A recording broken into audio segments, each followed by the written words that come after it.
In the post, he also attached a few photos.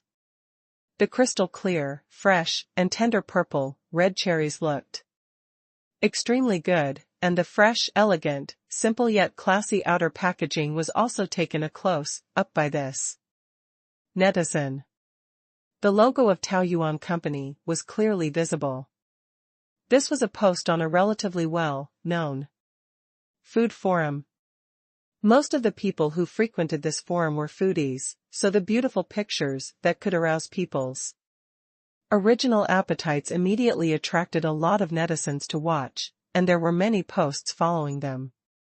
Is it really that good? 300 yuan per kilogram is too expensive, right? It looked like a cherry from a domestic company. Even a lot of imported cherries can't be sold for this price, right? You get what you pay for. The Sam's Club usually doesn't set prices randomly. Sam's quality is still trustworthy. In addition to these discussions, there were also voices of doubt. The people upstairs are too naive. This op was obviously a supporter of that fruit company. He couldn't even see through such a simple trick? Don't we have a lot of such articles in this jar? A netizen named middle-aged old nationalistic youth followed up. Hee. This brother doesn't look like he's from the southeast. This Paradise Corporation is very famous in our southeast province. The organic vegetables of Paradise brand have already gained a lot of fans here, and after eating it once, I guarantee that you will never forget it for the rest of your life. The price of these vegetables is also several times or even more than 10 times that of ordinary vegetables, but everyone is still scrambling for it. Why would such a company need to hire an internet water army to write an article? A netizen with the ID "Live Up to Food" immediately retorted, the middle-aged old nationalistic youth is the person above the leader of the Three Mountain Square? I'm also at Sanshan. I was lucky enough to have tried the organic vegetables from Taoyuan at Lingji restaurant, and I can't forget it. However, the price is really too unappealing, and the working class is afraid of it. The middle-aged old nationalistic youth immediately replied, Hee, you still dare to say that you're not a water army? Your division of labor is so clear. Some are using soft articles, some are following the post to create momentum, and some are even waving flags and shouting. I've seen this set of things many times. For an organized water army like yours, the fees should not be low, right? This company is quite rich. The post by middle-aged old nationalistic youth immediately caused dissatisfaction among many people. Only delicious food cannot be disappointed was the first to post. The idea above has already explained everything. I didn't want to post anything, but I've been called a water army of Paradise Corporation. If I don't say anything, people will think I've agreed. Speaking of which, I've been in this industry for 6 or 7 years. Friends who are familiar with me can testify for me. When did I have to be a water army to make a living?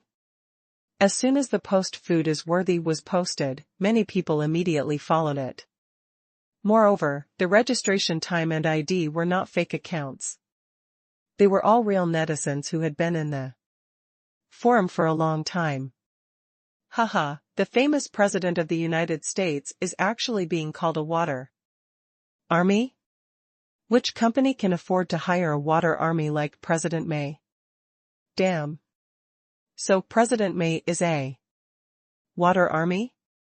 To think that I've read all of your recommendation posts. But I've tried a lot of the food recommended by President May. Why are they so delicious? Were there still such spammers? Give me a dozen. Young man. It's not good to be suspicious of everything. President May is one of our senior forum members. You can go and look through her previous posts. In addition to the netizens who supported food is worthy, many netizens from the Southeast province also stood up. The foodie who tasted paradise vegetables and was immediately turned into a fan has come to report.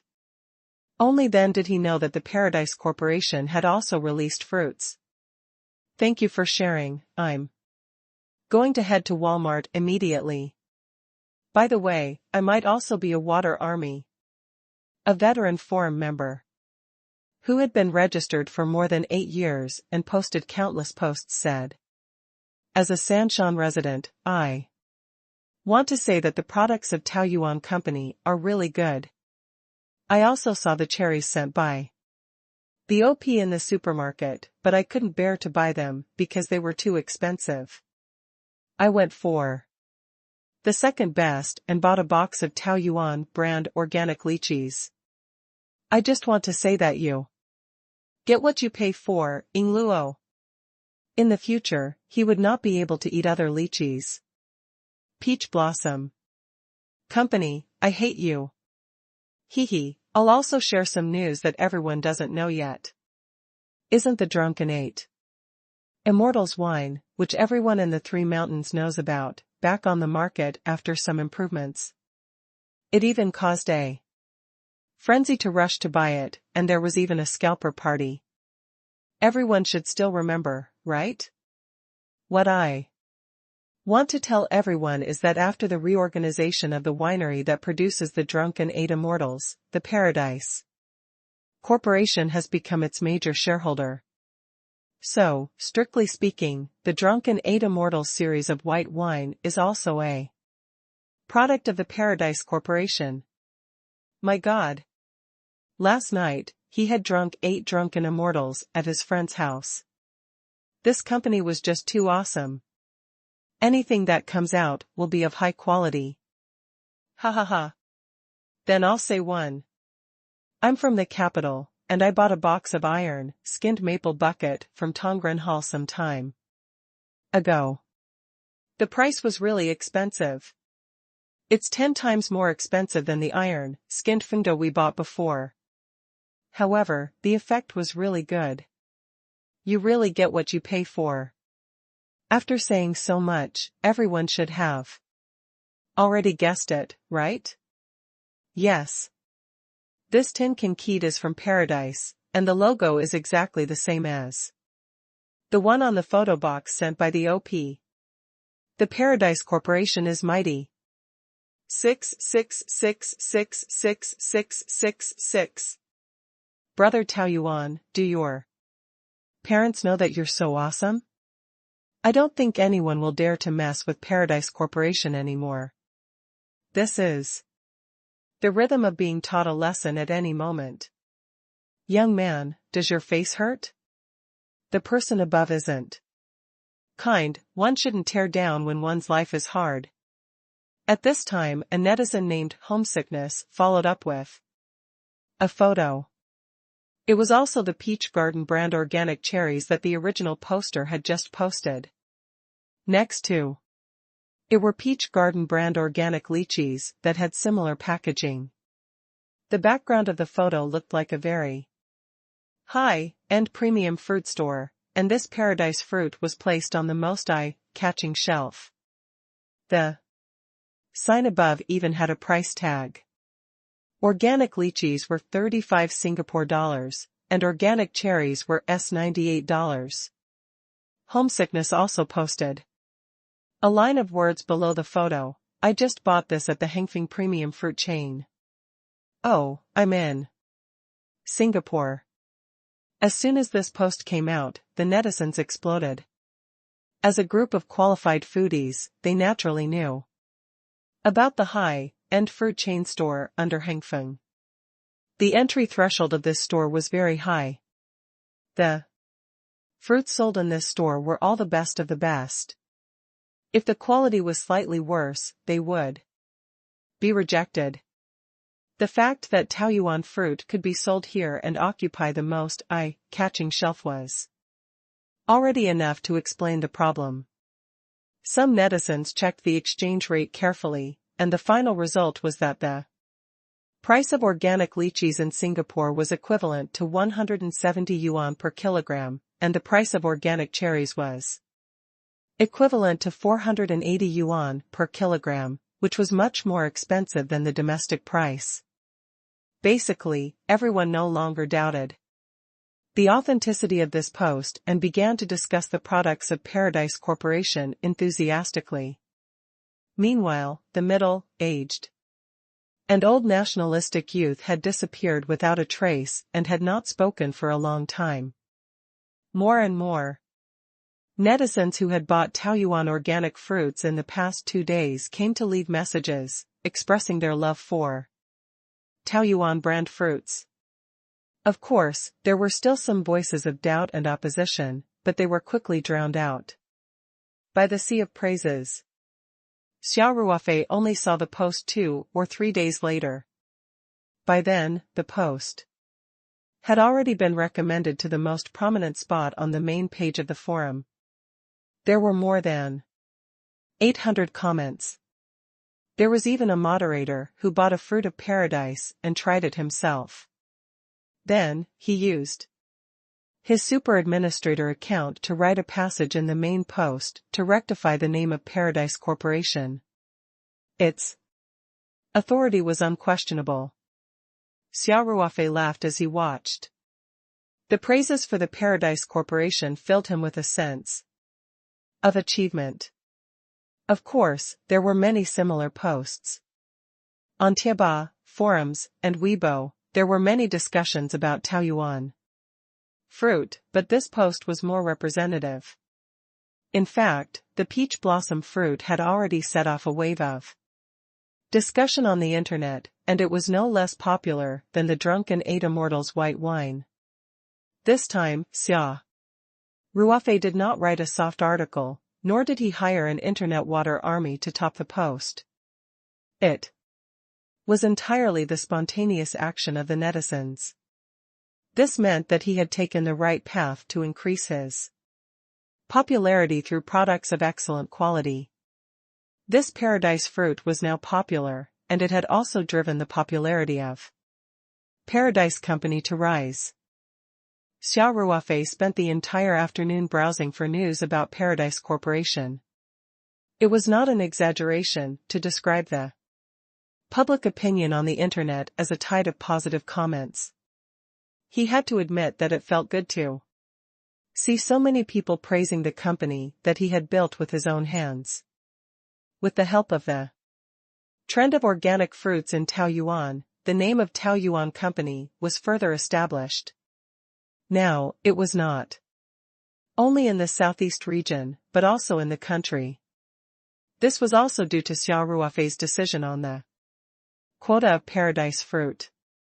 Although the channels of chain supermarkets like Walmart and Carrefour were not as good as Hengfeng premium fruit chain, they undoubtedly covered a wider range and were closer to the general public.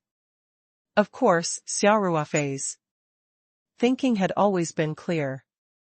He wanted to use high-end and premium products as his brand positioning. This time, it could be said that it was a good preparation.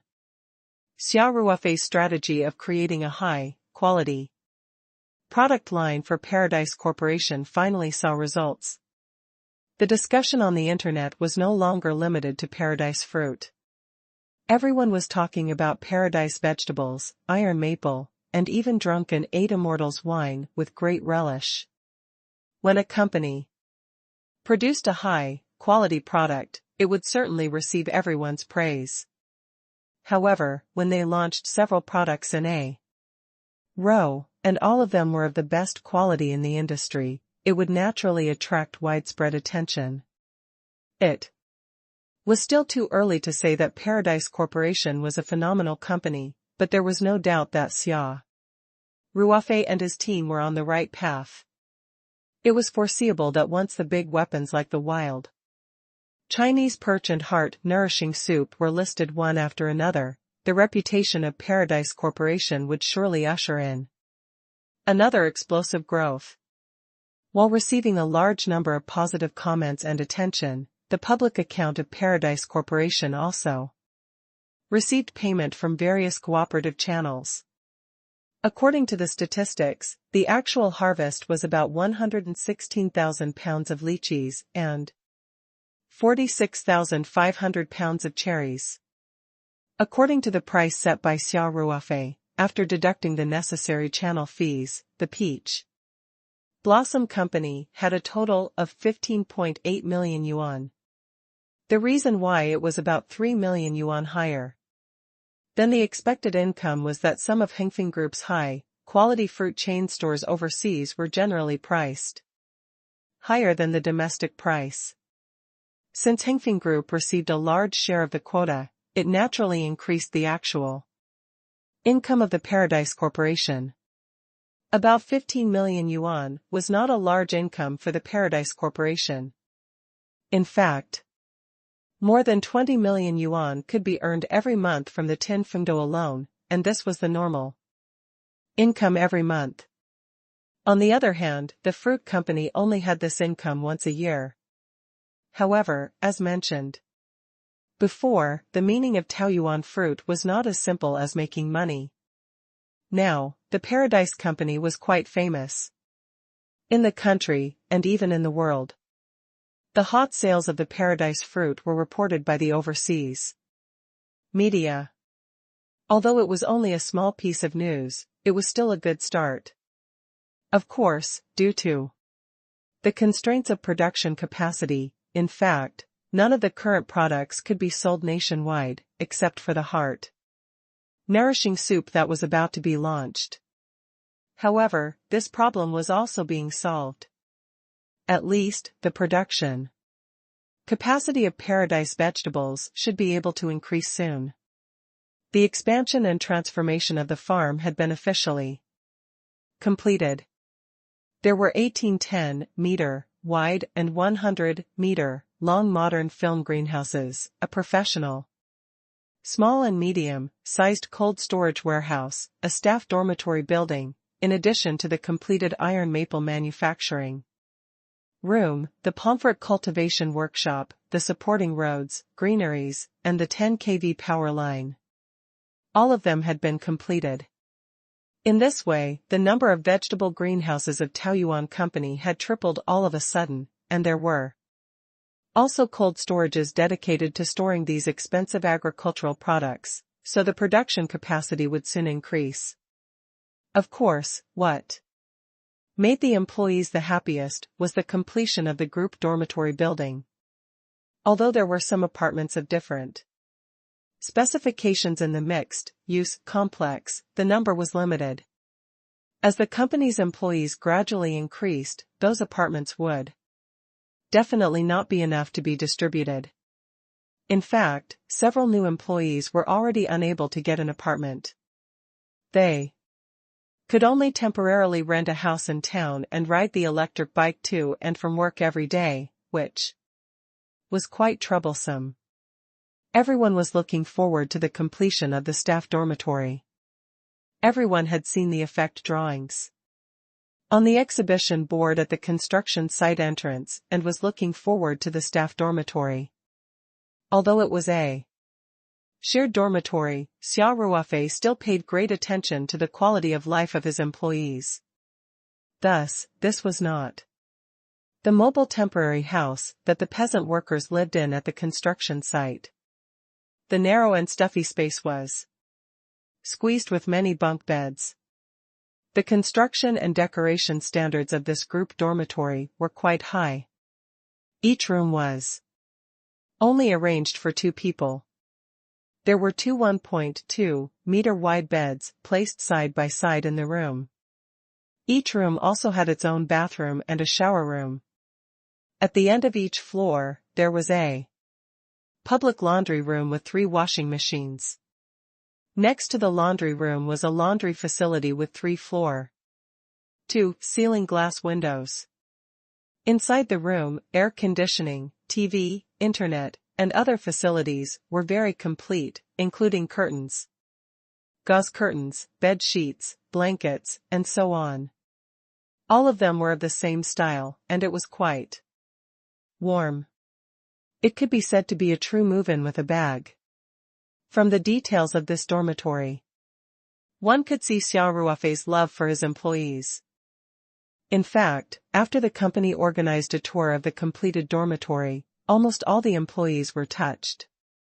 The company's move also greatly increased the employees' sense of belonging. In the long run, the benefits of doing so were undoubtedly great. The completion acceptance ceremony for the expansion project of Paradise Corporation was held on a sunny morning. This time, Xia Ruofei did not invite so many leaders and guests. He only held a small ceremony. However, as the construction company, the CEO Liang Weimin still personally attended. This was, of course, due to Xia Ruofei's personal relationship with Liang Weimin. In addition, the executive deputy mayor of Jianggang Town, Wu Gang, and the village director of Dongqing Village, Wan Fugui, also came to participate. Wu Gang's title of deputy town mayor had the word executive in front of it, which was an affirmation of his work for more than a year. It was unknown if this had anything to do with his relative, Wu Liqian, but it must have something to do with him leading the introduction of a high-quality enterprise like Paradise Corporation. This was a rather eye-catching political achievement. Therefore, Wu Gang was very friendly to Xia Ruofei.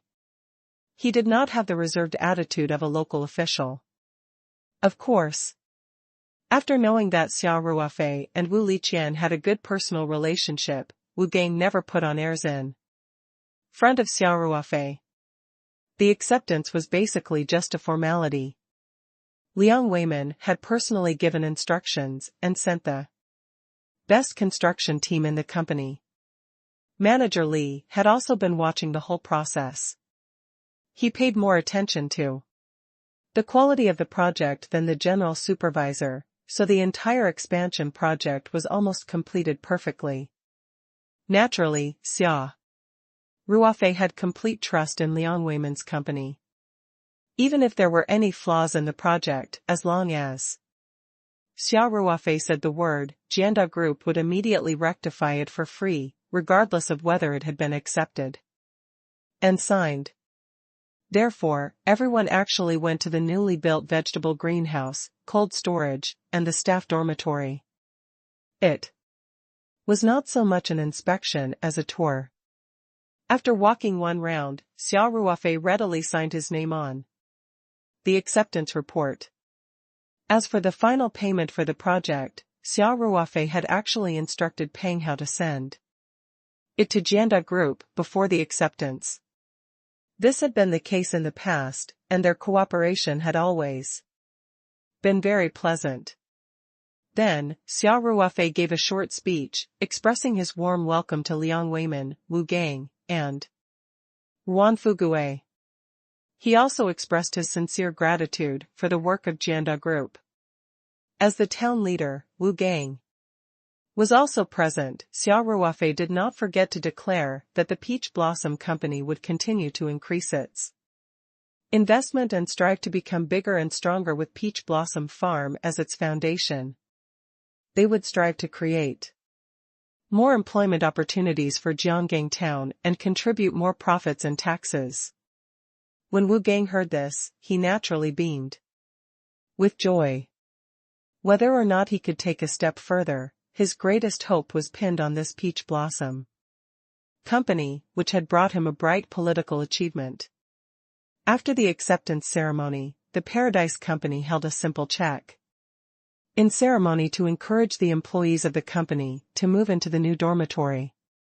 The dormitory building was basically completed more than a month ago. The reason for the inspection today was because they were waiting for the finishing touches at the greenhouse. The dormitory building's decoration and furniture were all made of environmentally friendly materials. After going through formaldehyde tests, they were fully in line with living conditions. Xia Ruofei would not joke about his employees' health. This staff dormitory was a bit similar to a hotel-style apartment. The facilities were complete and comfortable, but the area of each unit was not very large. There were more than 100 dormitories in the entire dormitory building.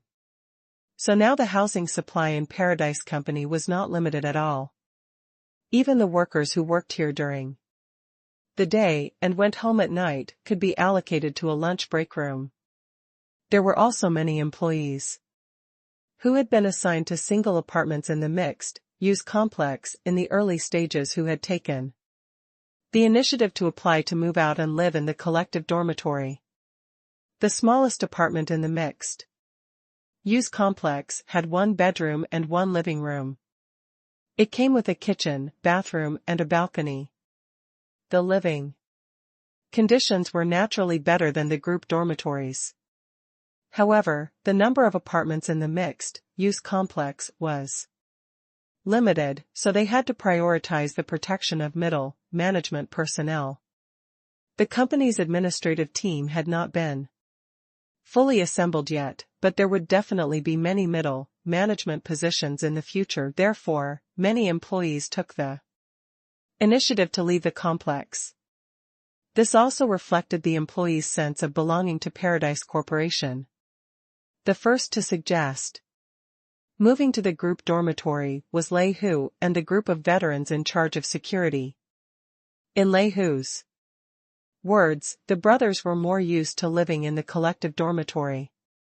It would be even better if there was a shared bed like in the past. Everyone lived together, talking, laughing, and playing. They could still vaguely feel the feeling of when they were in the army. Xia Ruofei would not be stingy with his compliments for the employees who had moved to the group dormitory. He even decided to give them a fashion award to commend their noble character and integrity. Although the employees rejected the reward, Xia Ruofei's attitude was firm. He would not allow them to reject the reward. He directly asked the finance department to transfer the bonus to everyone's salary card according to the table calculated by the administrative department. Xia Ruofei also announced that this Fengsheng Award would be kept and would be awarded to employees who treated the company as their home and had the spirit of the master. At the entrance ceremony, the employees were very happy to receive the dormitory keys from Peng Hao. They moved their simple luggage into the group dormitory. Other than some personal items, the dormitory was fully equipped with everything else, so they didn't need to prepare anything themselves. Then, Xia Ruofei specially ordered a long string of firecrackers to be set off in front of the dormitory building, which instantly added to the festive atmosphere. In any case, Taoyuan Farm was far away from the city, so no one would care how many firecrackers were set off here. After the settling-in ceremony, there was a dinner party that all the employees on the farm could attend. Xia Ruofei, Feng Jing, Wu Gang, Wan Fugui, Liang Weiman, and the others sat at one table, while the employees formed their own teams. When they were preparing for the banquet, Xia Ruofei had told Chao Tieshu's wife that the standards had to be high. He had to ensure that everyone would eat and drink to their satisfaction and not save money for the company. In fact, this dinner party had indeed cost a lot. Dozens of kilograms of Taoyuan vegetables were consumed, and a large number of high-quality ingredients were purchased from the Sam's Club in the city. In addition, Xia Ruofei had also specially transferred 5 boxes of drunken 8 Immortals wine from Ding Feng Winery. Of course, Xia Ruofei did not bring out the Semelon that he had bought from Australia. After all, he had only imported 30 boxes of it the last time. Furthermore, the wine's alcohol content was low. If he brought it to this gathering, it was possible that half of it would be drunk at once. That would be a waste of God's gift. Even so, everyone was amazed by the standard of this dinner. Although the employees usually worked on the farm, many people were reluctant to spend money to buy the farm's paradise vegetables, which were too expensive. Dishes made from Taoyuan vegetables could be seen everywhere on the table for this dinner. There were also expensive ingredients such as red sturgeons, wild ginseng, and 9-section prawns, which gave many employees a great feast. Wu Gang and the others were also full of praise for the drunken eight immortals wine. Everyone toasted each other and the atmosphere of the gathering was unprecedentedly harmonious. Xia Ruofei had also informed Hu Zi's mother and Lin Xiao in advance to not prepare the meal at home. They were to come to the staff cafeteria for lunch. Xia Ruofei even arranged for Hu Zi's mother and Lin Xiao to sit at his table so that they would not feel uncomfortable sitting with unfamiliar employees. Hu Zi's mother looked at her new godson, Xia Ruofei, holding a glass of wine and toasting at the table. The employees were all very respectful to him and she felt very gratified. Lin Xiao, on the other hand, was almost full after eating for a while. She sat there with her brand new iPhone 7 Plus in her hand and browsed through her WeChat moments. Xia Ruofei returned to his seat after a round of toasts from the staff. Lin Xiao, who was sitting on his right side, came over and said, "Brother Ruofei, can you send me to the city tomorrow? It's too troublesome to take the bus here." "No problem." Xia Ruofei laughed and asked casually, "Did you have something to do in the city?" Lin Xiao said, "Yes, our class monitor said in the group that there will be a graduation dinner tomorrow night. After dinner, we may go to sing. You can send me back to the city in the afternoon and don't worry about me. The class reunion will definitely be late. I will go back to the forestry bureau and spend the night there." Xia Ruofei's heart skipped a beat. The image of Xuefei's chubby face and his extremely dark eyes suddenly appeared in his mind. The smile on Xia Ruofei's face couldn't help but freeze, and a look of vigilance flashed in his eyes. Although he had warned Xuefei last time and the college entrance examination was over, everyone would be going their separate ways soon. It was normal to organize a class gathering at this time, but Xia Ruofei was still worried. He could not place Lin Hu's last words on probability. Even if there was a slight risk, Xia Ruofei had to nip it in the bud. However, Xia Ruofei did not show this worry on his face. He only smiled and asked, "What time do you need to arrive tomorrow?" 6 o'clock. Lin Xiao looked at her phone and said, "I'm at the pavilion on Yingfei Road." "All right. We'll set off at 5:20. Xia Ruofei smiled and said, "Remember to remind me." "All right." Lin Xiao smiled and said, "Thank you, Brother Ruofei." Xia Ruofei smiled at Lin Xiao.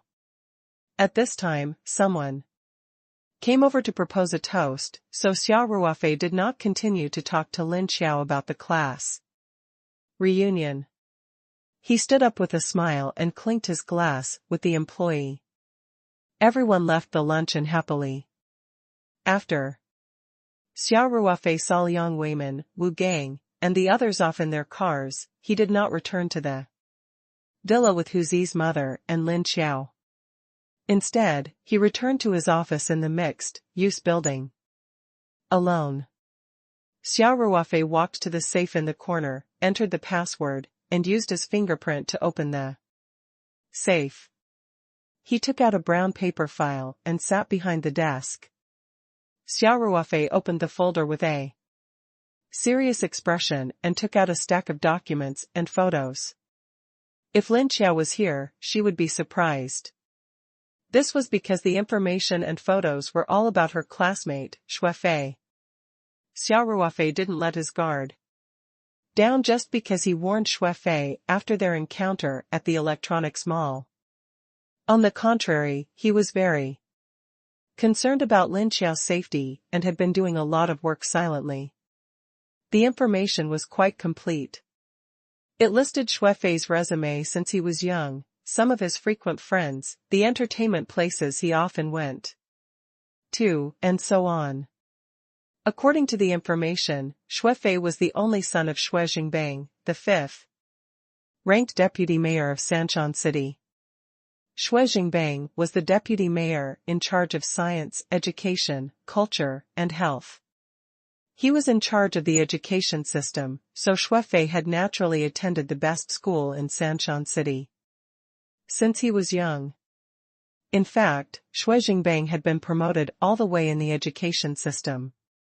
At first, he was only a high school teacher. Because he was good at currying favor, he quickly became the principal and then entered the education bureau. After that, with the help of a noble, he was transferred from the position of the deputy director of the city's education bureau to the office of the municipal government. After many years of operation in the municipal government, he finally became the deputy mayor in charge of science, education, culture, and health. Xue Jingbang, who was 56 years old, had a son at his old age. Ruofei was born in the year he became the deputy director of the education bureau. Xue Jingbang was already 39 years old that year, so he doted on his son very much, especially for a deputy mayor who was about to retire from the second tier. At his age, he had less scruples most of the time, and would use the power in his hands to satisfy his son's unreasonable requests. As the saying goes, a loving mother will spoil her child. However, if a father pampered his child, the negative impact on his child's growth would undoubtedly be greater. Ruofei had always been a problematic student since he was young. No matter which school he went to, he was always the devil's incarnate that gave the teachers a headache. Unfortunately, his father was the leader of the education system, so no one dared to do anything to Ruofei. They could only pamper him and worship him. This further caused Ruofei's arrogant and domineering personality. The swelling of one's heart was very terrifying. In fact, a deputy mayor ranked at the bottom was nothing. A deputy-level cadre like him probably wouldn't even be ranked in Sanshan City.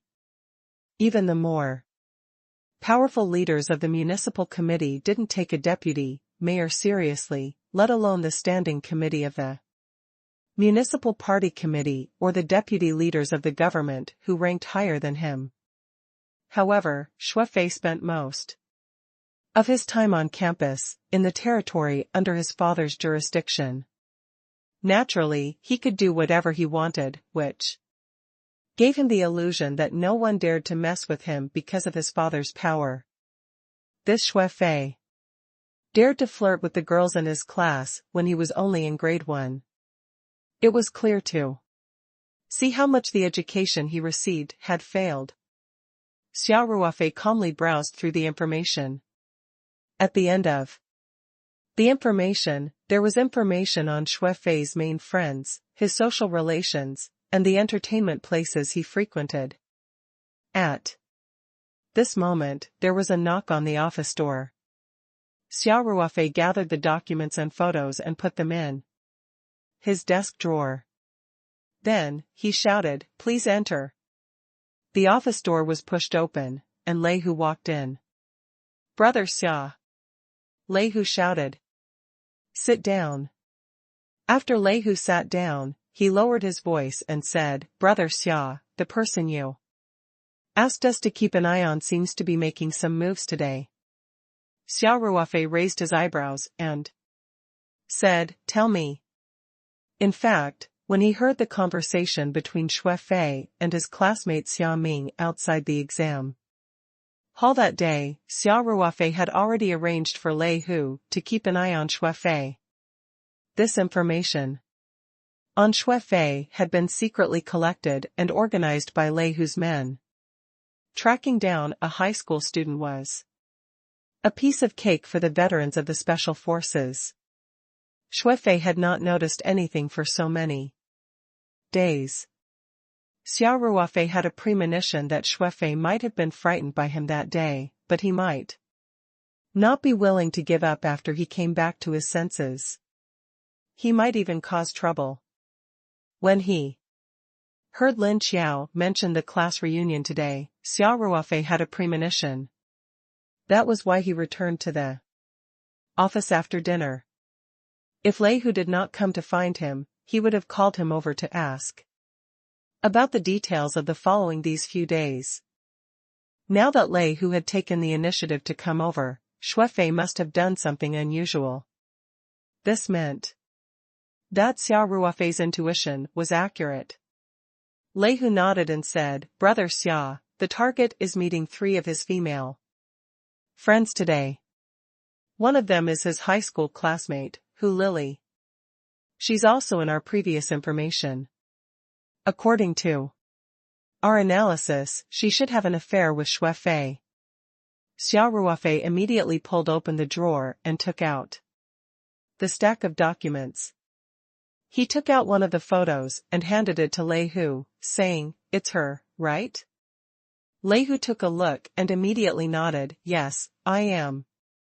The photo was taken 2 days ago.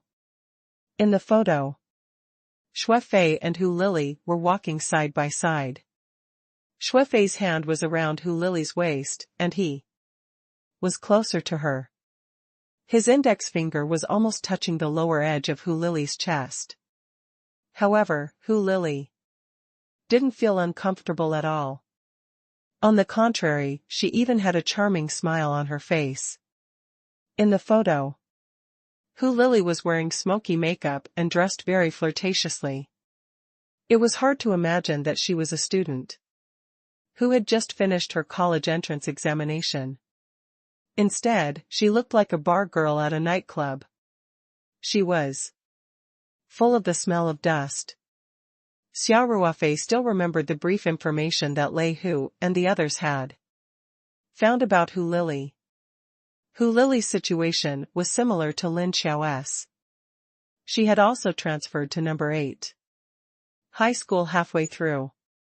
However, Hu Lily had transferred to the school in her 2nd year of high school. Before that, she had studied in an ordinary middle school, and her results had been very average. She had basically been a delinquent girl. However, she had been transferred directly to the provincial top number 8 high school and entered the liberal arts class. Lei Hu and the others believed that Ruofei was behind Hu Lily's transfer. It was very likely that Hu Lily had first hooked up with Ruofei and then transferred to 8th high. All the signs showed that Hu Lily and Ruofei had a close relationship.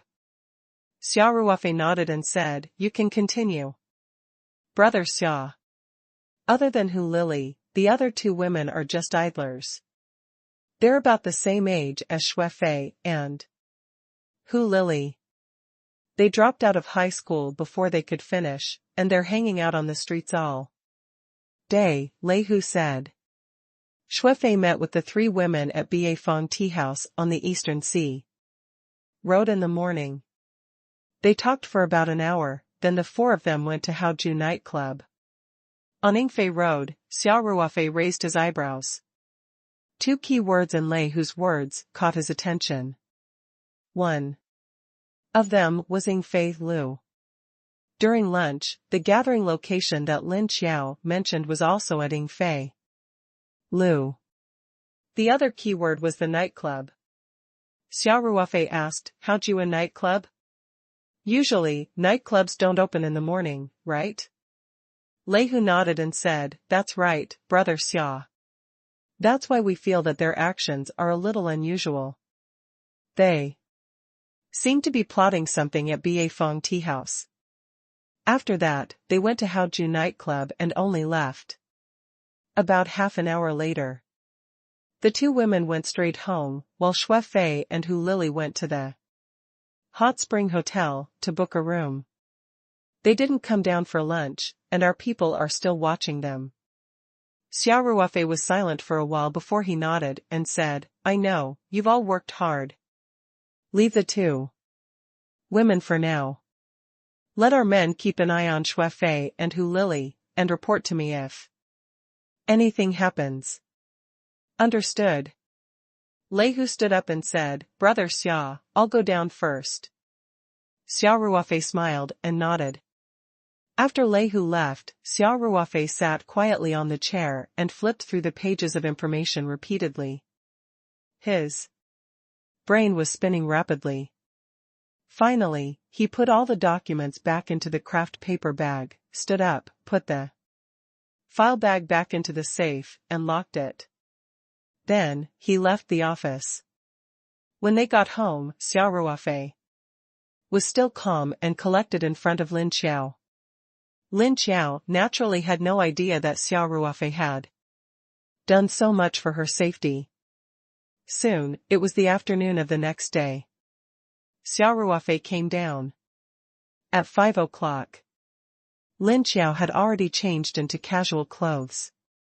Hu Er's mother reminded her, Xiao don't drink when you go out. Girls need to know how to protect themselves outside. Lin Xiao smiled and said, Mom, you've said it 100 times today. I'll remember it. I promise I won't touch a single drop of alcohol today, okay? Also, don't stay up so late tonight. It's time to go home. It's quite chaotic outside now. Huzi's mother was still worried and continued to nag. All right, I know. Lin Xiao said, I'm just having a gathering with my classmates. When it's almost time, I'll go back to the Forestry Bureau dormitory. You don't have to worry so much. Xia Ruofei walked down the stairs and said with a smile, Godmother, Xiao is already an adult. She knows what she's doing, so you don't have to worry, Samik. Besides, she's about to go to college, so she'll have to manage herself in the future. That's right. Lin Xiao smiled and said, My brother Ruofei knows me best. It's almost time. Xiao let's go. Xia Ruofei said with a smile. After Xia Ruofei and Lin Xiao bade farewell to Hu Zi's mother, they left the farm in the Night 15 SUV and headed towards the city. On the way, Lin Xiao was in a good mood. She hummed to the music from the car stereo and talked to Xia Ruofei about the things that happened in the third year of high school. It was obvious that Lin Xiao was looking forward to this class reunion. Although she had only studied at number 8 high school for 1 year, this was the most unforgettable third semester of high school. Moreover, she had performed better than usual in the college entrance examination, so she was naturally in a good mood. Xia Ruofei's expression was also relaxed. He smiled and chatted with Lin Xiao. He didn't show the gloominess brought by Ruofei on his face at all. Soon, the car entered the city. It was the weekend and it was rush hour. There were more and more cars on the road. Xia Ruofei drove the Night 15 through the traffic, thinking about what would happen that night. Due to the traffic jam, they didn't arrive at the live fish under the bridge on Yingfei Road until 5:50 p.m. From a distance, Lin Xiao could already see the students standing in groups of 3 or 5 and chatting at the entrance of the shop. So, as soon as the car stopped, she couldn't wait to open the door. Brother Ruofei, you should go back directly. You don't need to worry about me. Lin Xiao said, I will go back to the Forestry Bureau dormitory by myself. Xia Ruofei stopped Lin Xiao, who was about to get off the car. He took out a small glass bottle and handed it to Lin Xiao. Xiao, aren't you guys going to sing tonight? This is the medicine I made for you. If you feel drunk or uncomfortable, remember to drink it immediately. Lin Xiao was stunned for a moment and then said with a smile, "Brother Ruofei, I promised my mom that I wouldn't drink." Xia Ruofei reached out and handed it over again. "It's better to be prepared." "All right. Thank you, brother Ruofei." Lin Xiao smiled sweetly at Xia Ruofei. She took the glass bottle and put it in her bag. Then she jumped out of the car, closed the door, and waved at Xia Ruofei. She then walked quickly to her classmates. Xia Ruofei watched as Lin Xiao met up with her classmates. Then, he started the car and left the live fish under the bridge.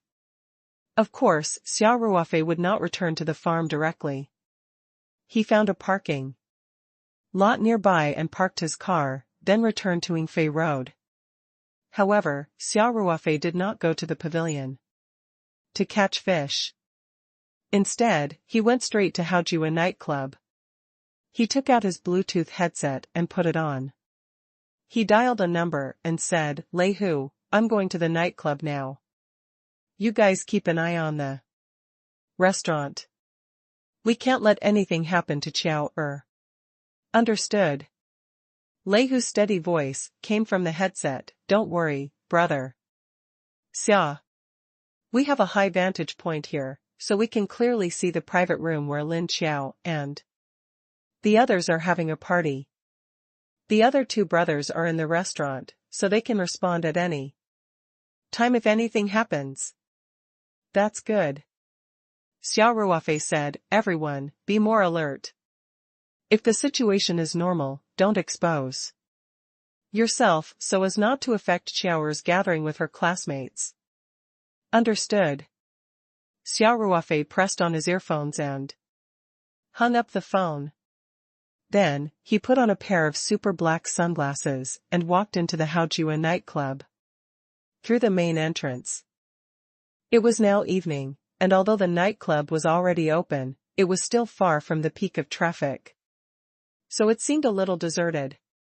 As soon as Xia Ruofei entered the door, a welcoming lady in light clothing came up and asked respectfully, "How many gentlemen?" "Open a mid-sized bag for me," Xia Ruofei said indifferently. "All right. Please wait a moment," the hostess said. Then she turned to the bar and said loudly, "A medium-sized private room. Sir, please place your order here," the hostess said politely. Xia Ruofei nodded and asked, "Is room 605 empty?" "If it's possible, I want this one." Lei Hu had already found out in the afternoon that after Lin Xiao's class gathering ended, they would continue singing at Haojua nightclub. The person in charge of booking the private rooms was Ruofei, and he had reserved room 607. Room 605 was right next to room 607. The hostess was slightly surprised, but she was not too surprised, because many regular customers had their favorite private rooms. As long as the private room was not booked, the nightclub would try to meet the reasonable requirements of the guests. "Has room 605 been booked?" The hostess immediately turned to the bar counter and asked. After getting a negative answer, the hostess immediately asked the staff at the bar to book room 605 for Xia Ruofei. Xia Ruofei added, "You can get me a fruit plate and snacks first. Also, I'll get a bowl of seafood noodles. I'll pay for them all." Xia Ruofei had not had dinner yet and was prepared to make do with it. "All right," the hostess said happily and immediately started to make arrangements for Xia Ruofei. They loved this kind of customer the most. If they were allowed to make arrangements, they could naturally arrange for more expensive items and more items. This way, their commission would naturally be higher. The things in KTVs and nightclubs were naturally several times more expensive than in other places. The cost of the private room and snacks was more than 1,000 yuan. Xia Ruofei did not care about the small amount of money and paid the bill with his card. Soon, everything was arranged. A waiter came to lead Xia Ruofei to the elevator and turned on the lights and sound system. After a while, fruit plates and snacks were served. Xia Ruofei picked up the bowl of steaming seafood noodles and started eating. At this moment, there was a light knock on the door of the private room, and then a woman with heavy makeup walked in with a big smile. Xia Ruofei put down his big bowl and asked lightly, "Is there something?" The woman walked in front of Xia Ruofei coquettishly and smiled in a flattering manner. She asked, "Boss, I'm the foreman on the 6th floor. Do you need a little sister here? The girls in our Haojue nightclub are all pretty, with good figures and good looks." Xia Ruofei waved his hand and interrupted her. Then, he took out his wallet and casually took out a small stack of 100 yuan bills and handed them over. He said, "I just need a quiet environment. I don't want to be disturbed by anyone." The woman was stunned for a moment before she quickly reacted and took the money from Xia Ruofei. She felt the thickness of the money and smiled. "I understand." "Understood. Don't worry, I promise that no one will disturb you." Xia Ruofei nodded and looked at the TV screen. The woman immediately bowed and left the room without a word, closing the door behind her. Finally, it was quiet. Xia Ruofei picked up the bowl again and gobbled up the big bowl of noodles. Then, he took out a tissue and wiped his mouth. He pressed the service button and asked the waiter to take the bowl away. The first thing Xia Ruofei did after dinner was to check the empty private room to make sure that there was no recording equipment. The experienced Xia Ruofei was very serious when he did this. He checked the chandeliers, air vents, under the sofa, and other places that were easy to miss. He was meticulous. This was a good habit he had developed in the army. He would not take it lightly just because it was easy. After a careful inspection, Xia Ruofei finally confirmed that there was no equipment in the room that could take secret photos or videos. Or rather, the probability was extremely low. It was rare to see a camera that could escape Xia Ruofei's eyes. Then, Xia Ruofei went to the private room's bathroom. After locking the door, he used his mind and hornet started to appear in his palm. If this scene was seen by anyone, they would be shocked, speechless. It was more magical than magic. After leaving the spirit map space, the bees flew around Xia Ruofei. These bees were different from the rest. Each of them had a small antenna on their head. If you looked closely, you would see that they were carrying a super tiny camera the size of an adult's finger on their back. The camera was fixed to the hornet's body with a small black strap. These hornets were selected by Xia Ruofei yesterday. They were the thickest of the first batch of hornets to enter the spirit map space. Each of them was bigger than an adult's thumb. Therefore, these super tiny cameras were fixed on top.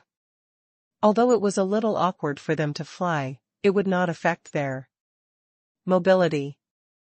This was an idea that Xia Ruofei had come up with in his office yesterday afternoon. These hornets had been living in the medium for a long time. Besides, Xia Ruofei's spiritual power was much stronger than before, so he could easily control them. Although these hornets were much larger than ordinary hornets and looked a little scary, they were almost impossible to be discovered in a huge nightclub room with dim lights. They were undoubtedly very suitable for surveillance tasks. However, no matter how strong Xia Ruofei's spiritual power was, he could only control the movements of the hornet's bees. He could not share their vision. Whatever the hornet saw could not be transmitted to Xia Ruofei. So he thought for a long time and came up with this idea.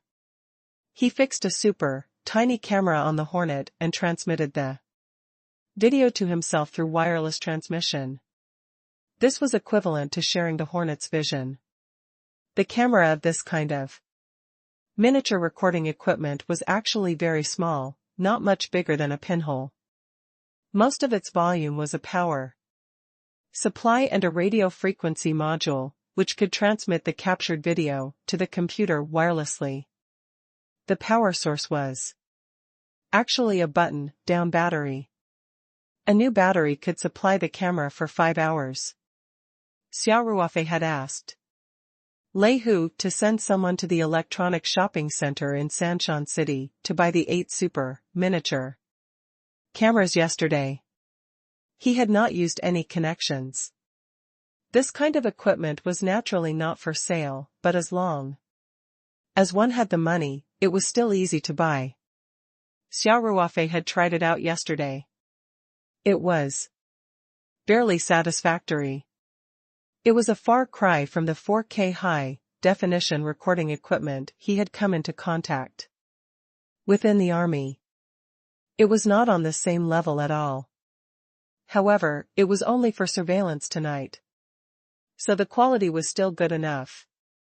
Xia Ruofei switched on all the micro cameras on the hornet's body and took out a laptop from his storage space. He plugged the signal receiving module into the USB port and opened the client software that he had installed in advance yesterday. Soon, 8 images appeared on the screen, which were basically the hornet's perspective. The images were still shaking because the hornet was constantly flapping its wings and flying. Xia Ruofei used his mind power and the 8 hornets flew into the gap of the exhaust fan. Room 605 and room 607 were next to each other.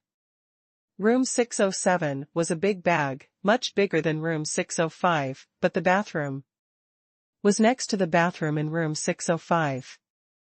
They were symmetrically distributed, and the exhaust above them were connected. Xia Ruofei looked at the computer screen. The screen first turned black, then black and white images appeared. The camera had night vision, but the night vision was not very good. Although it was very blurry, at least there was a picture, so he could determine the direction. Xia Ruofei's spiritual power could spread out to about 100 meters. Within 50 meters, he could precisely command the hornet. He immediately guided the hornet along the exhaust pipe to the bathroom next door and sneaked out through the gap of the exhaust vent. Lin Xiao's classmates were still having dinner. This private room was reserved, so it was dark inside. Xia Ruofei commanded the hornet to fly around, looking for the best angle of surveillance. Very quickly, Xia Ruofei decided on a few spots. Some were in the shadows of the lights, some were above the chandeliers, and some were inside the curtain rail box. In short, they were all very hidden spots from all angles. Basically, they had no blind spots to monitor the entire room. He even arranged for a hornet to be in the bathroom. Of course, Xia Ruofei did not have the bad taste of peeking at other people in the bathroom. The position he had chosen was not facing the toilet. After confirming the location, Xia Ruofei called Ma Feng and the others back. He didn't know when Lin Xiao would arrive. The battery of the super tiny camera could only last for about 5 hours. He couldn't waste it at this time. Xia Ruofei turned off all the cameras and took out a small bottle of the Spirit Heart Flower Petal solution. He poured a small portion of it on the sink. With a thought, the hornet's bees immediately swarmed over and stayed on the Spirit Heart Flower Petal solution. This was Xia Ruofei's reward for the hornets. The petal solution seemed to have An unparalleled attraction to any living creature. Xia Ruofei had tried and tested it many times. The small amount of the spirit heart flower petal solution was quickly divided among the 8 hornets. Then, Xia Ruofei kept them all into the spirit map space with a thought so that they could be nourished by the rich spirit qi and recuperate in the space. After checking the locations, Xia Ruofei finally relaxed a little. He randomly selected a song from the song ordering machine and set it to play on loop. Then, he leaned back on the soft sofa and closed his eyes to rest.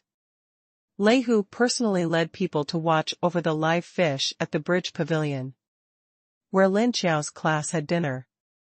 Xia Ruofei was very assured. And after analyzing and judging, Xia Ruofei also thought that the possibility of Xuefei harming Lin Qiao in the restaurant was very low, since all his classmates were there. And it was inconvenient to do things in a restaurant, it was different in a nightclub. In a dimly lit room, the young men and women must have drunk some wine. It would not be easy for Xuefei to be discovered if he did something. Furthermore, Xuefei had arrived at Haojuan nightclub a day earlier, which further confirmed Xia Ruofei's judgment. Once Lin Qiao's dinner was over and they started to change to the nightclub, Lei Hu would definitely inform him in time. Then, he would release the 8 reconnaissance soldiers. This way, Lin Qiao's safety would be under his control at all times. If there were any sudden problems, Xia Ruofei could just break in from the next room and not let Lin Qiao get hurt. For Lin Qiao's safety, Xia Ruofei had put in a lot of effort and used all the skills he had learned in the army. And all of this was done behind Lin Qiao's back. Xia Ruofei had promised Lin Hu that he would take good care of his mother and sister. So he thought it was reasonable for him to do these things for Lin Qiao. Besides, Lin Qiao was like a pure white paper. Xia Ruofei didn't want her to be exposed to the dark side of society so early. So he didn't tell her his worries and just silently protected her from behind. It turned out that Xia Ruofei's judgment was correct. In a big private room of live fish under the bridge, Lin Qiao's classmates were sitting around 4 round tables. They were eating and chatting, and the atmosphere was very lively. It was a high school graduation dinner, and the college entrance examination had just ended. Everyone's topic of conversation naturally revolved around the college entrance examination. Therefore, when everyone knew that Lin Qiao's estimated score was over 600, it caused a big sensation. Lin Qiao transferred to this school in her 3rd year of high school. Although her grades had been improving, she was only above average in this liberal arts class. In all the mock tests before the college entrance examination, Lin Qiao's total score never exceeded 600 points. The difficulty of the college entrance examination this time was obviously higher than that of the mock exam, but Lin Qiao could actually estimate more than 600 points. This result could already be ranked among the top few. Even the best student in the class, the commissary in charge of studies, had an estimated score of 610 or so, which was not much higher than Lin Qiao's estimated score. There were essays for Chinese and English, and some subjective questions for liberal arts, so it was hard to say who had better scores. This was definitely a performance beyond his level. The students in the class looked at Lin Qiao enviously. However, this kind of test-type candidate existed every year. Usually, she might not show off, but once she took part in the college entrance examination with real swords and guns, she would always be able to perform better than her usual standard. Therefore, no one felt that there was anything unusual about Lin Qiao's results.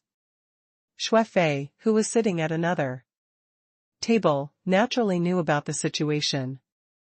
When he heard that Lin Xiao's estimated English score was 140, he was so angry that he gritted his teeth and his face darkened. He estimated that he had only scored slightly over 300 points in the college entrance examination this time. If it wasn't for his father, who was the deputy mayor, he wouldn't have been able to get into any school. Because of this, he had been criticized by his parents many times.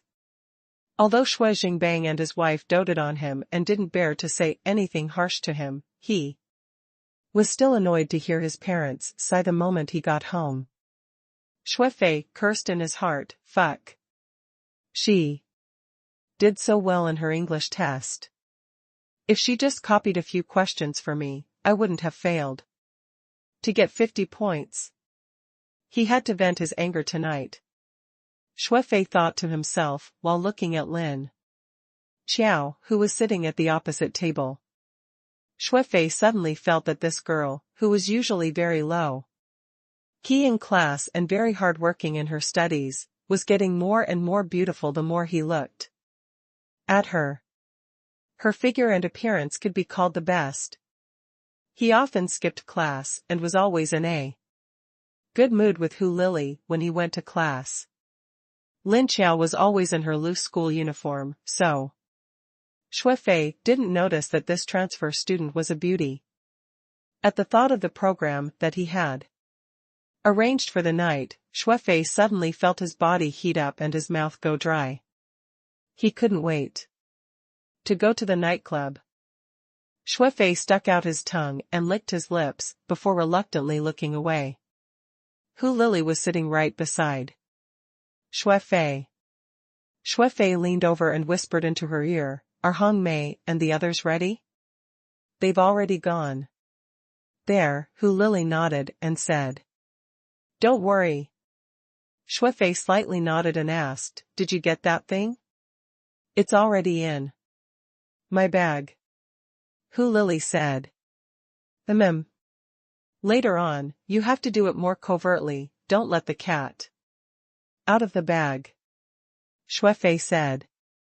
Hu Lily's expression was a little complicated, and a trace of jealousy flashed in her eyes, but she still said obediently, "I know, Brother Fei." Hu Lily was well aware of what would happen tonight, and she couldn't help but feel a little sour in her heart. However, she knew that she was not worthy of Ruofei at all, and that their relationship was just that of each taking what they needed. Ruofei was infatuated with her body, and she needed the various conveniences that came with Ruofei's father's power. On the other hand, what Lin Xiao was going to face today wouldn't bring her any benefits. On the contrary, it would become a nightmare for her life. Hu Lily felt much better and looked at Ruofei with more charm. Lin Xiao was very obedient. Before they left, Hu Zi's mother and Xia Ruofei had told her not to drink, so she insisted on not touching alcohol. She only drank from the beginning. No matter how her classmates urged her to drink, she would only smile and shake her head. Naturally, the hangover medicine that Xia Ruofei had prepared for her would not be of any use. The meal lasted until about 8 o'clock. What Lin Xiao did not know was that for her safety, Xia Ruofei had arrived at Haojian nightclub early. Lei Hu and the rest had been keeping watch in the hotel room across the street. They even sent 2 people to the hotel to be on standby. Lei Hu didn't even have time to eat dinner. He had been watching Lin Xiao's every move with a telescope behind the curtain. After the students had their fill, the class monitor stood up and clapped his hands. "Students, everyone has eaten and drunk enough, right? Let's go sing next? I've already booked a private room at the Haojian nightclub not far away. No one is allowed to be absent." Lin Xiao had already promised her mother to go home early. Now that she heard that the karaoke place was not a KTV but a nightclub, she couldn't help but show a hesitant look. Nightclubs were much more complicated than ordinary KTVs.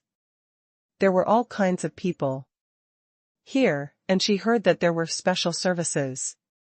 Lin Xiao couldn't help but want to retreat. A few girls in the class had the same thought as Lin Xiao. The class president seemed to have guessed everyone's thoughts. He smiled and said, "Don't misunderstand, everyone. The reason why we booked Haoju nightclub is because it's close to here. We're just going there to sing. If a girl needed to go home early, it was fine, but she should at least go over and play for a while. If it's too late, I'll arrange for a boy to send you home. Anyway, I'll make sure that everyone gets home safely." Since the class monitor had said so, some of the girls who had wanted to refuse were too embarrassed to say anything. Besides, today's gathering was quite happy. There wouldn't be many opportunities for these classmates to gather together in the future, so Lin Xiao finally decided to go and have fun with everyone. Lin Xiao thought, "I'll play until 9 o'clock. It's not too late. Alright, since no one has any objections, let's go." The squad leader waved his hand in high spirits and said, "Haoju nightclub is only about 200 meters away from here. Let's walk there." The boys and girls walked out of the restaurant one after another, and those who were close to them naturally walked together. More than 40 people went to the Haoju nightclub, not far ahead. Just as Lin Xiao walked out of the private room, Lei Hu immediately called Xia Ruofei. "Brother Xia, Lin Xiao and the others are out," Lei Hu said. Xia Ruofei's eyes were initially closed, but when he heard Lei Hu's words, he immediately became alert. He sat up straight on the sofa and said, "All right. Hu, you must not have eaten yet, right? Take our brothers to get something to eat, and then wait for orders near the nightclub." "Brother Xia, we're not hungry." Lei Hu laughed and said, "It's more important to get things done. After we're done, you can treat us to a good meal." Xia Ruofei thought for a while and said, "That's fine. But buy some bread and mineral water. Being on standby won't affect your eating. Don't starve your stomach." "Understood." After hanging up the phone, Xia Ruofei immediately summoned the 8 hornets from the medium. These hornets had just absorbed the spirit heart flower petal solution and had rested for so long in the spirit map space, which was rich in spirit qi, so they were all full of energy. Xia Ruofei turned on all the super, tiny cameras they carried. He thought for a moment, then summoned another 20 strong hornets from the space. Then, he released his mental power, and the 28 hornets immediately changed direction and flew directly into the bathroom. Xia Ruofei turned on his laptop and directed the 8 hornets to the surveillance position that he had set up earlier. As for the other 20 hornets, 15 of them followed the rest into the box and hid in the light compartment around the ceiling. The remaining 5 were in the bathroom, hiding behind the cold water pipe. These 20 hornets were backup. If anything happened, they could attack immediately and not let Lin Xiao get hurt. After the 8 surveillance hornets bees were in position, Xia Ruofei sat up straight and stared at the laptop screen. He was a completely different person from his lazy self just now. After about 10 minutes, Xia Ruofei heard messy footsteps and laughter coming from the corridor outside. The sound insulation of this private room was very good. If Xia Ruofei's hearing was not better than the average person's, he would not be able to hear the sound coming from outside. He guessed that Lin Xiao and the others had arrived. Sure enough, a moment later, the surveillance footage On the laptop showed that young men and women were entering the neighboring room 6071 after another. Xia Ruofei quickly found Lin Xiao in the crowd. He released his spiritual power and directed a few of the hornets to adjust their position and direction. He aimed the camera at Lin Xiao's position. This must be the main monitoring position tonight. The lights in the private room were also turned on. The colorful lights and the slowly changing spotlights gave the room a grotesque feeling. The monitoring screen also switched from night vision mode to visible light mode, and the quality of the picture was better than before. After the students entered the box, some of them quickly ran to order songs, and more people sat down on the sofa and chatted in twos and threes. Some people even picked up the dice cup and ran to the small bar to play games. 2 waiters walked in. One of them was carrying a large shopping basket. He took out peanuts, melon seeds, fruit plates, marinade, nuts, and other snacks from the basket and placed them on the table.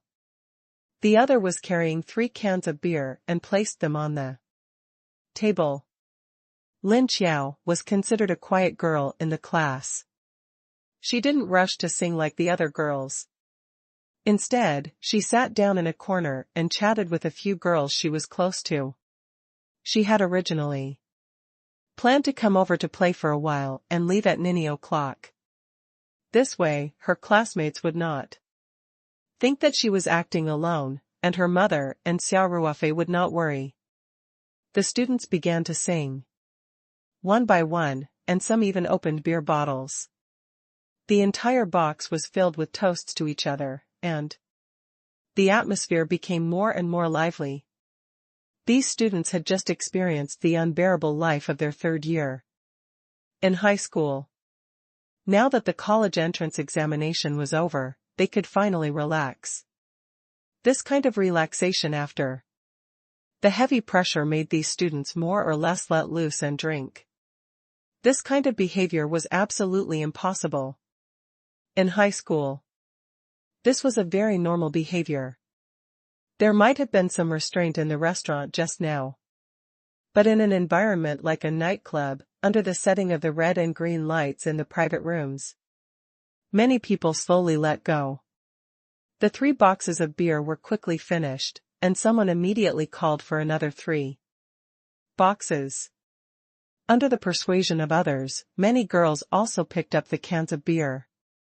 In contrast to room 607's heated atmosphere, room 605 was very quiet.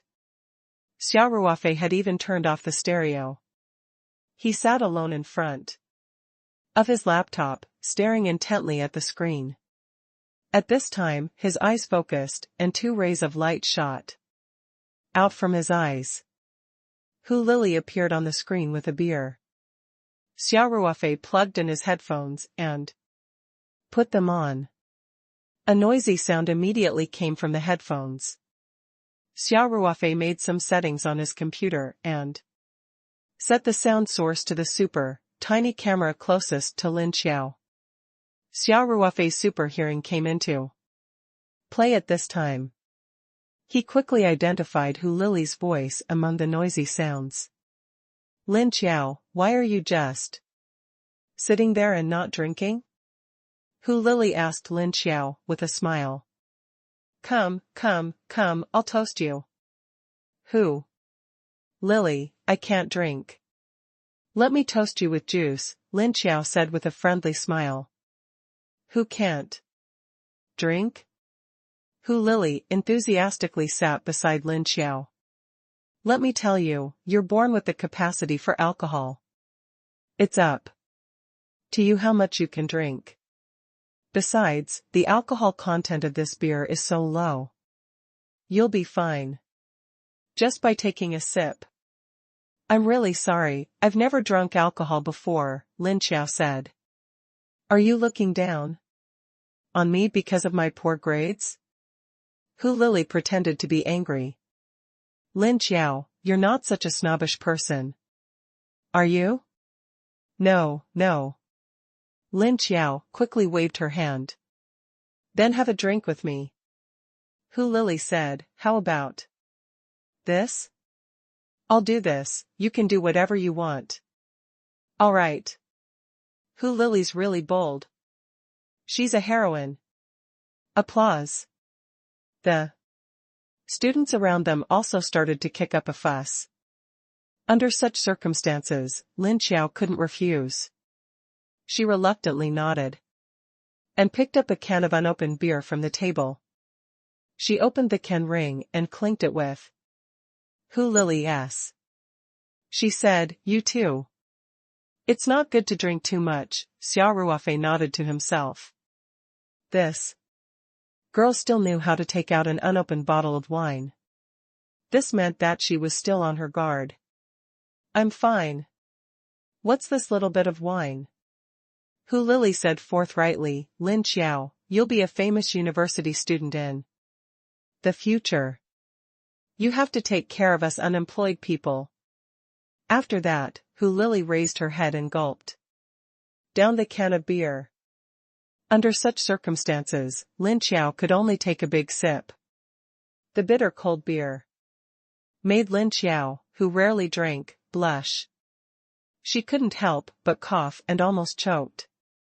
The students all applauded and cheered.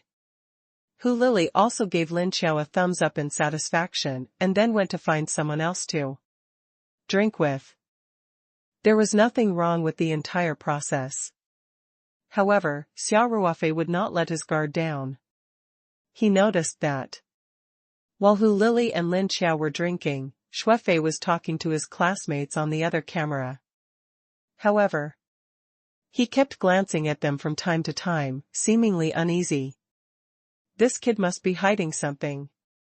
In private room 607, after Lin Xiao's golden body, which did not touch a single drop of alcohol, was broken, many students began to toast to her.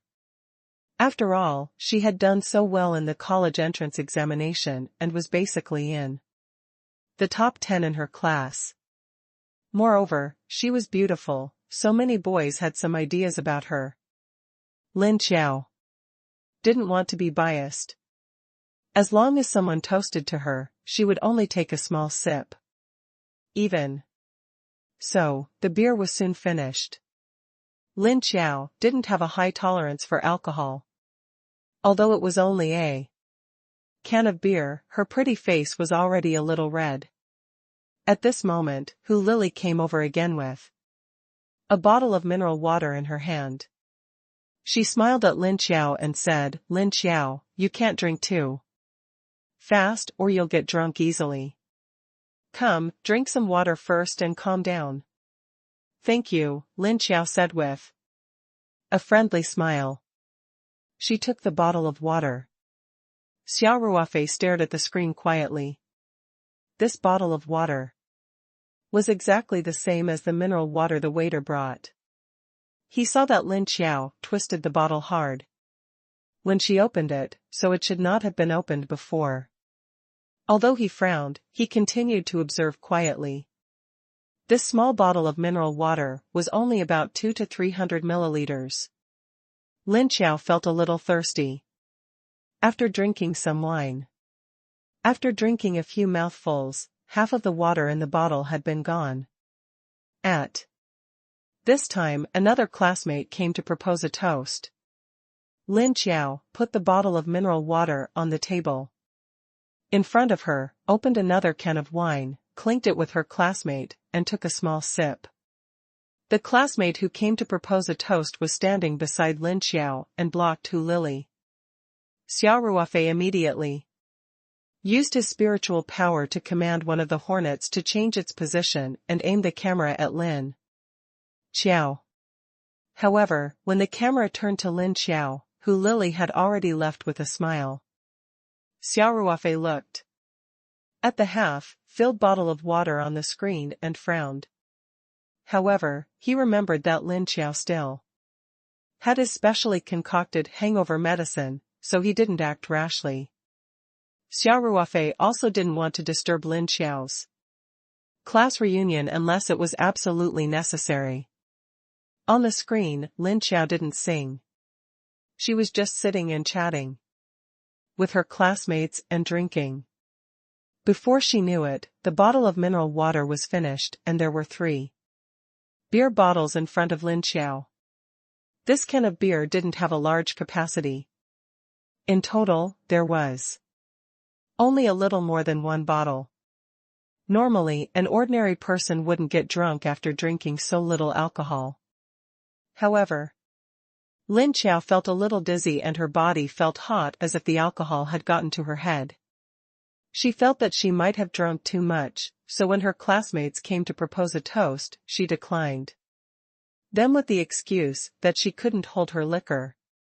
She wanted to rest for a while and get up to leave when her head wasn't so dizzy. However, even after resting on the sofa for a few minutes, her dizziness did not get any better. Instead, it seemed to be getting worse.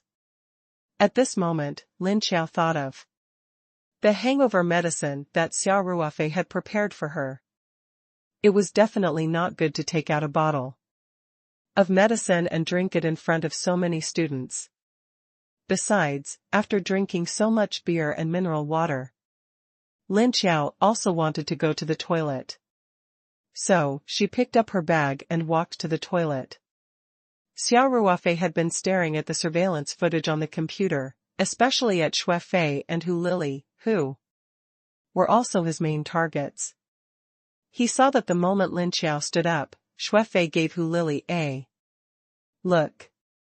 Hu Lili, who was sitting near the bathroom door, immediately stood up, rushed into the bathroom, and locked the door from the inside. Xia Ruofei had also left a hornet with a miniature camera in the bathroom. He was also stunned when he saw Hu Lili flash into the bathroom on the surveillance screen. However, he was not a peeping Tom, so he subconsciously wanted to use his mental power to command the hornet to change direction. At this moment, Xia Ruofei saw that Hu Lili did not open the toilet lid. Instead, she sat on the toilet lid and took out her phone. Xia Ruofei's heart skipped a beat. He stopped directing the hornet's direction. At the same time, he quickly tapped on the computer and the sound in his headphones immediately changed to the surveillance in the bathroom. Hu Lili quickly pulled out a number and dialed it. A moment later, Hu Lili's voice came from the headset. Sister Mei, are you all in position? Okay, she should be out soon. Follow the plan. Don't attract any attention. If you do this well, Brother Fei will reward you. Xia Ruofei's eyes lit up when he heard this. He stared at Hu Lili on the screen with a cold expression. After the call, Hu Lili sat on the toilet lid and started playing with her phone, showing no intention of going out. Thinking back to how Ruofei had specially brought Hu Lili to meet with 2 street bullies yesterday, Xia Ruofei could already guess Hu Lili's intentions. However, he continued to observe quietly. Everything was under his control, so he was not in a hurry. Lin Xiao was a few steps slower than Hu Lili. When she saw Hu Lili enter the bathroom first, she could only stand at the door and wait. She felt very dizzy. When she was walking just now, her feet were uneven, and she felt as if she was stepping on cotton. So, Lin Xiao supported herself against the wall with one hand and waited for Hu Lili to finish using the bathroom so that she could go in and drink the hangover medicine that Xia Ruofei had prepared for her. At the same time, she could also solve her urgent need for internal medicine. However, after Hu Lili went in, there was no movement at all, as if she had fallen into the toilet. Time passed by, but Hu Lili had no intention of coming out. Lin Xiao felt that she couldn't stand steadily. What was worse was that she had drunk a lot of alcohol and mineral water just now. Now, she felt more and more thirsty. She couldn't help but clamp her legs and then gently knock on the door. "Hu Lily, are you done?" Lin Xiao asked. Xia Ruofei saw Hu Lily sitting on the toilet lid. When she heard the knock on the door, she looked away from her phone and smiled sarcastically. "Is it Lin Xiao?" Hu Lily deliberately said loudly, "I'm sorry. I'm having a stomachache. Please wait a little longer.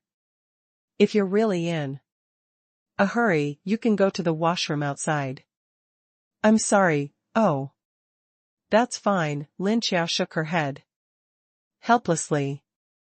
She waited for another 2 minutes, but Hu Lily still didn't show any signs of coming out. She couldn't hold it in any longer.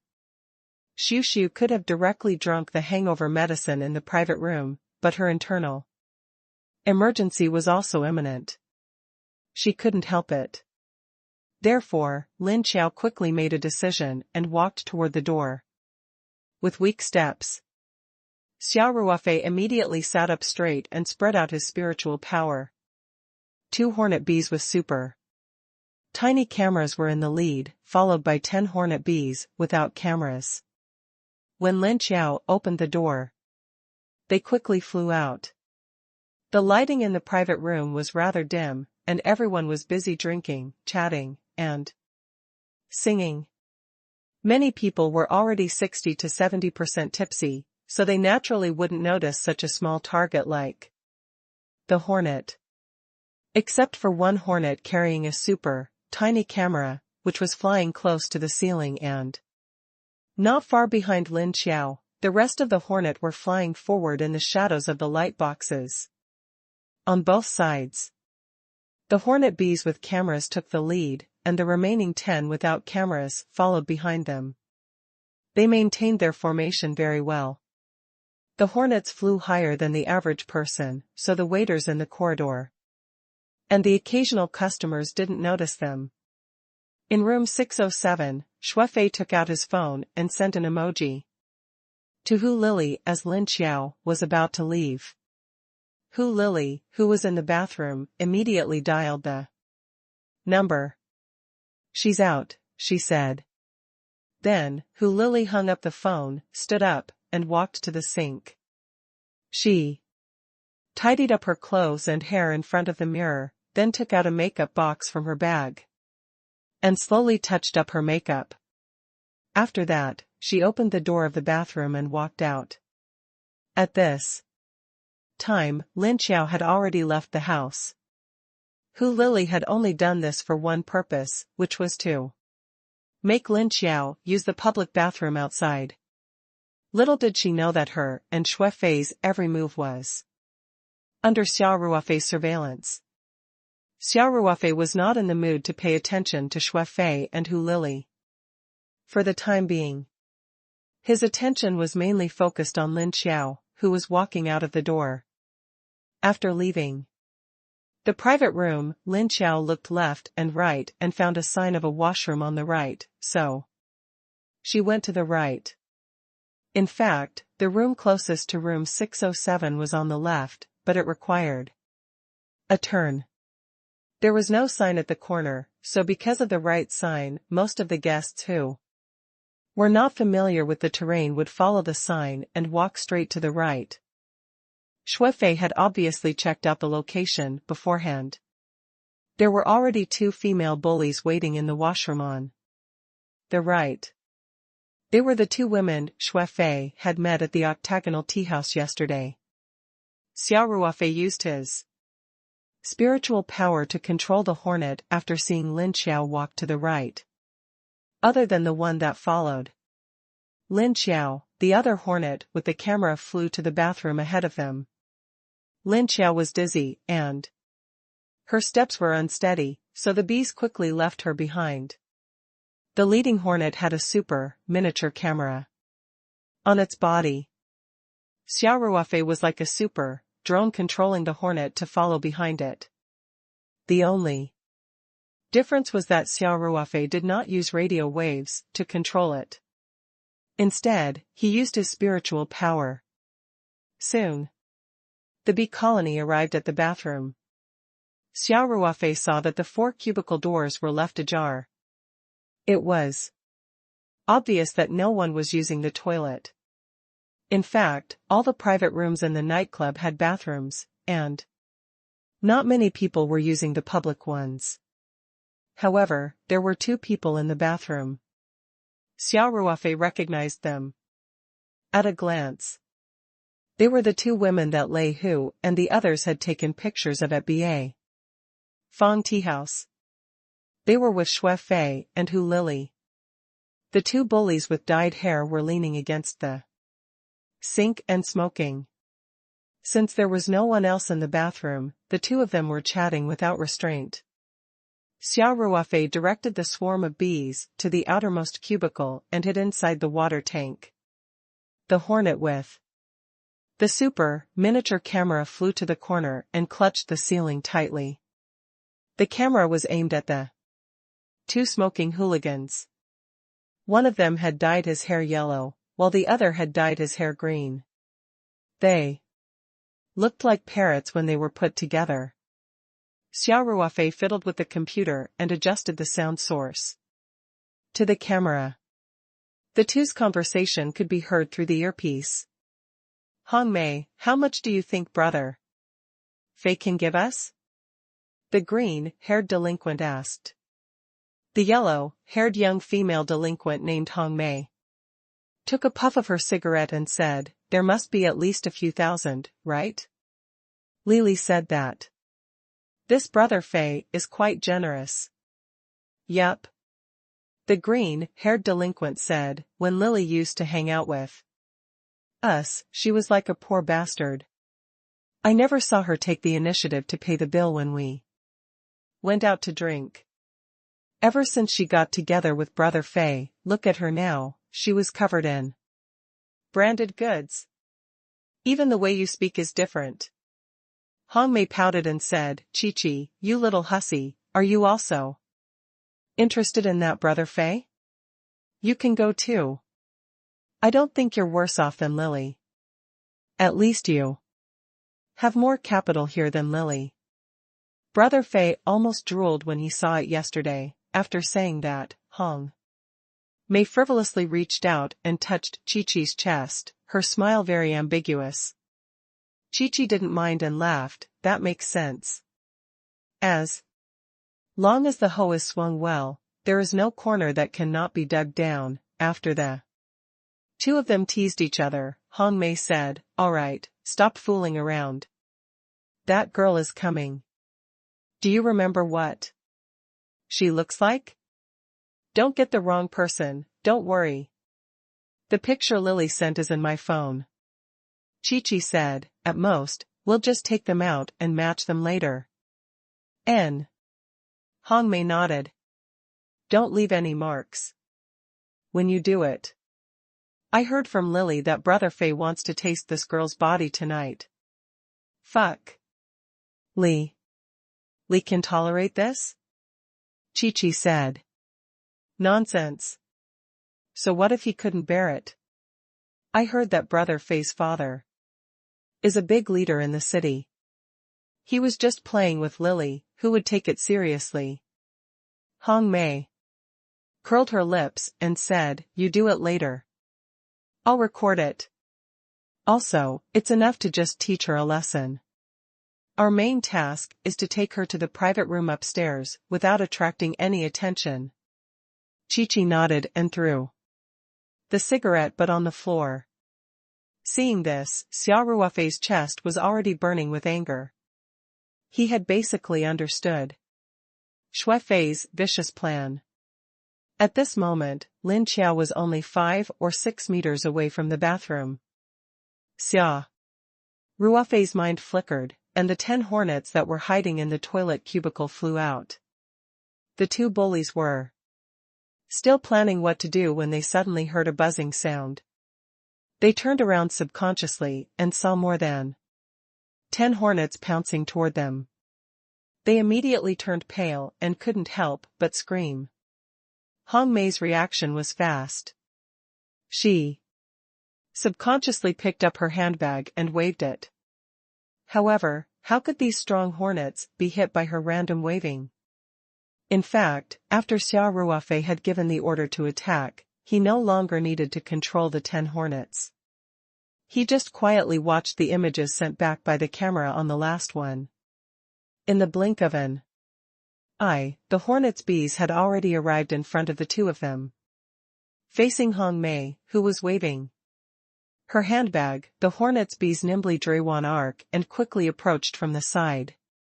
The next moment, the two bullies let out tragic wails. 10 hornets were distributed equally, and each of them got 5.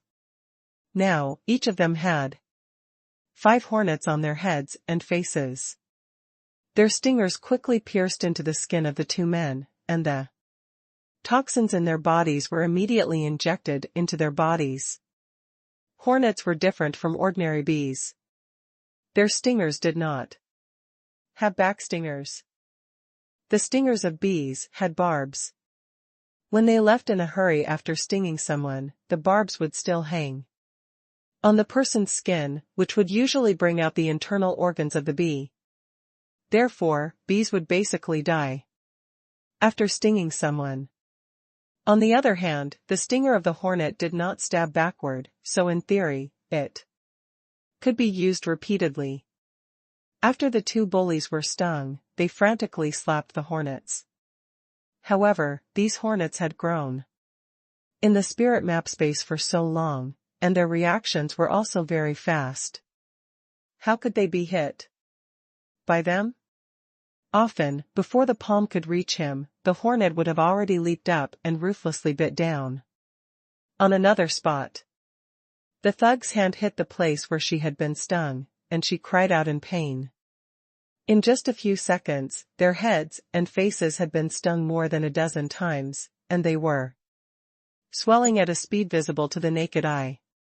Especially their faces, which were severely affected by the disaster. They were swollen like pig heads, and even their own mothers couldn't recognize them. Xia Ruofei didn't release many hornets this time. Although he hated these 2 bullies, he couldn't kill them. Even if no one could find out after the incident, Xia Ruofei couldn't treat human lives like grass. Wouldn't he be a homicidal maniac? After about 20 stingers, Xia Ruofei used his spiritual power to order the hornets to fly up and still hover around the ceiling of the bathroom. The shrill screams of the 2 bullies immediately attracted the attention of the waiters in the corridor. Someone immediately rushed over and heard that the sound came from the women's washroom. They quickly called a waitress in to check.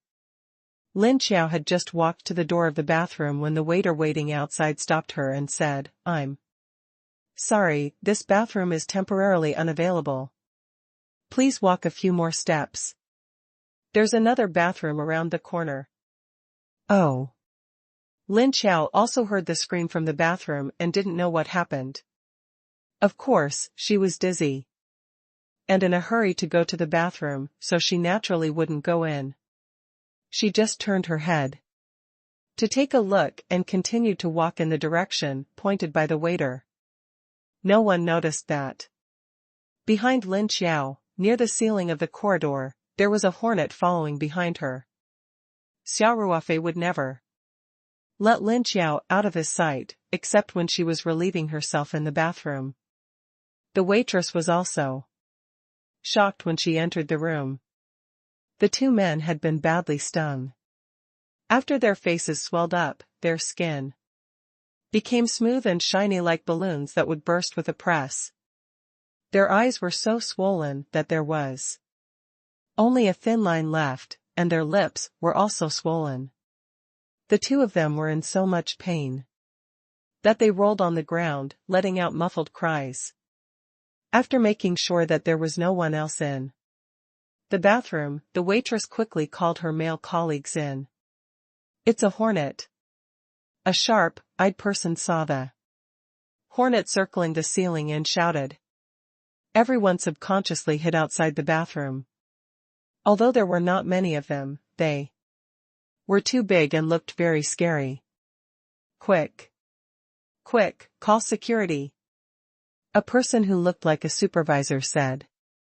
In a trembling voice, also, call 120. Those two guests seemed to be in serious condition. While everyone was busy, Xia Ruofei, who was in room 607, gave Hu Lili a look. Then, the two of them got up and left the room one after another. Everyone in the room was drunk and no one noticed that two people were missing. With the exception of Xia Ruofei, who had been watching the surveillance in front of the computer, the moment Xia Ruofei stood up, Xia Ruofei immediately ordered the hornets left in the room. Except for two who were left to monitor the room, the remaining 10 hornets without cameras and 4 other hornets with cameras flew out deftly when the door opened. Xia Ruofei and Hu Lili had originally planned to go directly to the private room upstairs. Xia Ruofei's eyes were full of lust, thinking that he would be able to enjoy a good time with women later. However, as soon as they stepped out of the door, they were shocked by the movement in the bathroom on the right. They turned around and saw that there were a few waiters gathered at the door of the bathroom. In the distance, the nightclub security guards were also rushing over. Xia Ruofei's first reaction was that the commotion caused by Hong Mei and her partner was too big and had attracted the attention of the nightclub staff. Motherfucker! Didn't I tell them to be careful? Xia Ruofei cursed in a low voice, can't you teach that girl a lesson when we get to the private room? Fuck. He was a little worried that tonight's good thing would be ruined, so he anxiously took Hu Lili to the bathroom to see what was going on. When they arrived at the bathroom, the waiters naturally stopped Xia Ruofei and Hu Lili. There were ferocious hornets in the corner, so they could let the guests in. If someone else got hurt, they would lose their jobs. However, just because humans didn't go in, it didn't mean that the hornet wouldn't come out. When Xia Ruofei and Hu Lili walked to the door of the bathroom, Xia Ruofei's spiritual power was released at the same time. The hornet's nest that had been circling around the bathroom ceiling buzzed and flew out of the door. The remaining 10 hornets that followed Xia Ruofei out of room 607 also received the order to attack. They flapped their wings and pounced at the two, forming a pincer attack. When the waiters saw the hornet suddenly fly out of the bathroom, they were so scared that they stepped back. Xia Ruofei and Hu Lili, who didn't know what was going on, were also stunned. The next moment, a buzzing sound was heard as 20 hornets swooped down toward the two of them. It was only then that Xia Ruofei and Hu Lili finally reacted. Their eyes were filled with fear, and they couldn't help but scream. Then, they subconsciously covered their heads and tried to run away. However, how could the hornet let them go after receiving the order to attack? Could 2 legs be faster than the flying speed of these hornets? In the blink of an eye, the 2 hordes of hornets caught up with their respective targets and stung their heads, faces, and hands. The wails of ghosts and howls of wolves resounded in the nightclub again. The waiters at the side were all stunned. When they came back to their senses, their first reaction was not to save the people, but to cover their heads and flee in all directions. These hornets were too terrifying. In just a few seconds, they had already stung people's faces until they were beyond recognition.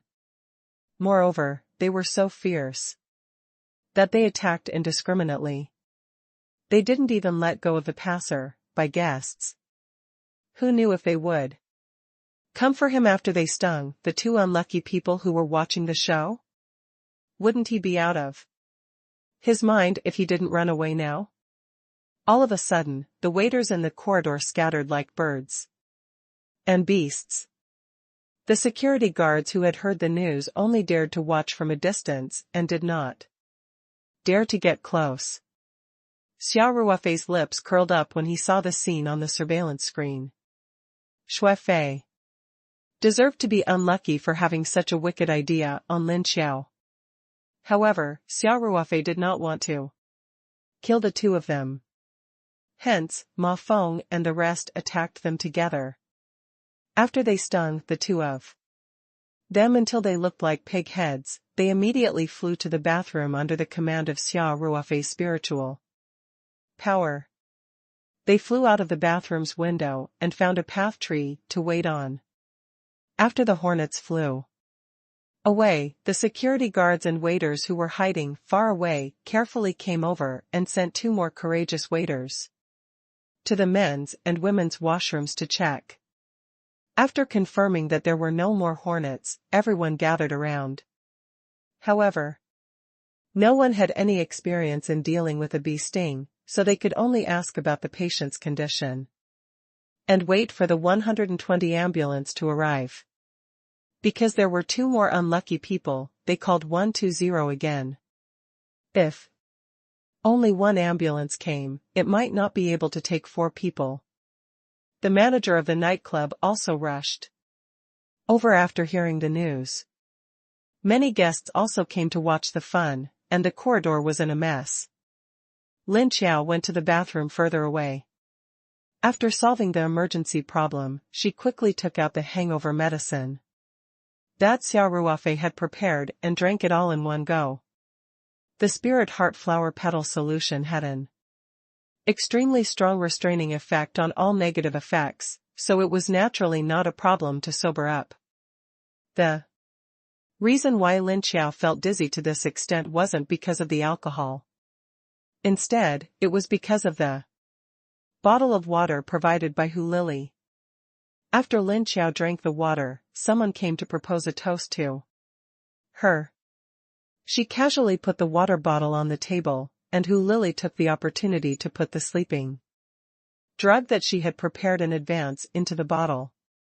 In order to prevent Lin Xiao from falling unconscious in the private room, they didn't use too much of the drug. They only wanted to make Lin Xiao dizzy and slow down her thinking. This kind of reaction was very similar to being drunk. When most people realized that they had drunk a little too much, they would go to the bathroom, hide from the alcohol, or wash their faces with cold water. Just as Lin Xiao was about to go to the bathroom, Hu Lili occupied the bathroom in advance. Then, he dawdled inside and refused to come out. Lin Xiao had no choice but to go to the public bathroom outside. There were already 2 female hooligans in the public bathroom. According to the plan, they would have a conflict with Lin Xiao, then teach her a lesson in the bathroom and force her to drink more knockout powder. When the drug took effect, they would take her to the private room upstairs that had been booked in advance. Then, it was Ruofei's turn. This deranged rich kid wanted to sully Lin Xiao. What was even more ridiculous was that he had arranged for Hu Lili to record the scene. He was even planning to use the video to blackmail Lin Xiao. Lin Xiao just didn't want to cooperate with him to cheat during the college entrance examination, but he took revenge on her so viciously. It was obvious to what extent he would seek revenge for the smallest grievance. After Xia Ruofei analyzed the situation, he had basically guessed Ruofei's plan. Hence, he did not hesitate to command the hornet to teach them a lesson. After Lin Xiao took the Chinese medicine concocted from the spirit heart flower petal solution, her dizziness immediately disappeared. It could be said that the effect was immediate. She got some water from the sink and washed her face before walking out of the bathroom. Lin Xiao wanted to go back to her room to inform her classmates and go home first. It was already past 9 o'clock. She didn't want her mother and Xia Ruofei to worry, so she planned to go back to the Forestry Bureau dormitory and tell them that she was safe. As soon as she came to the corridor, she saw that there was a lot of noise in front of her. Many people were gathered around the door of the bathroom in front. Lin Xiao had to pass by the bathroom to return to the private room. She soon arrived at the scene of the incident. "Excuse me," Lin Xiao said softly. She parted the crowd and prepared to continue walking back to room 607. 4 people were lying on the floor of the corridor, wailing in pain. Ying and the other 2 bullies were also moved to the corridor by the waiters. Ruofei and Hu Lily's faces were swollen like pigs' heads, and their voices were hoarse. However, Lin Xiao recognized their clothes. Ruofei and Hu Lily. Lin Xiao was shocked. "What happened to you? Madam, do you know these 2 people?" the nightclub manager asked. I'm not sure." Lin Xiao looked at the 2 of them and said, "They look like my classmates from their clothes." The manager also looked at the 2 pig-headed faces and quickly said, "That should be right. Both of them were stung by hornets' bees, and we've already called the emergency number. Could you please inform their families?" "I don't know how to contact their family," Lin Xiao said with embarrassment. "Why don't I go to the private room and talk to our class monitor?" All right. The manager said, "Then I'll have to trouble you." Lin Xiao nodded slightly and then walked back to the private room with faster steps. In the crowd, she found the class monitor who was singing with others. After Lin Xiao told him what happened, the class monitor sobered up and hurriedly led a few people out. After confirming that the 2 unlucky guys who had been stung by the hornet were really Ruofei and Hu Lily, the party naturally couldn't continue. However, there was no need for all 40 people in the class to stay, and the scene was quite chaotic. The class leader who was in charge of organizing the event left a few boys to help, and then asked the students who were familiar with Ruofei and Hu Lily to inform their parents. As for the rest of the people, they naturally went back to their own homes to find their mothers. The class monitor was quite responsible. He didn't forget what he had said before. He even arranged for boys to send some girls whose homes were further and more remote. Of course, he did it for the sake of safety. Ruofei and Hu Lily's incident had already happened today. If any girl went home and encountered any safety issues, he, as the party organizer, would have to bear the blame. However, Lin Xiao's home was in the city, so she declined. The class monitors offered to send her back. She said that her home was not far from here and she could take a taxi back. The class monitor was busy and didn't care much. After reminding Lin Xiao to be careful, he let her go. After Lin Xiao left, she hailed a taxi and went back to the dormitory in the Forestry Bureau. Meanwhile, Xia Ruofei had already taken advantage of the chaos to recall all the hornets back into the spirit map space. He put his laptop into the spirit map space, and then his phone rang. "Brother Xia," Lin Xiao went out alone and took a taxi. Lei Hu replied, "I'm following behind in the car with little Song." Xia Ruofei nodded and said, "Yes, thank you. Report to me after Qiao has safely entered the house." "Understood," Lei Hu said. He couldn't help but sigh in his heart. Brother Xiao's love for Lin Xiao is really unspeakable. This silly girl didn't know that Brother Xia had done so much work behind the scenes, nor did she know that she had almost fallen into a dangerous situation. Lei Hu and the other veterans were very clear about the relationship between Xia Ruofei and Lin Xiao's family. Hence, Lei Hu was very touched. He was full of admiration for Xia Ruofei's act of taking care of the will of martyrs and the families of his comrades and brothers. Just as Lei Hu was about to hang up, Xia Ruofei said, "The other brothers are still waiting for orders downstairs. Right? Let them all come up. I'm in room 605. Brother Xia, the private rooms have already been reserved. Brothers, come up and sing a song." Xia Ruofei smiled and said, "Come over after you escort Xiao home. I'll order some food and wine first." "Yes." Lei Hu's heart warmed as he replied. "Brother Xia." After a while, 4 or 5 veterans came to room 605. Xia Ruofei pressed the service bell and asked the waiter to bring a few boxes of beer. He also ordered some dishes that went with the beer and a large bowl of seafood noodles for each person. The Xuanji nightclub mostly sold marinade, side dishes, and snacks. There were not many staple foods to choose from. Xia Ruofei personally gave them a toast to thank them for their hard work over the past 2 days. Then, he invited everyone to eat their noodles first. 10 minutes later, Lei Hu called. Lin Xiao had arrived home safely. When Lei Hu arrived at room 605, Xia Ruofei picked up another can of beer and said, "Brothers, it's been hard on everyone these 2 days. I'll give you another toast." The ex-soldiers agreed and raised their beer.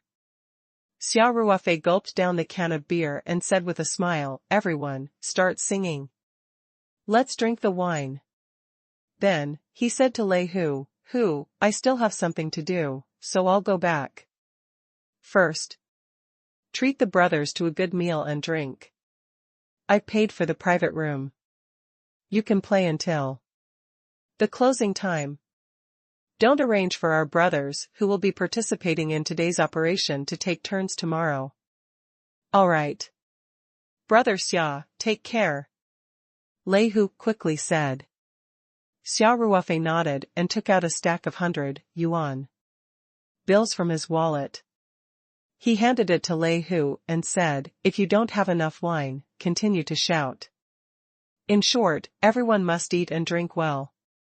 No, we can't drink that much," Lei Hu quickly declined. Xia Ruofei laughed and scolded, "Nonsense. This wine is not even enough for you to drink alone." They were all trained in the army, who didn't know who. "You can't go back until you finish spending this money."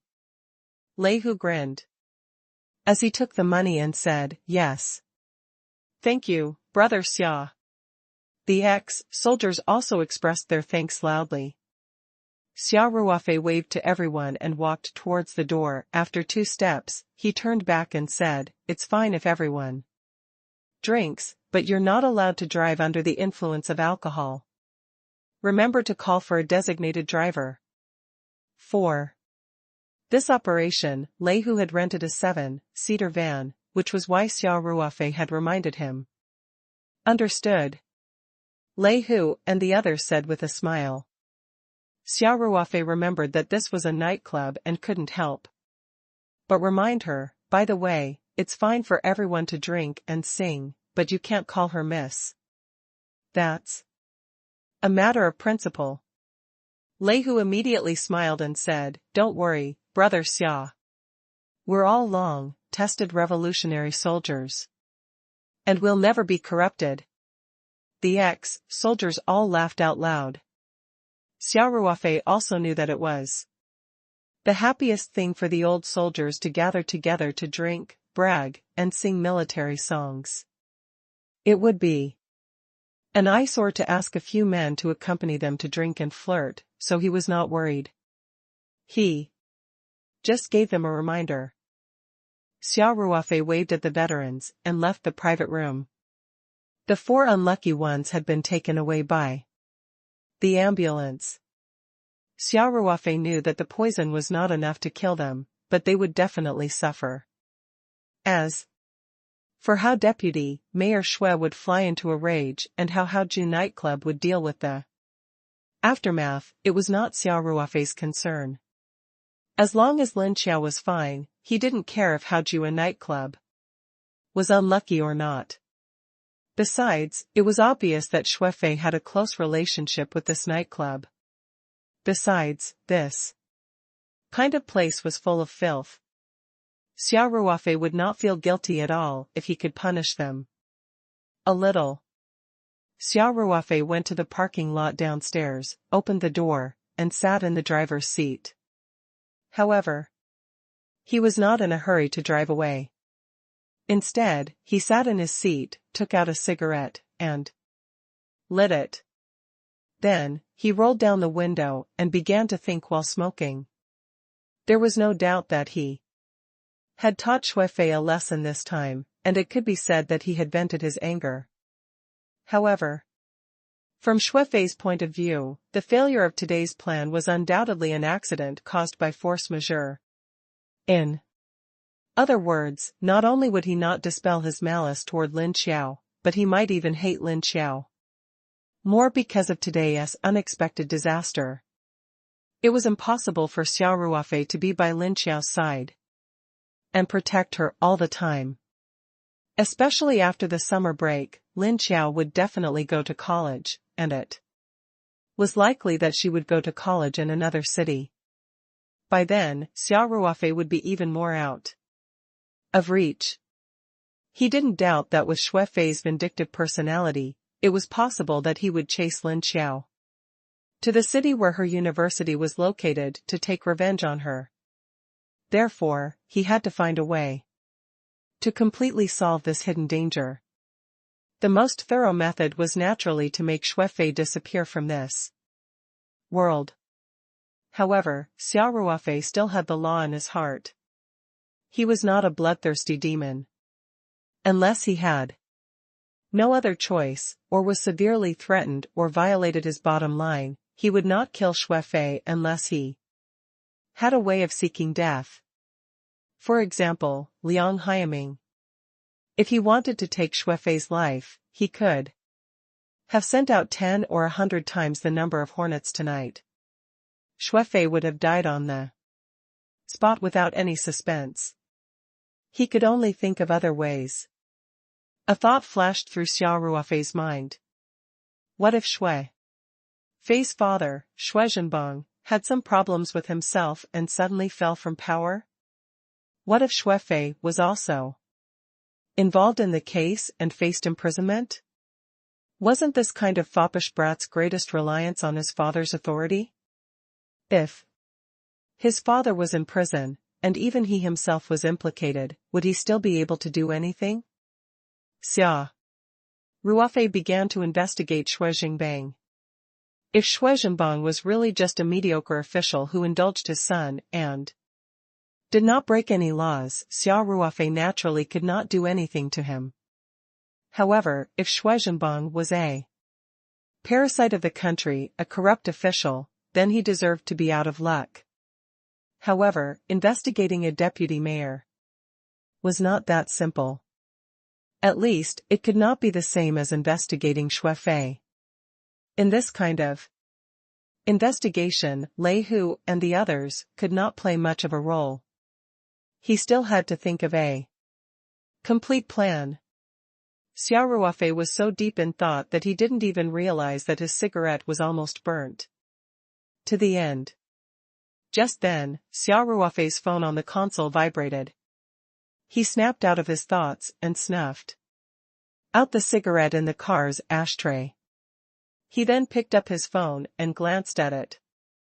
After seeing the caller ID, Xia Ruofei's eyes revealed a strange look.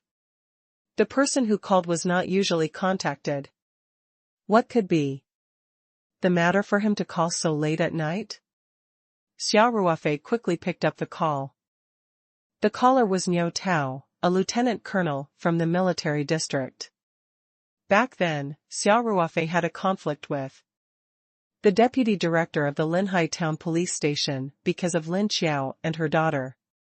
After asking Wolf King Guozhan for help, the local leaders of the southeast province were alerted.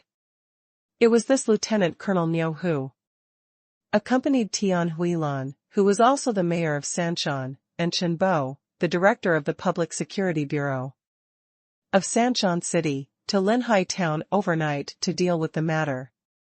Furthermore, Niu Tao had another identity. He was the former squadron leader of the Lone Wolf assault team. The reason why he was transferred to the provincial military region was because he had been seriously injured during a mission. After he recovered, his physical condition was no longer suitable for serving in the frontline troops, especially in special combat units. That was why he was transferred to the provincial military region.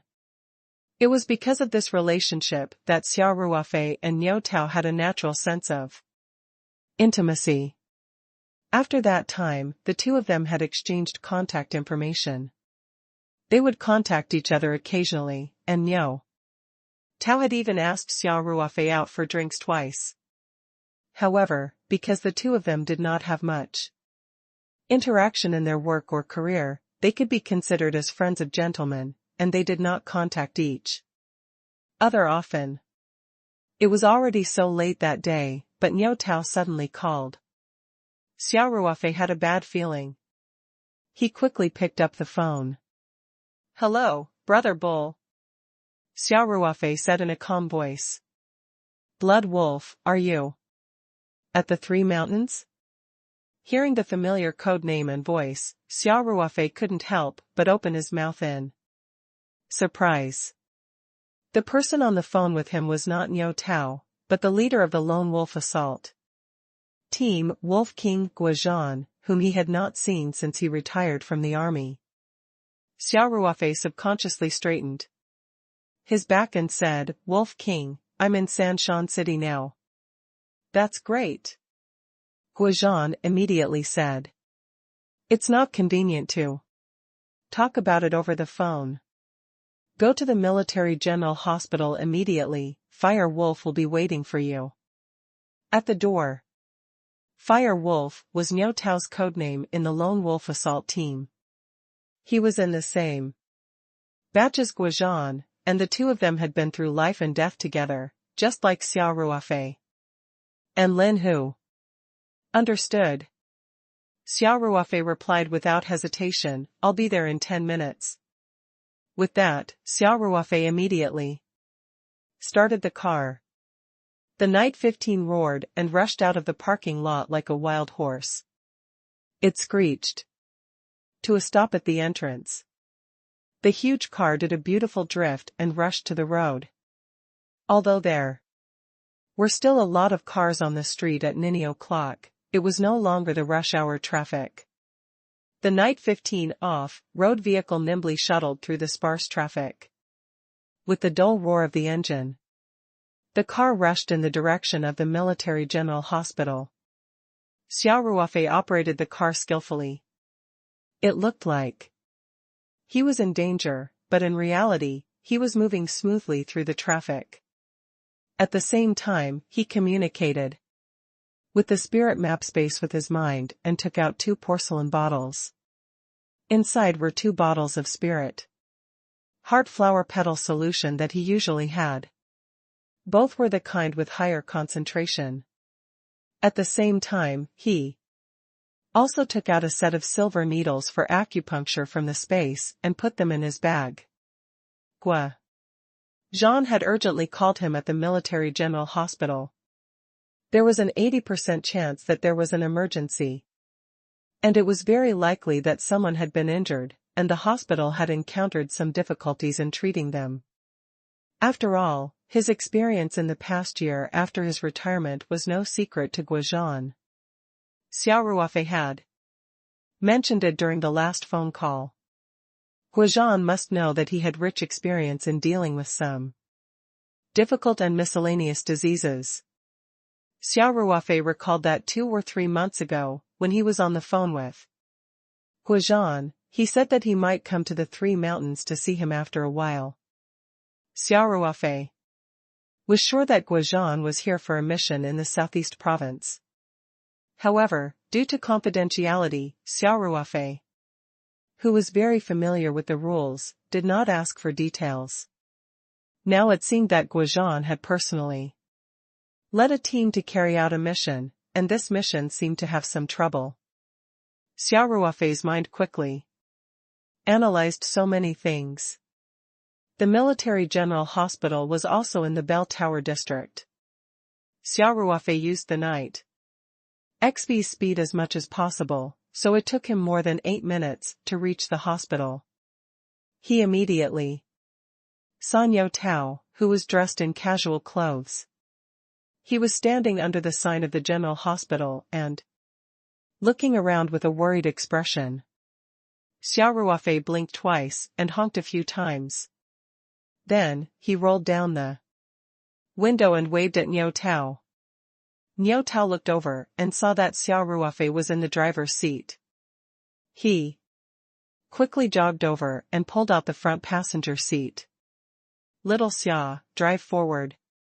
I'll show you the way." "Brother Bull. What's the situation?" Xia Ruofei asked as he started the car again. "I'm not too sure about the details." Niu Tao said in a heavy tone, "You know the rules. Guozhan definitely wouldn't tell me so much. I only know that their losses this time are not small. Turn right at the intersection ahead." After Niu Tao pointed Xia Ruofei in the right direction, he continued, "One person was sacrificed, and one person was seriously injured. He is still being resuscitated in the specialist building. Academician Kai Jingbin, the director of the General Hospital's major surgery department, is personally acting as the chief surgeon. However, the situation is not very optimistic. Guozhan is also a little desperate. So he thought of calling you over. We can only make a last resort in a desperate situation." Sigh. Although Niu Tao's words were not very pleasant and he seemed to have no confidence in Xia Ruofei, Xia Ruofei was not unhappy at all, because his attention was not on the rest of the words. One person sacrificed, another person sacrificed. These 4 words were like a heavy hammer pounding on Xia Ruofei's heart. Although the Lone Wolf assault team was a high-ranking force, it did not have many members. This type of Special Forces assault team was made up of elite soldiers. Those who were selected were the elites of the elites. Hence, Xia Ruofei was very familiar with all the comrades in the assault team. Everyone had a very good relationship with each other. The death of one person meant that a familiar comrade would leave him forever. Xia Ruofei had only retired for about a year. Even if there was a new member in the Lone Wolf assault team, it was impossible for him to be sent out to carry out an important mission that even Guozhan had to personally take action. Hence, the possibility of the death was high. There was a wall of heroes in the Lone Wolf assault team's history library, on which every comrade who had died was printed. Lin, who was the 165th, and the latest one. Now, there was another comrade who used to crawl and roll on the training ground with him, sweating like rain, but he was about to become an icy photo on the wall of heroes. Xia Ruofei felt as if his heart was being cut by a knife. He could not help but clench the steering wheel tightly. "Little Xia. Little Xia." Niu Tao's voice brought Xia Ruofei back to his senses. He said, "I'm sorry, brother Bull, I was distracted, we've missed the intersection," Niu Tao said helplessly. "Let's go back a little." "Oh. All right." Xia Ruofei immediately put the car in reverse and drove the car back a dozen meters. Then, he turned left, according to Niu Tao's instructions, and continued driving. Finally, the car stopped in front of an 8-story building with white tiles on the outside. This was the specialist building of the General Hospital, which specialized in treating leaders of the garrison system at the deputy military level and above, as well as leaders of the provincial level and above. It was similar to the south building of the 301 hospital. The wounded were definitely not qualified to stay in the specialist building, but the Lone Wolf assault team was an exception. Every member of the Lone Wolf assault team was the heart of the military region's chief. Moreover, the injured was in a critical condition, which was a matter of life and death. Therefore, the chief of the military region personally called to coordinate, and the general hospital naturally provided the best medical resources immediately. Xia Ruofei and Niu Tao got out of the car and ran up the stairs. Niu Tao flashed his special pass at the sentry post and the two of them ran into the building without any obstacles. He took the elevator to the 6th floor. As soon as he got out of the elevator and came to the corridor, Xia Ruofei saw the Wolf King Guizhan, who he had not seen for a year. Guizhan was wearing a black tight-fitting short-sleeved T-shirt and a pair of army green tactical pants. His body was stained with a lot of dust. He leaned against the wall of the corridor, and his face clearly showed a trace of fatigue. This was something that Xia Ruofei had rarely seen in his entire military career. Guizhan seemed to be always full of energy. Whether it was in battle or training, his sharp tiger eyes were always full of energy, as if he never knew fatigue. But today, Guizhan's eyes seemed to carry a trace of fatigue, and even a trace of confusion. It was obvious that the accident in the mission this time had dealt him a heavy blow. Wolf King. Xia Ruofei's voice was trembling. After leaving the army for more than a year, Xia Ruofei had a relationship. He even had a night of fun with the Italy beauty Monica. His business was also doing well. However, the moment he saw the old chief of the army, Xia Ruofei seemed to have returned to the military camp in a straight line and square blocks, back to the danger-filled tropical jungle, back to the unforgettable time when he took a bullet for his brothers and comrades. Guizhan raised his head abruptly. When he saw Xia Ruofei, his eyes seemed to be burning with hope again. He quickly took a few steps forward and said, "Blood Wolf, I heard that you've successfully treated many difficult-to-treat illnesses after you retired from the army. Are you good at detoxification?" Wolf King, what's the situation now? Xia Ruofei asked calmly. Which brother is injured? What's the exact situation? Xia Ruofei knew that the situation of the injured must be very urgent, so he held back his grief and did not ask which of his comrades had died. It was important to prioritize matters. This was the first lesson that Guizhan had taught Xia Ruofei after he joined the Lone Wolf assault team. This included rescuing injured comrades on the battlefield. There was a priority, which was not simply differentiated by the severity of injuries. Jin Gang was the one who was injured, said Guizhan. He was shot in the abdomen, which penetrated the lower lobe of the liver, the stomach, and the intestines. The bullet stopped at the lower left side of the abdomen. After the specialists from the General Hospital tried their best to save him, the bullet has been taken out. Xia Ruofei pursed his lips and said, "The bullet was dipped in poison?" Just now, Guizhan had asked him if he was good at detoxification, so he had already guessed it. Guizhan's expression dimmed and he nodded. Yes, if it's just an external injury, it won't be life-threatening. The real problem is the poison on the bullet. The bullet stayed in the abdominal cavity for a long time and the poison has already entered the blood.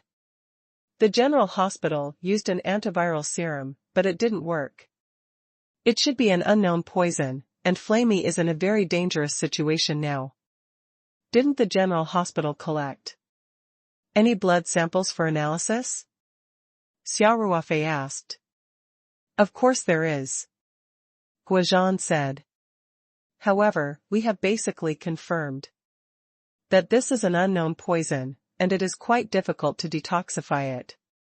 Now, the specialists in the General Hospital are having an emergency consultation to try a new treatment, but Xiaoling, I'm afraid she won't be able to hold on for long.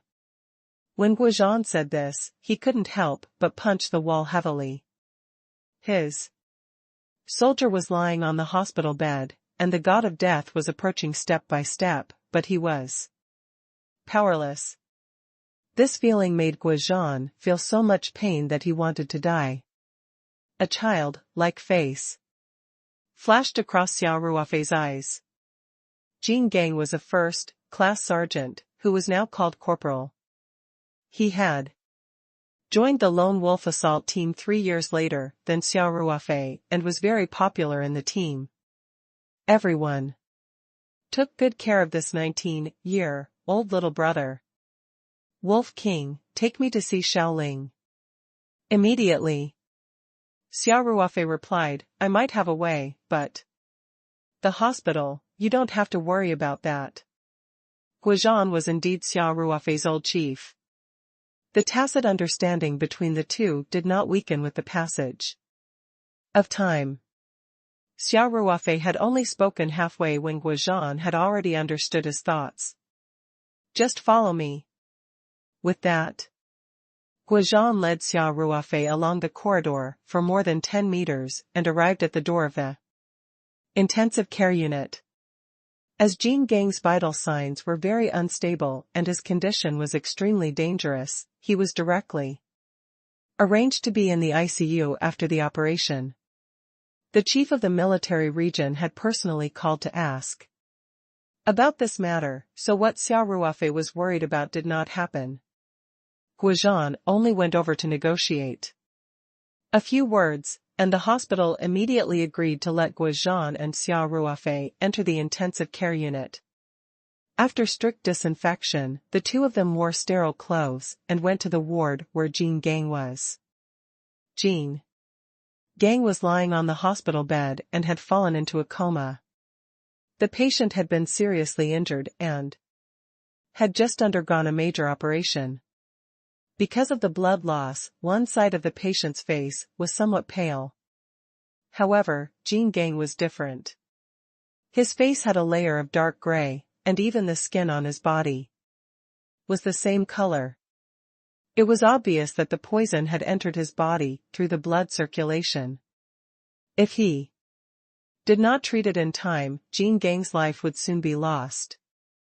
Guozhan turned his gaze to Xia Ruofei.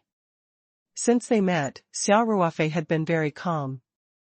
This old subordinate that he had personally selected from the field army back then seemed to have changed a little after being away for more than a year. He was so calm that he seemed to be more grounded. There was no doctor on duty in the ICU. The experts were all in an emergency meeting to study the detoxification treatment plan. The nurse was also waiting outside. Only when Jin Gang's vital signs showed major signs and the instrument gave a warning would the nurse call the doctor in an emergency and rush in to do emergency treatment. This was also the most ideal environment that Xia Ruofei needed.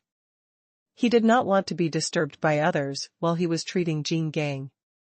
Xia Ruofei nodded slightly to Guozhan, then took the responsibility to sit in front of Jin Gang's bed. He grabbed Jin Gang's hand and began to take his pulse.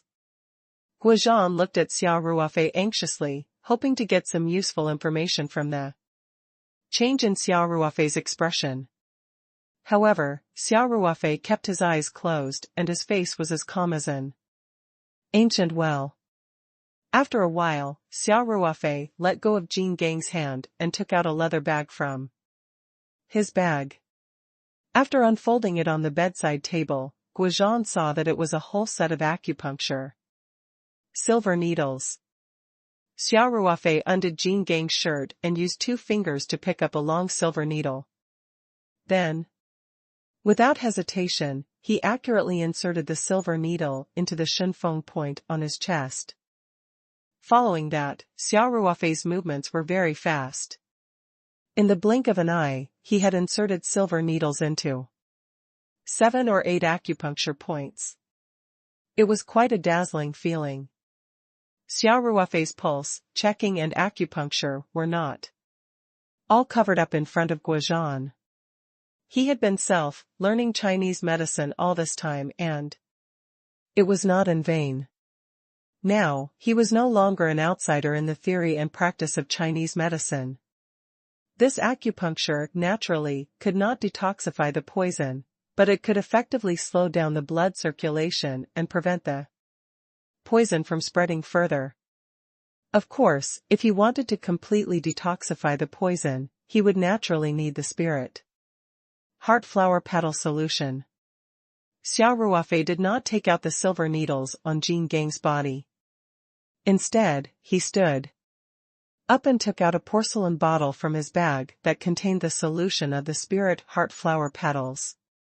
When Xia Ruofei received Guozhan's call, he had already thought of the possible situation, so he had taken the flower petal solution from the spirit map space in advance.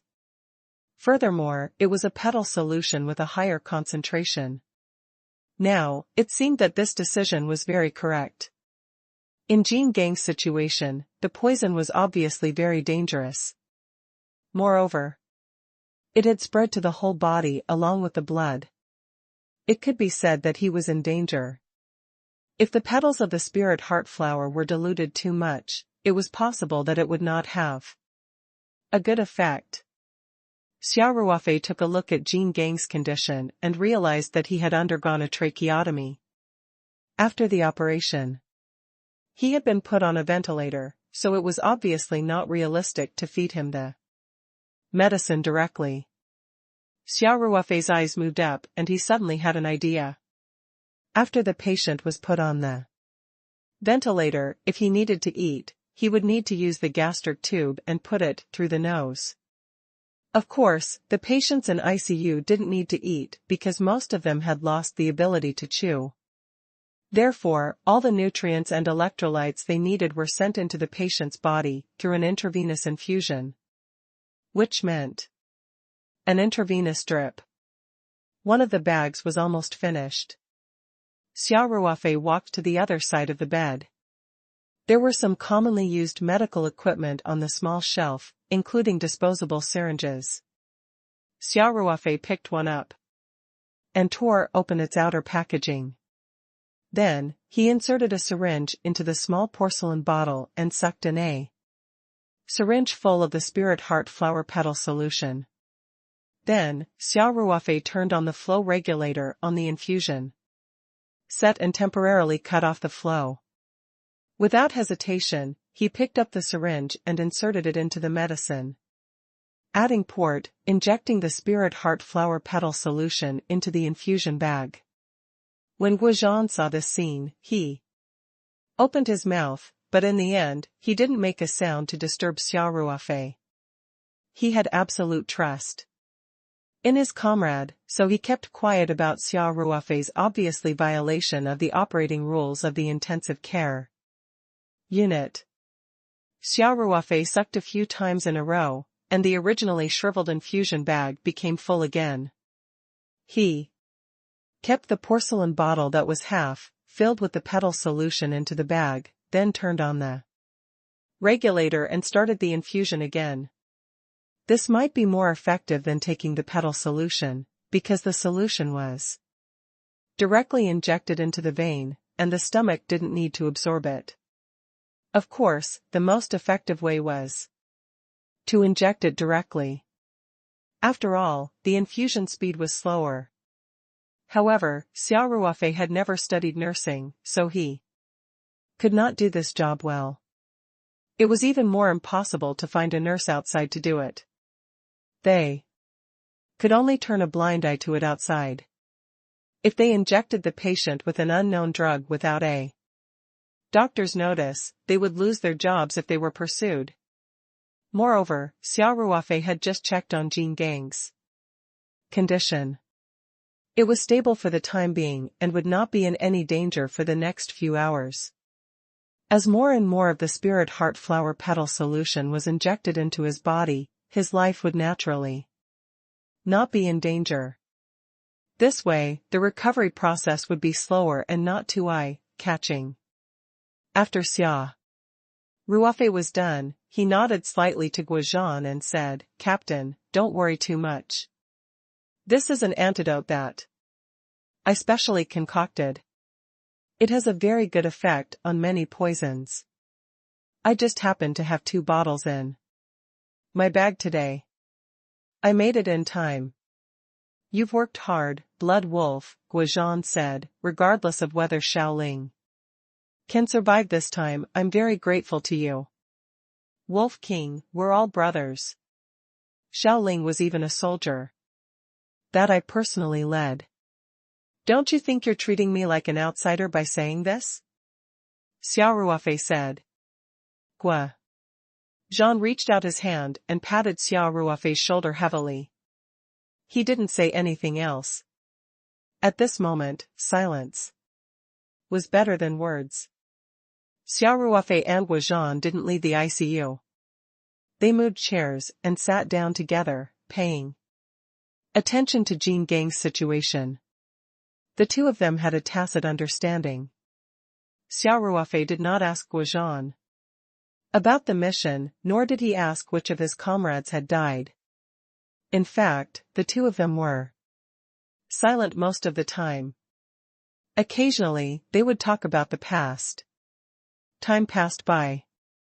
In the ward, there was only the regular beeping sound of the monitoring instrument. Guozhan raised his head and glanced at Jean Gang by chance. He could not help but rub his eyes and take a closer look. Then he said, "Blood Wolf, come and take a look. I don't know if it's my illusion, but Flamey's face seems to be much better." Of course, this was not an illusion. When the 2 of them had just entered the door, Jean Gang's face was dark gray, and the color of his skin was also very dull. What was more shocking was that although the wound had been treated to reduce inflammation, it was still greenish, purple in color. It was obvious that he had been deeply poisoned. But now, the dark gray color had faded a lot, and a trace of blood had begun to return to his face. The terrible purple, green color around his wounds had also faded a lot. Xia Ruofei smiled and said, "Wolf King, it seems that my antidote is effective. At the very least, Xiaoling's vital signs are very stable, and they're showing signs of improvement." Guozhan let out a long breath and patted Xia Ruofei's shoulder. "Brother." "Thanks."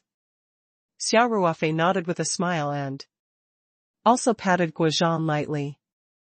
He could see that Guozhan's mood was more excited. This old leader, who was extremely calm, had a lot of emotional fluctuations today, which was a little different from the Guozhan in his impression. Xia Ruofei asked Guozhan to sit down and calm down. Then, he looked up at the infusion bag. There was still about 1/3 of the spirit heart flower petal solution left. Xia Ruofei nodded to himself. After using the spirit heart flower petal solution so many times, he was more experienced in controlling the concentration and dosage. This time, he controlled it very accurately. If the concentration of the solution was too high and the amount used was too large, there would be a situation where not only would the poison be completely eliminated, but even the external wounds would start to heal. This would be too shocking. It seemed that today's dosage was just about right. Due to the length of the syringe, the spirit heart flower petal solution in the small porcelain bottle was not completely extracted. However, Xia Ruofei did a rough calculation and felt that the dosage should be about right. The poison that even the specialists in the general hospital were unable to do anything about couldn't be completely removed in one dose, right? There were also gunshot wounds and wounds left by surgery. They couldn't be healed without medicine, right? So, Xia Ruofei looked at Jin Gang, who was lying on the hospital bed in a daze, and said silently in his heart, "Xiao Ling, I can only let you suffer a little." The men of the Lone Wolf Assault team were not afraid of death, so what was a little pain? Xia Ruofei and Guozhan didn't make a sound. When the bag of petal solution was finished, the nurse outside came in to change the bottle. The nurse was still a little strange. She felt that this bottle took much longer than expected. She looked at Xia Ruofei and Guozhan suspiciously.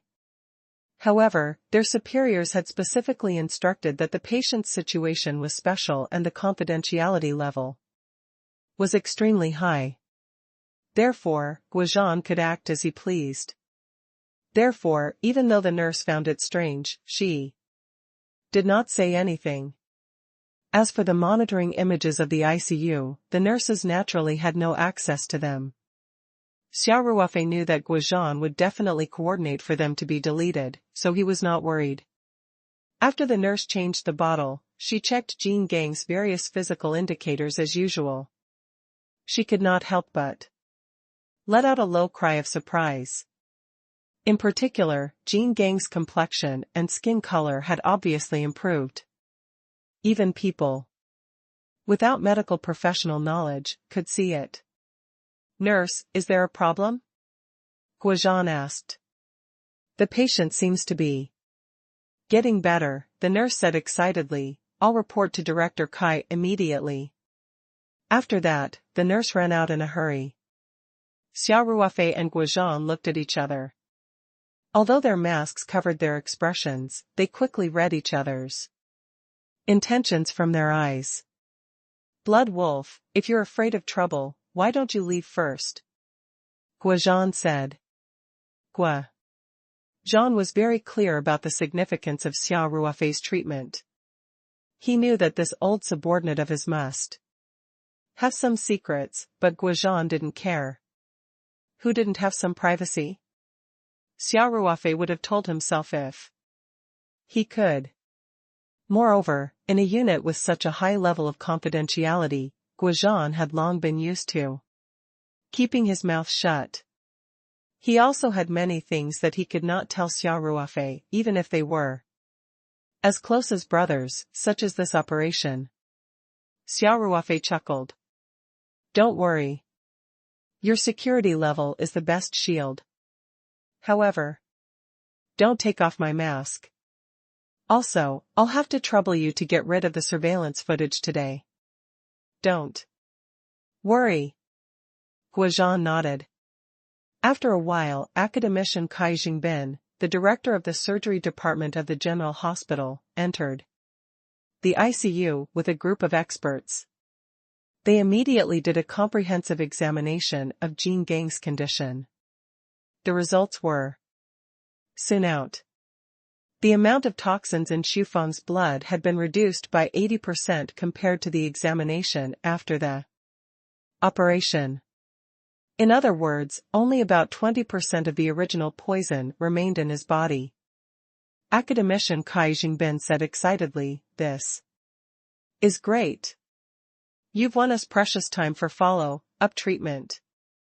Guozhan bowed to the white-haired old academician and said, "Academician Kai, I'm very grateful to you for your hard work in saving the life of an ordinary soldier. However, I think we have already found a way to deal with the poison, so we won't trouble you with the detoxification." Kai Jingbin was stunned for a moment, and the experts and students behind him all looked unhappy. What the hell is this? However, Kai Jingben didn't think that it was a surprise at all. He heard unusual information from Guozhan's words. Comrade, you're saying that you found an effective anti-poison drug? Kai Jingben asked excitedly. Guozhan nodded his head with absolute certainty. Kai Jingben immediately turned his eyes to Xia Ruofei, who was next to Guozhan. However, Xia Ruofei was wearing a sterile suit and a mask, so he couldn't recognize her at all. Guozhan seemed to have seen through Kai Jingben's thoughts, and said with a trace of apology, Academician Kai, I'm sorry. This matter is highly confidential. I have no right to disclose the anti-poison drug and treatment plan, including the identity of this comrade. Please understand. A chief physician behind Kai Jingben could not help but frown and said, this is against the rules, right? The patient was treated by our hospital, and Chief Kai was the chief surgeon for the operation. We also organized a consultation overnight regarding the poison resistance therapy. You used unknown drug without the hospital's permission, and you kept it a secret from us. Kai Jingben turned around and glared at the chief physician. He said, Little Huang, mind your words. Most of the experts in this group of lecturers and assistant lecturers were Kai Jingben's students. Many of them had followed Kai Jingben from undergraduate, Master and PhD students. Therefore, when Academician Kai said this, they all quieted down. In fact, Kai Jingben knew very well what his students were thinking. This unknown poison was so fierce and so difficult to treat. If he could study the principle and dig deeper, it would definitely be an excellent topic. A little sorting out would be a very good result. Now that the poison resistance treatment had nothing to do with them, how could they not be anxious? And it was very obvious that the anti-poison drugs that Guozhan and the others found were the right ones, which made the medical experts even more eager. However, Kai Jingben also knew that the injured person, including Guozhan, who sent the injured person, came from a highly confidential unit, and it was the military chief who called overnight to personally ask about it. The military chief even called his cell phone and told him that these two people were very important, and that they had to do their best to save the lives of the wounded. At the same time, he also emphasized confidentiality and discipline. He only needed to do the treatment well and should not ask about things that should not be asked. Academician Kai, who had been in the military for decades, naturally knew the weight of his words. So, after he scolded Chief Physician Huang, he immediately said to Guozhan, we respect your opinion. In addition to the anti-poison treatment, our general hospital will also send the most elite forces in other aspects to ensure that there are no accidents during the recovery period of the injured. If you need anything, you can call me directly. Thank you, Elder Kai, Guozhan said sincerely. Kai Jingben smiled and nodded. Then, he left the ward with the experts from his department. The problem of the unknown toxin had been basically solved. The vital signs of the patient were very stable. There was no need for so many experts to keep an eye on him. After the doctors left, Xia Ruofei grinned and gave Guozhan a thumbs up. Guozhan looked at Jean Gang, who was lying on the bed, and said, Sanguine Wolf, Xiaoling's condition is basically stable. Let's go out for a smoke? All right. Xia Ruofei stood up, and the two of them left the ICU. After changing out of their sterile clothes, Xia Ruofei didn't take off his mask and just walked out with it on. It was definitely not allowed to smoke in the hospital, so the two of them came to the end of the corridor and went to the balcony outside. Guozhan took out a cigarette box, took out a cigarette, and threw it to Xia Ruofei. Then, he took out a cigarette and lit it up. Xia Ruofei took a deep breath. And then let out a long breath. He looked at the dark night sky without saying a word. However, what was going to come would still come. Did Niu Tao tell you everything? Guozhan asked calmly. Xia Ruofei's body trembled slightly. He turned back to look at Guozhan and nodded silently. The familiar faces of his comrades appeared in front of his eyes. Who would it be? Who would unfortunately die in this mission? Guozhan took a few puffs, and the cigarette soon burned to the end. He threw the cigarette butt on the ground and opened his mouth with trembling lips. It's old Luo. Guozhan's voice was extremely low. Xia Ruofei's mind was blown. He was in a daze and could not believe his ears. There were several officers with the surname Luo in the Lone Wolf assault team. But only one was called Old Luo. He was Luo Zhiqing, the taxi officer of the Lone Wolf assault team. This old soldier, who was affectionately called Old Luo by the soldiers, was the most senior member of the Lone Wolf assault team. Even Wolf King Guozhan was once a soldier under his command. Old Luo used to be the squad leader of Guozhan's recruits. Later, after Guozhan was promoted, he was promoted all the way to the position of Lone Wolf assault team captain because of his outstanding ability. Old Luo, on the other hand, had not been promoted because of his academic qualifications and other factors. Now, he was already a Class 2 sergeant major, equivalent to a Class 6 sergeant before the sergeant rank reform. The Lone Wolf assault team had welcomed a batch of newcomers over the years and also sent away a batch of veterans. However, Old Luo had always been a member of Lone Wolf. From soldier, squad leader, acting squadron leader to sergeant, he had become a living specimen of Lone Wolf's commando team. He was also the one with the highest prestige in Lone Wolf apart from Guozhan. Even the officers respectfully called him Squad Leader Luo. In fact, although Old Luo had always regarded himself as an ordinary soldier, Guozhan still respected the person who had led him to the beginning of his army. Over the past 20 years, Old Luo had gone through countless missions, big and small. He had also risked his life countless times. He had 5 gunshot wounds on his body and had been awarded second-class merits many times. It could be said that he was honored and was the true soldier king. As the sergeant of Lone Wolf, Old Luo was the one who organized and implemented the Devil's training for the newcomers almost every year. Xia Ruofei was no exception. During training, Old Luo was like the incarnation of the devil. All the new members were trained to the point of death. Whether it was the officers or the soldiers, they all respected and feared Old Luo. Xia Ruofei still remembered what Old Luo had said in the training camp: "The more cruel I am to you now, the more you will thank me in the future. Because on the battlefield, the enemy won't show you mercy." In fact, in addition to training, Old Luo was usually like a loyal elder. He had smiling lines on his face all day long and took care of everyone.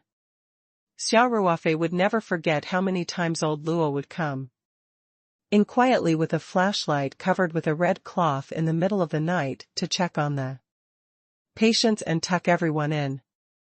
Xia Ruofei would never forget the first time he took part in a real battle.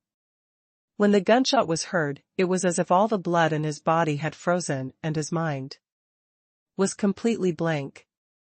It was Old Luo who was by his side, constantly encouraging him until he bravely fired the first shot.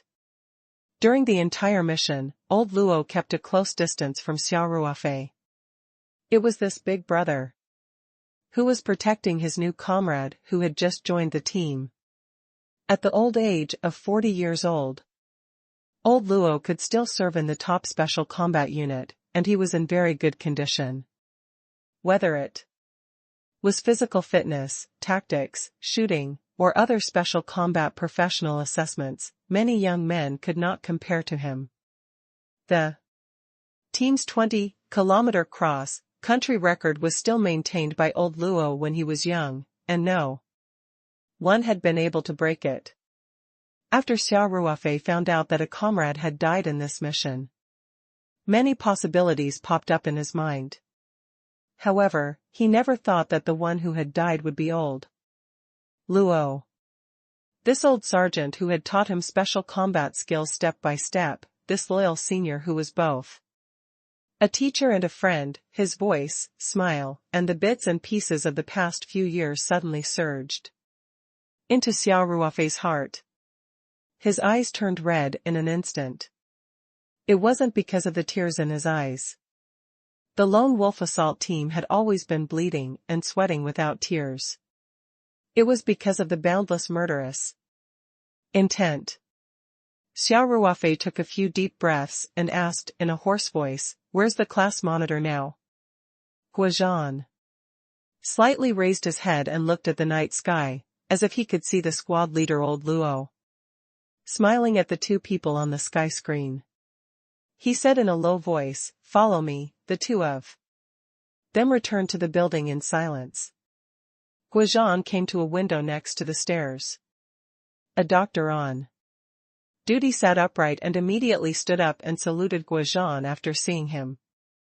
"We're going to take a look at our fallen comrades." "Please contact them," said Guozhan with a slight nod. "All right, please wait a moment." The doctor on duty picked up the phone on the table and dialed a number. After saying a few words, he called a nurse and said to her, "Take these two to the mortuary on the first underground floor. I've already coordinated with them." "All right." Under the guidance of the nurse, Xia Ruofei and Guozhan took the elevator to the basement. As soon as they got out of the elevator, everyone felt a special cold aura. Although they were indoors, they had the illusion of a cold wind blowing on their faces. Even the nurses working in the building could not help but tremble slightly. However, Xia Ruofei and Guozhan did not feel any discomfort. Mountains of corpses and seas of blood had come.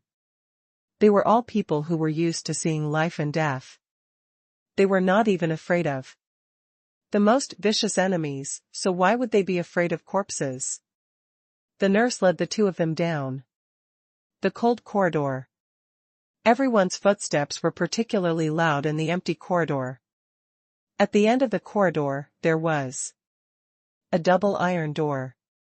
Under the dim yellow light, they could see 3 red words above the iron door, "Mortuary." The nurse pressed the button in front of the iron door, and the door of the room next to the iron door opened. 2 security guards on duty walked out. The security guards who dared to be on duty in such a place were all very bold. Xia Ruofei glanced at them. The two of them seemed to have been playing cards in the house. The TV was on and there was a babbling opera. "Dr. Lin called just now," the nurse said. "These two want to see the body that was sent here today." One of the black-faced security guards laughed and said, "All right, leave it to us." When the nurse heard this, she immediately left as if she was escaping. At least Xia Ruofei and Guozhan were accompanying her just now. Now, she had to walk through the cold corridor alone. She wondered if her legs would be trembling in fear. The other security guard looked at Guozhan and Xia Ruofei, then went back to his room. The black-faced security guard pressed his fingerprint on the access control system next to the iron door and opened the mortuary door. The light in the mortuary was very dim, and there were rows of body storage cabinets against the wall. Each cabinet had a blue number. Although the exhaust fan was slowly turning, there was still An unpleasant smell. The black-faced security guard had been working in such an environment all year round and had long lost his fear. He led the two people to a body storage cabinet marked with number 23 and looked up at Guozhan. Guozhan nodded slightly, and the security guard pulled the cabinet open. There was a gust of cold air. Xia Ruofei could vaguely see a person lying quietly in the body cabinet. He took 2 steps forward. Although he already knew the news of old Luo's death, when he really saw the body of old Luo, he still felt as if his heart had been stabbed. He couldn't help biting his lower lip, and the muscles on his face trembled slightly. Squad leader old Luo's face was very serene. His eyes were closed, and his face was determined. There was already some white hair on his sideburns, and there were fine wrinkles on his forehead. His face was completely pale, and he just lay quietly in the cold body cabinet. The body had been disinfected and treated with cosmetic surgery, so the location of the fatal wound could not be seen. Guozhan also stared closely at the body of the squad leader, old Luo, and gently said, "I was supposed to be the one lying here, but at the last moment, the old squad leader stood in front of me and took 3 bullets. One of the bullets hit his heart." Guozhan's voice trembled. Xia Ruofei finally understood why the iron-hearted Wolf King was so emotional today.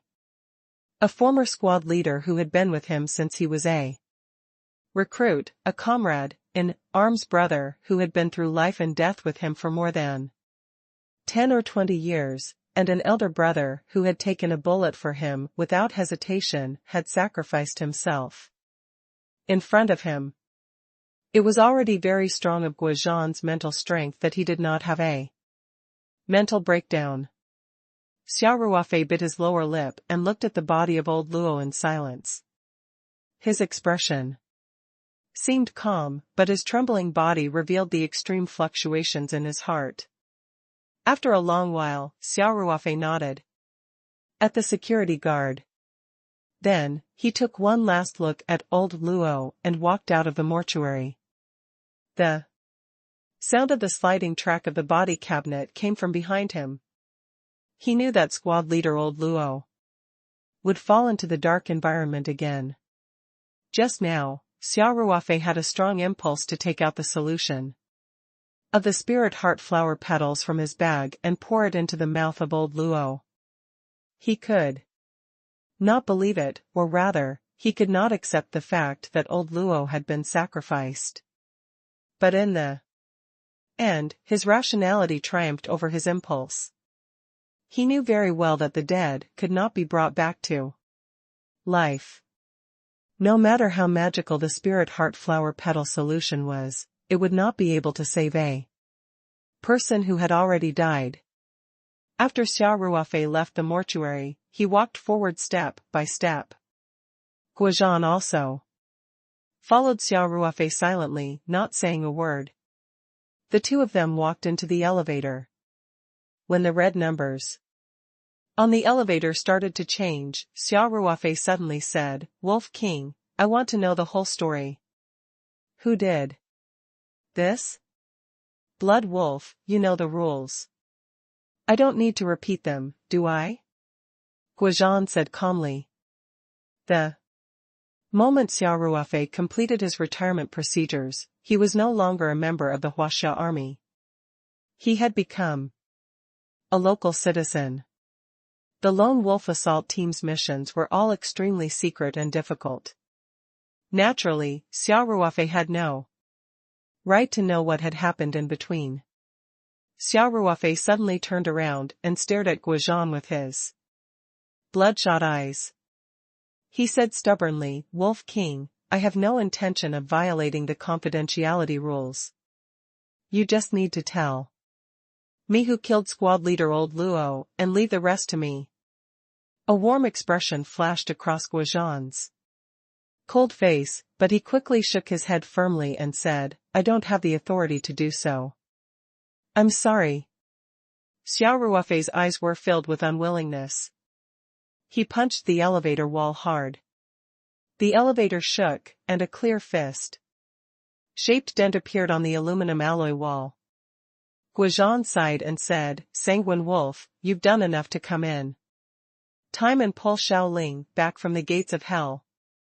You've done enough. We, lone wolf, will take care of the rest." Ding. Ding. The elevator reached the 6th floor. The two of them walked out of the elevator. Xia Ruofei grabbed Guozhan and said, "Wolf King, remember that I'm here." His voice was a little loud. In a moment of desperation, the two nurses leaned over and looked over. Xia Ruofei swallowed the rest of his words. He pulled Guozhan to the balcony where the two of them had just smoked, then lowered his voice a little and continued, "Wolf King, do you remember the oath I made when I bid farewell to the military flag a year ago? Of course, if there's a battle, I'll definitely return," Guozhan said without hesitation. This was the oath that every veteran would make when they left the military camp they loved. They would not fall behind when they left the army, and their colors would not fade when they left the army. If their motherland needed them, as long as they were summoned, they would not hesitate to put on their clothes and set foot on the battlefield without hesitation. Xia Ruofei replied without hesitation, "Yes. If there was a battle, he would return. Now, I solemnly request to the organization to recall me back to Lone Wolf until the completion of this mission." Guozhan was finally moved. He looked deeply at Xia Ruofei and asked, "Little Xia, are you sure? I can tell you clearly that this mission is extremely dangerous, and your life could be in danger at any time." Guozhan changed his usual way of addressing Xia Ruofei. He called him Little Xia to remind him that he was now an ordinary person and there was no need to put himself in such a dangerous situation. Xia Ruofei puffed out his chest without thinking and said, "Wolf King. I will always be the blood wolf of the Lone Wolf Assault Team. The organization can conduct a strict review of my past year's experience, and they can also conduct a professional assessment of me. I will prove that I have the ability to participate in this mission." Guozhan fell into deep thought. After a long while, he raised his head. His eyes were very bright in the night. He patted Xia Ruofei's shoulder heavily and said, "Brother, welcome back to the team." Xia Ruofei suddenly raised his head and looked at Guozhan. He asked excitedly, "You agree?" "I can't think of a reason to refuse," Guozhan nodded. "However, according to the rules, I have to report this kind of temporary recall to the higher-ups for approval, and also go through the relevant procedures. Of course, special circumstances should be handled in an emergency, so there should be a result soon." Xia Ruofei nodded heavily and clenched his fists. The death of the squad leader, Old Luo, had deeply stimulated Xia Ruofei.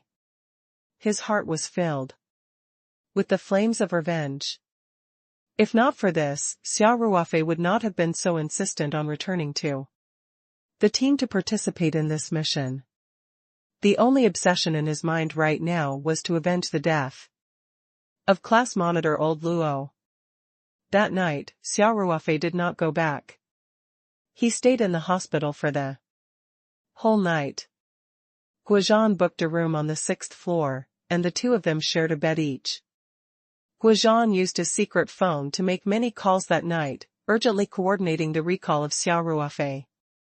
The next morning, Niu Tao rushed to the hospital and handed a thin one-page document to Guozhan.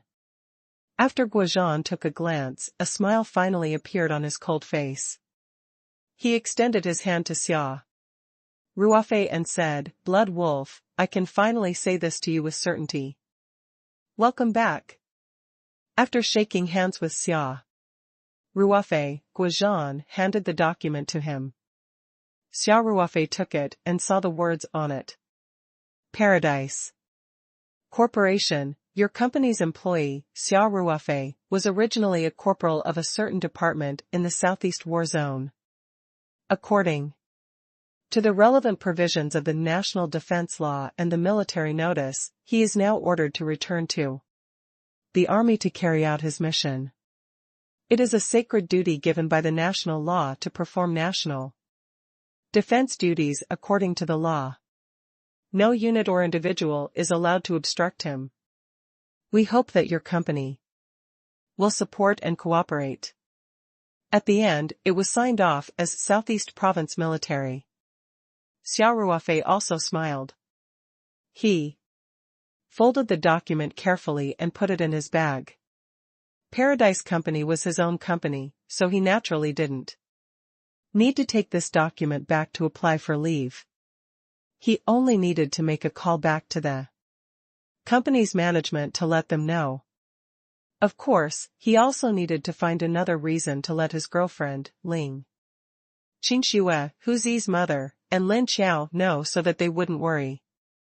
However, from a legal point of view, this document confirmed the fact that Xia Ruofei had been recalled back to his original unit to perform a mission, making Xia Ruofei's participation in this mission legally legitimate. Xia Ruofei looked at Guizhan and said, Wolf King, can you tell me now? You guys continue, I'll go find out more about Flamey's situation. Niu Tao said. He immediately left the room and closed the door from the outside. After Niu Tao left, Guizhan finally opened his mouth. Blood Wolf. This mission started 2 months ago, he said. We received a mission notice 2 months ago. Guizhan said, it's the time I mentioned to you that I might come to the 3 mountains to meet you. Xia Ruofei nodded slightly. He had a deep impression of this incident. According to the trailer, the mission level is not very high. Guizhan said, my mentality is still relatively relaxed, but after the official mission was issued 2 days ago, the situation changed. Xia Ruofei listened attentively to avoid missing out on any details. Soon, he had a general understanding of the situation. It turned out that the main purpose of this mission was to protect the famous scientist, Mr. Liang Qiming, who had returned to the country 3 years ago. Liang Qiming studied in the United States in his early years and then worked in the United States. Before he returned to China, he was a tenured professor at the Massachusetts Institute of Technology. He was a world-famous scientist and the most likely Chinese scientist to win the Nobel Prize in Chemistry in recent years. Liang Qiming received a warm welcome after he returned to the country and received many honors. However, he rejected the offers from many famous universities in the country and chose his alma mater, Sanshan University, instead. Liang Qiming naturally received the best treatment at Sanshan University. Of course, because of his achievements in the field of science, he quickly applied for a national-level research project and won a large amount of research funding. The mission that Guizhan and the others had received was related to the topic that Liang Qiming had been researching for more than 2 years. Many scientific discoveries in history were accidental products. For example, the famous Brother Whey was an unexpected gain from Pfizer. In the United States, they originally wanted to develop a drug to treat angina, but in the end they found that the effect of the drug in the clinical trial was not very obvious. They originally decided to take back the drugs that the experimenters had not used up and research them to improve. As a result, in the process of receiving the drugs, Pfizer discovered that the female experimental group had obediently returned the drugs. The young men were also relatively compliant, but the middle-aged and elderly men did not return the drugs. Pfizer immediately conducted an in-depth investigation and discovered that while the medicine for angina expanded the blood vessels of the entire body, it could also make the blood flow easily to a specific organ, causing the organ to become light and erect. Originally, this was supposed to be a side effect of the drug and needed to be improved. However, Pfizer immediately launched a plan to use this side effect as a new research direction, and thus, a small blue pill that took the world by storm was born. Liang Qiming's research, this time, had the same results. Their main research direction was to synthesize a type of polymer composite material. However, during the process of the experiment, they accidentally discovered a new composite material among the by-products of the synthetic material. Liang Qiming was more sensitive than ordinary people in science. He immediately conducted preliminary research on the material he named Alpha-6. Liang Qiming discovered that the Alpha-6 material had a wide range of applications. This discovery was immediately reported to the higher-ups. It was also at this time that the higher-ups issued a mission notice to the Lone Wolf assault team through the military. Of course, at that time, the research on the Alpha-6 material was still in its preliminary stage, so the main task was to escort the relevant information to the capital. Because of the fierce competition between various forces on the internet, there were no secrets in front of hackers. Therefore, the computers of important research institutes were physically isolated from the internet. Confidential information would never be transmitted through the internet, but the most primitive method of human escort. However, as Liang Qiming's research on the Alpha-6 material deepened, the characteristics of this new synthetic material were further explored. He discovered that the Alpha-6 material could also play an important role in the military industry. The current research results showed that the Alpha-6 material could be applied to a variety of weapons and equipment, and the effect of improving the performance of the equipment was very obvious. It could even improve the performance of several military equipment by a generation, directly leading the world's equipment of the same kind. The mission's level increased immediately. The higher-ups quickly decided that the Lone Wolf assault team would send elite personnel to escort Professor Liang and the relevant research materials to the capital. The applied research would continue in a secret military research institute in the suburbs of the capital. The research institute was under the protection of the military and was located deep underground. It was protected by a layer of reinforced concrete that was dozens of meters thick. It could even guarantee the safety of personnel during a nuclear strike. The security of this place was not something a university's research institute could compare to. Therefore, the mission of Guozhan and the rest of the team was to escort Liang Qiming and his team. This kind of escort was naturally most suitable for special combat units such as the Lone Wolf Commando unit, because even if the army was sent to escort, it was difficult to guarantee that it would be foolproof. The large-scale operation could easily be learned by the enemy forces. They could carry out decapitation operations under the protection of the army, or even use some more extreme means to achieve their goals. The Lone Wolf assault team's elite team would be even safer with the secret escort. After Guozhan read the mission briefing, he immediately realized that the difficulty of this mission was extremely high. This was because Liang Qiming's preliminary research was completely carried out in the Research Institute of Sanshan University. The confidentiality of such research institutes was not as strict as the military. It was hard to say if the hostile forces had already received some information. If they had already been targeted, then it would be a situation where the enemy was in the dark while they were in the light. It was always easier to destroy than to protect, and they were in a completely Passive state. Therefore, Guozhan immediately organized the backbone to study the mission implementation plan and drafted a mission candidate. The most elite force of the Lone Wolf assault team was including the squad leader Old Luo. There were a total of 7 people, led by Guozhan himself. At the same time, he also chose another 7 people to form a reserve team. The 2 teams split up and headed to the 3 mountains. In this way, when necessary, the reserve team could be used to set up a diversion and also provide support at any time.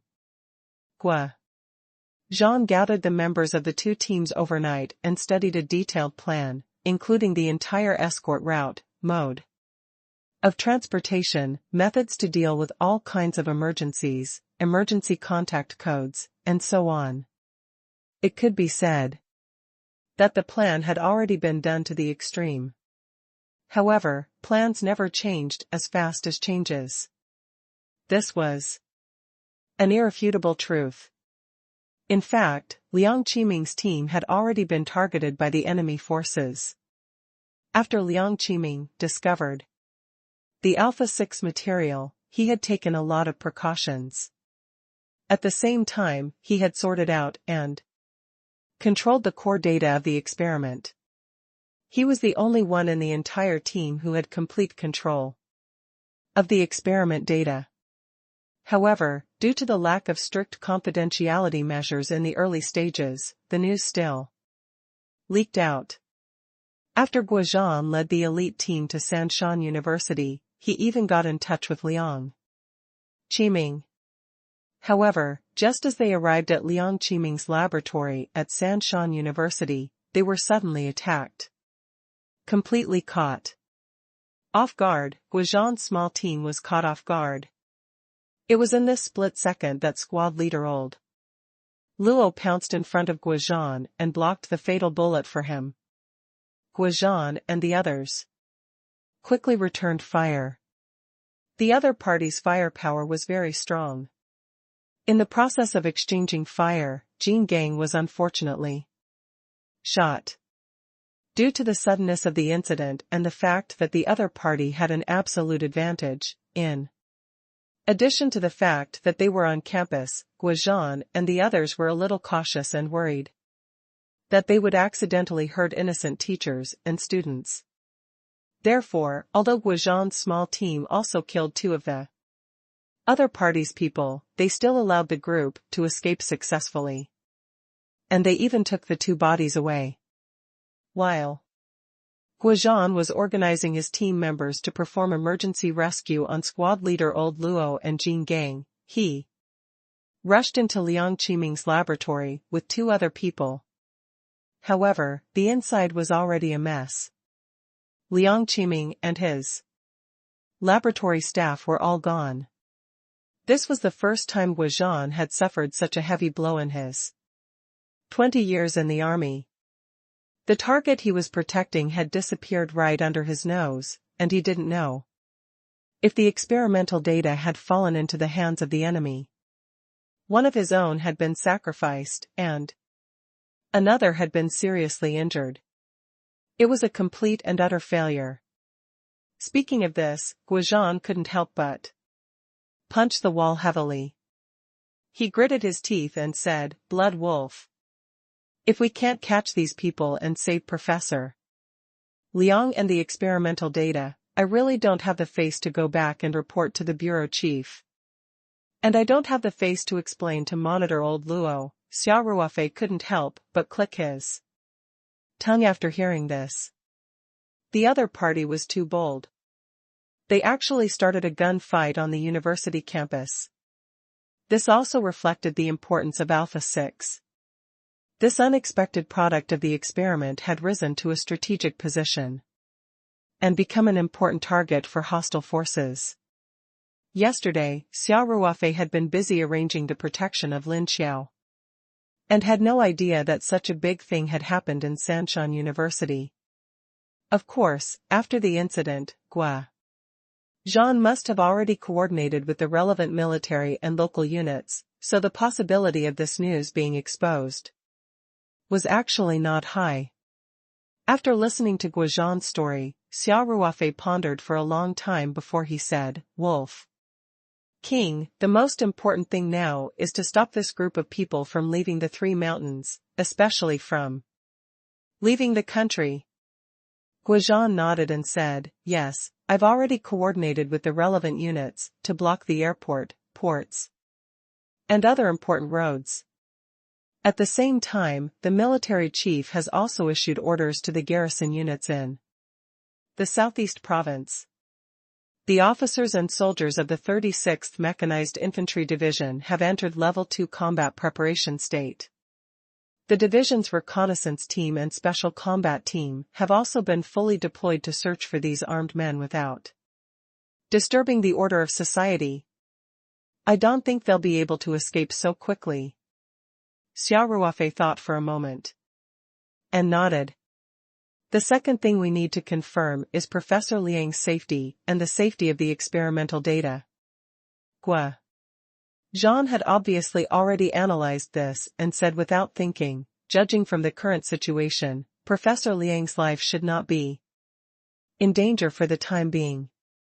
Of course, this is based on the premise that the experimental data is safe. The other party is obviously here for the experimental data. Before they get all the data, Professor Liang will be fine. At most, he will suffer some physical pain." "How can you be sure that the data is safe?" Xia Ruofei asked immediately.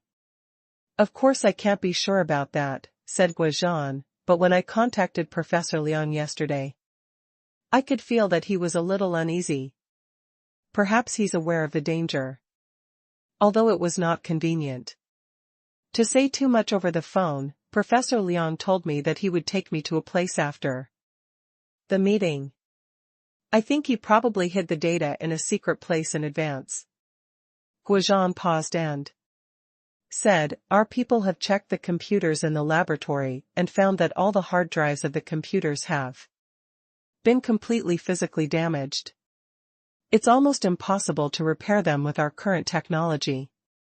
So, the group of attackers didn't take them away at all, because they were useless to them." Xia Ruofei raised his eyebrows and said, "Obviously, Professor Liang deliberately destroyed the data. If it was done by the enemy, they would have either taken the hard drive or copied the data. There was no need to destroy the hard drive in such a tight time." "Yes, I am," Guozhan said, "based on the analysis of these situations, I think that Professor Liang is safe for the time being.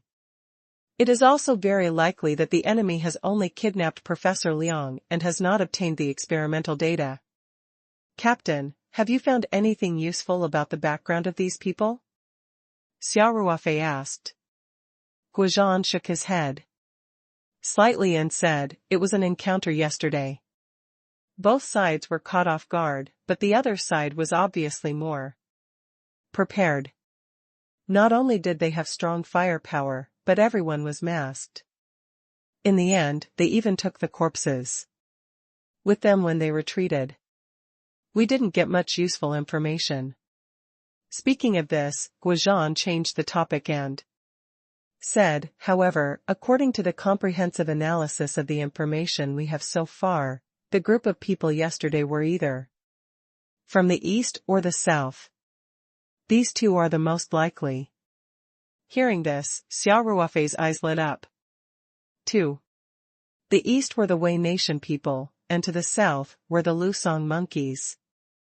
Xia Ruofei did not have a good impression of these two countries.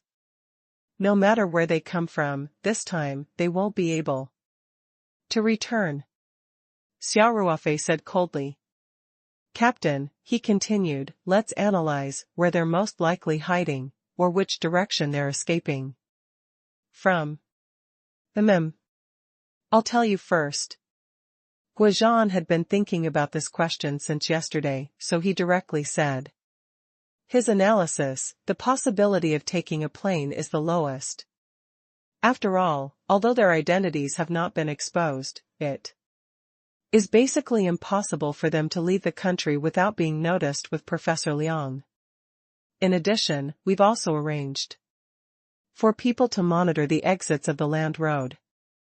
The possibility of them escaping by car is not high. So, there are two other possibilities. Xia Ruofei continued, there are many mountains and forests in the southeast province.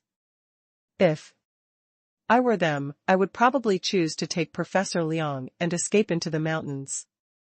It would be easier to hide in the forest. They could also use this time difference to extort a confession from Professor Liang. Once Professor Liang can't hold on and confesses, they could directly get the core experimental data. By then, Professor Liang would be of no use to them. They could completely silence him and leave the country in batches.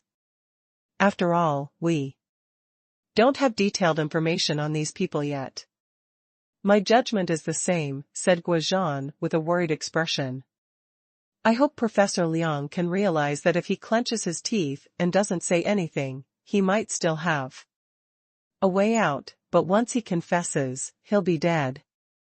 Ruofei, I'm going to coordinate the 36th Division to send 2 regiments of troops to conduct a net-like search of the forest around the city with Sanshan University as the center.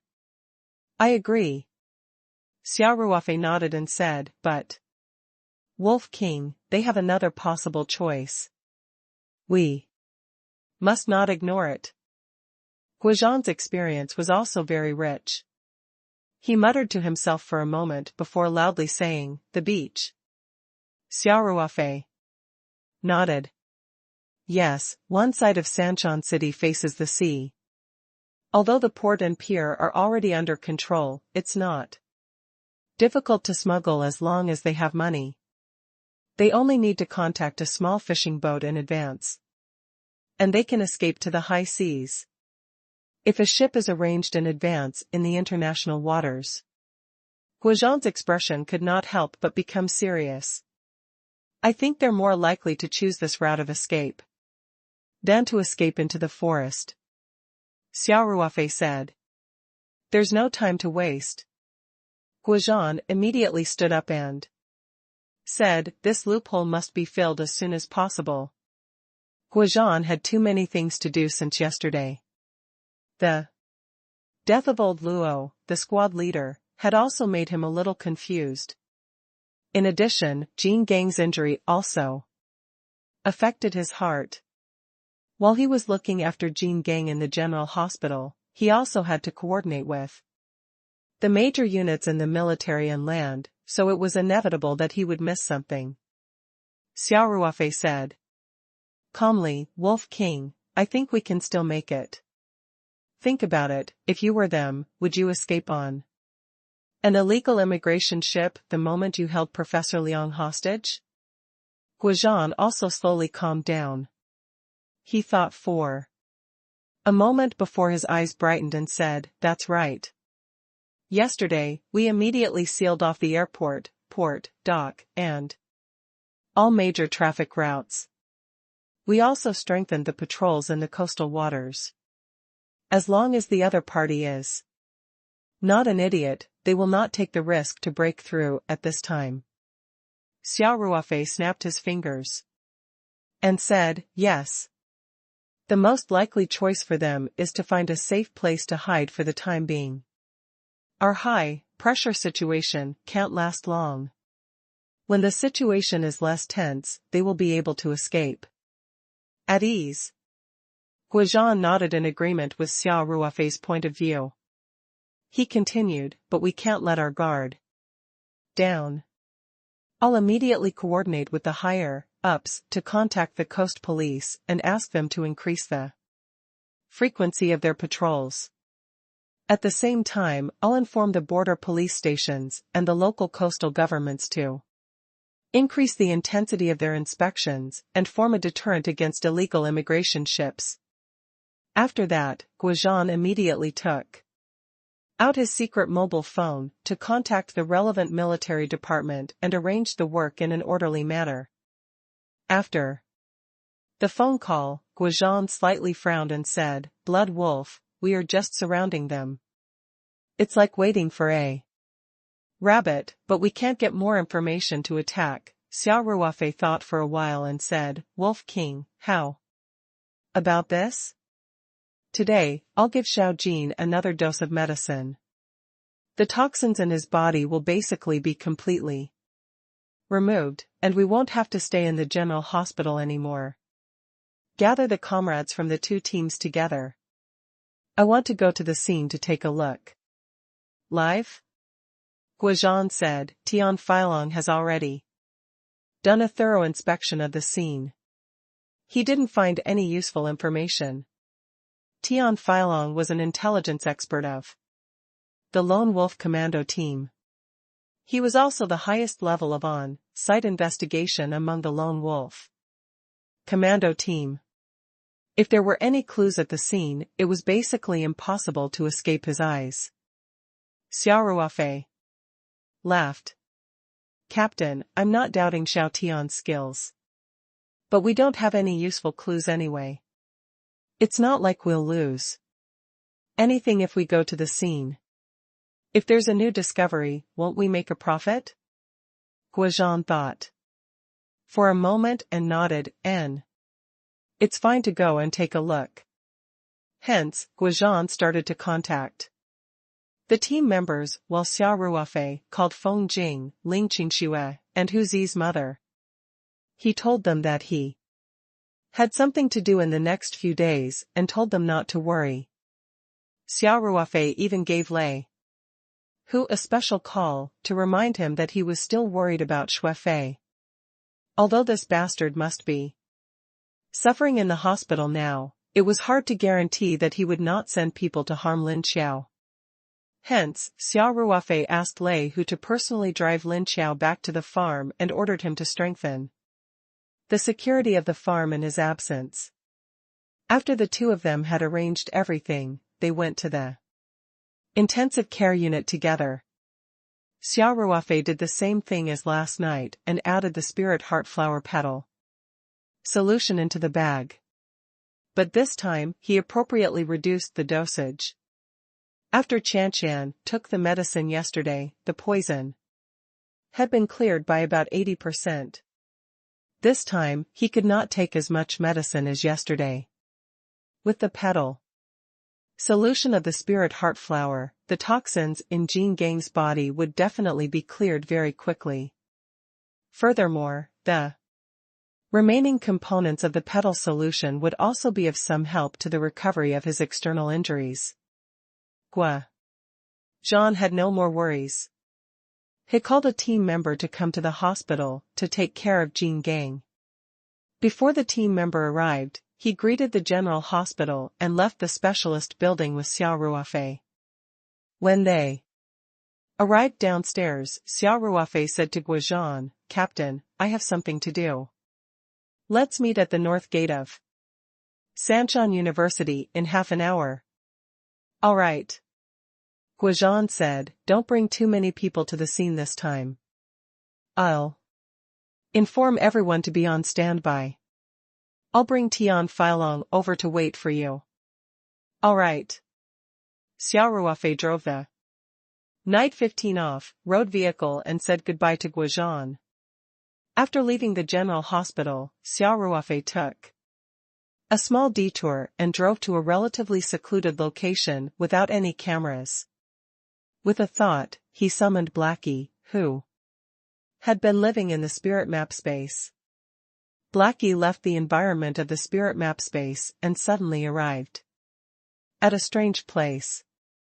It was suddenly flustered and agitated. However, when it saw Xia Ruofei beside it, it immediately quieted down.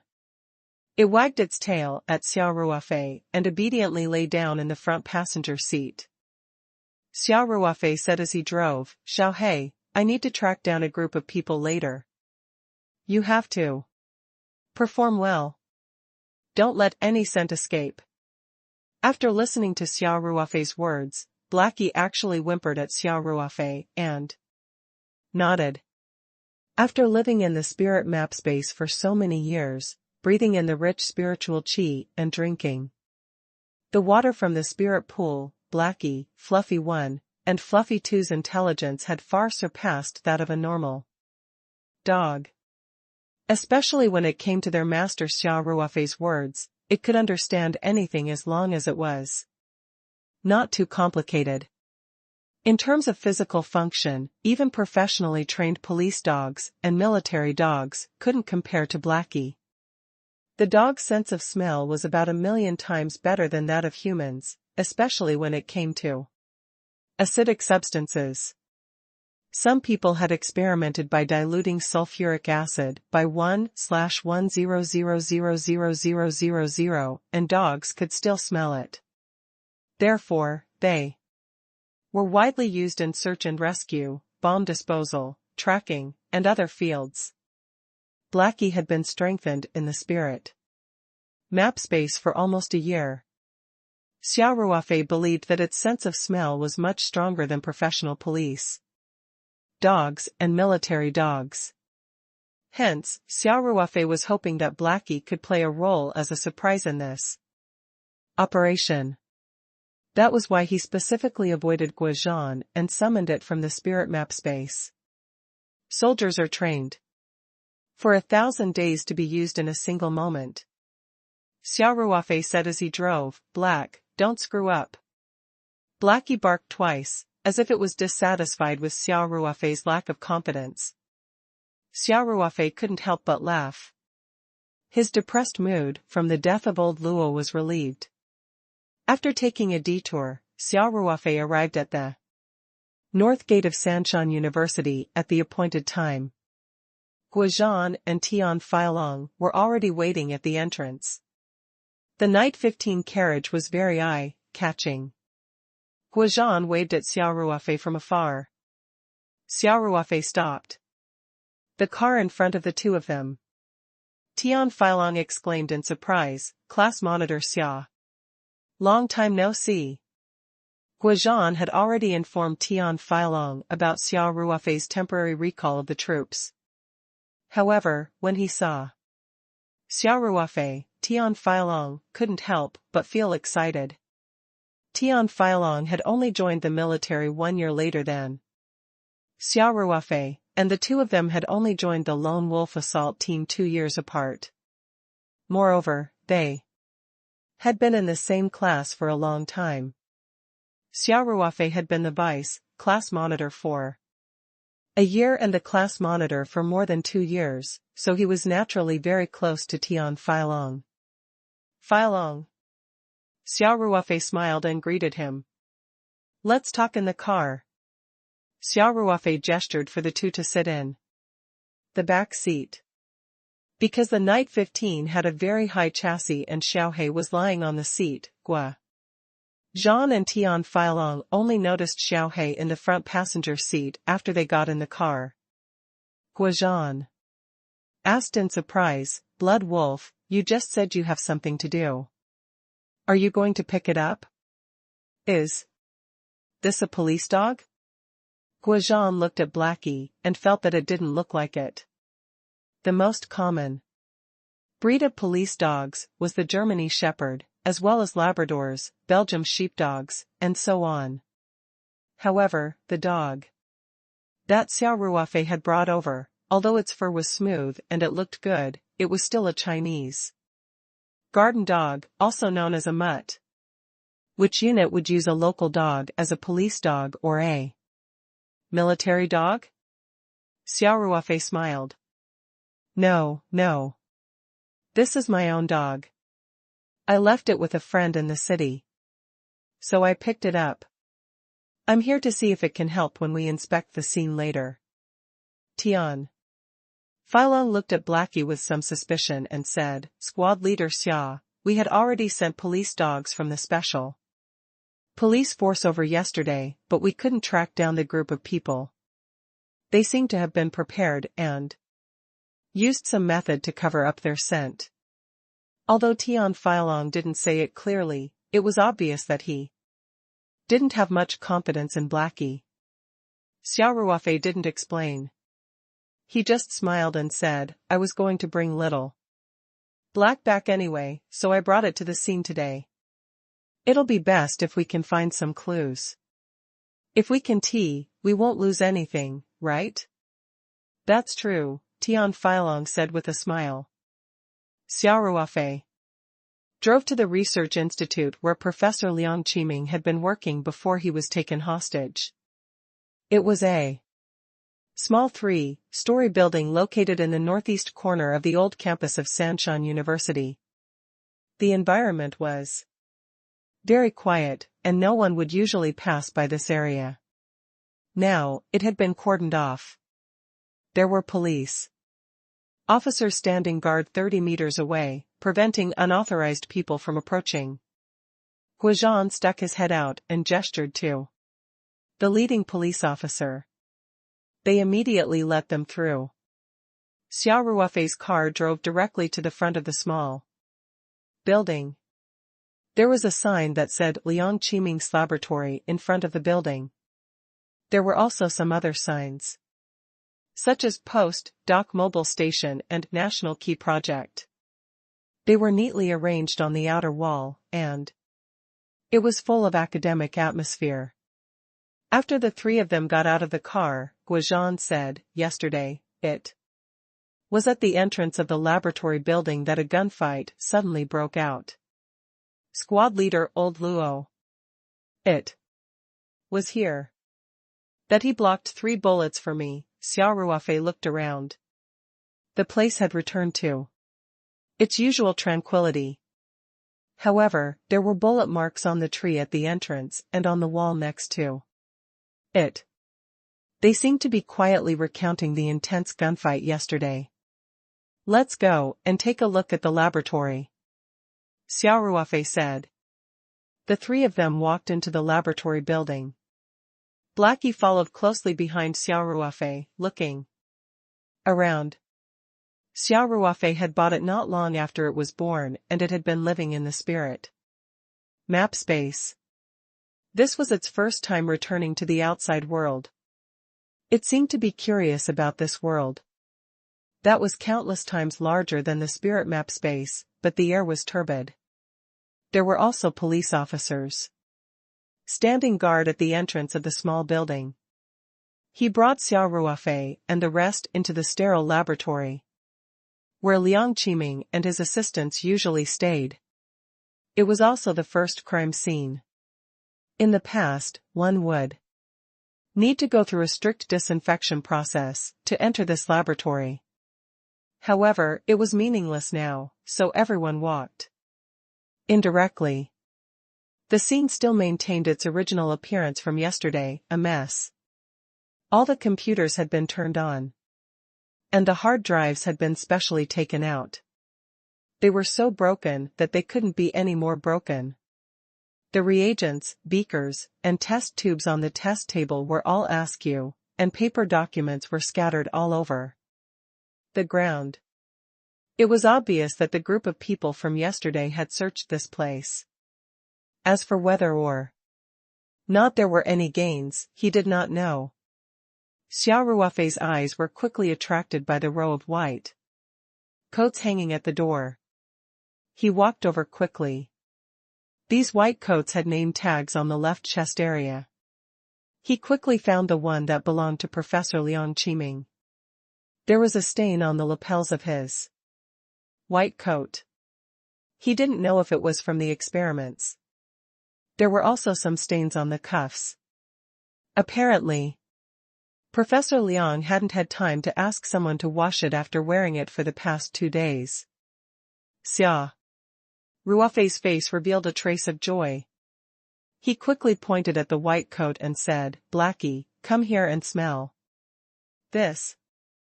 Blackie immediately sneaked over and walked around the white coat. It sniffed hard and barked at Xia Ruofei, indicating that it had remembered the smell.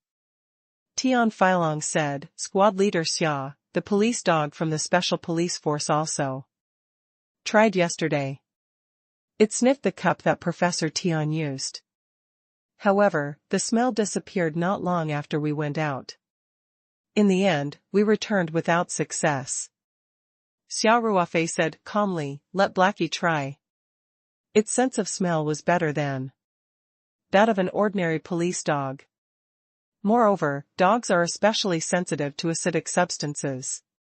Professor Liang is a well-known chemist, so he must have come into contact with all kinds of sulfuric acid during his experiments. The white coat might have left such a smell on it. I think it might be better than sniffing the cup. That makes sense, Blood Wolf. Guozhan nodded. Let Little Black try. Xiaohei had already memorized the smell on the white coat. However, this room was filled with Professor Liang's scent, so Xia Ruofei brought Xiaohei to the back door of the small building. Yesterday, the group of people had taken Professor Liang hostage and escaped from here. Little Black, show me your trump card. Xia Ruofei said, you must help us find Professor Liang. As soon as Xia Ruofei finished speaking, Blackie immediately jumped out, without any hesitation.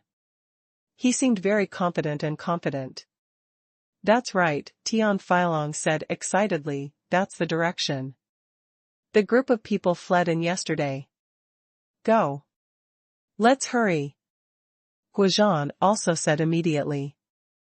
Blackie ran very quickly, but Xia Ruofei, Guozhan, and Tian Feilong were all battle-hardened Special Forces elites, and could easily keep up.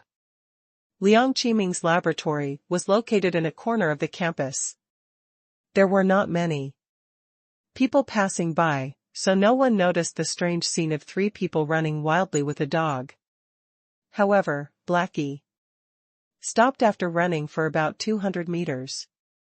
It sniffed in place, as if it was hesitating, not sure which direction to go.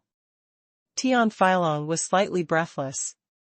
With a disappointed look on his face, he said, the police dog sent by the Special Forces yesterday also lost its target when it reached this position. Well, Little Black is more than 10 meters ahead of the police dog yesterday. Xia Ruofei said calmly, it's possible that the group of people used some method to cover up their scent nearby. But don't worry, they can't cover it completely. The smell of the chemical reagents on Professor Liang's body is very strong. Blackie is still working hard. It's up to Little Black to see if we can find any useful clues. Blood Wolf, Guozhan nodded. The 3 of them watched Blackie's movements closely. Blackie hesitated for about half a minute, then finally decided on a direction and continued to run. But this time, he wasn't as sure as he was at the back door of the laboratory. He ran a little slower and stopped from time to sniff to determine the direction. Xia Ruofei and the other 2 followed closely behind Blackie. They stopped and walked along the way. Blackie's speed was getting slower and slower. It was obvious that its scent was fading. During this period, they had changed directions several times. He felt that the group's route was completely irregular, and sometimes they even took a short detour. Just like that, they walked for another 100 meters before Blackie stopped. In front of it was a manhole cover. It sniffed around the cover for a long time, walked around it a few times, and whimpered at the cover. Xia Ruofei, Guozhan, and Tian Feilong looked at each other and said, Wolf King, it seems that the group of people entered the sewer from here yesterday. It's very likely. Tian Feilong nodded and said, there are many surveillance cameras in the campus, including several cameras at the school gate, but none of them have captured the whereabouts of this group. I can't think of any other way for them except to escape underground. After saying that, Tian Feilong came to the manhole cover and squatted down. After carefully examining it for a while, he raised his head and said, it should be right. This cover was obviously opened and put back in recently, and it doesn't match the old marks.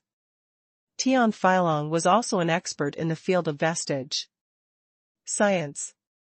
After the manhole cover was opened, even if it was carefully put back, it was impossible to be in the exact same position as before it was opened. Even if there was the slightest deviation, it would leave behind traces. Go. Let's go down and continue tracking, Xia Ruofei said without hesitation. Guozhan stretched out his hand to stop him, saying, "Blood Wolf, let me call the other comrades over first. It's too dangerous to go down like this." Tian Feilong was a little puzzled and asked, "Captain, it's been nearly 20 hours. Would those people still be hiding in the sewers?" "That's not possible, is it?" "It's not impossible. We can't fight an unprepared war," Guozhan said seriously. Yesterday's lesson was already profound enough. I don't want any more comrades to bleed and die. It seemed that the death of squad leader Old Luo had a great impact on Guozhan. In Xia Ruofei and Tian Feilong's eyes, Guozhan was a little too cautious. Xia Ruofei thought for a while and said, "Feilong, the Wolf King has a point. The most dangerous place is the safest. This group of people might have taken advantage of our psychological blind spots and hid in a corner of the campus for the first few days." Guozhan heard that Xia Ruofei agreed with his point of view, so he nodded and prepared to take out his secret phone to contact the other team members. However, Xia Ruofei suddenly changed the topic and continued, "Wolf King, I think we can't drag this out. It's possible that those people are still hiding in the sewers, but it's very small. We can't delay the opportunity because of a small probability. Besides, we're well prepared this time, so we won't be caught off guard like yesterday, don't you think?" After he finished speaking, Xia Ruofei looked at Guozhan quietly, waiting for him to make a decision. Now that Xia Ruofei had been summoned back to the army, he still had the official document in his arms. From a legal point of view, Xia Ruofei had regained his identity as a soldier. If Xia Ruofei met with any mishaps in this mission, he would be considered a soldier who had sacrificed himself in the war. The military flag could be stamped at the memorial service, and he would be awarded the tightly off Revolutionary Martyr without a doubt. However, since he had restored his status as a corporal of the Lone Wolf Assault Team, he would naturally have to accept the leadership of the highest commander of the Lone Wolf Assault Team, Guozhan. If Guozhan insisted on not going down the well, Xia Ruofei could not disobey the order. Guozhan stared at the manhole cover, his expression changing. He was obviously weighing Xia Ruofei's suggestion.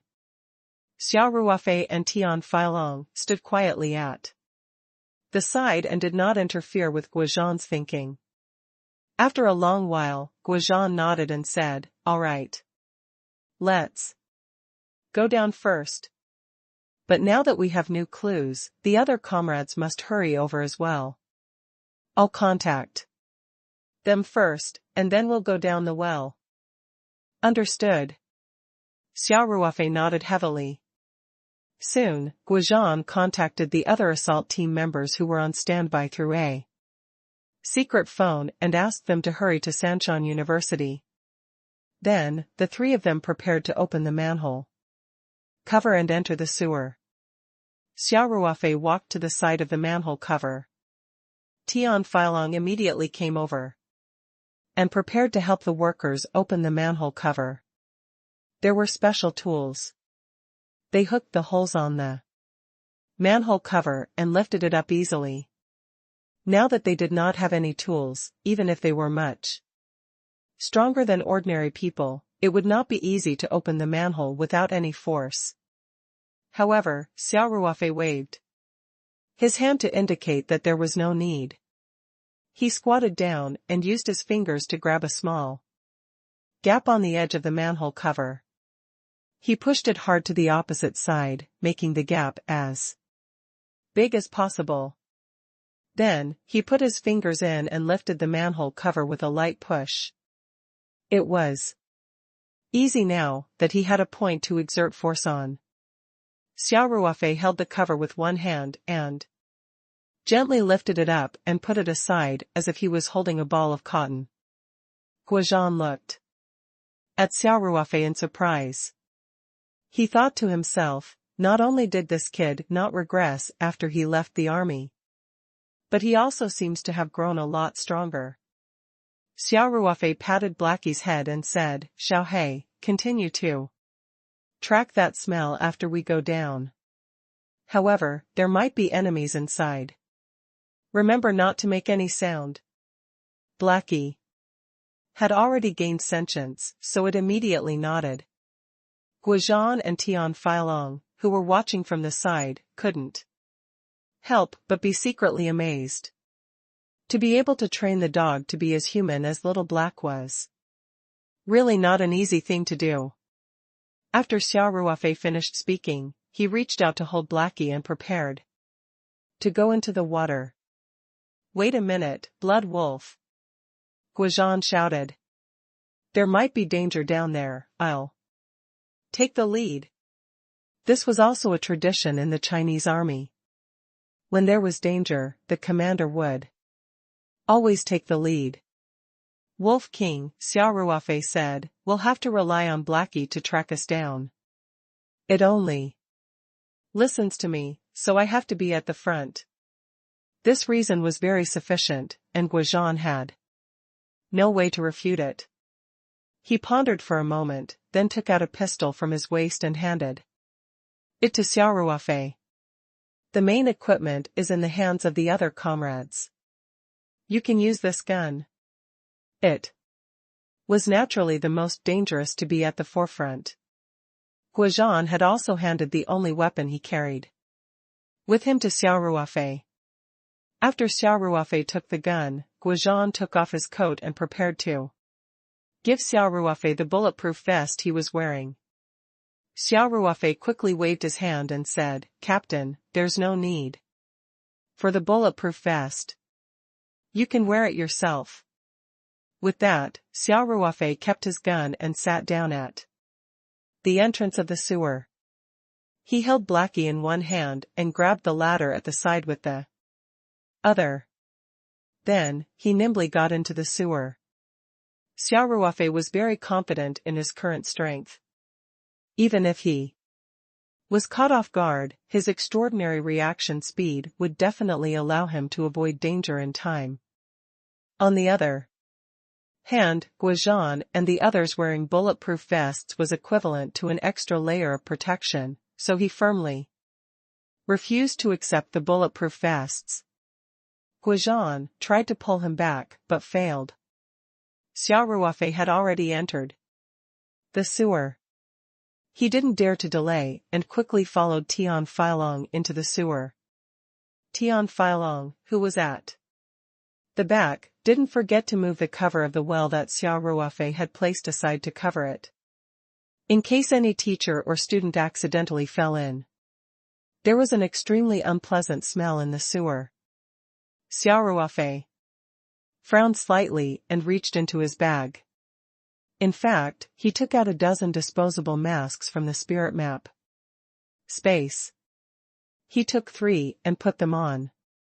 Only then did the smell subside a little. He gave the remaining masks to Guozhan and Tian Feilong. Blood Wolf, you're quite well equipped, Guozhan said, somewhat surprised. Xia Ruofei grinned and did not explain further. As for Black, he could only bear with it. Firstly, there was no mask that suited his specifications. Secondly, Xia Ruofei still needed him to track his scent. How could she cover her nose? There was also a thin layer of dirty water in the sewer, which was disgusting to step on. However, to Xia Ruofei and the other two, they had been through much worse situations than this many times. This was a piece of cake. On the other hand, Little Black had always lived in the picturesque spirit map space with rich spiritual energy. As soon as he entered the sewer, especially when he stepped in the sewage, he was very uncomfortable at first.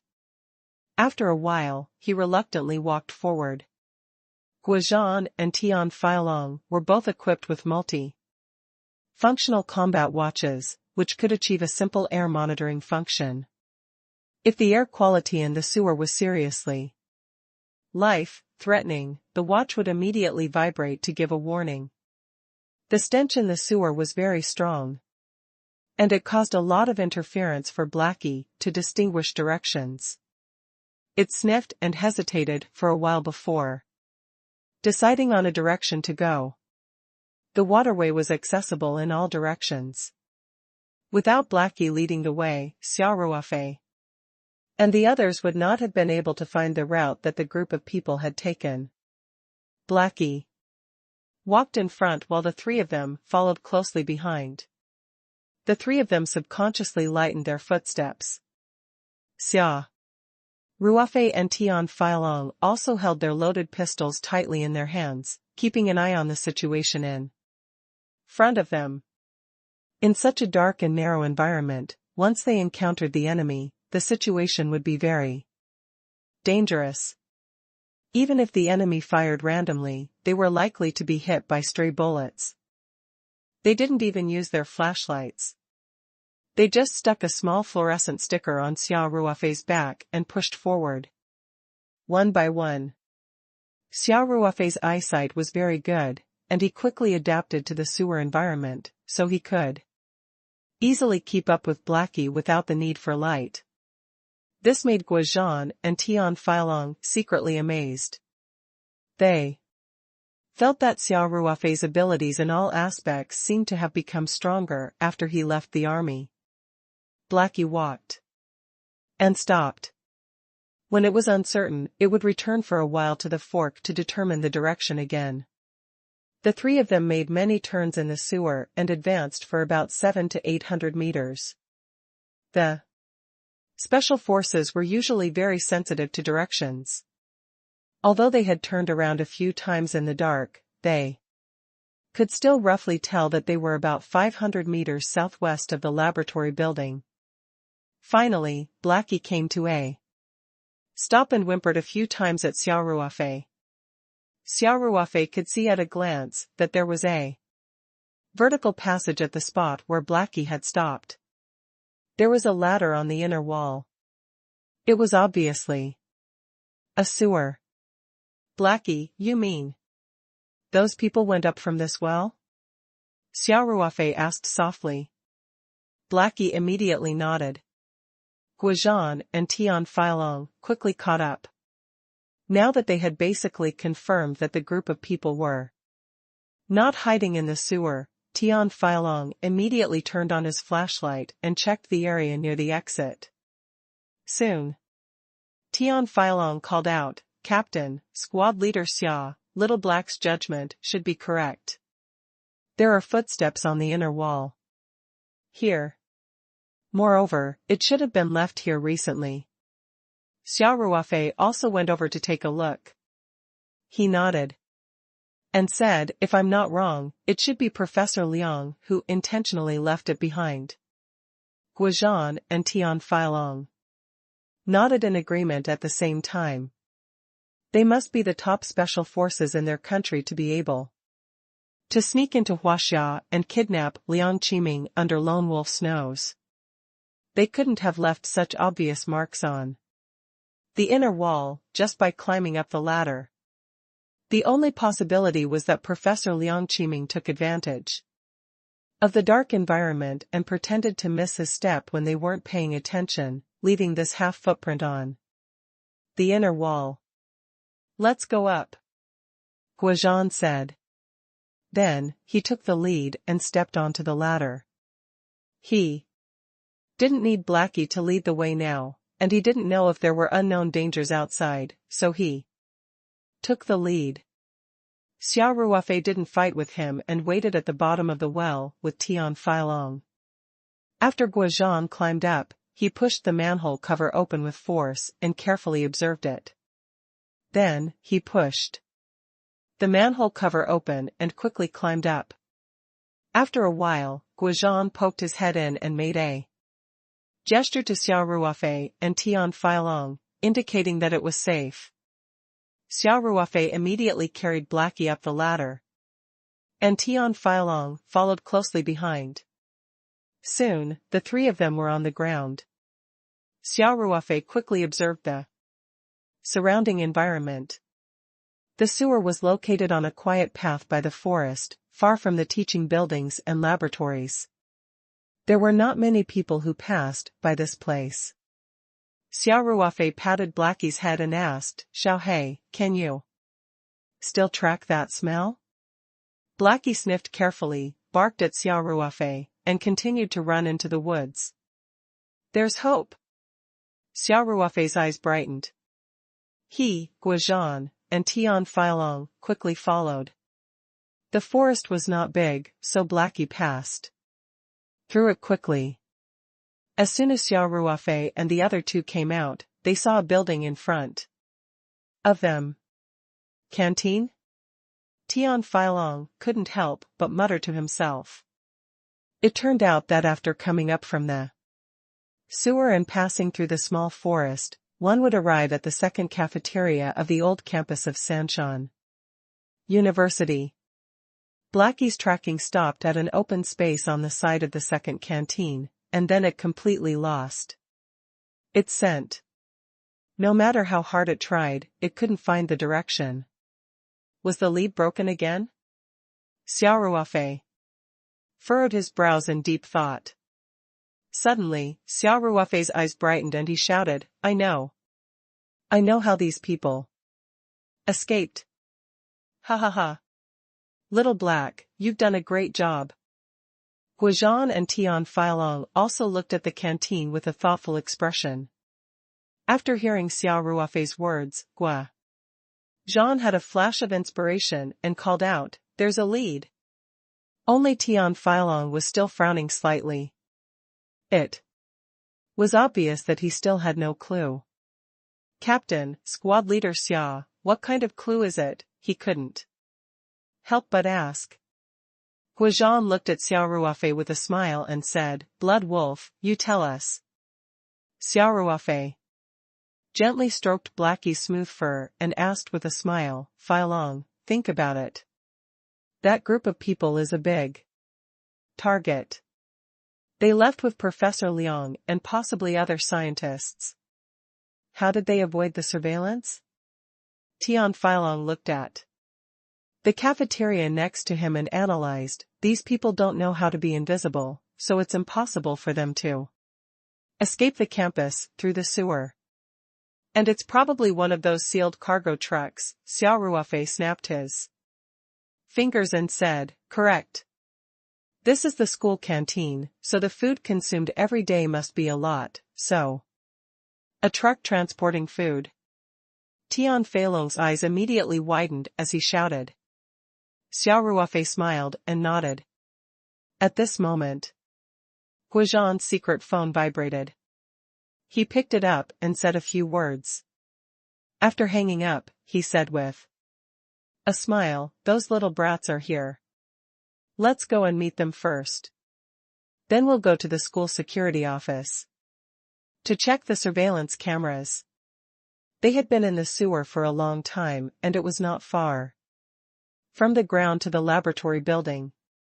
It was only 400 to 500 meters, so the three of them returned to Professor Liang Qiming's laboratory building very quickly.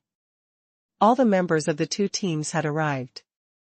In addition to the deceased squad leader Luo, Jin Gang, who was hospitalized due to serious injuries, and a member who stayed in the general hospital to take care of the patient, there were 9 other team members.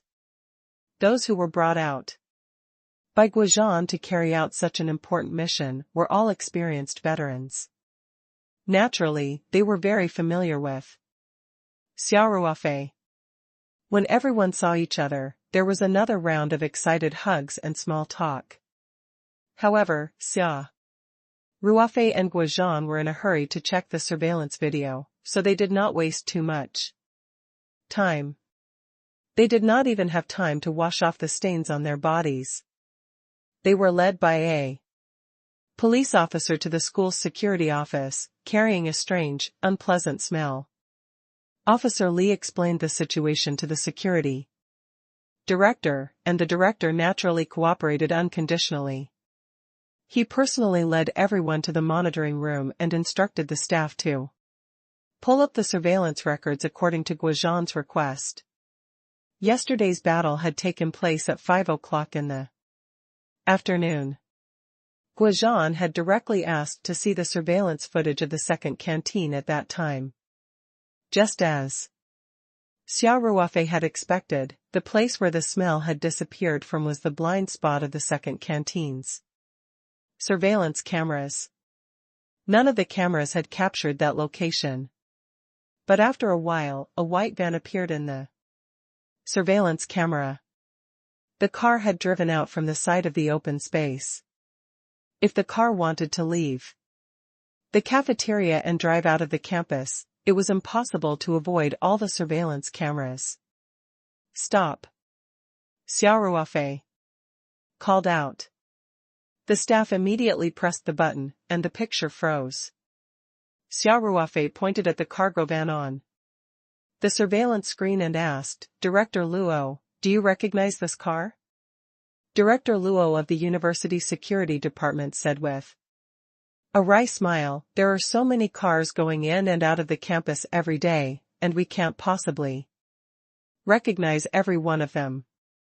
However, those that can enter the campus must have a pass. This car is most likely to deliver food to the cafeteria. Should I call old Sue from the logistics department to identify it? Then I'll have to trouble you," Xia Ruofei said politely. Soon, the logistics department's director Sue, who was also in the same building, came to the monitoring room. He looked at the logo on the truck and immediately said, "This is the delivery truck of the Oasis Agricultural Products Company. The ingredients in our school's 5 canteens are all outsourced to the Oasis Company. They come here several times a day to deliver the ingredients." Xia Ruofei and Guozhan looked at each other. Then Xia Ruofei said, "Can you zoom in on the image? Can you identify the car plate number?" "No problem. We have a few HD cameras on the main road of the school." The staff member said, "This car will definitely have to go through the main road to leave the campus." After that, he skillfully operated the computer and pulled up the history of another surveillance camera. Sure enough, after a while, the van appeared on the screen. Not only was the license plate number clear, but the passengers in the van could also be seen clearly. Xia Ruofei quickly noted down the car plate number and asked Officer Li to coordinate the police force to go to Oasis to investigate the situation of the car. He then said to the staff, "Please send us a few screenshots of the person inside the car, thank you." After the staff took the picture, everyone looked at the surveillance for a while. The van started about 20 minutes after the gunfight and drove out of the campus. Then, Xia Ruofei asked the staff to look at the surveillance camera at the entrance of the cafeteria.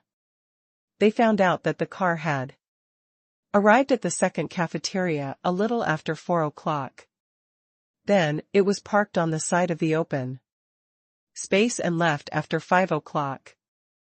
The timing matched perfectly. After watching the surveillance footage, Director Luo of the security office took Xia Ruofei and the others to the reception room next door. They sat down, had tea, and chatted while waiting for the results of the police investigation. About 20 minutes later, Officer Li also came to the reception room.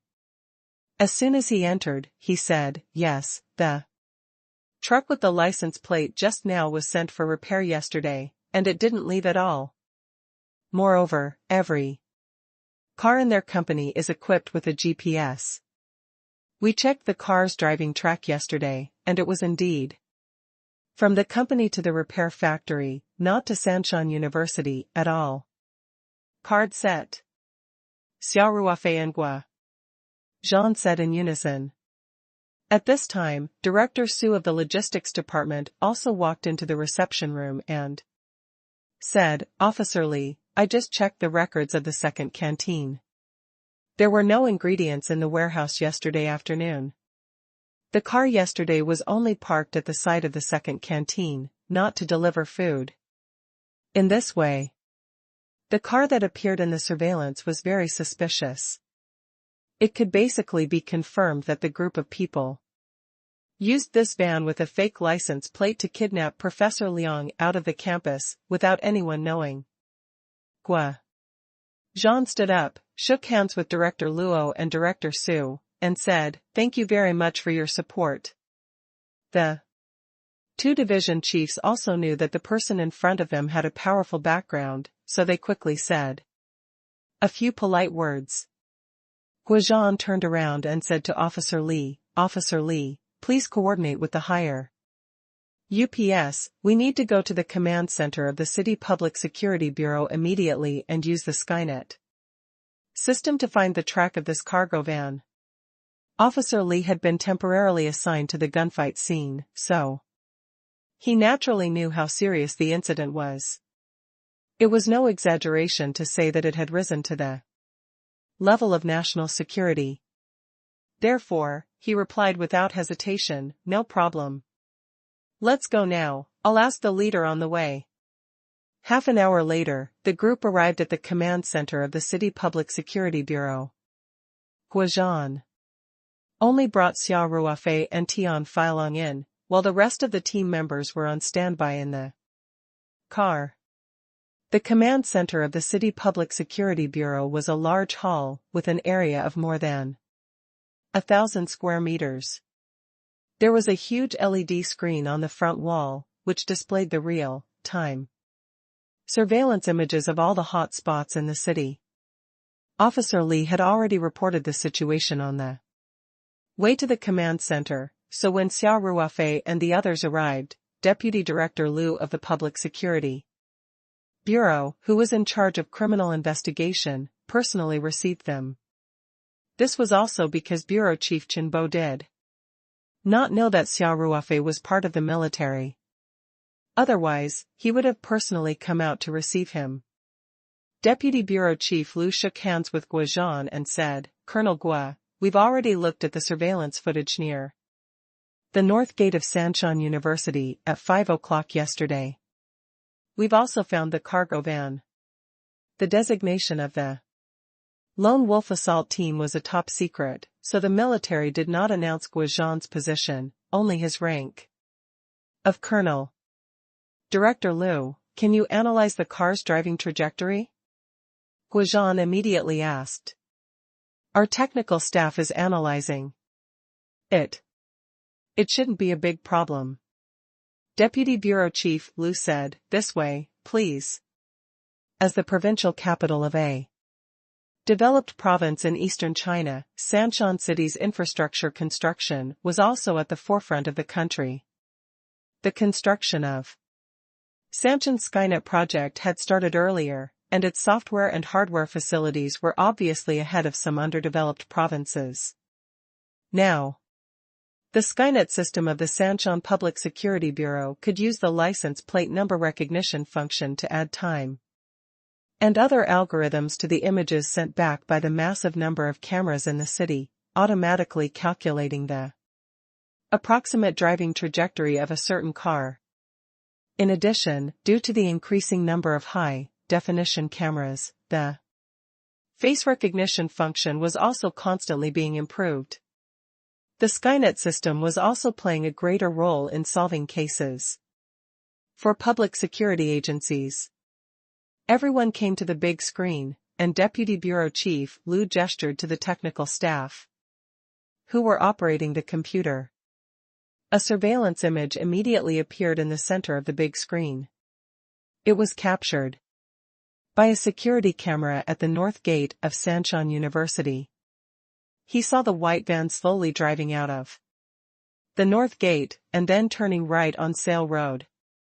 After the car disappeared from the surveillance range, the camera immediately switched to another camera, and the cargo van quickly appeared in the range of this camera. On the right side of the big screen was a map with a red line on it starting from the north gate of Sancheon University, which was the driving trajectory of the white van. Of course, this was only the most likely trajectory analyzed by the Skynet system. After all, the monitoring cameras could not cover the entire area the car would always drive into the blind spot of the monitoring, and then it might take a while before it appeared in another monitoring range.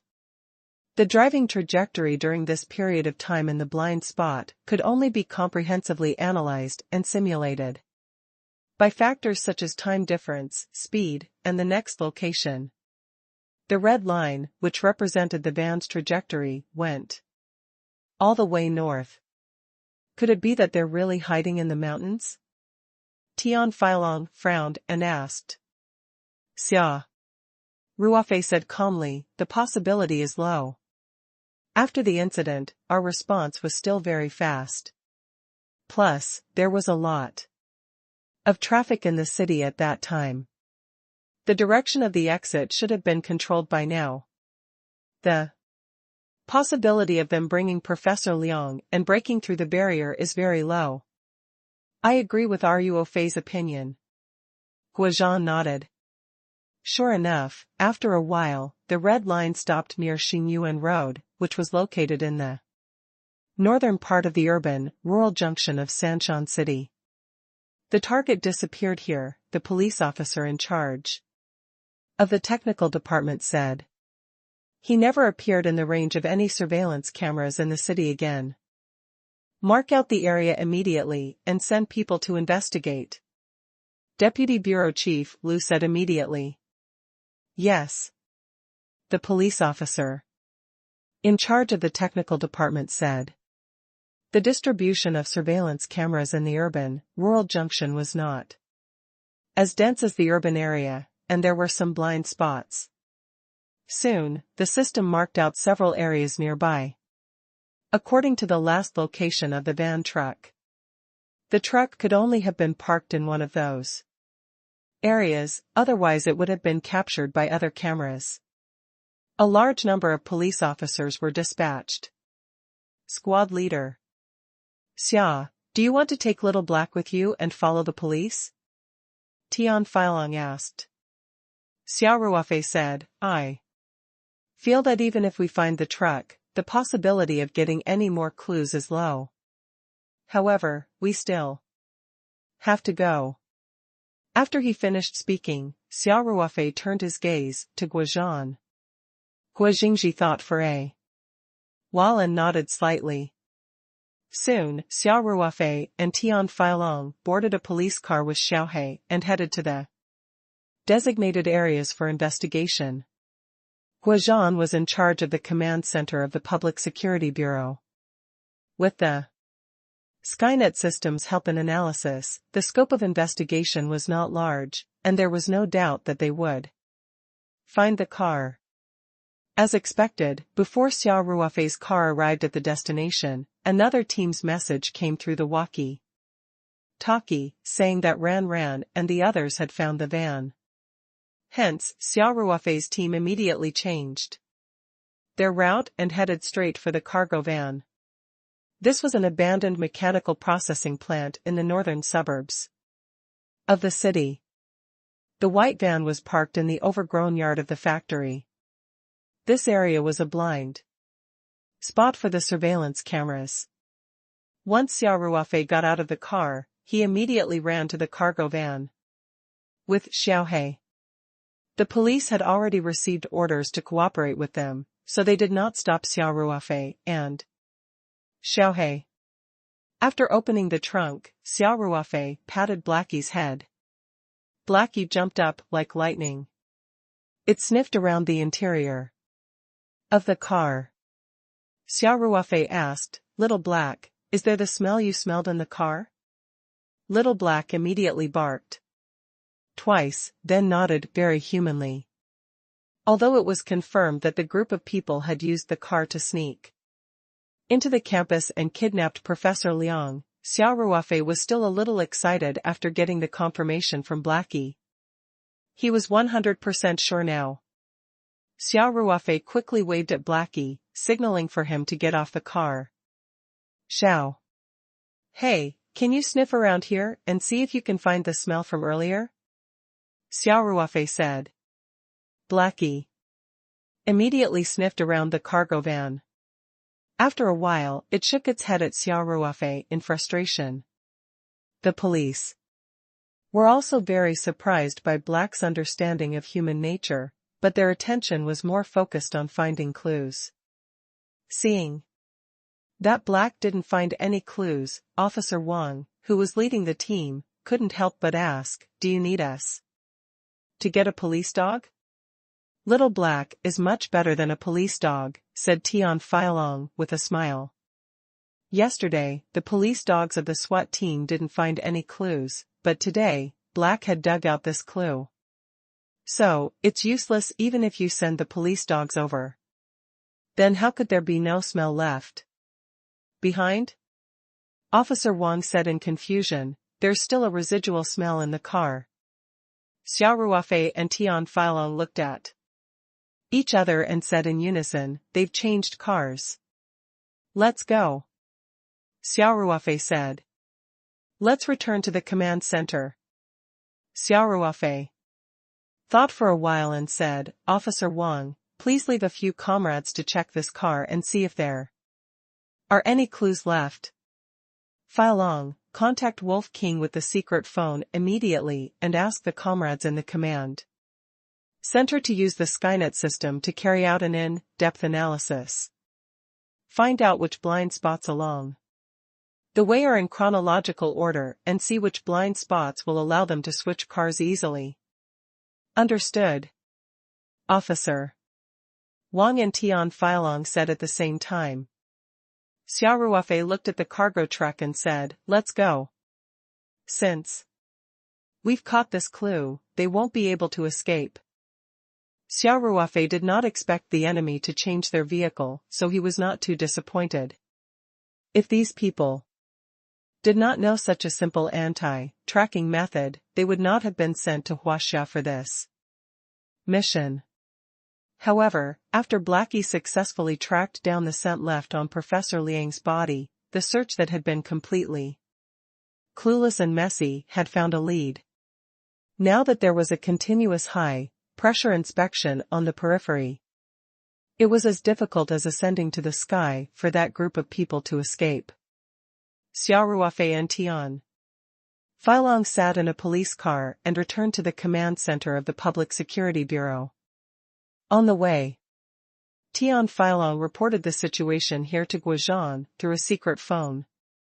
The command center also quickly began to use the Skynet system to conduct a deep analysis of the monitoring blind spots of the cargo van's entire driving trajectory. When Xia Ruofei returned to the command center, the technical staff of the Public Security Bureau were working hard. After all, Tian Feilong couldn't have given a detailed report over the phone, so Xia Ruofei told Guozhan about his investigation of the scene. Then, he asked, "How's the analysis coming along?" "There's a lot of data, so I might need some time," Guozhan said. The Skynet system wasn't omnipotent. After all, the van had passed through at least dozens of surveillance blind spots from the abandoned machinery factory in the northern suburbs of the city from Sanshan University. Some blind spot areas only appeared in the next surveillance range in a few seconds. Taking into account the time taken by the car, it was basically impossible for the personnel to change cars in between. These could be ruled out first. As long as the surveillance was in a blind spot for a long time, further analysis had to be done. This involved the new vehicles that appeared in all directions of the blind spot during the same time period. They had to analyze their driving trajectories and eliminate them one by one. It was equivalent to a tree-like structure with an extremely large base, and the amount of data needed to be analyzed at the same time was extremely large. Of course, if it was done manually, the time spent would be even more immeasurable. It was basically an impossible task. Hence, Xia Ruofei and the rest could only wait. They waited for more than 2 hours. It was already past lunchtime. The Public Security Bureau wanted to invite Guozhan and the others to the canteen for lunch, but Xia Ruofei and the others were not in the mood to eat. So, they had no choice but to ask the canteen to pack some lunch boxes and send them to the command center. Everyone made do with the meal. At around 1:30 p.m., the huge data analysis work was finally completed. The system found more than a dozen suspicious vehicles, which matched the time and trajectory. Each of them could be the vehicle that the group of people transferred to after leaving the van. The next step would be to do a manual check. Deputy Bureau Chief Liu began to personally assign tasks. Guozhan thought for a moment and said, "Director Liu, considering that these people are all armed, I suggest that we ask the armed police to cooperate with us. Please pay attention to your safety." "Okay, I'll immediately ask the higher-ups to coordinate the armed police detachment to come over to support," Deputy Bureau Chief Liu said. Xia Ruofei thought for a while and said, "Wolf King, I think we should let Xiaohei join the operation. We have to consider the possibility of this group of people breaking up. With Little Black around, we can keep a close eye on the car Professor Liang is in." "Sure." Guozhan said, "Ruofei, are you still following the operation? I also need you for intelligence analysis." Guozhan could already feel that Xia Ruofei's professional skills had not deteriorated after his retirement. In fact, it seemed that he had improved greatly. In this operation, he had shown that he was even more capable than Tian Feilong, who specialized in intelligence analysis and trace inspection. Xia Ruofei thought for a while and said, "I'll talk to Black and ask him to cooperate with the police. I won't be going." "Can you do it?" Guozhan was a little uncertain. Xia Ruofei smiled and said, "Don't worry. Xiaohei is very smart." After that, Xia Ruofei asked Deputy Director Liu to pick a police officer who had experience in raising dogs. He then whispered a few words to Black, who immediately wagged its tail at the police officer and walked over very meekly. Deputy Director Liu, all the vehicles that cannot be completely cleared of suspicion must be checked by Little Black. It remembers the smell of the hostages. Xia Ruofei said seriously. "No problem." Deputy Bureau Chief Liu said. The police officer left the command center with Blackie, Xia Ruofei, and Guozhan waited for news in the command center. Soon, messages were sent back. Most of them were useless. Some of the cars were owned by the company and were equipped with a GPS system. They could directly access the driving data, including the speed, trajectory, and so on.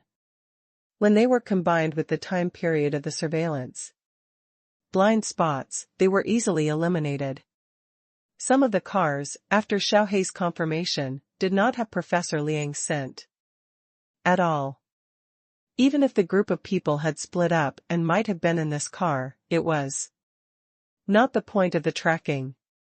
Although the information was invalid, it was not useless.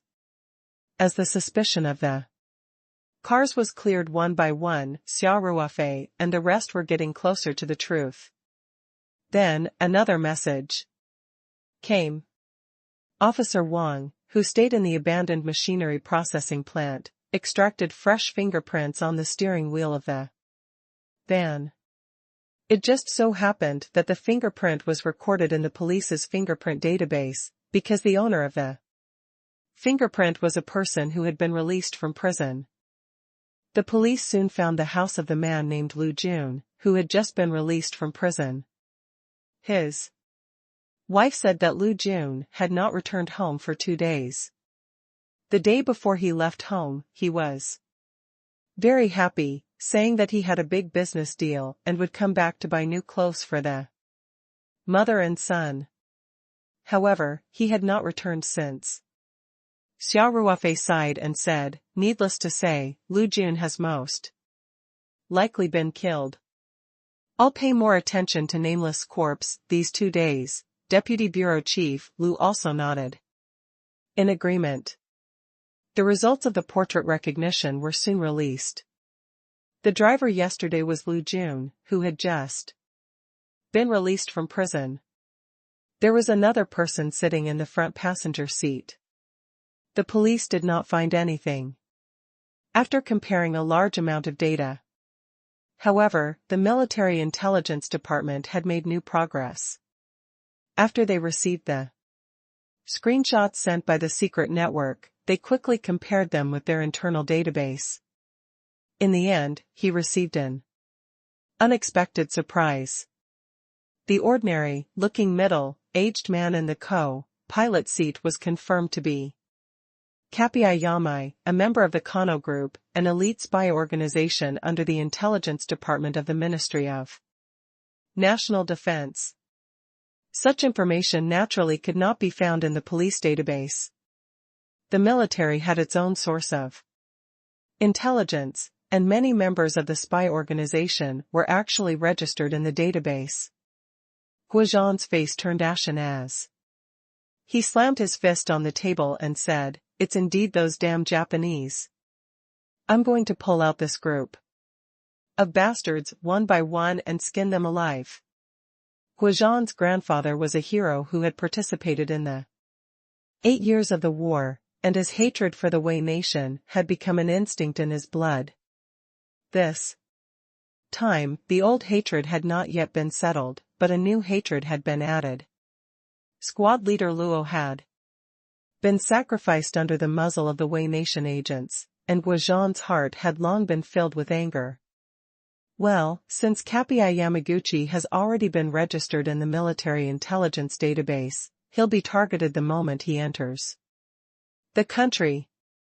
Tian Filong frowned and said, "But we didn't receive any news at all." Xia Ruofei said indifferently, "These people are not stupid. They know that their identity might have been exposed a long time ago. So, I'm sure that they smuggled themselves in. They couldn't have left any entry records." Guozhan also gradually calmed down and nodded. "That's right, and they might have planned their escape route from the beginning. Now it seems that the possibility of these Japanese escaping by sea is higher." The police had also sent out a small team to continue the inspection and verification work of the vehicles. After an intense investigation, the suspicions of the cars were ruled out one by one, and only 2 cars were left. The 2 cars had one thing in common, which was that they had been parked in 2 different surveillance blind spots on the van's route for a long time. After the cargo truck passed by, 2 cars appeared at the intersection in different directions. Moreover, the cargo van would stay in the 2 blind spots for about half a minute. As long as the speed of the vehicle changed slightly, it could completely change the car. What was more coincidental was that the 2 cars had disappeared. The police searched the area where the cars had disappeared, but they couldn't find any traces of the 2 cars. It was obvious that someone had deliberately hidden them. If they had found a blind spot in the surveillance and parked the car in a garage or a shop, the police wouldn't have been able to find it in a short time. Xia Ruofei looked at the 2 red lines on the big screen and pondered. There were also two screens next to the driving track, which were playing the surveillance images of the two cars in a loop. They were automatically pieced together by the Skynet system according to the images taken by each camera. The two cars had different destinations and routes, but the general direction was the same. They were both driving in the direction of Chongqing County, which was by the sea. It seems like I'm not wrong. They most likely chose to escape by sea, Guozhan said with a frown. The possibility is extremely high, Xia Ruofei said with a serious expression. This doesn't make sense. Guozhan shook his head. After the incident that day, the first thing we did was to coordinate with the relevant military departments and set up surveillance at all the exits. These two cars have left the city area, Xia Ruofei frowned and stared at the two cars on the screen. One of them was a black Honda sedan, and the last place it disappeared was near Gaoqiao town in Chongqing County. The other car was a blue Buick minivan. The Skynet system had tracked it to the vicinity of Lingang town and then disappeared. This location was not far from Xia Ruofei's Taoyuan farm. Xia Ruofei's eyes fell on the blue Buick minivan. In the surveillance footage, the car was passing by a flooded area. Pause the image on the right. Xia Ruofei suddenly called out. The police officer in charge of technical support immediately pressed the mouse and paused the scene. Are you Ruofei, did you find anything? Guozhan asked with concern. Xia Ruofei frowned and pointed at the Buick minivan on the screen. Don't you think there's something strange about this car? It seems to be particularly heavy. Let's go back and look at the image of the road with puddles of water and compare it with the car next to it. The police immediately operated the computer to rewind the surveillance footage and continue playing it. Sure enough, compared to the other cars, this van seemed to be particularly heavy. When it passed the waterhole, it clearly fell heavily. In front of this car, there was even a business car of the same model that passed by, but it seemed very light. Could it be because this bus is full? Asked Deputy Bureau Chief Liu. Xia Ruofei shook his head. That doesn't make such a big difference. Xia Ruofei's eyesight was far better than that of ordinary people after being strengthened by the pregnancy soup and the body-tempering soup many times. Hence, he was able to detect the problem with the car. Then what could be the reason? Guozhan asked thoughtfully. I think there are two reasons. First, as Director Liu said, the car is full, and these people are all carrying guns and ammunition, which is quite heavy. Xia Ruofei paused and continued. Secondly, this car might have been modified to be heavier than before. A light flashed in Guozhan's mind, and he loudly said, Ruofei, you're saying that Professor Liang might have been hidden in a modified hidden space in the car? Yes, I am. Xia Ruofei said, these people are all new faces. The police's main target is Professor Liang. As long as Professor Liang is hidden well, they can easily get away with it. There's a high possibility that the car's chassis has undergone major surgery, and Professor Liang is hidden inside. That is to say, Guozhan said with a solemn expression, this group of Japanese people is very likely to have kidnapped Professor Liang and jumped out of the encirclement we set at the intersection of the city? Tian Feilong asked worriedly, could they have already gone out to sea? If that's the case, it'll be difficult for us to catch them, Xia Ruofei calmly analyzed. There's a possibility, but it's not high.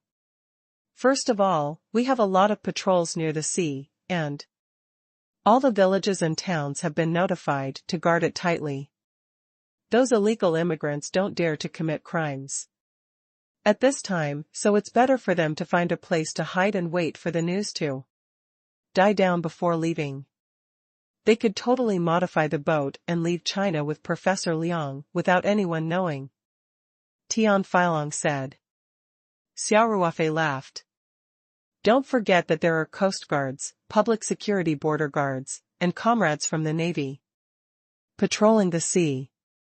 These Japanese know that they might be listed in the military and don't dare to take the risk. It happened so suddenly yesterday, and the people who set up the checkpoint were mainly the police officers. They were confident that we wouldn't be able to find too many clues in a short time, so they dared to leave the city. Guozhan, Deputy Director Liu, and the others also nodded slightly. They felt that Xia Ruofei's analysis was very reasonable. Xia Ruofei continued, there's one more thing. Let's think from the Japanese's point of view. They want the experimental data, and the core data has been hidden by Professor Liang in a secret place. Even if we take Professor Liang away now, even if Professor Liang surrenders and is willing to cooperate with them, what if Professor Liang can't repeat the experiment? After all, the human brain isn't a computer. I don't think Professor Liang can remember all the core data in his brain, right? So, they just want to find a safe place to force out the whereabouts of the core data as much as possible, and then take the data away. Guozhan nodded his head repeatedly. Yes, I don't think they'll leave easily before they get the core data. Xia Ruofei said, after all, it's not easy to sneak into Huaxia. It'll be difficult to come back after you leave. Once they get the data, it won't be so tense anymore, and they can easily use illegal immigration ships to escape to the high seas, and then take the ship back to the Wei nation. Xia Ruofei's analysis was reasonable. Guozhan, Tian Feilong, and the others all nodded silently, thinking that this was the analysis that was closest to the truth. Xia Ruofei smiled and stood up. Wolf King, now that the area has been reduced to a very small size, it's time for our brothers to make a move. Let's let these Japanese have a taste of our power. In order to avoid alerting the enemy and endangering the safety of the hostages, we'll still be the main force of this operation. The police, the military, and other units will be responsible for guarding and cooperating with us on the periphery. Guozhan nodded. Then Guozhan said to Deputy Director Liu, Chief Liu, we can't rule out the possibility that they have left some people in the city to gather information, so we have to maintain the high pressure investigation in the city. Also, don't deliberately turn the search center to Chongqing County. We have to give the Japanese the illusion that we have no clue. Understood. Deputy Bureau Chief Liu said simply, don't worry, Colonel Gua. We, the police force, will fully cooperate with this operation. If you need anything, just contact me directly. Thanks. Guozhan and Deputy Director Liu shook hands. Then, he waved at Xia Ruofei and Tian Feilong and said, take Little Black and we'll set off. Xiao He had unexpectedly played a surprising role in this operation and gave Guozhan a surprise. He would need Blackie's help when he went to search the nearby town of Lingang in Chongqing. The three of them brought Blackie to the courtyard of the Public Security Bureau. The other squad members were on standby in the car. There were a total of 12 people in the two teams, including Xia Ruofei. Everyone took two separate black MPVs and left the Public Security Bureau's courtyard one after the other, heading out of the city. Xia Ruofei's Night 15 off-road vehicle was too eye-catching. It would attract a lot of attention wherever it went. It definitely could not be used for disguising and investigation, so it was simply left in the courtyard of the public Security Bureau. He would come back to get it after the operation. The two vehicles had the local license plates of Sanshan City, but Xia Ruofei could clearly sense that they had been modified. They were even equipped with bulletproof armor. One look and he could tell that they were provided by the Special Department for the Lone Wolf assault team to carry out missions. In the car, Tian Feilong sat in the front passenger seat, while Guozhan and Xia Ruofei sat in the two relatively spacious seats in the middle row. There were two other members in the back seat. In addition to the assault team member who was acting as the driver, there were exactly 6 people in the car. Tian Feilong and the two team members in the back seat were silently loading bullets with empty magazines. Blackie lay quietly at Xia Ruofei's feet. There was an aura similar to the spirit map space on Xia Ruofei's body, which made Blackie very comfortable. It was willing to stay closer to Xia Ruofei whenever it was free. Guozhan gestured to the two assault team members in the back seat. The two of them immediately lifted an alloy box from under their seats and handed it to the front. Blood Wolf, pick your equipment. Guozhan said. Feilong, go to the back of the car and get a bulletproof vest for Blood Wolf. Yes. Xia Ruofei said, Captain, there's no need for the bulletproof vest. We're mainly here for disguising ourselves. It's too obvious to wear a bulletproof vest in the summer. Let's wait until the official operation. Do you have any suggestions for this operation? Are you au fait? Guozhan asked after some thought. Xia Ruofei said without thinking, let's find a place to settle down in the county first. We'll split up at night to look for clues. Don't act rashly if you find anything. We'll act together when everyone is gathered. Guozhan pondered for a moment and said, well, according to the suspicious areas marked out by the police Skynet system, it's indeed more efficient to act separately. Sanguine Wolf, you pick your equipment. Even if you are a disguised scout, you have to bring along a handy weapon.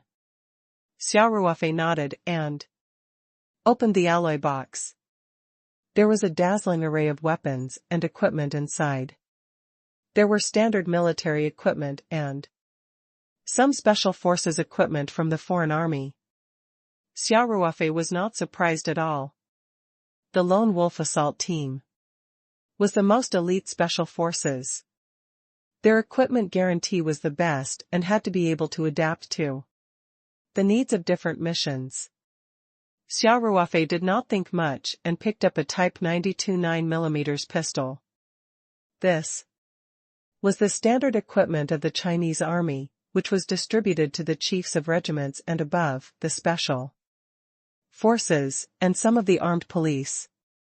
Although it was standard equipment, and the Type 92 9mm pistol was not as good as similar pistols from overseas in terms of craftsmanship and longevity, it was especially suitable for the hands of the Chinese.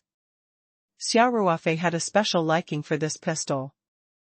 The Type 92 also had a 5.8mm pistol. Compared to this pistol, the 9mm pistol had a greater recoil and was more difficult to master. Relatively speaking, its shooting accuracy would be worse. However, when Xia Ruofei was still in Lone Wolf, he could use the Type 92 9mm pistol to shoot and hit the tent ring with every shot. Now that his physical strength had undergone a complete transformation, it was naturally easier for him to control the gun. In fact, this pistol was a compulsory piece of equipment for Xia Ruofei when he was serving Lone Wolf. When Xia Ruofei held it in his hand, he felt like he could control it as if it was his own arm. Xia Ruofei skillfully picked out a few fully loaded magazines for the Type 92 9mm pistol from the box. Then, he smiled and closed the box. This Old partner is enough. Guozhan couldn't help but laugh. You're quite single-minded, aren't you? Xia Ruofei chuckled and put away the gun and the magazine. When they arrived at Chongping County, the group booked 6 standard rooms in a business hotel in Chongping County. As a special team member, Xia Ruofei was in the same room as Guozhan. Everyone had a simple lunch in the command center of the Public Security Bureau, so Guozhan ordered everyone to have a good rest in their rooms in the afternoon and recuperate. After dark, they would split up and go to several suspicious areas analyzed by the Skynet system to carry out a disguise investigation. After Xia Ruofei entered the room, he said to Guozhan, "Wolf King, my farm is nearby. After the mission is over, let's take a look." "All right," Guozhan said with a smile.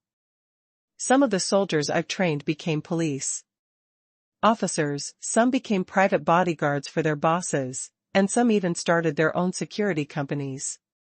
But you're the first one to have such a big business. I have to go and study hard, maybe it will be useful when I change my profession in the future. Xia Ruofei rolled his eyes and scoffed at the commander of the elite special forces. If he dared to mention it, the military chief would kick his butt. Before Xia Ruofei retired from the army, Guozhan was already a reserve officer for the deputy division master position. In other words, he could be promoted to the deputy division master position at any time. Xia Ruofei didn't respond to Guozhan's teasing. He just smiled and said, "Captain, I haven't been back for 2 days.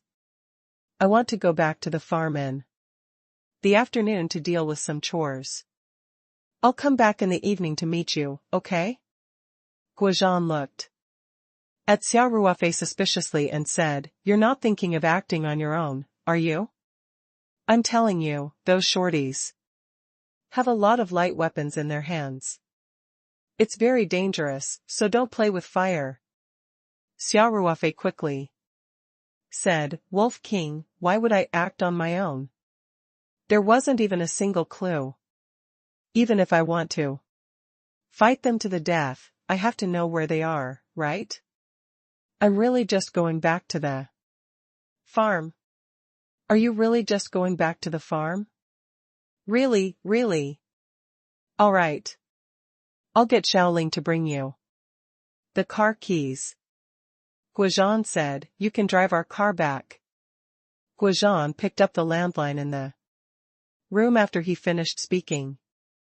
He still remembered that Xia Ruofei's car was left at the Public Security Bureau. Xia Ruofei quickly said, no need. My farm isn't far from here.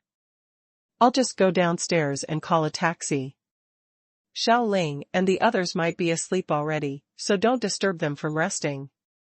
There's a mission tonight." "All right. Then, be careful," Guozhan said. He had been on high alert for the past 2 days and felt a little tired. After he finished speaking, he waved his hand to signal Xia Ruofei to leave. Then, he lay on the bed and prepared to sleep for a while. Xia Ruofei gave Blackie a look, and the two of them quietly left the room. Of course, Xia Ruofei did not really want to go back to the farm. The company was operating normally and Feng Jing and the others were doing their best. It didn't matter if he left for a few days. If he went back now, he would have to come out again in the evening. Wouldn't he be torturing himself? After Xia Ruofei left the business hotel, he walked to a small hotel nearby and got a room. After entering the room, he checked the room out of habit. After confirming that there was no equipment to secretly take photos, he immediately locked the doors and windows. After saying a few words to Xiaohei, he took out the spirit map scroll and entered the space with a thought. With Blackie's protection outside, Xia Ruofei was not worried that someone would suddenly break in. After he made some preparations in the medium, he immediately came out to put away the spirit map scroll and left the hotel with Blackie. When they were on the streets, Xia Ruofei called for a taxi. He carried Blackie into the car and said, "Master, let's go to the entrance of Xiayang Village in Lingang Town." The blue Buick minivan had gone missing after passing through the last Skynet surveillance camera on National Highway 218. The surveillance camera was not far from Xiayang Village in the direction of the city. It was a police security camera. In recent years, the police had installed a lot of such security cameras on the road in the urban-rural junction, making the nodes of the Skynet system more complete. It was about 2 kilometers away from the next security camera. In other words, the blue Buick minivan could only have left the national highway at one of the intersections within these 2 kilometers. There were a total of 6 intersections within this 2-kilometer area. 3 of them had been eliminated because there were surveillance cameras installed in the village less than 300 meters ahead, which were also connected to the police Skynet system. Hence, Xia Ruofei only needed to check the remaining 3 intersections. The closest surveillance camera to the disappearance of the Buick was at the intersection of Xiayang Village. Xia Ruofei decided to start his investigation from here. Soon, the taxi arrived at the intersection. The driver asked, "It's still 5 li from here to the village. You really don't need me to send you in?" Xia Ruofei smiled. "It's okay. Just park here." After the car stopped, Xia Ruofei took out a 100 yuan note and handed it to the driver. "Keep the change. You won't be able to get any work back to the county this time, so you must return empty-handed. Consider it as compensation for your loss." Thank you." The driver said happily. "Take care. For this trip, it would only cost 30 to 40 yuan on the watch. It would not cost more than 60 yuan to book a car." Xia Ruofei gave him 100 yuan at once, so he was naturally overjoyed. The car turned around at the intersection and returned to the county. Xia Ruofei brought Blackie for a walk in the direction of Xianyang Village.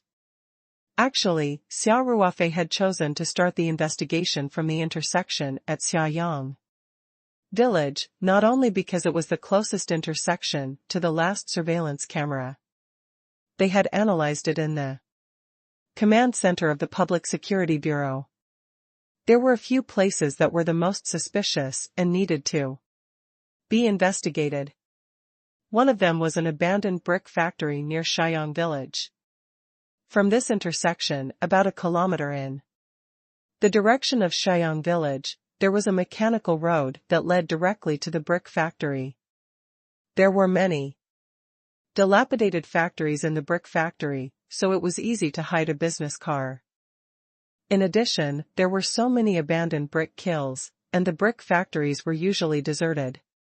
Even if there were 10 times more people hiding inside, they would not be discovered.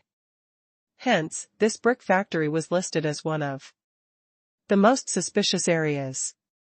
Xia Ruofei's first investigation target today was this abandoned brick factory. He strolled forward with Blackie. And a few minutes later, he saw the road of farming in the distance.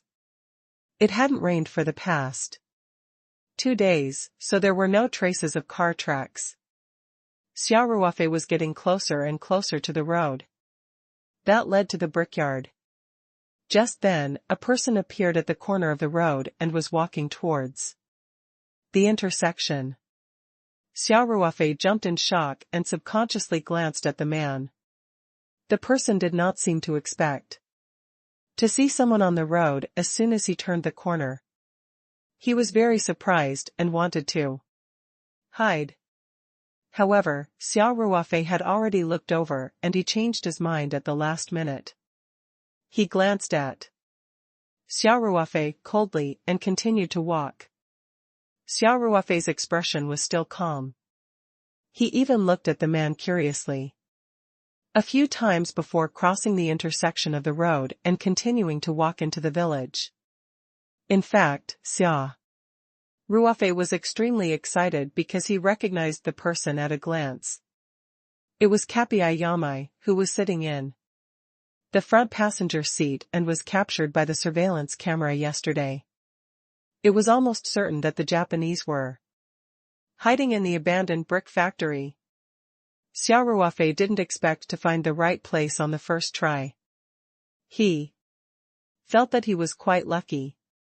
He was dressed in casual clothes, with a black dog following him.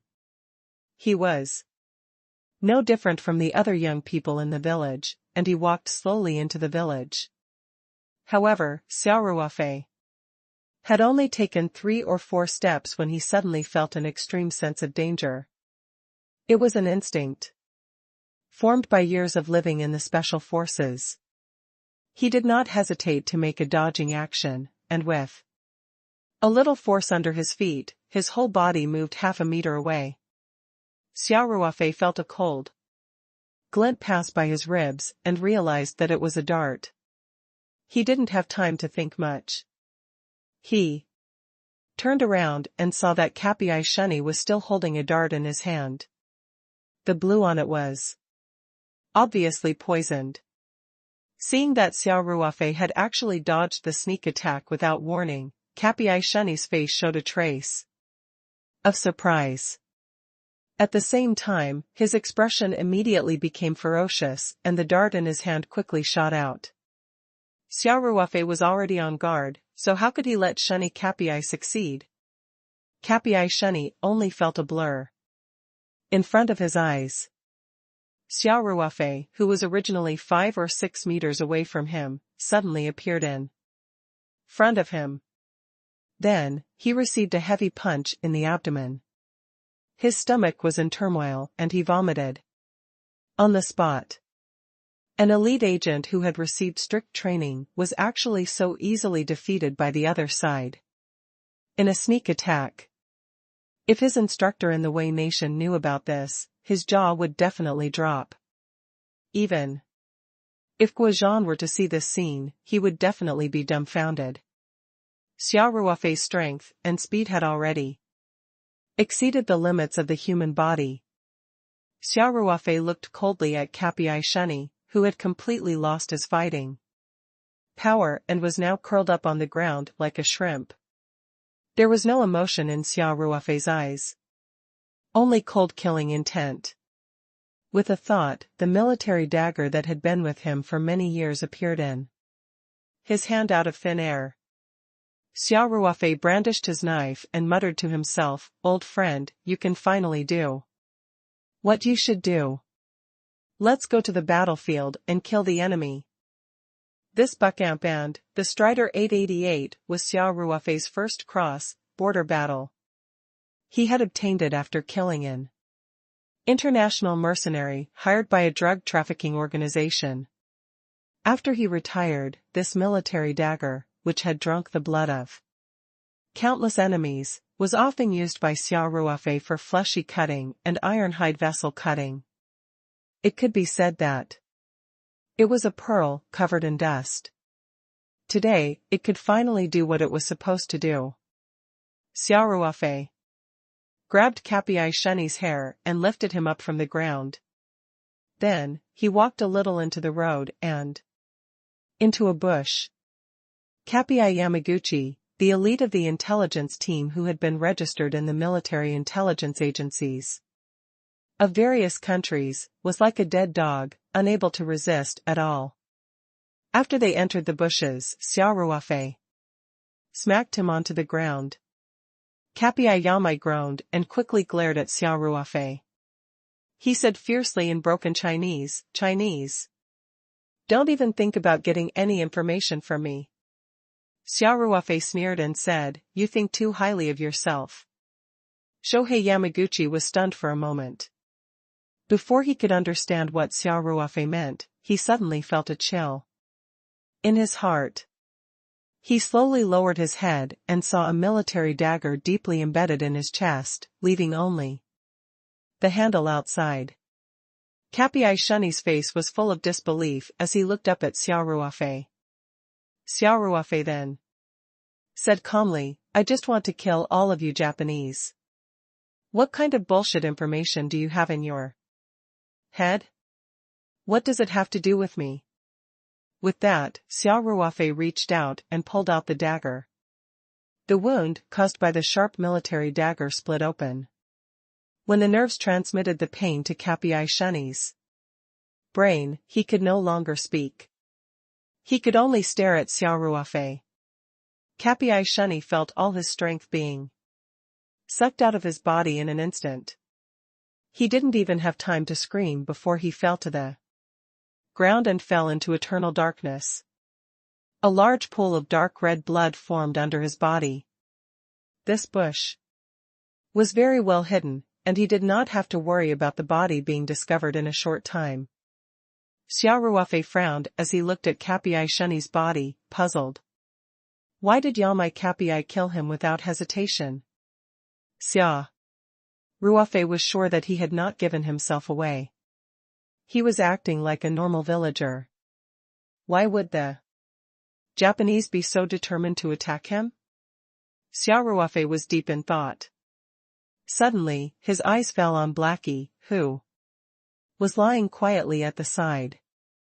Suddenly, an idea flashed through his mind and he found the key point. The problem was most likely with Little Black. Capiai Shunni was the only Japanese whose face had been captured by the surveillance camera because he had been sitting in the front passenger seat when the van left Sanshan University. He had not left the van until the end. In other words, after the other Wei Nation agents changed cars, Capiai Yamai stayed behind. It was very likely that he had stayed in the city, including killing the unlucky driver and cleaning up the mess. Moreover, it was possible that Capiai Shunni had stayed near the scene to scout for information. Blackie had appeared frequently in the search and capture. It was hard to say that Capiai Yamai had not seen Blackie. So when he saw Xia Ruofei walking around with Blackie, he immediately attacked without hesitation. Even Capiai Yamai might have been hiding near the scene of the van to persuade Xia Ruofei to come to the scene in person. If that was the case, perhaps Capiai Yamai had already remembered Xia Ruofei's appearance. That was the only possible reason. If Capiai Shunni had not discovered anything, he would not have killed an ordinary villager. This would not be conducive to their continued hiding. It did not make sense. In fact, Xia Ruofei's speculation was basically the truth. Capiai Yamai had just rushed over from the city. When he saw the police find the van, he knew that the police had found the right direction. He was not sure how long they could hide from the police by changing cars halfway. Therefore, Capiai Yamai immediately came back to report the situation and reminded his companions to speed up the interrogation, find the core experimental data as soon as possible, and leave Huaxia, the head of the Wei Nation Special Agent Team. Genyin Inoue was also very nervous. While increasing the intensity of the interrogation, he also sent out Capiai Shunni to keep watch. Capiai Yamai was preparing to find a secret location next to National Road 218 outside and keep an eye on the intersection leading to Shiyang Village. He did not expect to meet Xia Ruofei face to face before he even walked out of the farming road. Capiai Yamai and his team were very smart in hiding their scent. The police could find the truck so quickly, not even an ordinary police dog could do it. Therefore, the black dog that the police had brought had left a deep impression on Capiai Yamaguchi. Of course, he also remembered Xia Ruofei's appearance, who had brought Blackie along for the inspection. Therefore, Capiai Yamai had recognized him as soon as he saw him. Under such circumstances, no matter how Xia Ruofei pretended to be a villager, it would be useless. On the other hand, Kapiai Yamai played along and pretended not to notice that something was wrong with Xia Ruofei, who was acting as if nothing had happened. After Xia Ruofei walked past the intersection, he suddenly launched a sneak attack. Everything had been perfect.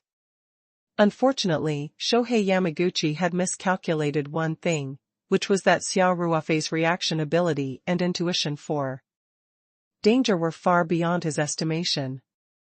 Not only did Xia Ruofei dodge the dart, but he also used absolute force to subdue him in a very short time. Then, he dragged him to the bushes and killed him with a knife. After Xia Ruofei figured out all these, he did not dare to delay. He quickly sat cross-legged on the ground, took out his laptop from the medium, and turned it on. At the same time, he took out a few wasps with miniature cameras that he had prepared in the space in the small hotel. Kapiai Yamaguchi's body was curled up in a pool of blood, but Xia Ruofei did not feel any discomfort or fear at all. He quickly operated the laptop. After turning on the monitoring computer client, Xia Ruofei quickly turned on the switch of the super, tiny camera on the hornet's body. Then, he used his spiritual power to control them and flew them in the direction of the abandoned brick factory. Xia Ruofei knew that he had to hurry up and make sure that he lost contact with Kapiai Yamai. The Japanese would be alerted soon. After Ma Feng and the others set off, Xia Ruofei found some branches and covered up Yamamazumi's body. Then, he took his laptop and headed in the direction of the abandoned brick factory. As Xia Ruofei's spiritual power could only radiate for about 100 meters, and the wireless transmission module of the super, miniature camera did not have a high power output, it had a limited range. Hence, Xia Ruofei had to get as close as possible to the brick factory. However, Xia Ruofei did not take the road that led to the brick factory. Instead, he walked through the bushes that had no road. The Japanese would definitely not send only Kapiai Shunny to keep watch. There must be hidden sentries near the brick factory. It was definitely not possible to swagger through the road. The Lone Wolf Assault Team often carried out missions in the tropical forest. Although there were no roads in this mountain forest and the terrain was very complicated, it was not a problem for Xia Ruofei. His speed was no different from walking on flat ground. Blackie's physique was excellent. It followed Xia Ruofei closely, and its speed was not any slower. Soon, Xia Ruofei was approaching the brick factory. In a straight line, he was only about 50 to 60 meters away. If he went any further, he would lose the cover of the bushes and would probably expose himself. Xia Ruofei's spiritual power could cover the entire area, and there was no problem with the reception of the ultra-tiny camera. Hence, Xia Ruofei slowly lowered his body. "Blackie," he said softly. "From now on, don't make any sound, understand?" Blackie was very understanding.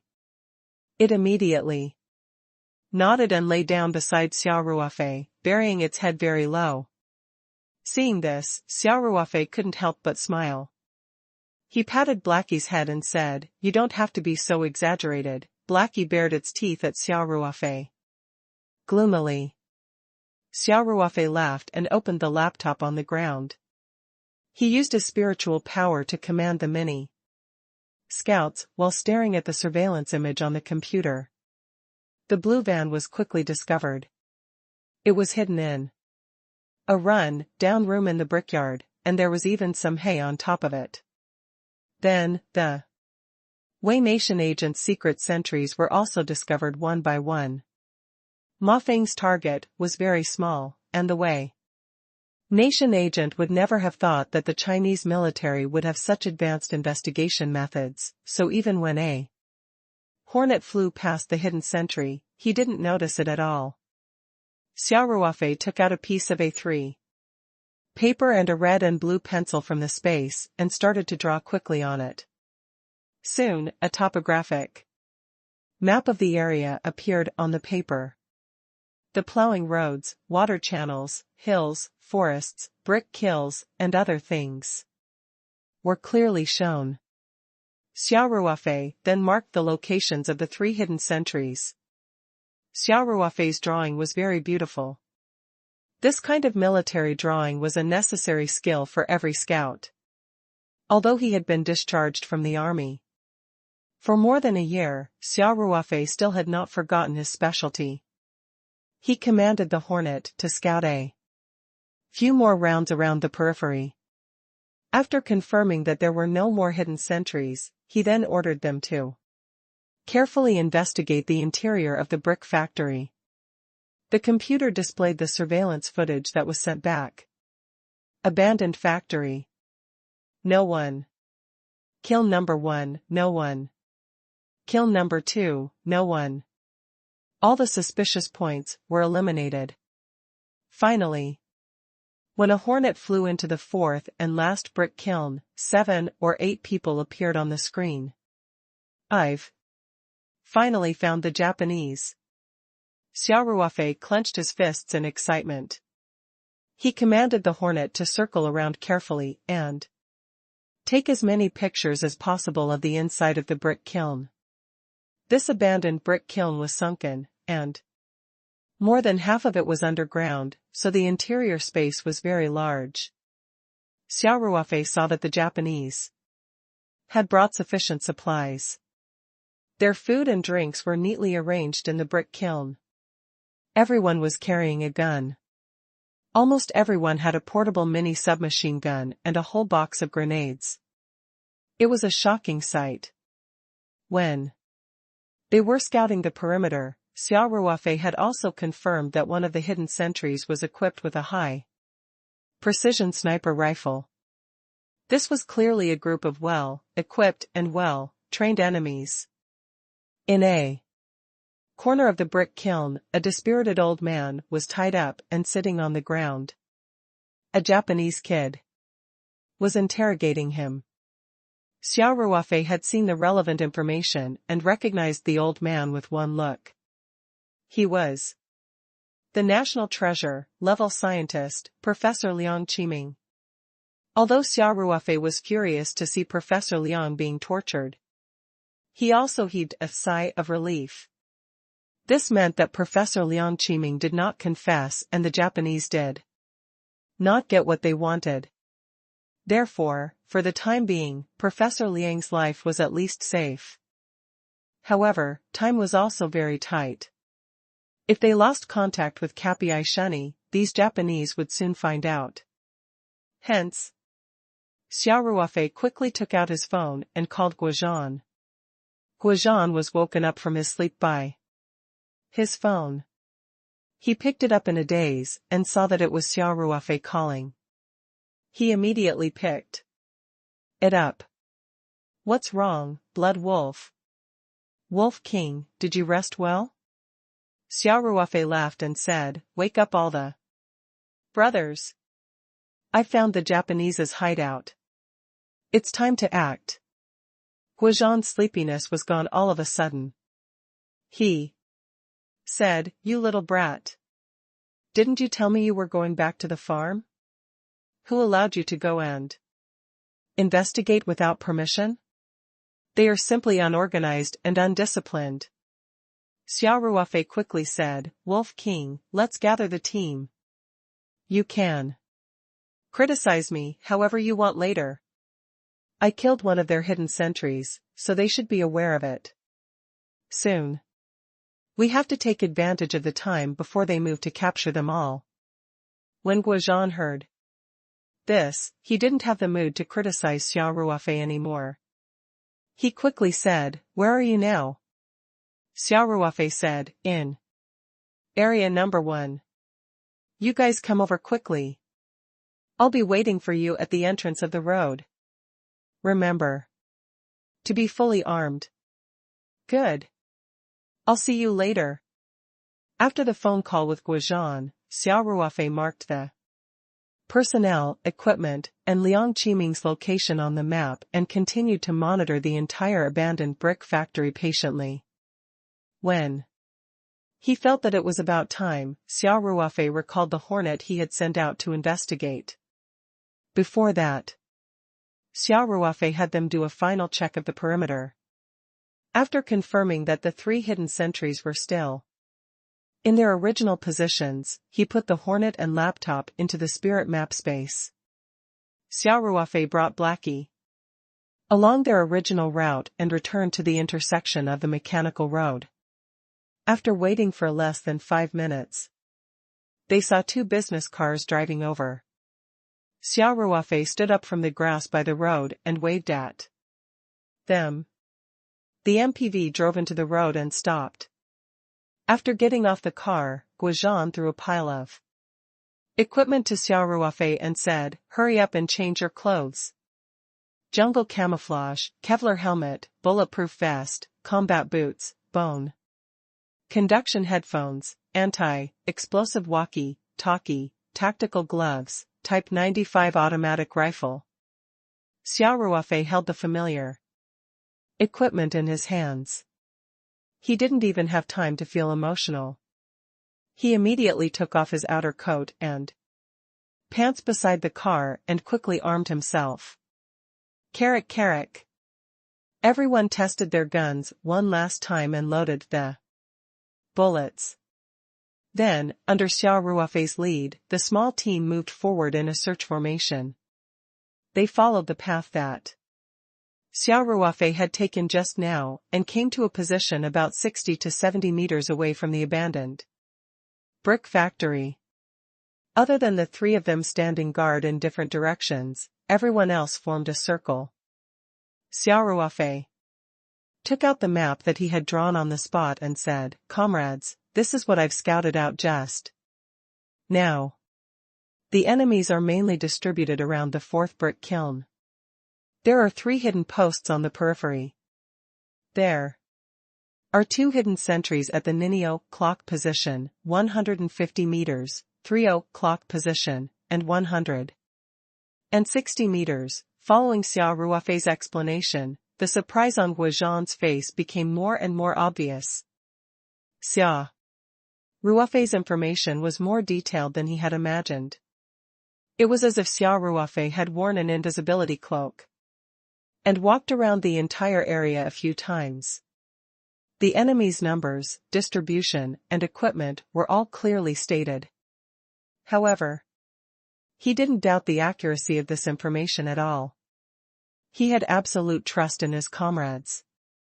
It was the tradition of the lone wolf assault team that they could trust their comrades with their backs in a battle. After Xia Ruofei had reported all the information he had gathered to everyone, the experienced Guozhan quickly formed a battle plan in his mind. He quickly began to assign tasks. 6 agile members were responsible for dealing with the hidden sentries on the periphery. Since the hidden sentries could watch out for each other, everyone's actions must be absolutely synchronized. This was not difficult for the experienced lone wolf members. The rest of the people waited at the same spot. After the 3 hidden sentries were all killed, they would attack from the front. The 6 members from earlier would surround them from 3 sides and directly launch a strong attack on the brick kiln. Xia Ruofei had wanted to volunteer to take care of the sniper, but considering that it was more difficult to attack directly and that he had to do his best to protect Professor Liang Qiming's safety, he opened his mouth but did not say anything. After Guozhan assigned the tasks, he asked, "Comrades, are you all clear on your own tasks?" "Clear." The team members replied in a low voice. "All right, let's begin," Guozhan said decisively. The team members of the 3rd group immediately set off and sneaked to the vicinity of the 3 hidden sentries. Under Guozhan's command through the walkie-talkie, the members of the three groups stood up at the same time and pounced on the hidden sentries from the grass. One of them took action while the other assisted from the side. The three Japanese secret sentries did not expect the most elite special forces of the Chinese military to be right in front of them. The result of their defenseless situation was self-evident. The three team members' actions were almost exactly the same. One hand covered the Japanese's mouth, and the other hand waved the extremely sharp military dagger. After a cold flash, the Japanese's throat suddenly spurted out bright red blood. His body stiffened for a moment and then quickly fell. Another team member went forward and stabbed the heart. They cooperated very well, and the three Japanese secret sentries silently walked to the road to the Yellow Springs. They couldn't be more dead. Target No. 1 has been killed. Target number 2 has been killed. Target number 3 has been killed. The team member's voice came from the earpiece. Guozhan ordered without the slightest hesitation, "The perimeter has been cleared. Begin the attack on brick kiln number 4. Move."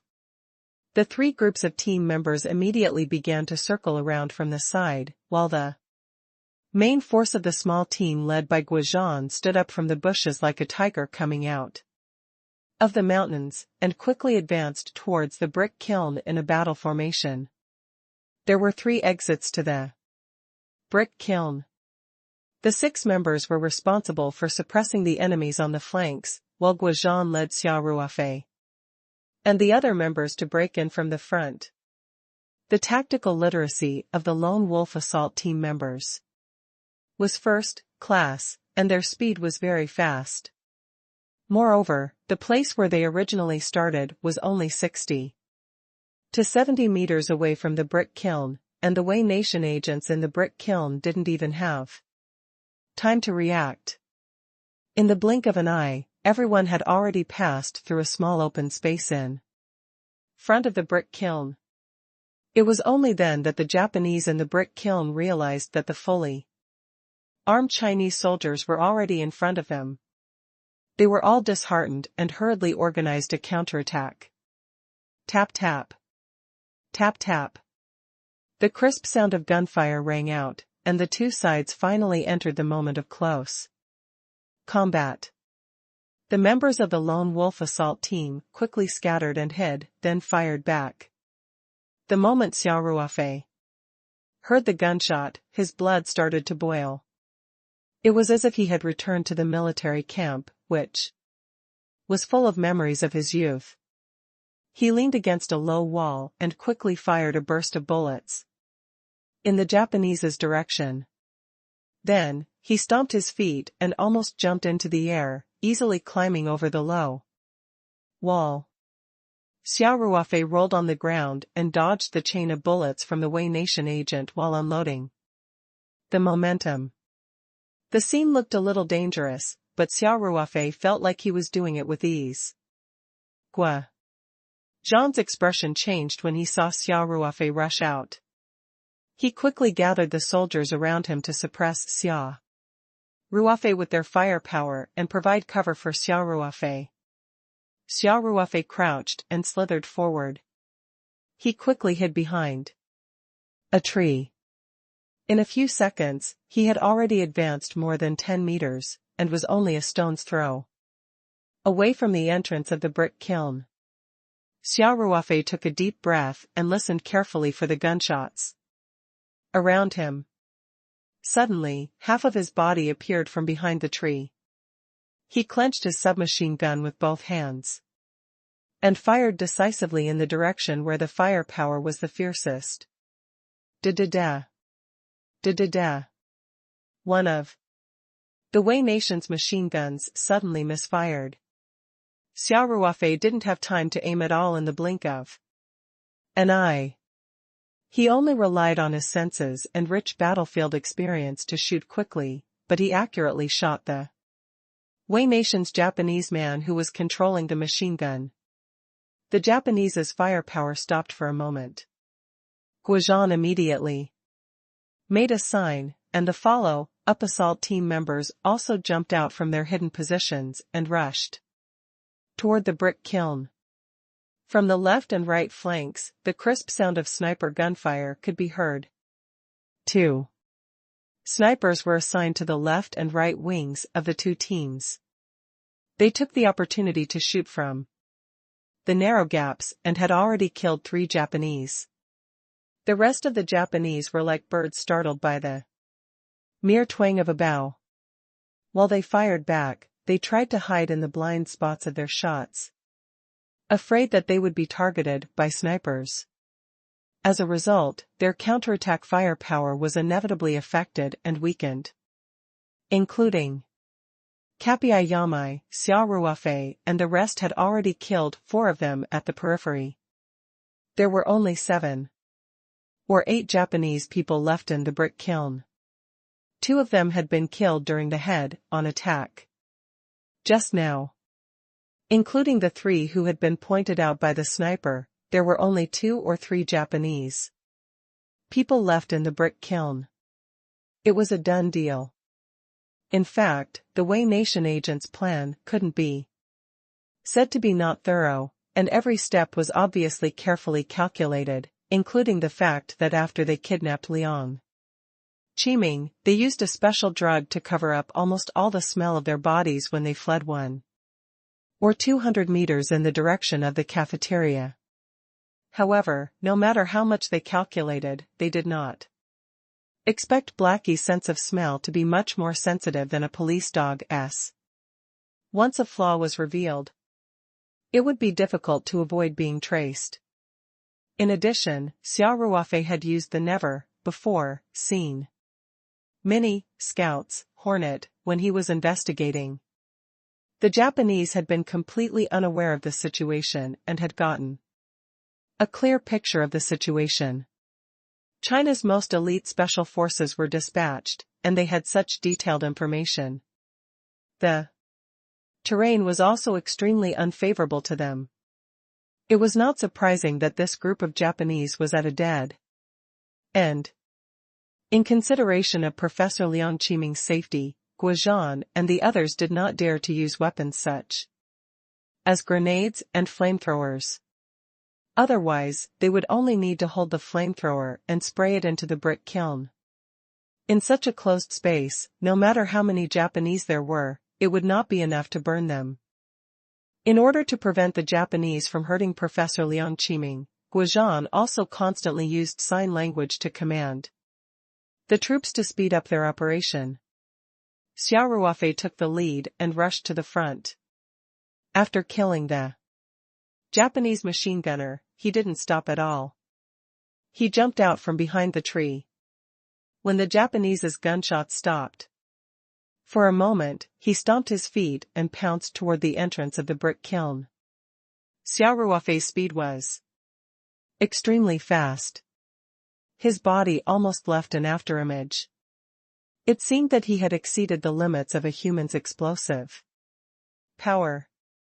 The Wei Nation agent in charge of guarding this direction was in a bad position to avoid the sniper.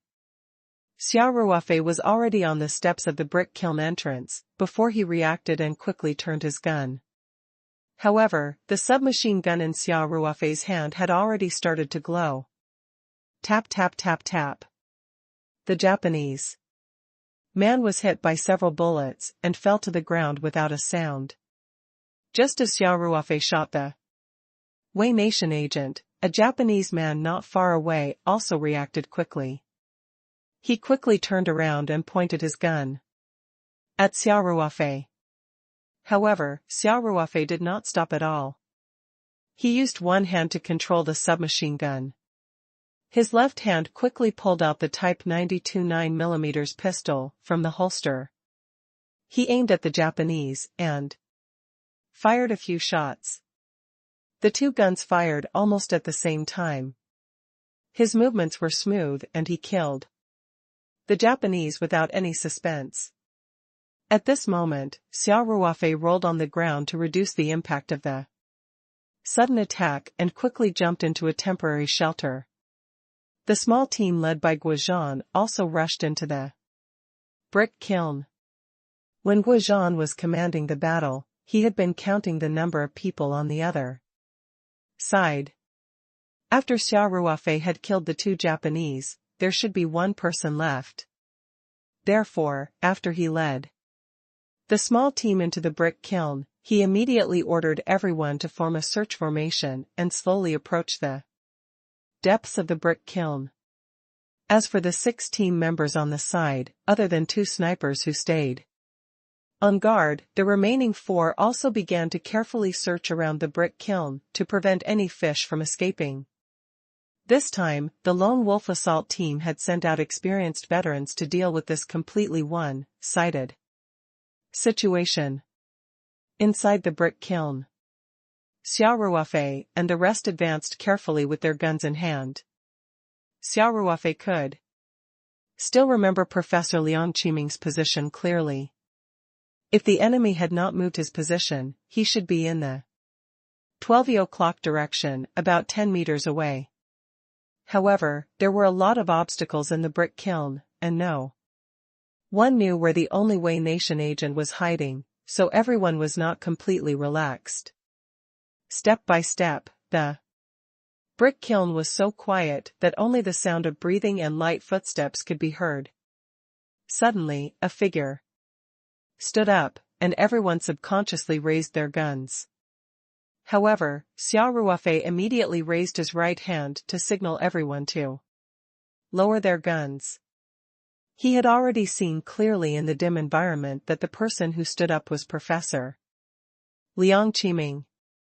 A thick arm was wrapped around Professor Liang's neck, and a gun was pointed at his temple. The thing he was most worried about had still happened. Professor Liang had been taken hostage by the last Japanese. The Japanese was very cunning. He was almost completely hiding behind Professor Liang, and behind him was a solid wall. Not far away from him was a ventilation hole that could not be passed through at all. It was also blocked by Professor Liang. Even if there was a sniper outside, they could not aim at him. The atmosphere in the brick kiln immediately became tense. The Japanese agent who was hiding behind Liang Qiming shouted, "All of you, put down your weapons and leave the brick kiln." This Japanese kid's Chinese was very fluent. If it was someone else, they wouldn't be able to tell that he was a Wei Nation special agent who was sent to China to carry out a mission. Most of them could speak fluent Chinese, otherwise, they would be exposed. Guozhan shouted with a sullen face, "Quickly let Professor Liang go. We won't shoot you. We'll give you a chance to accept the trial of Chinese law." The Japanese man laughed strangely and said, "You're just coaxing a child. Come back and tell me this when China has completely abolished the death penalty." After that, the Japanese man tightened his grip on Liang Qiming. Professor Liang was already in his 70s and had been tortured for the past 2 days. His body and spirit were both very weak. Now, his face was pale and his mouth was wide open as if he would suffocate at any time. Guozhan quickly shouted, "Let go of Professor Liang first. If Madame Liang has any problems, you won't be able to escape, right? We didn't plan to go back alive when we came to Huaxia. It's the honor of every warrior of the empire to die for the great Qian Empire." The Japanese said arrogantly. "It's just a pity that I haven't had the time to complete my mission." Then, the Japanese man changed the topic and laughed strangely, "I know. You guys didn't get Professor Liang's experimental data. If I shoot now, won't the location of the experimental data become a secret forever?" Guozhan's face slightly changed as he shouted, "Stop." The Wei Nation agent sneered and said, "Immediately put down your weapons and leave the brick kiln. Don't force me into a life and death struggle. At that time, if my empire can't get the experimental data, you Chinese can forget about getting it. I, Inoue Genyin, can be considered to have completed half of my mission, and have not disgraced my noble Inoue family. Ha ha ha. The only fish that had escaped was the person in charge of the Wei Nation Secret Service team, Junhiko Inoue. When he saw that the situation was not good, he immediately moved to Liang Qiming's side and held Professor Liang hostage. Of course, Xia Ruofei's team was advancing very fast. In just 2 or 3 minutes, they had killed all the Wei Nation agents like a gust of wind sweeping away fallen leaves. So, Genyin Inoue only had time to find a safe position and use Liang Qiming as a human shield to confront the members of Lone Wolf. While quickly thinking of countermeasures, Guozhan eased his tone and said, "Don't be rash. As long as you guarantee Professor Liang's safety, we won't shoot. Cut the crap. Immediately put down your weapons and leave the brick kiln." Genyin Inoue said sternly, "If you want Professor Liang to live, prepare a car for me now. I also need a boat. When I reach the international waters, I will naturally let Professor Liang go. Even an ant would cherish his life. So Genyin Inoue would naturally not be so crazy as to seek death. Moreover, he hoped that the Chinese army would be cautious and that he could escape with Professor Liang under his control. If they could take Liang Qiming to the open sea in this case and take a ship back to the Wei Nation, it would be a big contribution. After all, Professor Liang was the host of the experiment, and even if the core data was missing, there was still a chance to repeat the experiment and obtain the data again. Seeing that Guozhan and the others still had no intention of retreating, Inoue Genyin said in a more serious tone, "Don't doubt my determination to die for His Majesty. I'll count to 10 now. If you still don't put down your weapons and leave, I'll shoot without hesitation.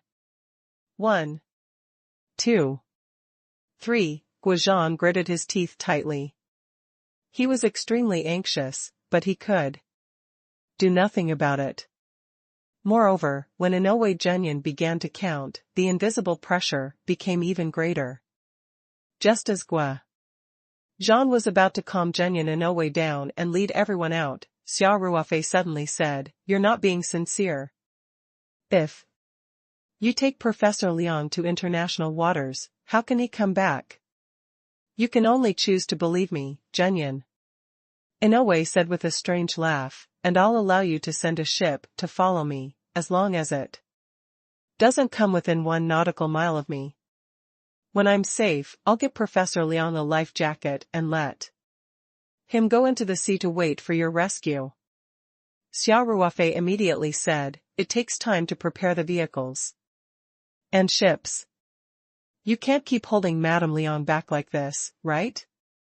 He was already in his 70s, and he couldn't bear such a punishment. I'm sure you don't want anything to happen to Professor Liang, do you?" Guozhan's heart moved. He could see that Xia Ruofei was stalling for time. However, in the current situation, Inoue Genyin was in the blind spot. What was the point of stalling? However, Guozhan knew that Xia Ruofei would not do anything without a reason. He must have had a reason for doing so, so he just watched quietly from the side and did not interfere with Xia Ruofei's behavior. Inoue Genyin naturally saw it too. He slightly released the hand on Professor Liang's neck and said coldly, "Don't worry. As long as you guys cooperate, Professor Liang will be fine. I know you're trying to stall for time, but do you think it's useful? Alright, the game is over. The countdown continues. 4, 5, 6, Guozhan's heart was burning with anxiety. He had no doubt that this Inoue Tomoya was determined to fight to the death. As the countdown approached, Guozhan's heart began to waver. Just as Guozhan was about to exercise his authority as the commander and order the team members to put down their guns and leave the brick kiln, a shocking scene happened. A black shadow, as fast as lightning, swept in through the small ventilation window in front of Inoue Tomoya. When Guozhan saw clearly that the black shadow was Blackie, who had been brought by Xia Ruofei, Blackie had accurately bitten Genyin Inoue's wrist, which was holding the gun. Then, it quickly swung its head due to the inertia of the pounce. Genyin Inoue's gun was thrown away in pain, and his body staggered, half of his head peeking out from behind Professor Liang. Pa! The crisp sound of a gunshot rang out. A small bullet hole appeared in Genhiko Inoue's head, and blood spattered on the wall of the cave behind him. It seemed to be mixed with some brain matter. The 9mm bullet entered Genyin Inoue's forehead. The entrance was small, but the exit to the back of his head was large, almost blowing away the entire cervical vertebrae. Inoue Genyin's eyes lost their color in an instant. The astonishment in his eyes was forever fixed, and his whole body fell down powerlessly. Xia Ruofei was still in the shooting position. A wisp of smoke was slowly dissipating from the barrel of his Type 92 pistol. Guozhan's mouth was slightly agape. He was somewhat dumbfounded. He did not expect the last surprise soldier to be a mutt. Xia Ruofei's pistol was clearly in the holster. At that moment, Guozhan did not even see Xia Ruofei's movements clearly. It was hard to imagine how Xia Ruofei managed to pull out the gun, aim, and fire the entire set of movements in such a short time. Furthermore, it was under the situation where the opponent's flaw was so small. If he had only moved 2 to 3 centimeters, the one who would have been shot in the head would not be Genyin Inoue, but Professor Liang Qiming. Genyin Inoue was lying on the ground with his eyes wide open. He did die with regrets. The ventilation window was so small that no one could pass through it. He also occupied the blind spot of the shooting. The snipers outside could not lock on to the target. However, he never expected a dog to sneak in. This dog also became his soul reaper, causing him to be killed by Xia Ruofei. Dying like this was indeed a little too cowardly. No matter what, this was finally over. The assault team members swarmed forward and quickly separated Liang Qiming and Genyin Inoue's bodies. 2 members helped Professor Liang to the side and sat down. Xia Ruofei slowly put the gun back into the holster. He turned around and looked at the small sky through the entrance of the brick kiln, saying silently in his heart, "Class Monitor Luo, you can rest in peace now. We've already caught all of these Japanese in one fell swoop. Not a single one was left alive." The members of the Lone Wolf assault team were cleaning up the battlefield in an orderly manner. Guozhan had already sent someone to inform the local police and relevant military departments. The bodies of these Japanese and other follow up work would naturally be taken care of by the corresponding departments. The comrades from the intelligence department were also rushing to the 3 mountains, mainly to confirm the identity of these Japanese and to check if they had any useful information on them. As for negotiating with the Wei nation, under normal circumstances, they wouldn't do that. Moreover, it was impossible for the Wei nation to recognize these people as special agents, which was also a common practice in the intelligence departments of various countries. If special agents were sent overseas to carry out missions, once they were caught in an accident or killed, the country would definitely not admit it, and at most, they would privately compensate their families. However, the loss of 7 or 8 elite agents was not small, and the Wei nation could only Suffer in silence. Xia Ruofei slowly walked out of the brick kiln, took off his helmet, and held it in his hand. He looked at his former comrades cleaning up the battlefield. This familiar scene made him feel very emotional. Do you miss the old days? Guozhan's voice came from behind Xia Ruofei. Xia Ruofei turned her head and saw Guozhan holding the helmet in one hand and the cigarette box in the other. He tapped the helmet lightly, and a cigarette jumped out in half. Guozhan passed the box of cigarettes to Xia Ruofei. Xia Ruofei took out the cigarette and put it in his mouth. On the other side, Guozhan also had a cigarette in his mouth. Xia Ruofei took out a lighter and lit Guozhan's cigarette before lighting his own. After taking a deep breath, Xia Ruofei let out a long breath of smoke, as if he was sighing heavily. Yep. Xia Ruofei sighed. I miss the barracks, the brothers, and the battles we fought together. You're quite poetic, kid. Guozhan smiled and said, all right, let's cut the crap. Let me ask you, do you want to go back to Lone Wolf? As long as you say the word, I'll take care of the procedures for your second enlistment. Xia Ruofei's ability in this operation made Guozhan's eyes light up. Although it was only a very short battle, Guozhan, who was good at grasping the details, noticed that Xia Ruofei's abilities in all aspects had not deteriorated after his retirement. On the contrary, the current Xia Ruofei seemed to have improved in all aspects compared to the Xia Ruofei who had served in Lone Wolf more than a year ago. This caused Guozhan to develop a love for talent. He knew Xia Ruofei's background very well. In the past, he had trained Xia Ruofei as a backbone. If Xia Ruofei had not been diagnosed with an incurable disease, he would not have let such a talent go. He might have been promoted to a senior sergeant or promoted. Now, not only was Xia Ruofei's depression gone, but his ability was even better than before. Guozhan hoped that Xia Ruofei could return to the Lone Wolf assault team through his second enlistment. Xia Ruofei was moved by Guozhan's suggestion. He was different from most retired soldiers. He wasn't forced to leave the army due to limited development, nor did he strongly request to leave the army. If he hadn't fallen ill, he would definitely have continued to serve in Lone Wolf. The 7 years in the army were the most memorable days of Xia Ruofei's life. However, the thought of going back was only a fleeting thought in his mind.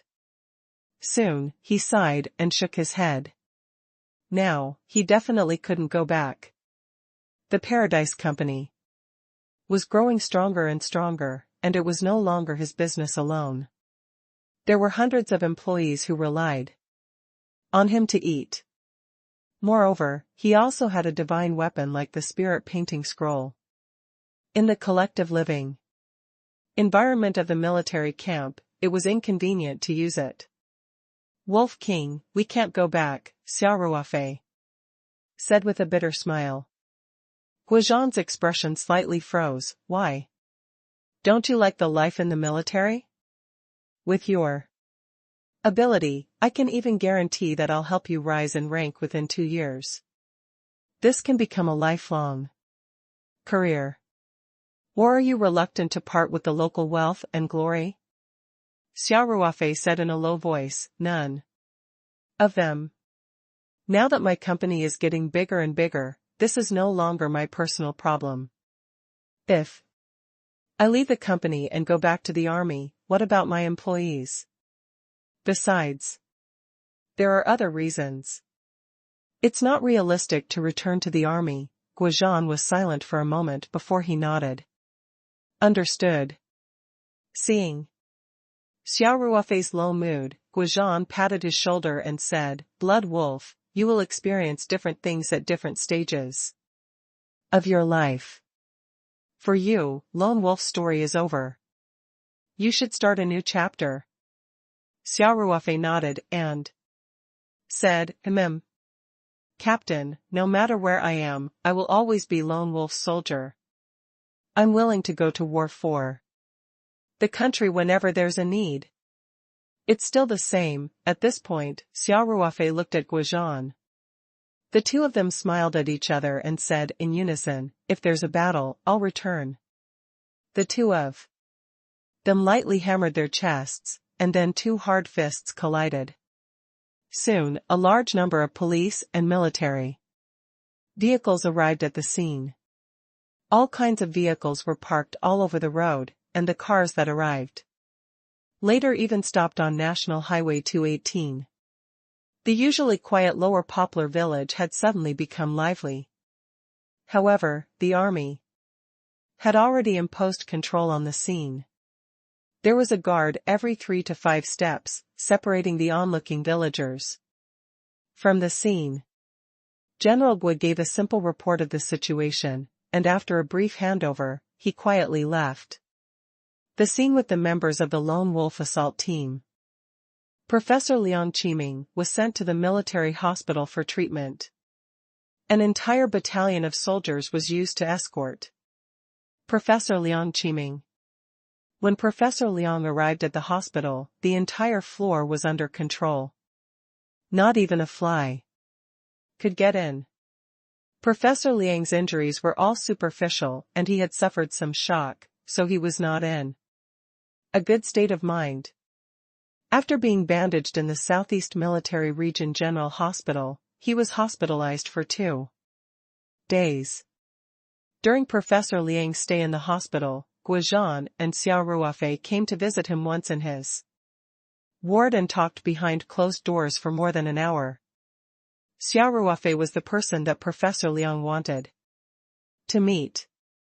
At that critical moment, Xia Ruofei shot and killed the ferocious Japanese from the Han Nation. He could be said to be Liang Qiming's savior. Guozhan, on the other hand, was doing business. After coming out of Professor Liang Qiming's ward, Guozhan brought Xia Ruofei and the members of the Lone Wolf assault team to the library of Sanshan University. Liang Qiming had hidden a USB drive that recorded the core data of the experiment here. A day or two before Guozhan's arrival, Professor Liang Qiming had already sensed the danger. He decisively copied the core experimental data into the USB drive and then physically destroyed the hard drive of the laboratory computer. He had placed the USB at the bottom of a bookshelf in the university library and taped it tightly under the bottom partition. The library of Sanshan University had a vast collection of books. The library had several floors and countless identical bookshelves. Even if the Japanese knew that the items were here, they would not be able to find them in a short time without the specific location provided by Liang Qiming. Guozhan and the others had successfully retrieved the precious USB drive. The data inside could very well play a vital role in the overall improvement of China's weapons and equipment. After asking for Professor Liang Qiming's opinion, 2 days later, Guozhan led a small team to escort Professor Liang and the experimental data to Beijing. Professor Liang would be properly taken care of there, and his experiments would continue in the military's secret institute. Xia Ruofei did not participate in this mission, but his temporary recall was not over. Xia Ruofei had only rested in the farm for 2 days. 2 days later, Guozhan, who had finished handing over his mission, returned to Sanshan City with the entire team. After Xia Ruofei received the notice, he left the farm again and went to the Sanshan General Hospital of the Southeast Military Region to meet up with Guozhan and the others. Xia Ruofei still had to complete the last task of escorting old Luo back to the army. In a secret camp in a mountain area in Sunan province, the atmosphere was heavy. The training ground, which was usually bustling with activity, was extremely quiet today. The soldiers who had been crawling and rolling in the mud all day long had changed into straight regular clothes, with a white flower on their chest and black gauze hanging on their sleeves. They were neatly lined up on the training ground. All of them looked sad, but they still stood upright. The soldiers were lined up in rows and columns, and each of them was like a straight pine tree. At the back of the formation, a black banner with white words on it was hung. The loyal spirits of the special warriors have returned, and the heroic spirit of the hot-blooded men will last forever. At the very front of the group, there were two people who were particularly eye-catching. They were the wife and daughter of the class monitor, old Luo. The wife of the class monitor, old Luo, was about 35 or 36 years old. She was wearing a black shirt and black pants, and her eyes were red and swollen from crying. His daughter was only 6 or 7 years old. She hadn't reached the age of being fully sensible yet. Old Luo, the squad leader, had been busy preparing for war and training in the army. He had delayed his marriage many times. After marriage, they had more separation than reunion, so they had children very late. 4 female officers who were temporarily transferred from other troops stood on both sides of the family members of old Luo, but old Luo's wife didn't need their help. She stood quietly, straight like the soldiers, and looked at the southern sky. There was no sadness on the child's face. Perhaps she still didn't know what her father's sacrifice meant. Nor did she know the true meaning of death. Perhaps in her eyes, this was just taking her father home. However, the daughter of the class monitor, old Luo, was not like her peers who would run around naughtily. She also stood quietly beside her mother and stood at attention like her uncle from the People's Liberation Army. This child, who had the blood of the most outstanding soldier flowing in his veins, was born with the temperament of a soldier. After a long time, the roar of an engine came from afar, and a small black dot appeared in the southern sky. Soon, a camouflage-coated transport helicopter slowly appeared in everyone's field of vision. The helicopter didn't land directly, but slowly flew around the camp. This was the last time that old Luo could see the barracks he had dedicated his life to.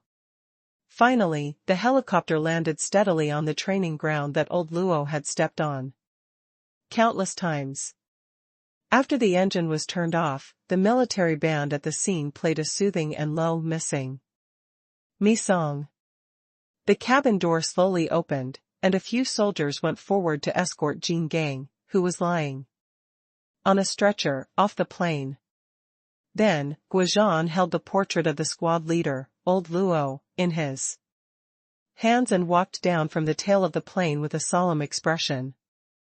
Xia Ruofei and the other 8 followed closely behind. They were carrying the coffin of old Luo with heavy steps. There were no ceremonial soldiers arranged on the scene. The last journey of old Luo's squad leader was to be seen off by these brothers who had gone through life and death with him on the battlefield. Xia Ruofei and the others did not change into their military uniforms. Instead, they were wearing the camouflage uniform that still carried the smoke from the battlefield a few days ago.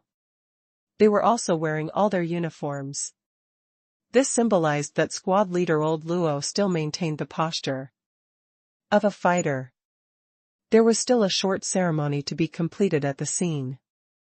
Guizhan and Xia Ruofei placed the coffin and portrait of old Luo and stood on both sides to guard the coffin.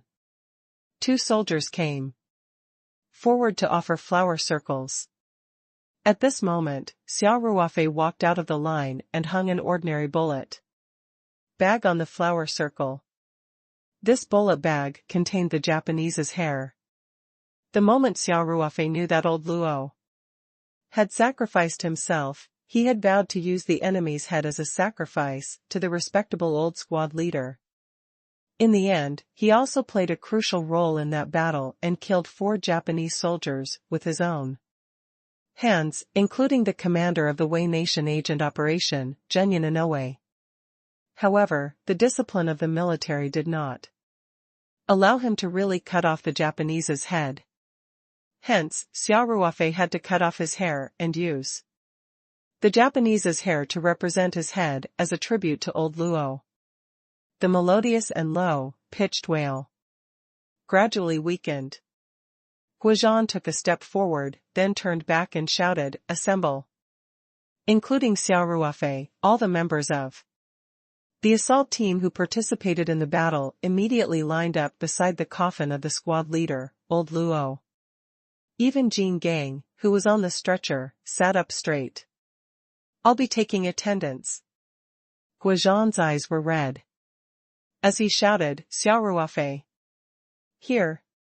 Xia Ruofei straightened his back and shouted, "Jin Gang! Here! Tian Feilong! Here!" All the members participating in the battle were called out. In the end, Guozhan used all his strength to shout, "Luo Zhiqing! Here!"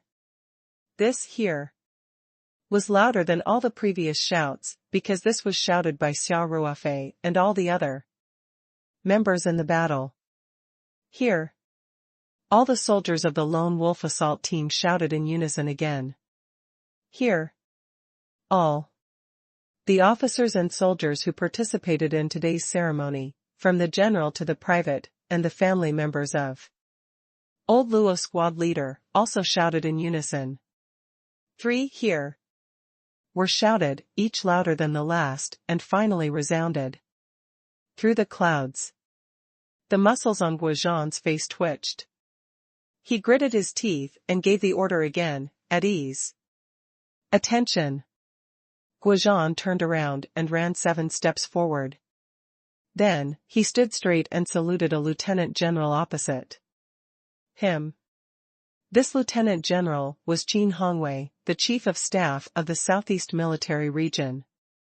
He had been entrusted by the head of the military region to welcome the coffin of old Luo back home. After Lieutenant General Qin Hongwei returned a military salute to Guozhan, Guozhan reported in a clear voice, "Comrade Chief of Staff, Lone Wolf. Commando Unit 615 has returned from a mission. 15 people should be here, and 15 people are actually here. Lone Wolf Assault Team Captain Guozhan." Qin Hongwei swept his gaze across the troops and said, "At ease." "Yes." Guozhan saluted, and Qin Hongwei saluted back. Then Guozhan ran back to the front of the line and gave an order, "At ease." Then, he ran back to the front of the line and quickly assumed a relaxed posture. Qin Hongwei walked to the microphone in front of the coffin and said, "Comrades, today, we welcome martyr Luo Zhiqing's coffin with a heavy heart.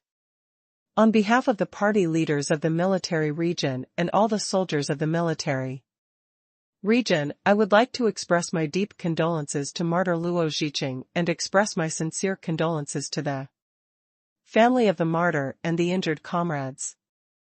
Qin Hongwei's speech was short, but he had a very high evaluation of Luo Zhiqing.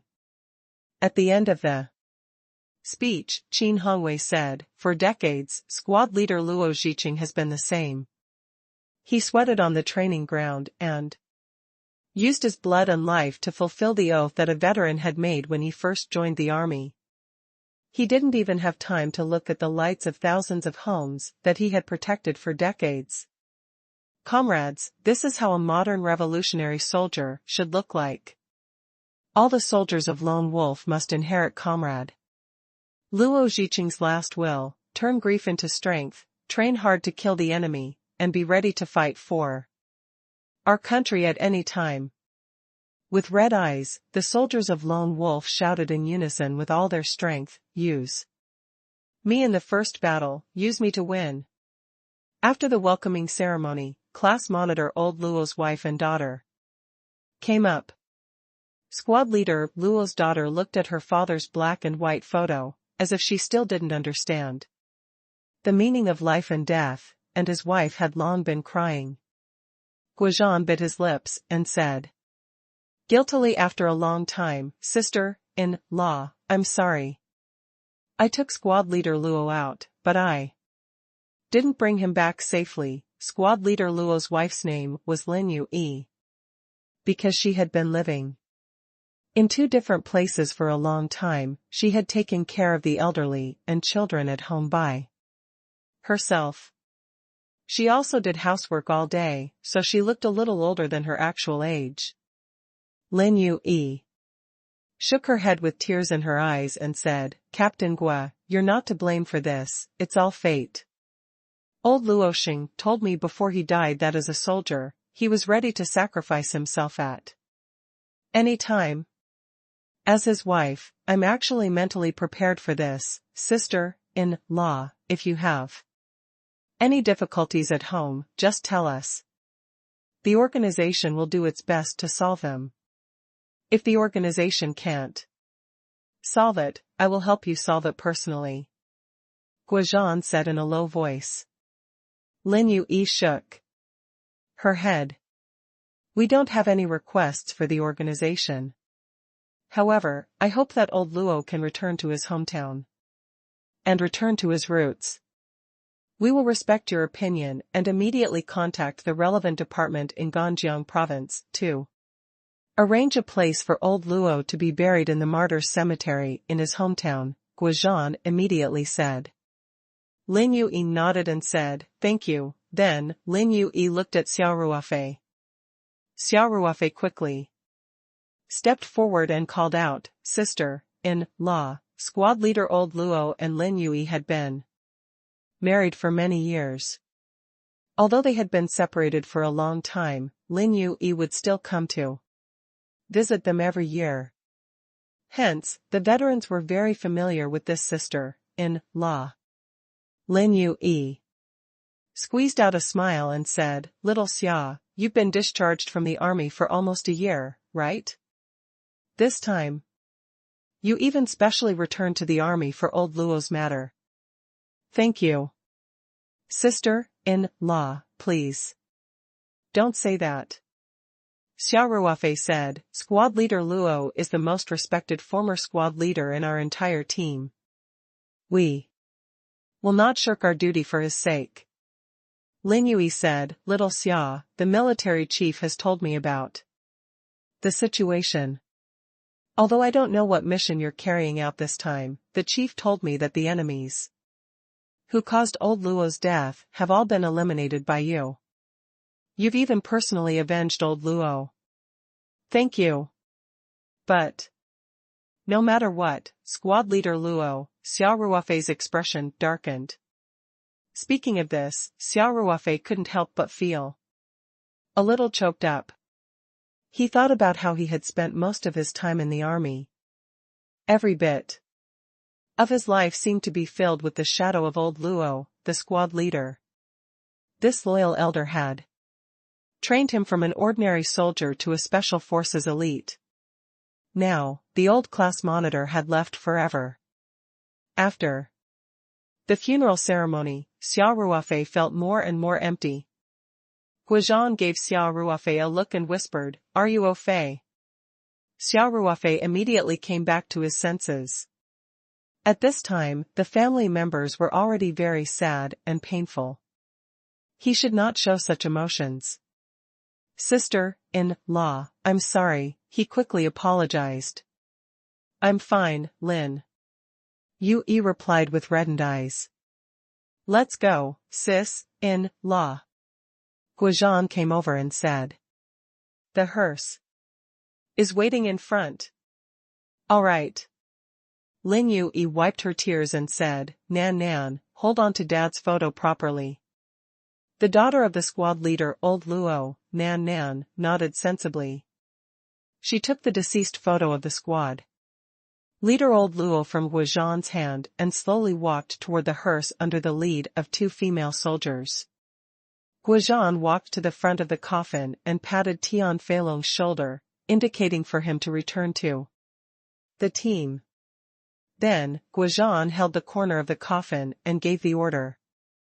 The other 7 officers, including Xia Ruofei, lifted the coffin with him. Everyone followed Lin Yue and Nan Nan with heavy steps, carrying the coffin toward the hearse. Guizhan chose to personally carry the coffin and revive the spirit of his most respected old squad leader, sending off the last journey of his guide at the beginning of the army. The requiem sounded on the training ground. All the soldiers saluted in the direction of the coffin. Under the orders of a platoon leader, the soldiers who participated in the war loaded their Type 95 submachine guns and pointed the muzzles at the sky. Da. Da da. Da da da. The most familiar gunshot of squad leader Old Luo resounded throughout the training ground to send off the veteran. Xia Ruofei, Guizhan, and the rest of the group of 8 carried the coffin of Old Luo to the hearse. Lin Yue and Nan Nan also got on the car. Apart from Jin Gang, who was still unable to get out of bed, all the soldiers who had participated in the battle this time took another coaster and followed the hearse to the funeral parlor. After squad leader Luo's body was cremated, his ashes were placed in the small hall of the Lone Wolf Special Forces. This place was temporarily set up as a mourning hall to receive the condolences of the soldiers. Squad leader Old Luo was a well-deserved hero. He was a hero who fought against the enemy forces in an era of peace and wrote his loyalty with blood and life. However, for the sake of confidentiality, his deeds would not be publicized in the media, and people would not know that there was once a veteran who had given his precious life for the country and the army. Therefore, his ashes would not be publicly offered to the public. In fact, there were many other nameless heroes like this. We can walk with our families in the night, live a comfortable life in the city, and be intimate with our loved ones under the moonlight. All these seemingly within reach, but ordinary happiness is because of the silent sacrifice of countless soldiers. The reason why our lives are so bright is because someone is blocking the darkness from us. Xia Ruofei stood in the Lone Wolf Commando unit's honor room. He stopped in front of the wall of martyrs. There was a new photo of Old Luo, the squad leader. On his left was his good brother Lin Hu. At this moment, Xia Ruofei's heart was filled with many emotions. Class monitor Xia, you're here. A voice came from behind Xia Ruofei. Xia Ruofei turned around and saw that it was Tian Feilong. Feilong. What's the matter? Xia Ruofei asked with a smile. Wolf King invites you. Tian Feilong said, he's in the big conference room. You don't need me to lead the way, right? Of course. When Xia Ruofei, who was dressed in military uniform, arrived at the big conference room, he realized that all the corps members of the strike force were present. Guizhan saw Xia Ruofei enter and smiled. Ruofei is here. Let's find a place to sit. Yes. Immediately, someone moved to the side and gave Xia Ruofei a friendly smile. The people in the meeting room were all the corps members of the Lone Wolf Assault Team. Xia Ruofei had been a corps class monitor before he retired, so he was very familiar with them. Xia Ruofei sat down and whispered to the platoon leader who had given up his seat to him, "Thank you. Everyone's here, let's start the meeting." Guizhan said, "Everyone is very familiar with Comrade Xia Ruofei, so I don't need to introduce him. This time, we have encountered a serious problem while carrying out the 615 mission. Our misjudgment of the situation has led to casualties. I will report this to the higher ups for an inspection and ask for punishment." Today's meeting only has one topic. At this point, Guizhan looked at Xia Ruofei and continued, Comrade Xia Ruofei volunteered to join the battle and requested the unit to recall him to participate in mission 615. He played a decisive role in the follow-up process of the mission. He had used his actions to fulfill his promise of returning to the battlefield if there was a battle. Whether it's me or all the members of Lone Wolf, we're very grateful to Xia Ruofei. I suggest that everyone give Xia Ruofei a round of applause to thank him. The meeting room burst into a round of applause. Xia Ruofei tidied his clothes and stood up to give everyone a standard military salute. After the applause stopped, Guizhan continued, in order to commend Xia Ruofei's outstanding performance, the higher-ups have decided to reward him.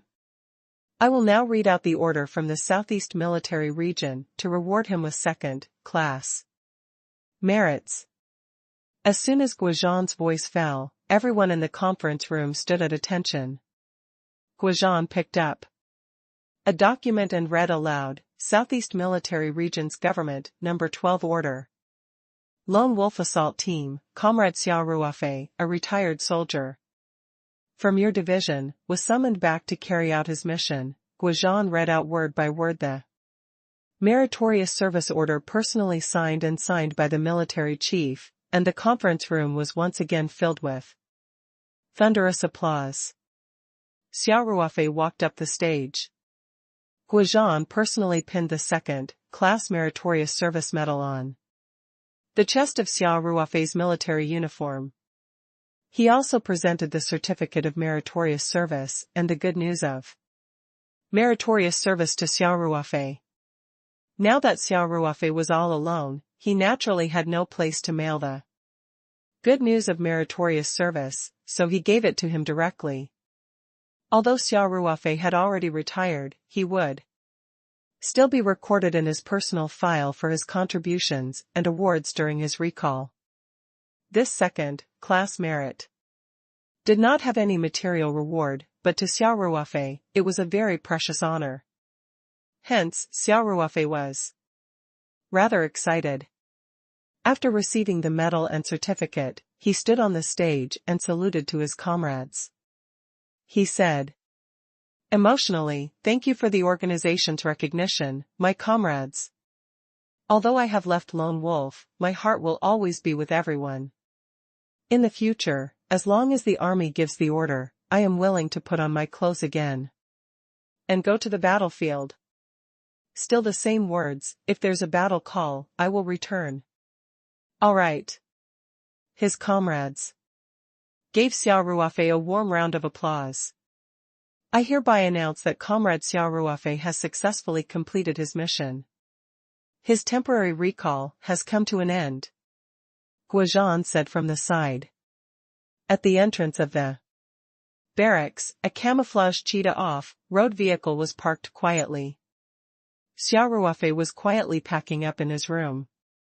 Xia Ruofei had already changed back into his casual clothes.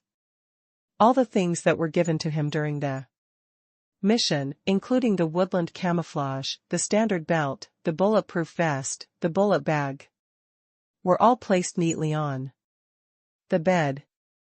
He carefully put the certificate and medal into his bag, zipped it up, and stood up. He looked around the familiar dormitory.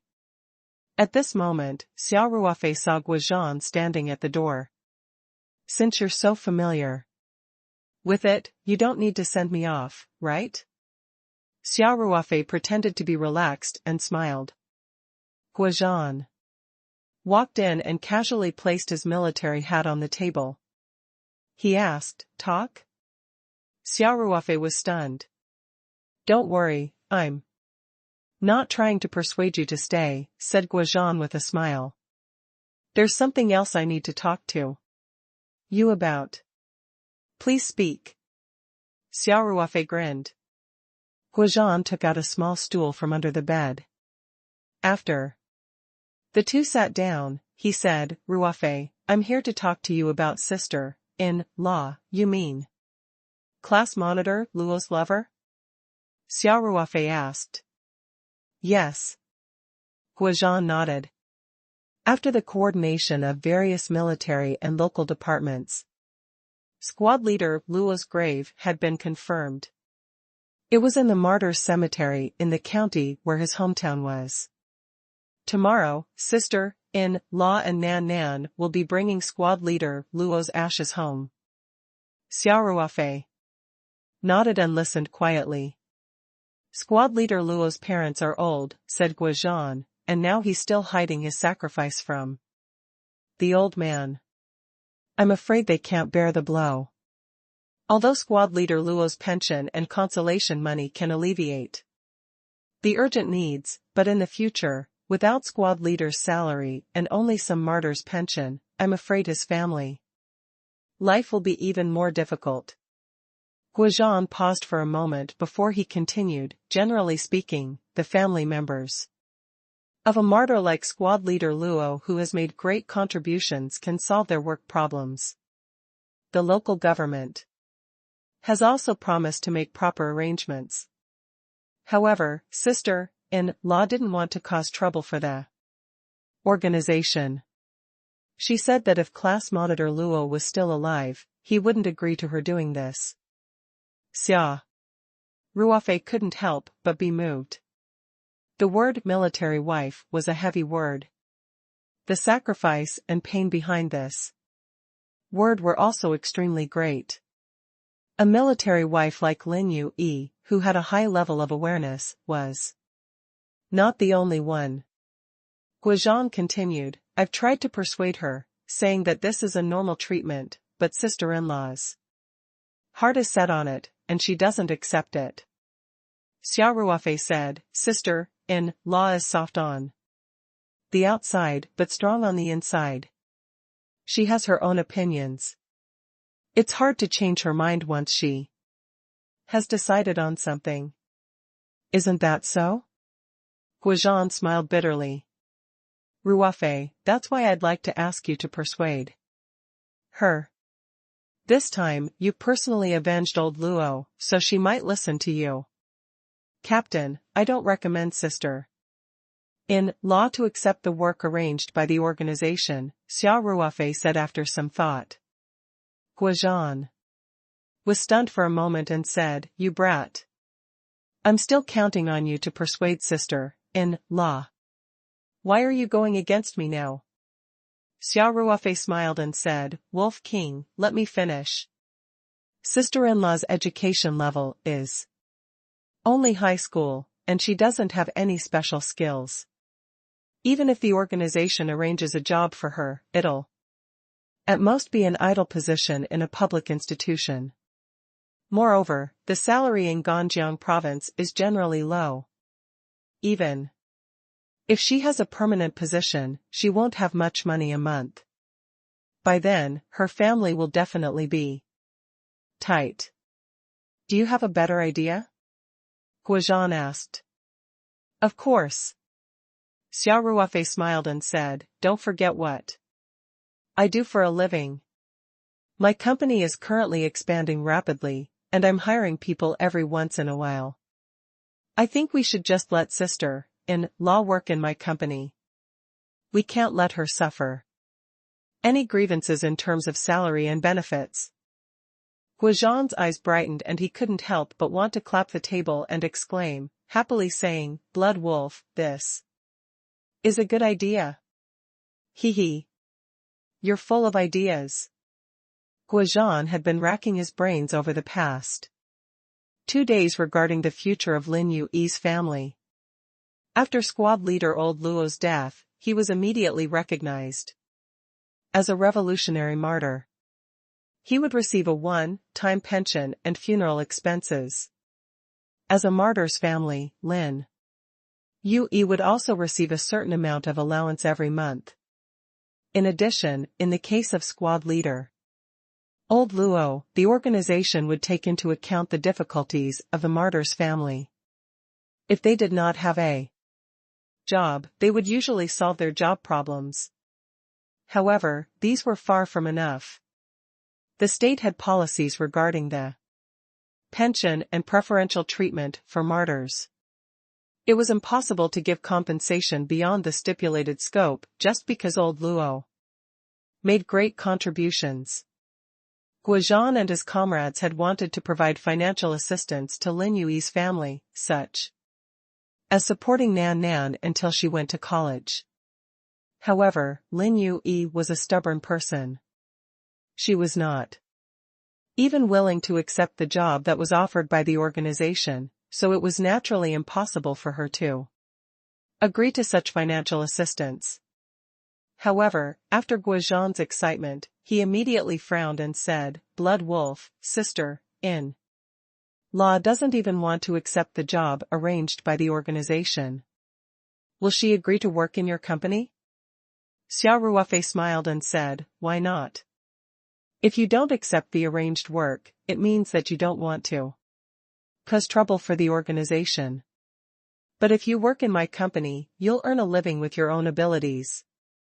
Isn't it only right and proper for you to work hard and get paid?" "That's true, but sister-in-law," Guozhan had some uncertainty. Xia Ruofei laughed and said, "I'll tell sister-in-law. As you said, I've also contributed to old Luo's situation, so she should be able to listen to my words." With that, Xia Ruofei turned around and walked out of the door. Guozhan quickly pulled him back and said, "Ruofei, I've thought about it. You shouldn't go look for sister-in-law for now.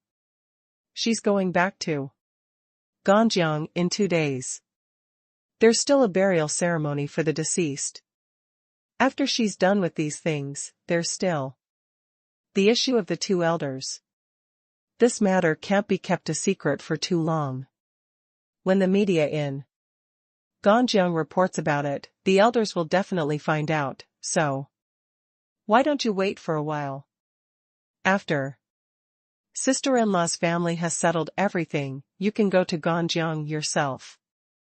Xia Ruofei nodded and said, "That works too, Captain. I think the difficulty of this matter lies in the 2 elders. After all, my company is in the Southeast Province. If sister-in-law and Nan Nan move to Sanshan, I will definitely be able to settle them properly, but the elders might not be willing to move to the Southeast Province. After all, it was difficult to leave one's homeland. Besides, class monitor Luo is buried in his hometown, so they'll definitely be more willing to be closer to their son." Guozhan nodded and said, "This is also a problem. If you can't, you can go and persuade our sister-in-law to accept the job arranged by the organization. At the very least, she should be arranged to work in a state-owned enterprise.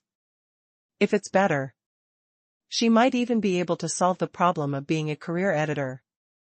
Xia Ruofei pondered for a moment and said, "Wolf King, let's wait. As you said, sister-in-law has to deal with squad leader Luo's funeral. Even if the organization arranged work, it wouldn't be so fast. I'll think about it when I get back and see if there's any way to get the best of both worlds." "All right." Guozhan nodded and said, "Then you should go and say goodbye to sister-in-law and Nan Nan. Let's not mention this for now, I know." Xia Ruofei carried his bag and walked out of the living quarters. He placed his bag in the cheetah off-road vehicle that was sending him to the nearest train station. Then, he walked to the small hall of the Lone Wolf assault team and said goodbye to Lin Yui and Nan Nan, who were there to mourn for old Luo. Xia Ruofei didn't mention anything about work. He only said some comforting words before bidding them farewell and leaving the small hall. Xia Ruofei was stunned when he walked out of the auditorium. All the soldiers of the Lone Wolf assault team were neatly divided into 2 phalanxes in front of the small auditorium with a path in the middle. At the end of this path was the cheetah off-road vehicle that Guozhan had transferred from the barracks. Looking at the familiar faces, Xia Ruofei was a little moved. Guozhan smiled and said, "Blood Wolf, it's time to go. If we don't leave now, we'll miss the bus." Xia Ruofei bit his lips and nodded. He walked towards the cheetah SUV. Guozhan gently raised his hand and the soldiers immediately burst into thunderous applause. As Xia Ruofei walked past them, the soldiers' applause did not stop. When Xia Ruofei passed by them, they would turn slightly and look in his direction. Xia Ruofei hoped that they could continue on like this, but the road was only a dozen meters long. Very soon, he arrived at the side of the cheetah SUV. Just as Xia Ruofei reached out to grab the door handle, Guozhan, who was behind him, loudly ordered, "Salute." Xia Ruofei's movement stopped, and his body stiffened. He slowly turned around and saw that all the soldiers were facing him. 1 to 200 eyes were on him, and the soldiers saluted him in unison. At that moment, Xia Ruofei felt as if his entire body was being electrocuted. It was as if every pore on his body was trembling. This was the highest praise a warrior could receive. His lips trembled slightly, and his eyes turned red. Xia Ruofei bit his lower lip tightly, trying to hold back his tears. The Lone Wolf assault team members were all men. They bled and sweated but did not shed tears. It was too embarrassing to cry. Xia Ruofei raised his hand. His movement was slow but powerful. He returned a standard military salute to his dearest comrade and brother. Xia Ruofei, who was dressed casually, raised his hand and saluted, but it did not seem out of place at all. According to the regulations, the recipient should be the first to lower their arms. Hence, the soldiers maintained their salutation posture. Xia Ruofei maintained it for a few seconds before lowering his arm. Without any hesitation, he turned around, opened the door, and sat in the car without even looking back. He was afraid that if he took another look at the barracks and his group of life and death brothers, he would not be able to hold back his tears. The cheetah off-road vehicle started up and slowly drove out of the camp. It was only until the car disappeared at the far gate of the camp that Guozhan gave the order, "The ceremony is over." Only then did the soldiers of Lone Wolf put down their arms. The first row. Stay behind and stand guard for squad leader Luo. The rest of you, turn left and right, said Guozhan. The comrades in the first row of the two lines on the left and right silently stepped out and came to stand guard for the monitor old Luo. The rest of the people turned around in unison and gathered in a column. Target the tactical training ground, run, Guozhan shouted. Some of the soldiers had just returned from their missions, and some were still immersed in the grief of losing their squad leader, old Luo. However, training couldn't be stopped. This was one of Lone Wolf's principles. Even if the sky fell, they still had to train without sweating. Like rain on the training ground day after day, how could there be a lone wolf on the battlefield that made the enemy tremble in fear? Besides, class monitor old Luo hadn't left yet. He was still watching everyone in the morning hall. Soon, the training ground was filled with the sound of gunfire and soldiers shouting. This familiar voice was the best comfort to the squad leader, old Luo. In the evening, Xia Ruofei carried a small bag and walked out of the South Sanshan train station. Along the way, Xia Ruofei's mentality had slowly adjusted. After the recall, he had become a local citizen again. The past few days of tension, excitement, blood, and smoke were like a dream. Now that he had woken up from his dream, he had once again changed from an outstanding special combat elite to the chairman of Paradise Corporation, who had just emerged in the business world. On the train back to Sanshan, Xia Ruofei started to think about the company's development, especially the work that had to be completed in the near future. As he walked out of the station, Xia Ruofei saw Lei Hu's figure. The Night 15 SUV was parked beside Lei Hu. Xia Ruofei had called Lei Hu yesterday and asked him to go to the Public Security Bureau to get the car. Then, he sent his train number to Lei Hu and asked him to pick him up at the station. There was a spare key to the Night 15 at home. After Xia Ruofei called the police, Lei Hu successfully retrieved the car and drove to the southern train station in the southern suburbs of Sanshan City to pick them up. Brother Xia. Lei Hu waved at Xia Ruofei, then quickly came forward to take the bag from Xia Ruofei's hands. Hu, you've worked hard, Xia Ruofei said with a smile. Lei Hu opened the door for Xia Ruofei and grinned. Brother Xia, it's not hard. After Xia Ruofei got into the car, Lei Hu immediately closed the door, then quickly sat in the driver's seat and started the car. Xia Ruofei leaned on the soft and comfortable seat in the back and asked with his eyes closed, did anything happen in the company recently? Lei Hu drove seriously as he replied, they're all pretty good. Yesterday, I heard Director Feng and Director Xue from the Research Institute talking about some clinical trials. Xia Ruofei opened his eyes and sat up straight. What's wrong with the clinical trial? Lei Hu scratched his head and said, I don't know much about the company's specific affairs. You'd better go back and ask President Feng about it. But don't worry, it shouldn't be a bad thing. I can see that President Feng and the others are quite excited. Oh, Xia Ruofei heaved a sigh of relief. All right, I understand. Xia Ruofei was very concerned about the heart-nourishing soup project. Although the provincial and national drug administration were very supportive of it, Xia Ruofei was still worried that there might be any problems, especially if there were problems in the clinical trials. It would be troublesome. However, after hearing Lei Hu's words, Xia Ruofei was relieved. He knew that if something big happened, Feng Jing would definitely call him to report it. Since he had not received any calls until now, it must not be a bad thing.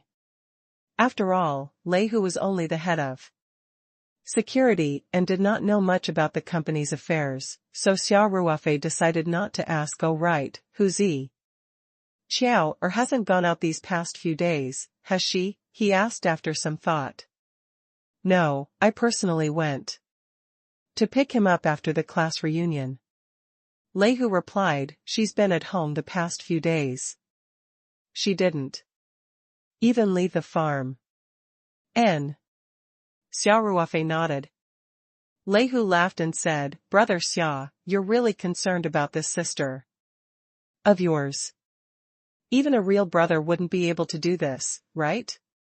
Lei Hu was very clear about how much effort Xia Ruofei had put in for Lin Xiao's safety.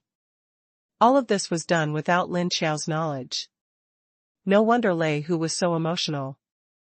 Xia Ruofei smiled bitterly and said, it's precisely because he's not my biological brother that I have to be so attentive. Now that Hu is gone, I have to take good care of his only sister. Then, Xia Ruofei continued, you saw what happened that day. High school students these days are really bold.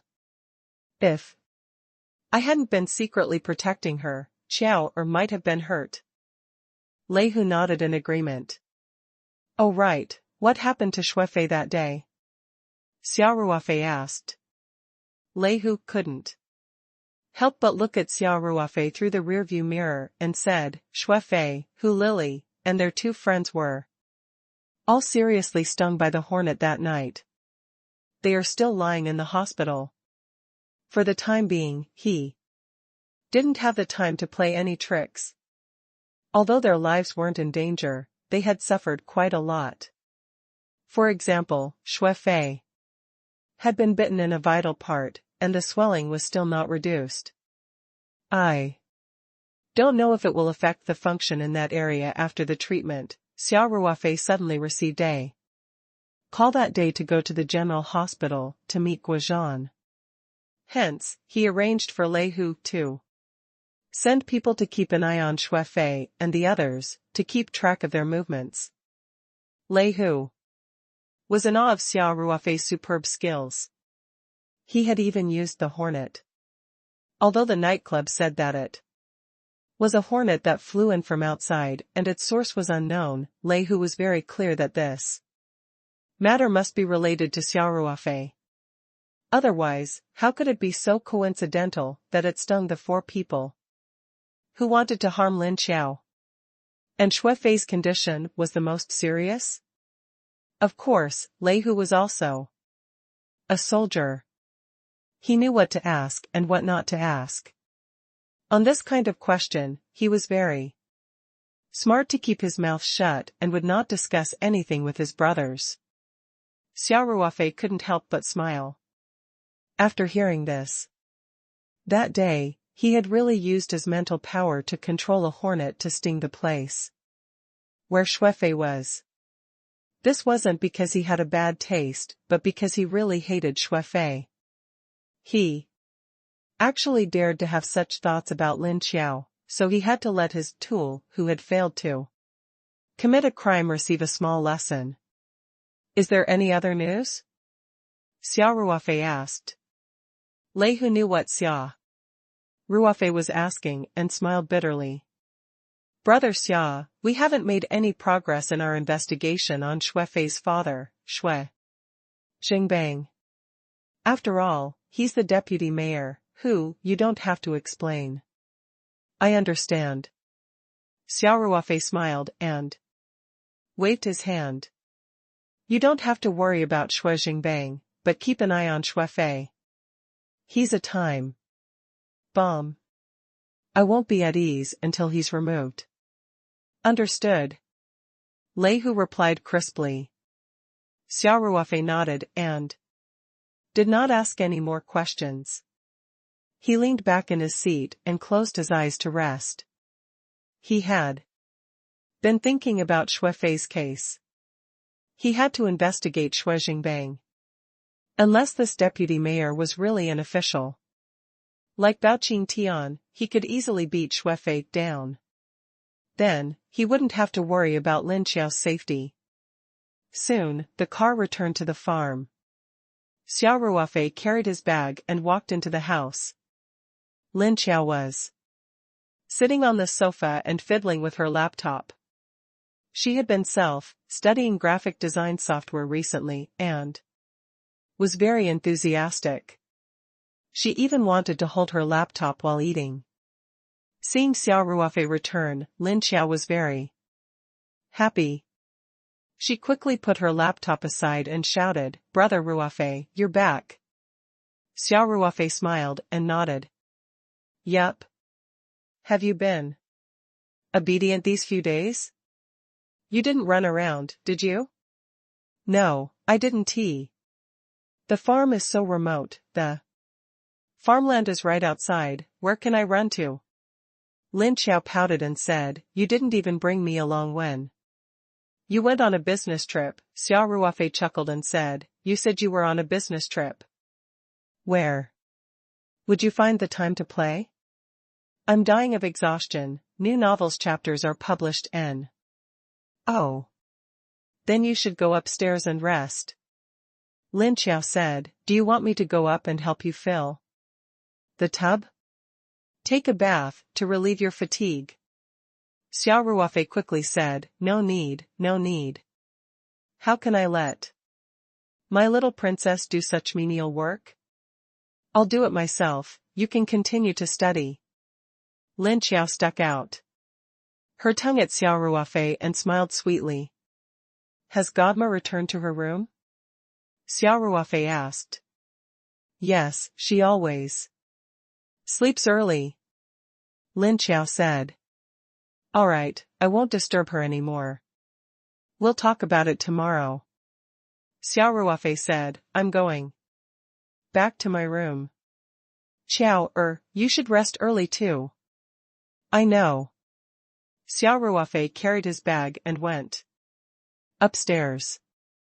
When he returned to his room, he did not rush to take a shower. Instead, he lit a cigarette and went to the balcony. Then, he took out his phone. He had been thinking about Shui Jingbang's matter on the way here, and in the end, he decided to give Niu Tao a call to see if he could help him. Although Niu Tao had been transferred to the provincial military district, the nature of his work was special. He was in charge of some retired members of special combat units. At the same time, he was also in charge of coordinating and contacting some special departments. So, if Niu Tao was willing to help, Shui Jingbang could still find out a lot of things in secret, even if he was the deputy mayor of Sanshan City. However, this was a serious violation of his principles. Xia Ruofei was not sure if Niu Tao would help him. After thinking for a while, Xia Ruofei decided to give it a try. Niu Tao's call went through very quickly. Ruofei, you're back? Yep. Xia Ruofei smiled and said, Fire Wolf, I hope I didn't disturb your rest. I don't sleep so early. I've been so busy recently. Niu Tao smiled and said, well, how's your mission? Xia Ruofei's mission was top secret, so Niu Tao was more cautious. He only asked carefully. I didn't fail you. Xia Ruofei smiled and said, if you've suddenly become busy these few days because of the East China Sea, then you're probably cleaning up the mess for us.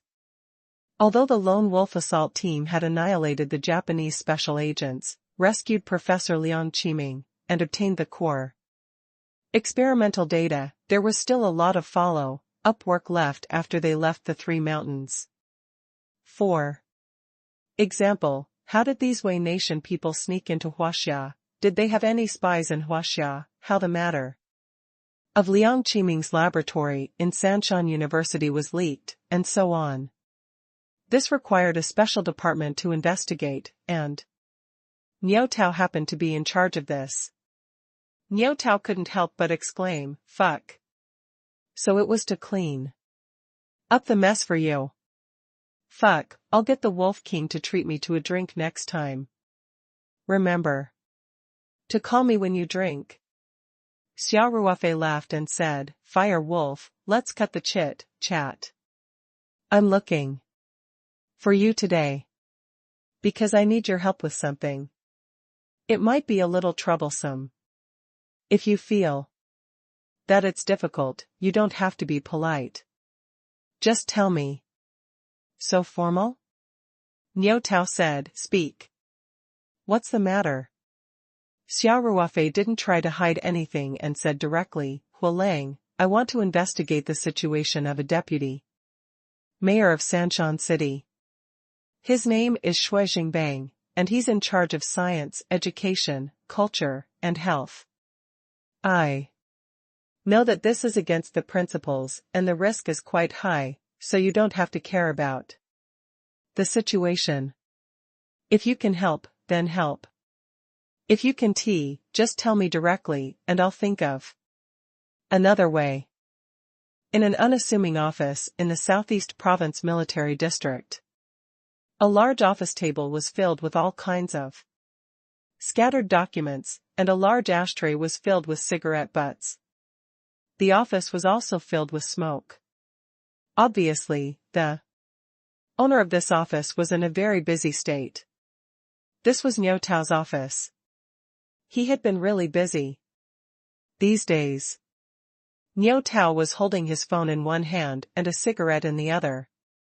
He was standing in front of the window talking to Xia Ruofei.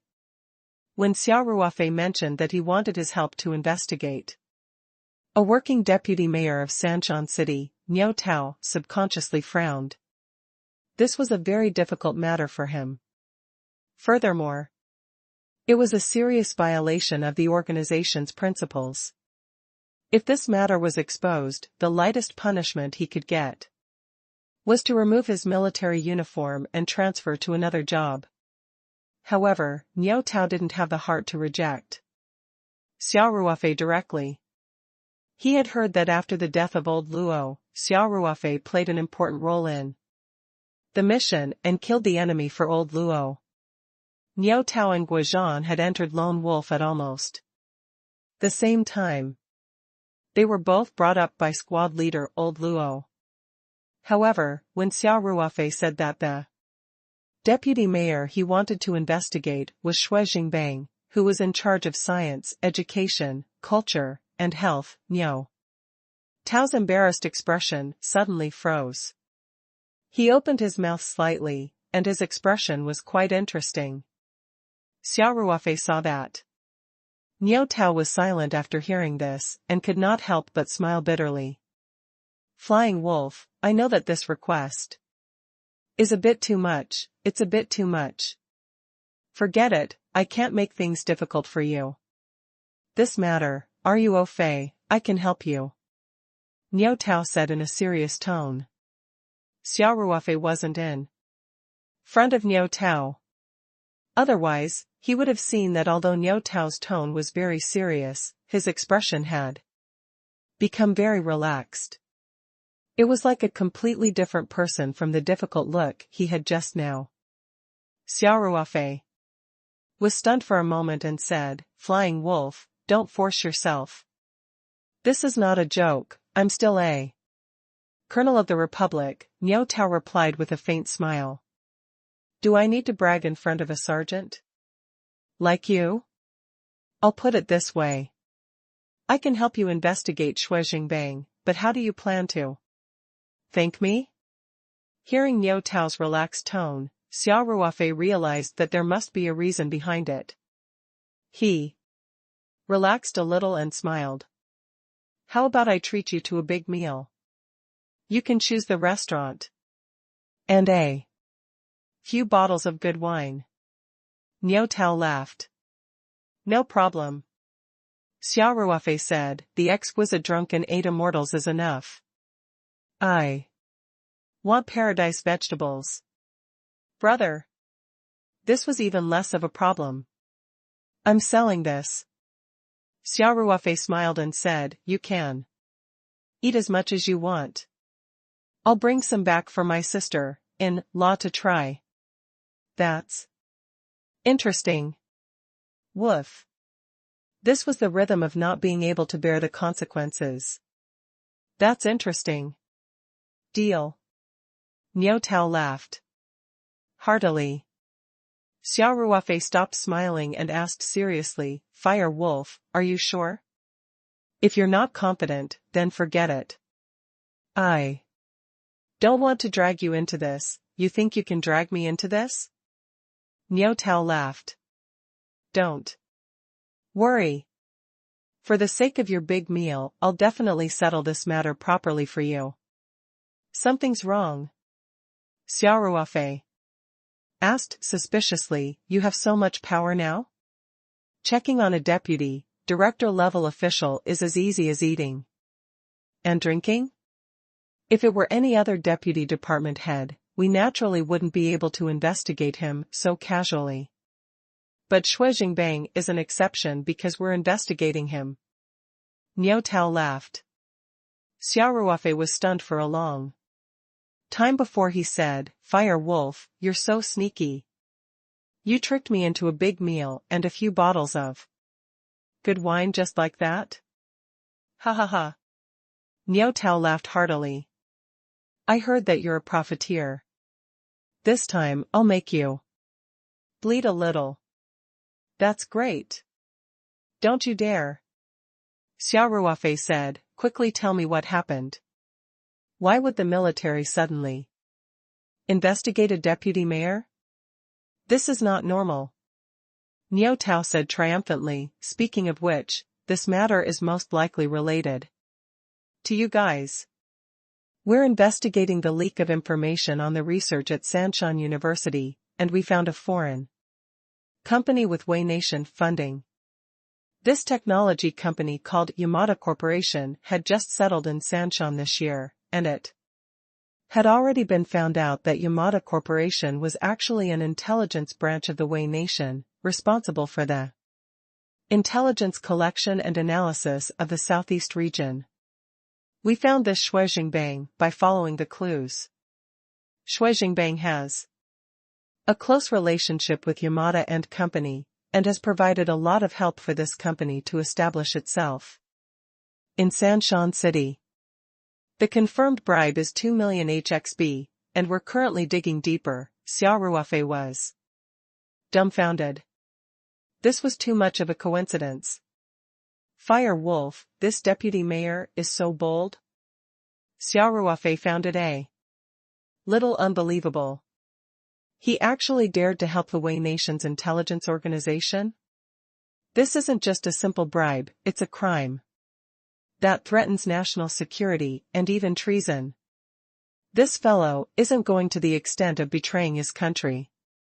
He doesn't have the guts to do so. Niao Tao laughed. We're guessing that Xue Jingbang doesn't know the background of Yamada and Company, and he's just a low-ranking deputy mayor. He doesn't usually earn much. The Japanese sent him so much money all of a sudden, he must have lost his sense of direction. Xia Ruofei couldn't help but sneer as he shook his head and said, truly ignorant and fearless. He dared to accept any kind of money. It's like lighting up a lantern in the toilet and looking for death. Who said it? Wasn't he? Ruofei. Niao Tao said. I personally coordinated the Military Intelligence Department and the Provincial Safety Department to handle this case together. I'll keep you updated on the progress of Xue Jingbang's investigation at any time. Xia Ruofei smiled and said, no need. Since you've already set your eyes on him, there's no point in me investigating him. By the way, you haven't taken any measures against him? Not yet. We haven't completely ruled out the possibility of Xue Jingbang colluding with hostile forces and colluding with foreign countries. Niao Tao said, there are also other bribery clues that are being dug up. We are worried that we will alert the enemy, so we have not touched him yet. Then we have to keep a close eye on him.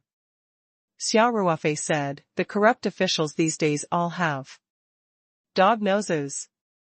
They will immediately escape abroad if there is anything wrong. Don't worry about that. Niao Tao smiled and said, Xue Jingbang is not an ordinary corrupt official. This involves national security. Both the military and the ground have sent experts to monitor him 24/7. He can't run away. Xia Ruofei laughed. This guy's rank isn't too high, but he's being treated well. He's being watched by the Military Intelligence Department and the National Security Department at the same time. I'm afraid he's unprecedented. Ha ha ha. Niao Tao said, oh right, Ruofei, you've just promised me something. Don't go back on your word. Although you've tricked me, I, Xia Ruofei, am a man of my words. Xia Ruofei pouted and said, I'm not like some comrades who don't behave like seniors at all. They're just waiting for the opportunity to dig a hole for their little junior brother to jump into. Niao Tao laughed smugly. Xia Ruofei said, Fire Wolf, since you're already investigating, I won't bother about this anymore. Just let me know what the final situation is. All right. After hanging up the phone, Xia Ruofei felt that this matter was quite magical. It seemed to be God's will. However, Xue Jingbang was probably finished. Even if he didn't have any other problems, just his close relationship with the Wei nations intelligence agency, and the fact that he had accepted bribes was enough for him to spend the rest of his life in prison. Once Xue Jingbang fell from power, the hopeless Ruofei would naturally pose no threat. Xia Ruofei had been racking his brain over this matter all this while. Now, he could finally heave a sigh of relief. He went to the bathroom to take a comfortable shower, changed into loose and comfortable home clothes, and fell into bed to sleep. The next morning, after eating the breakfast that Hu Zi's mother had prepared, Xia Ruofei strolled to the company complex. When Lei Hu went to pick Xia Ruofei up yesterday, he naturally had to report to Feng Jing. Hence, Feng Jing already knew about Xia Ruofei's return to the Three Mountains. Xia Ruofei had just arrived at the office when Feng Jing walked in with a laptop. President Feng. Xia Ruofei took the initiative to stand up and greet them. You've worked hard these few days when I wasn't home. I'm used to it. Feng Rao pursed her lips. Xia Ruofei laughed in embarrassment and said, please sit, please sit. CEO Feng, how's the company these few days? Generally speaking, everything's normal, Feng Rao nodded and said, but I have a few things to report to you. Go ahead. Xia Ruofei nodded and asked, oh, what would you like to drink? No need, no need. Feng Jing saw that Xia Ruofei was about to get up and make her some tea. She quickly waved her hand and said, Chairman, I'm not thirsty. Xia Ruofei didn't stand on ceremony with Feng Jing. He smiled and sat down again, looking at Feng Jing with a smile. Feng Jing opened the notebook and said, Chairman, the first thing is that Tongren Hall asked us when we can send them the next batch of iron, skin maples. You've been following up on this matter, so I can't give them a definite answer. Only then did Xia Ruofei remember that it was time to harvest the iron skin dendrobium again. However, he had been carrying out missions with Lone Wolf for the past few days, and it was inconvenient for him to live in a group environment. At the same time, he did not have the time to check the spirit map space. Tell them that our new ironhide keyed bucket will be ready in a week at most. Xia Ruofei asked, by the way, are all the employees in our company who produce the iron skinned keyed bucket still here? Yes, Feng Rao nodded. Because the time they take to make the ironhide maples is relatively concentrated, they are all in stages, so I usually let them return to the security team or vegetable greenhouse where they originally worked, and then gather to make the maples when needed. Xia Ruofei nodded in agreement. That's good. It's good for personnel management. Is there anything else? Feng Rao looked at her notebook and said, Old Chow is quite anxious. The new vegetable greenhouse has been handed over for use, but the vegetable seeds have not arrived yet. He has come to me several times, but you have not been home these few days, so I can't do anything about the seeds. I can only ask him to wait patiently. Xia Ruofei patted his head and said, look at this. I forgot about it when I was busy. Go and tell Chow Taishu to calculate the amount of seeds needed. I will solve the problem of seeds for him tomorrow. Feng Rao quickly jotted down a few words in her notebook and nodded. All right. After Feng Rao finished recording, she said, Chairman, there's one more thing.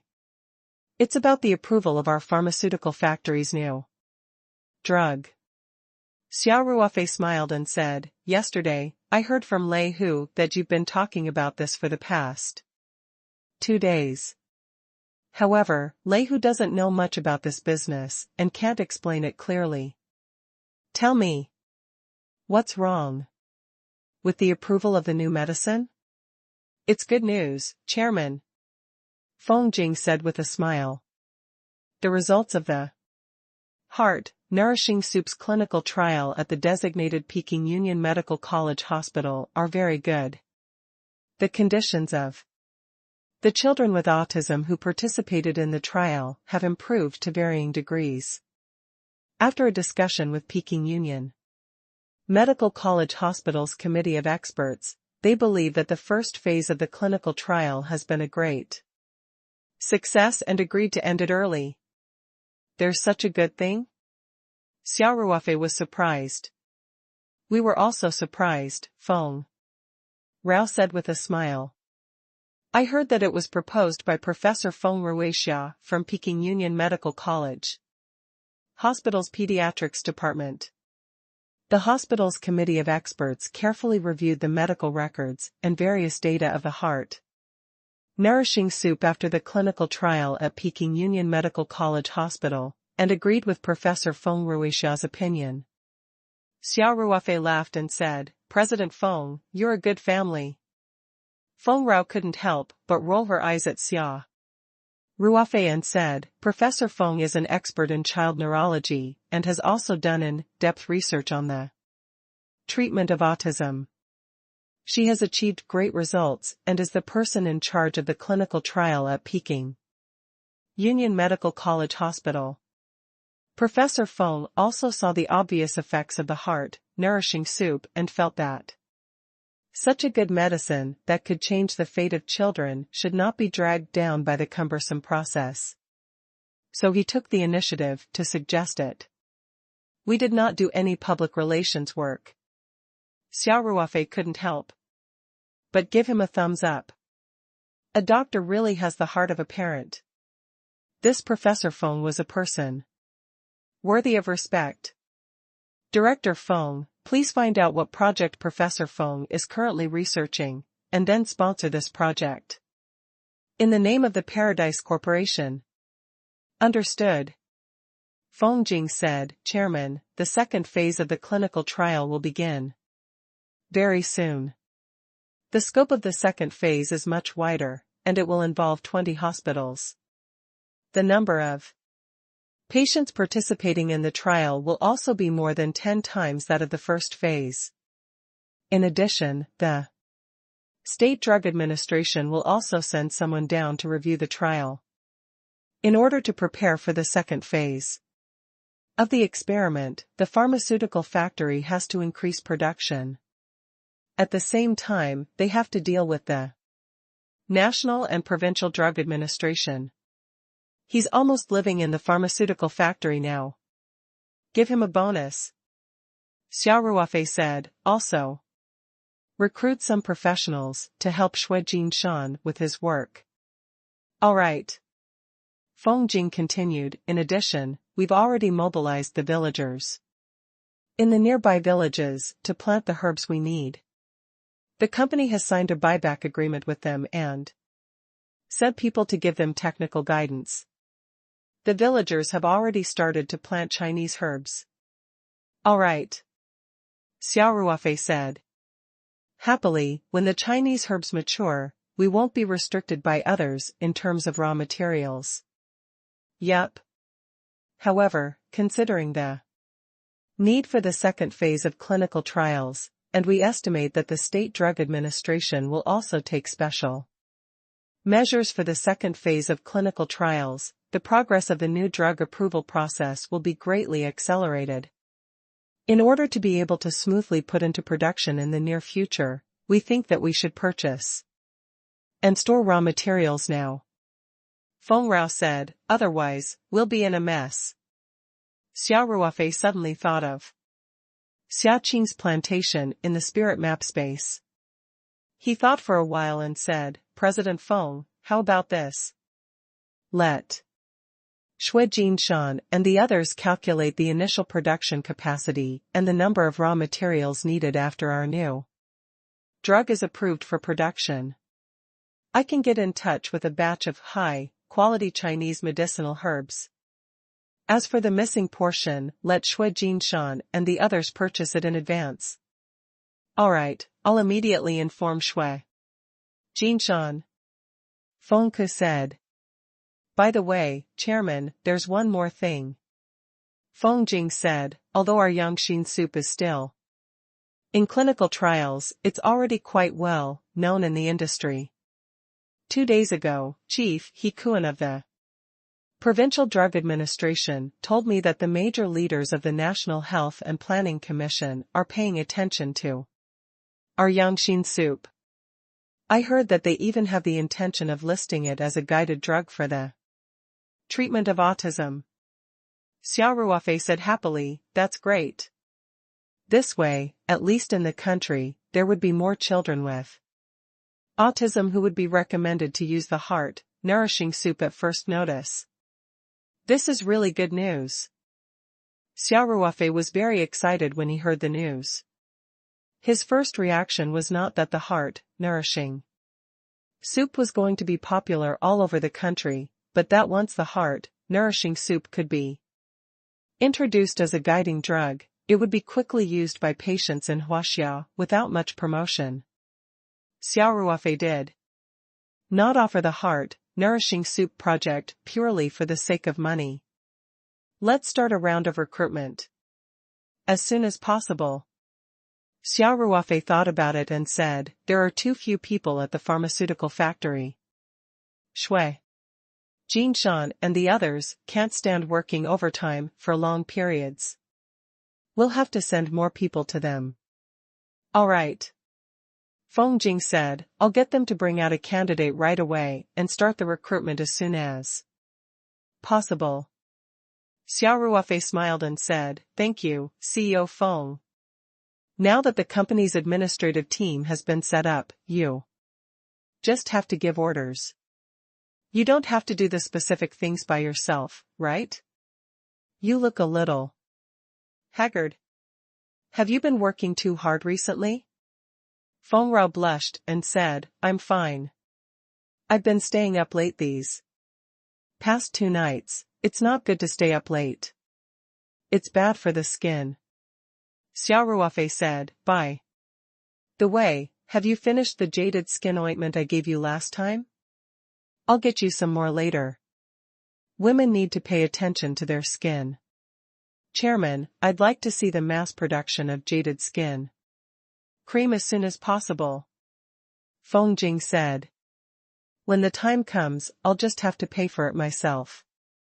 This is definitely a cosmetic product that will subvert the market. You really have to seize the opportunity, Xia. Ruofei couldn't help but pat his forehead with a bitter smile. The brain circuit of a strong woman was really different from his. He wanted to express his concern for his subordinate, but Feng Jing unexpectedly changed the topic back to work. All right. I'll study it properly after I'm done with this. Xia Ruofei said helplessly.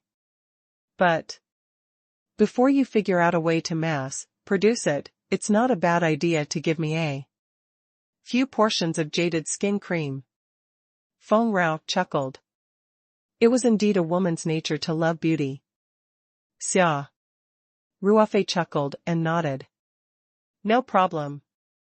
It's an employee benefit for you alone. Then, thank you, Chairman. Feng Rao smiled sweetly. If there's nothing else, I won't disturb you. Xia Ruofei nodded. Feng Jing took her laptop and left Xia Ruofei's office. After Feng Rao left, Xia Ruofei took out a small box of Dahong Pao tea leaves from the medium. He used a spoon to scoop some into the teapot. This was the Dahong Pao that Xia Qing had made in the spirit map space, and its quality was no worse than the Dahong Pao that Li Jifu had made himself. After all, the tea trees grew in the spirit map space's unique environment, and the entire production process was completed in the spirit map space. Xia Qing's tea-making skills were also very superb. Xia Ruofei fiddled with the tea set and started to boil water. Soon, an alluring tea fragrance filled the small office, refreshing everyone's mind.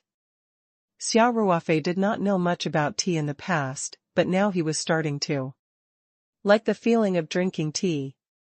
When making or tasting tea, one's state of mind would always become very peaceful and calm.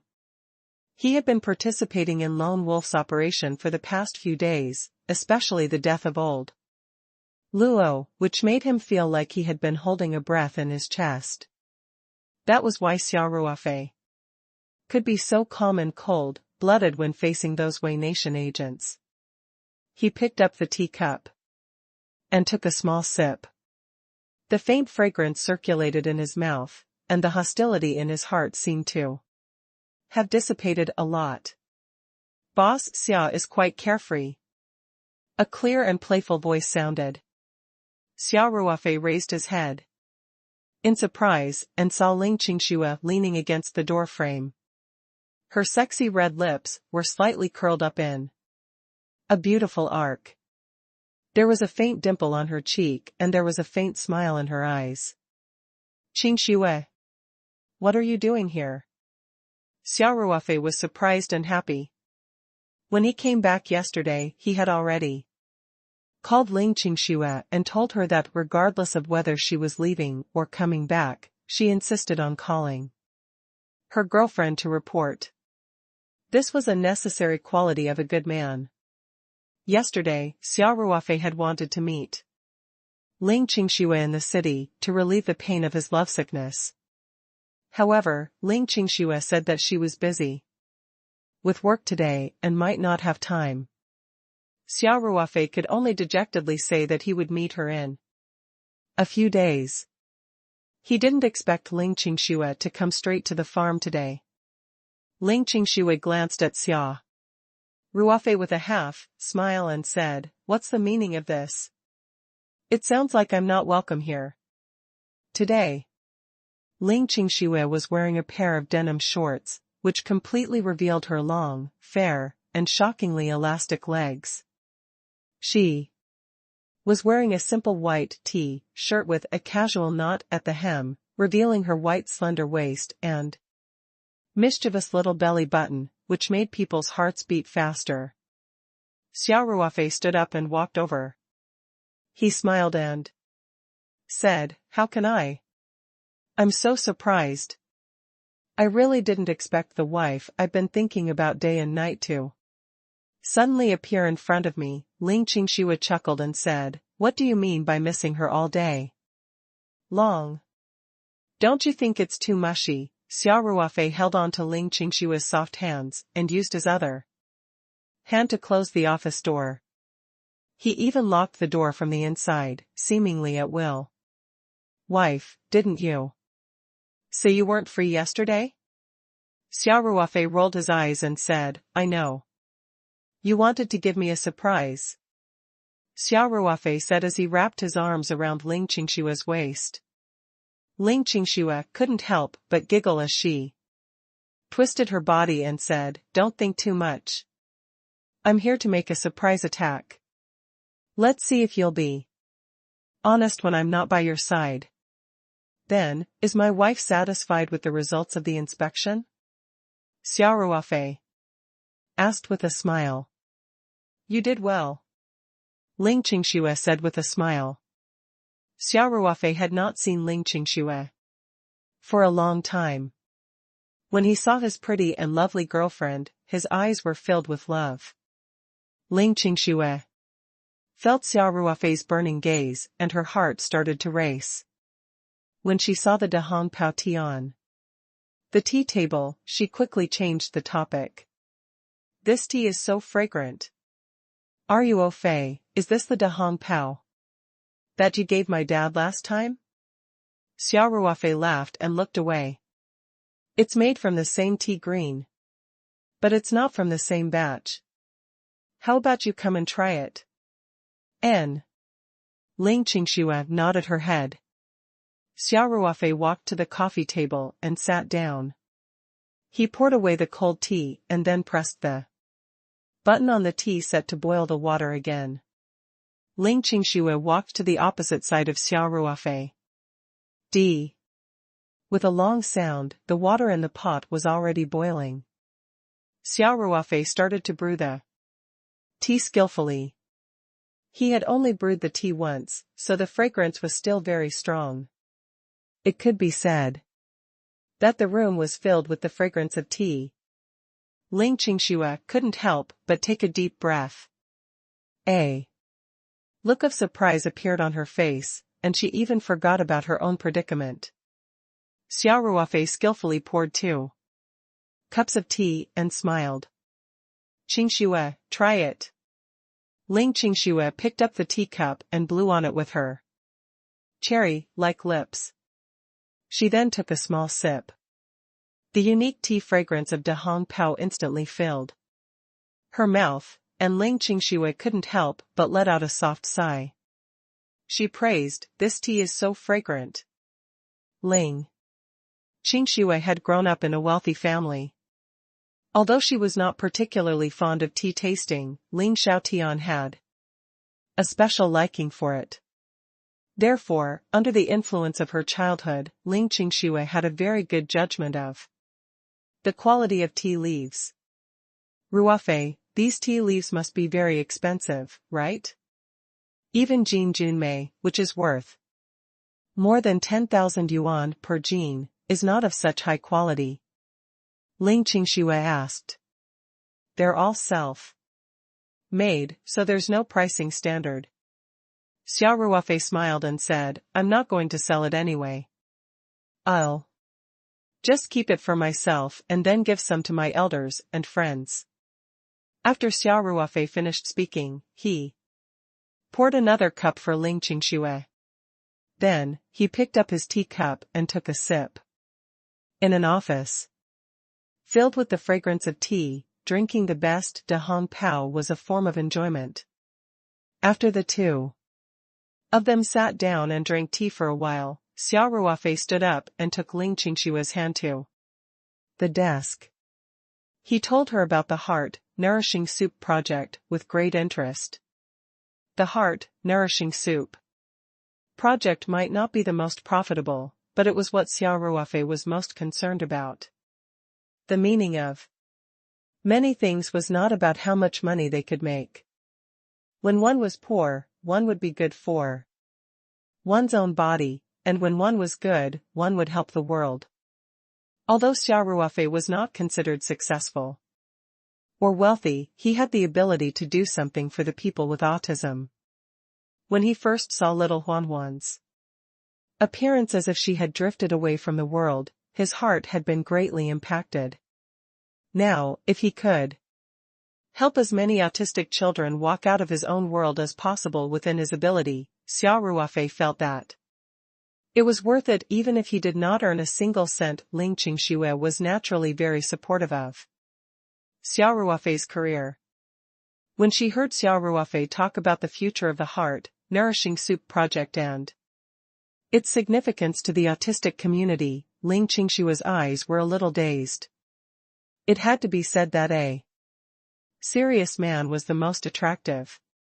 After talking about the Heart Nourishing Soup, the two of them started to chat about the things that had happened in the few days that Xia Ruofei had been away. However, as they talked, the atmosphere became more and more charming. The two of them stopped talking at the same time and looked into each other's eyes. Then, Xia Ruofei hugged Ling Qingxue tightly in his arms. After a long time, the long symphony gradually came to an end.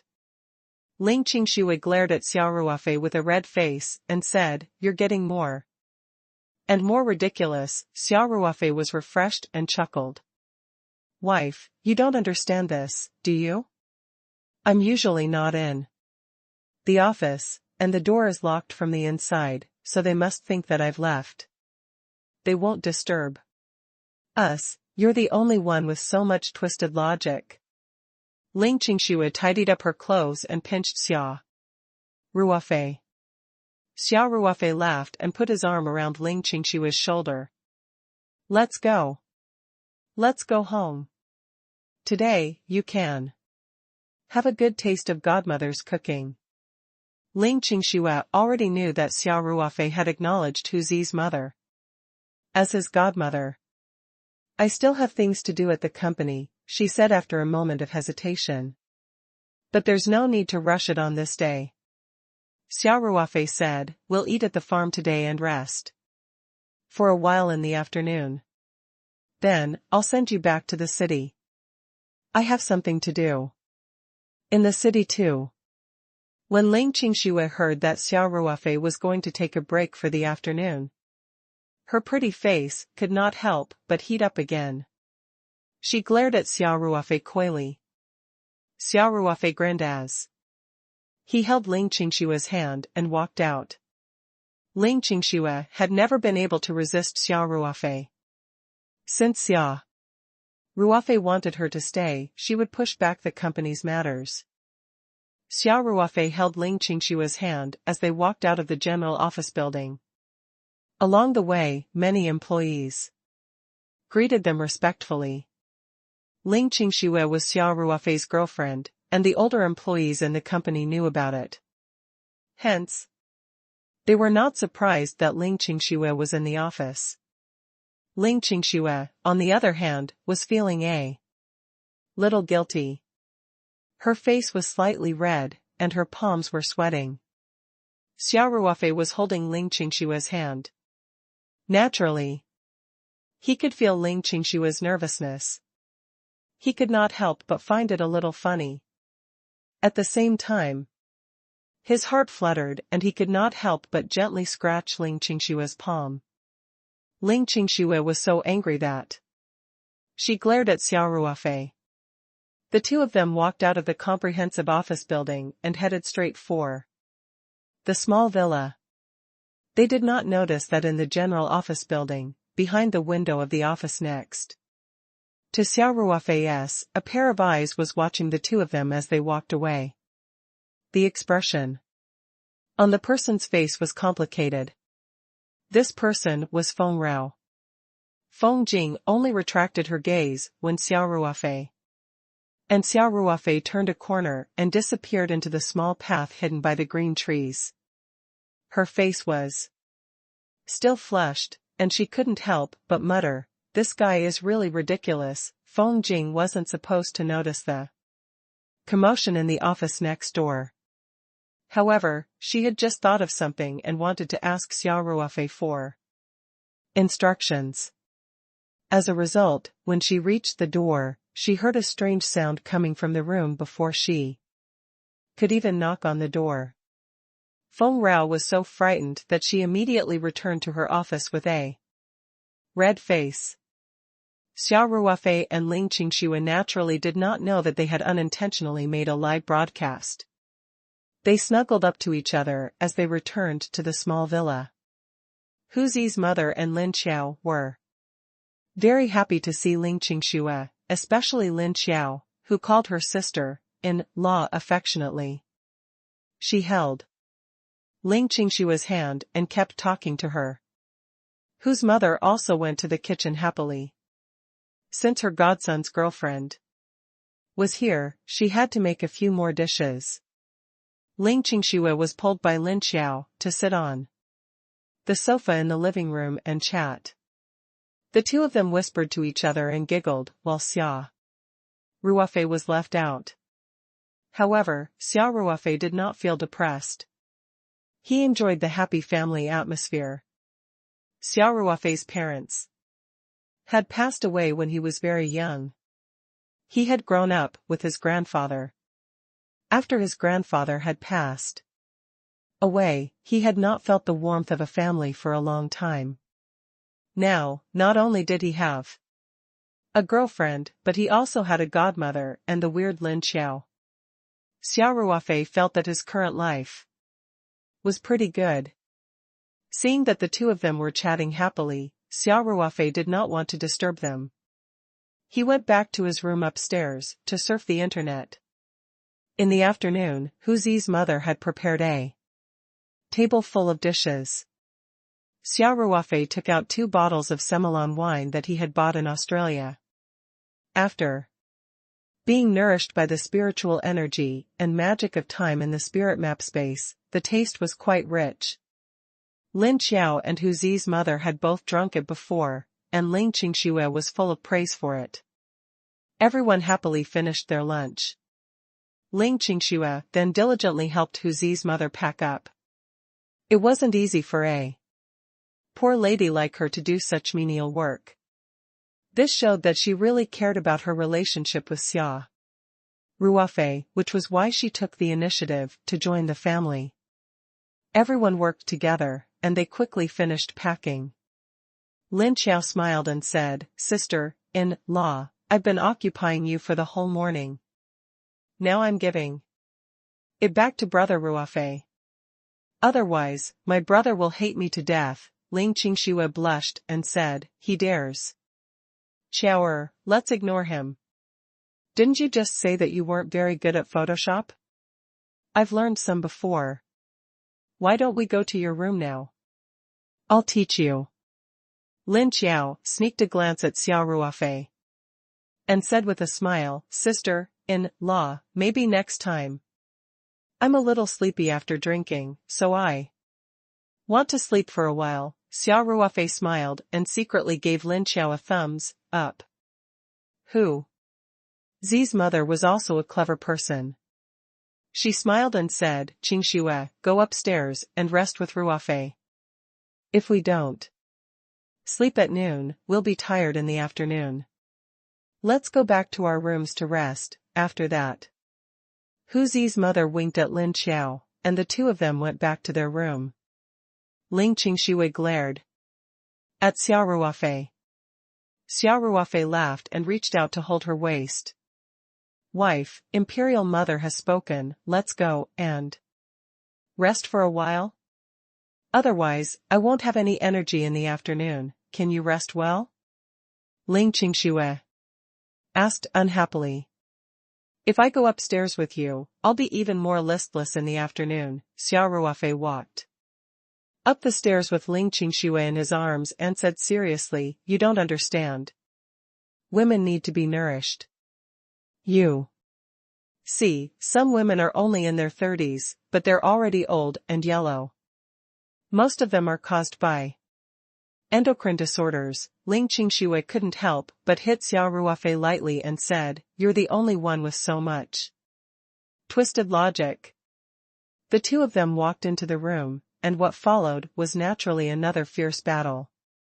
After the two of them had given up, they fell asleep in each other's arms. When they woke up again, it was almost 4 in the afternoon. Ling Qingxue's face carried a trace of laziness. She glanced at Xia Ruofei and then sat up. Xia Ruofei didn't look tired at all. Instead, he felt refreshed. The anger in his chest had disappeared, and his state of mind had returned to normal. The two of them got dressed and went downstairs.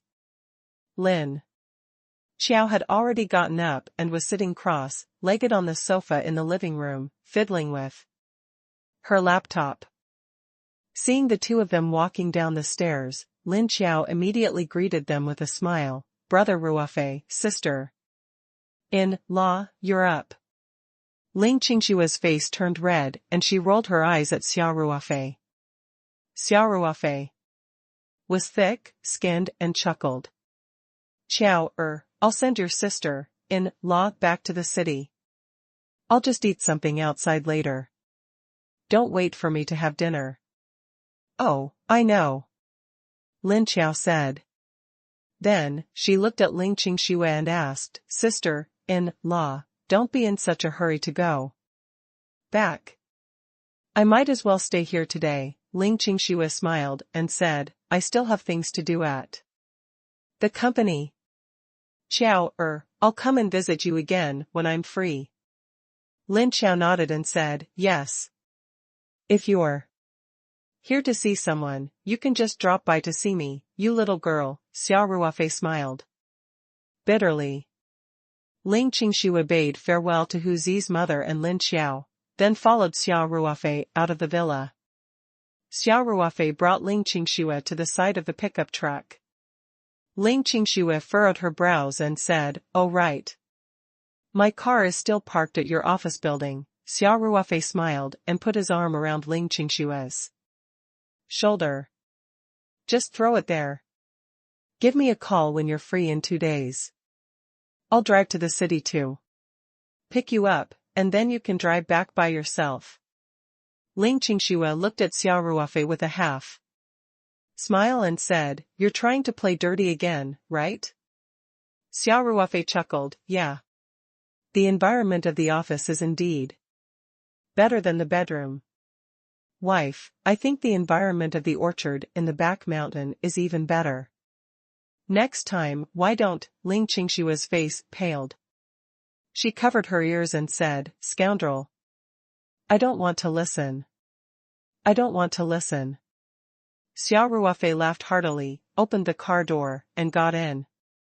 Ling Qingxue then rolled her eyes at Xia Ruofei and walked to the other side of the car.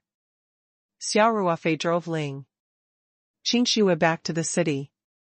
He had wanted to send her home directly, but Ling Qingxue saw that there was still some time, so she let Xia Ruofei send her back to the company. She had some urgent business to deal with today, and then she would go home with Ling Xiaotian. After dropping Ling Qingxue off at the Lingji F&B headquarters, Xia Ruofei did not get out of the car. He waved goodbye to Ling Qingxue in the car and watched her walk into the building. Then, Xia Ruofei took out his phone and dialed Feng Rao's number. The phone rang twice, before Feng Jing picked it up. "Chairman," her voice seemed to be trembling a little. And she seemed to be a little flustered. Xia Ruofei asked, curiously, "CEO Feng, are you feeling unwell? Your voice sounds weird." Feng Rao thought to herself, "This guy is the one who's acting preposterous. I didn't eavesdrop on him. Why should I feel guilty?" With that thought, Feng Jing's voice returned to normal. "Oh. I'm fine. Chairman, what's the matter?" Xia Ruofei felt a little strange, but he could not figure out what was wrong, so he decided not to think about it. "You mentioned in the morning that the problem of seeds needs to be solved urgently," he asked. "Has old Chow calculated the required amount yet?" "Oh. He sent it to me as soon as he got to work this afternoon." Feng Rao said, "He's probably anxious too." "Then send it to me," Xia Ruofei said. He thought for a while and said, "If you don't have an electronic version, just take a photo and send it to my WeChat." "Alright," he said. Feng Ke said, "You're really fine?" Xia Ruofei could not help but ask, "What are you talking about? What could happen to me?" Feng Jing couldn't help but complain to herself. She then continued, "Didn't you just see me this morning? It's good that you're fine." Xia Ruofei said, "Thank you. Send it to me immediately." Since Feng Jing didn't want to say anything, Xia Ruofei didn't ask further. After all, she was a girl. What if she was feeling a little unwell because of her relative? It would be awkward if he asked too many questions. "Alright," he said. Not long after he hung up, Xia Ruofei's phone rang with a WeChat notification. Feng Rao had sent him the seed requirement form that Chow Taishu had made. Xia Ruofei replied with a shaking hand emoji on WeChat. Then, he opened his contact list and dialed the number of the seed company's manager. He often bought seeds from the seed company in large quantities, so he was considered a big customer of the seed company. He had exchanged contact information with the manager. Xia Ruofei told the manager about the seeds he wanted to buy and told him the approximate amount. Coincidentally, the seed company had just received a batch of seeds yesterday, so there was an abundant supply. When the manager heard that Xia Ruofei wanted to buy such a large number of seeds, he was very happy and very enthusiastic. He even said that he could deliver the seeds to their doorsteps. Hence, Xia Ruofei sent the request form that Feng Jing had just sent over to the manager of the seed company through WeChat. He also sent the address of the small warehouse that he had rented in the city. The manager immediately said that he would organize his staff to transfer the goods to the warehouse and that the goods would be delivered before 6:00 this afternoon. Xia Ruofei looked at his watch. There was still enough time, so he started the pickup truck and left the Ling's F&B headquarters. He found a restaurant nearby and ordered a few simple dishes for dinner. It was only about 5:00, not yet the peak hour for dinner, so there were not many customers in the restaurant, and the dishes were served very quickly. After Xia Ruofei finished his meal, he drove straight to the warehouse. It had been a long time since he last came to this warehouse. There was a faint moldy smell. Xia Ruofei opened the door to let in some air. Then, he took out a picnic chair from his space and sat at the entrance of the warehouse. He lit a cigarette and started smoking. After a while, he received a call from the manager of the seed company. The delivery car had arrived nearby. In order to show his importance, the manager also came in person. Hence, Xia Ruofei shared the location with the manager through WeChat. Soon, a small truck drove over, and two workers deftly unloaded the bags of seeds that had been sorted and packaged, and moved them into the warehouse. Xia Ruofei and the manager were smoking and chatting at the side. After unloading the goods, Xia Ruofei counted the quantity and opened 2 bags of seeds at random to check. Then, he paid with his card. After sending off the seed company, Xia Ruofei closed the warehouse door. Then, with a thought, he kept all the seeds into the spirit map space. Then, Xia Ruofei let Blackie, Fluffy 1, and Fluffy 2 out of the medium. After the last mission, Xia Ruofei had temporarily sent Blackie back into the medium. Now that the farm's expansion project had been completed and the area had expanded a lot, it was time for Blackie and the others to live in the outside world. After all, they had been staying in the spirit map space all year round. Although the spiritual chi was rich, it was too lonely. After all, these dogs had gained spiritual intelligence. Walking out of the warehouse, Xia Ruofei opened the back of the pickup truck. With a wave of his hand, Xiaohei jumped in first. Fluffy 1, Fluffy 2, and the rest also scrambled to get in. Xia Ruofei closed the door and smiled. "Let's go. I'll take you to your new home." With that, Xia Ruofei turned around and locked the warehouse door. Then, he returned to the pickup truck. Just as Xia Ruofei was about to start the car, there was a sudden shout from the intersection ahead. Then, 2 figures ran in Xia Ruofei's direction. The person running in front was panting heavily. It was obvious that he had already run quite a distance. When Xia Ruofei's eyes fell on the person who was chasing after him, he could not help but freeze. The person who was hot on Xia Ruofei's heels was the beautiful police officer, Qin Xiaoyu, who Xia Ruofei had a few unpleasant encounters with. Although the two of them were still quite a distance away from Xia Ruofei. Xia Ruofei's eyesight was already amazing. In addition, Qin Xiaoyu's proud upper body was too obvious, so Xia Ruofei recognized her at a glance. Qin Xiaoyu was not wearing her police uniform, but was dressed casually.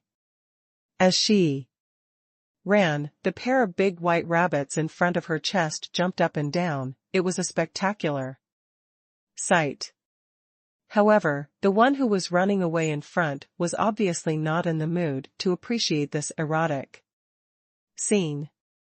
He ran forward for a while, panting, and then grabbed an electric pole. He panted as he shouted, "Hey, little girl. I'm warning you, stop chasing me. Otherwise, I won't be polite to you." He stopped and Xia Ruofei could See him clearly. The escapee was about 35 or 36 years old and looked quite strong. There was an obvious knife scar at the corner of his eye that extended all the way down to his cheek, making him look very ferocious. However, he was a man, but he couldn't outrun a woman like Qin Xiaoyu. Xia Ruofei couldn't help but despise him. It seemed that this man was strong on the outside but weak on the inside. His body was very weak. Of course, Qin Xiaoyu was not a flower that could be measured by the standards of ordinary women. Qin Xiaoyu was also quite tired. Seeing that the person in front of her had stopped running, she also slowed down, panting as she walked towards the person and said, "If you have the ability, then run. Even if you run to the ends of the earth, I can still get you back." Her words were full of ambiguity, as if a couple were flirting. Xia Ruofei couldn't help but laugh. Although he was still a dozen meters away, his hearing was much better than the average person's. The conversation between the two was clearly heard by him. Qin Xiaoyu was quite proud of herself now. She was taking a break today and was shopping alone, but she didn't expect to meet this Scarface at the entrance of a nearby shopping mall. Qin Xiaoyu felt that this Scarface looked a little familiar, as if he was a murder suspect in the investigation report sent by the bureau some time ago.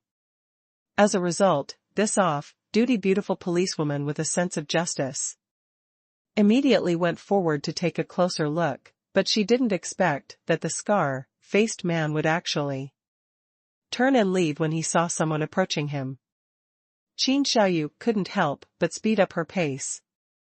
But as she walked fast, the scar-faced man walked even faster. In this way, it soon evolved into the scar-faced man running in front and Qin Xiaoyu chasing behind. Qin Xiaoyu was in hot pursuit. She saw that Scarface was so guilty, she was even more certain that there was something wrong with this person, so naturally she would not give up. Just like that, the two of them, one running and one chasing, unknowingly arrived near the warehouse that Xia Ruofei had rented. There weren't many houses in this area, most of them were warehouses, parking lots and so on, and there were few people coming and going. Seeing that he couldn't get rid of Qin Xiaoyu, the scar-faced man simply stopped. Scarface glared at Qin Xiaoyu maliciously and asked, "Why are you chasing me? Did she miss a man?" "Little girl, you're too bold." Qin Xiaoyu snorted coldly and said, "Cut the crap. If you don't have a guilty conscience, why are you running? Let me ask you, what's your name and where are you from? Take out your ID." Scarface pursed his lips and said, "Beauty, aren't you being too nosy? What does my identity have to do with you? Could it be that you're also a police sister?"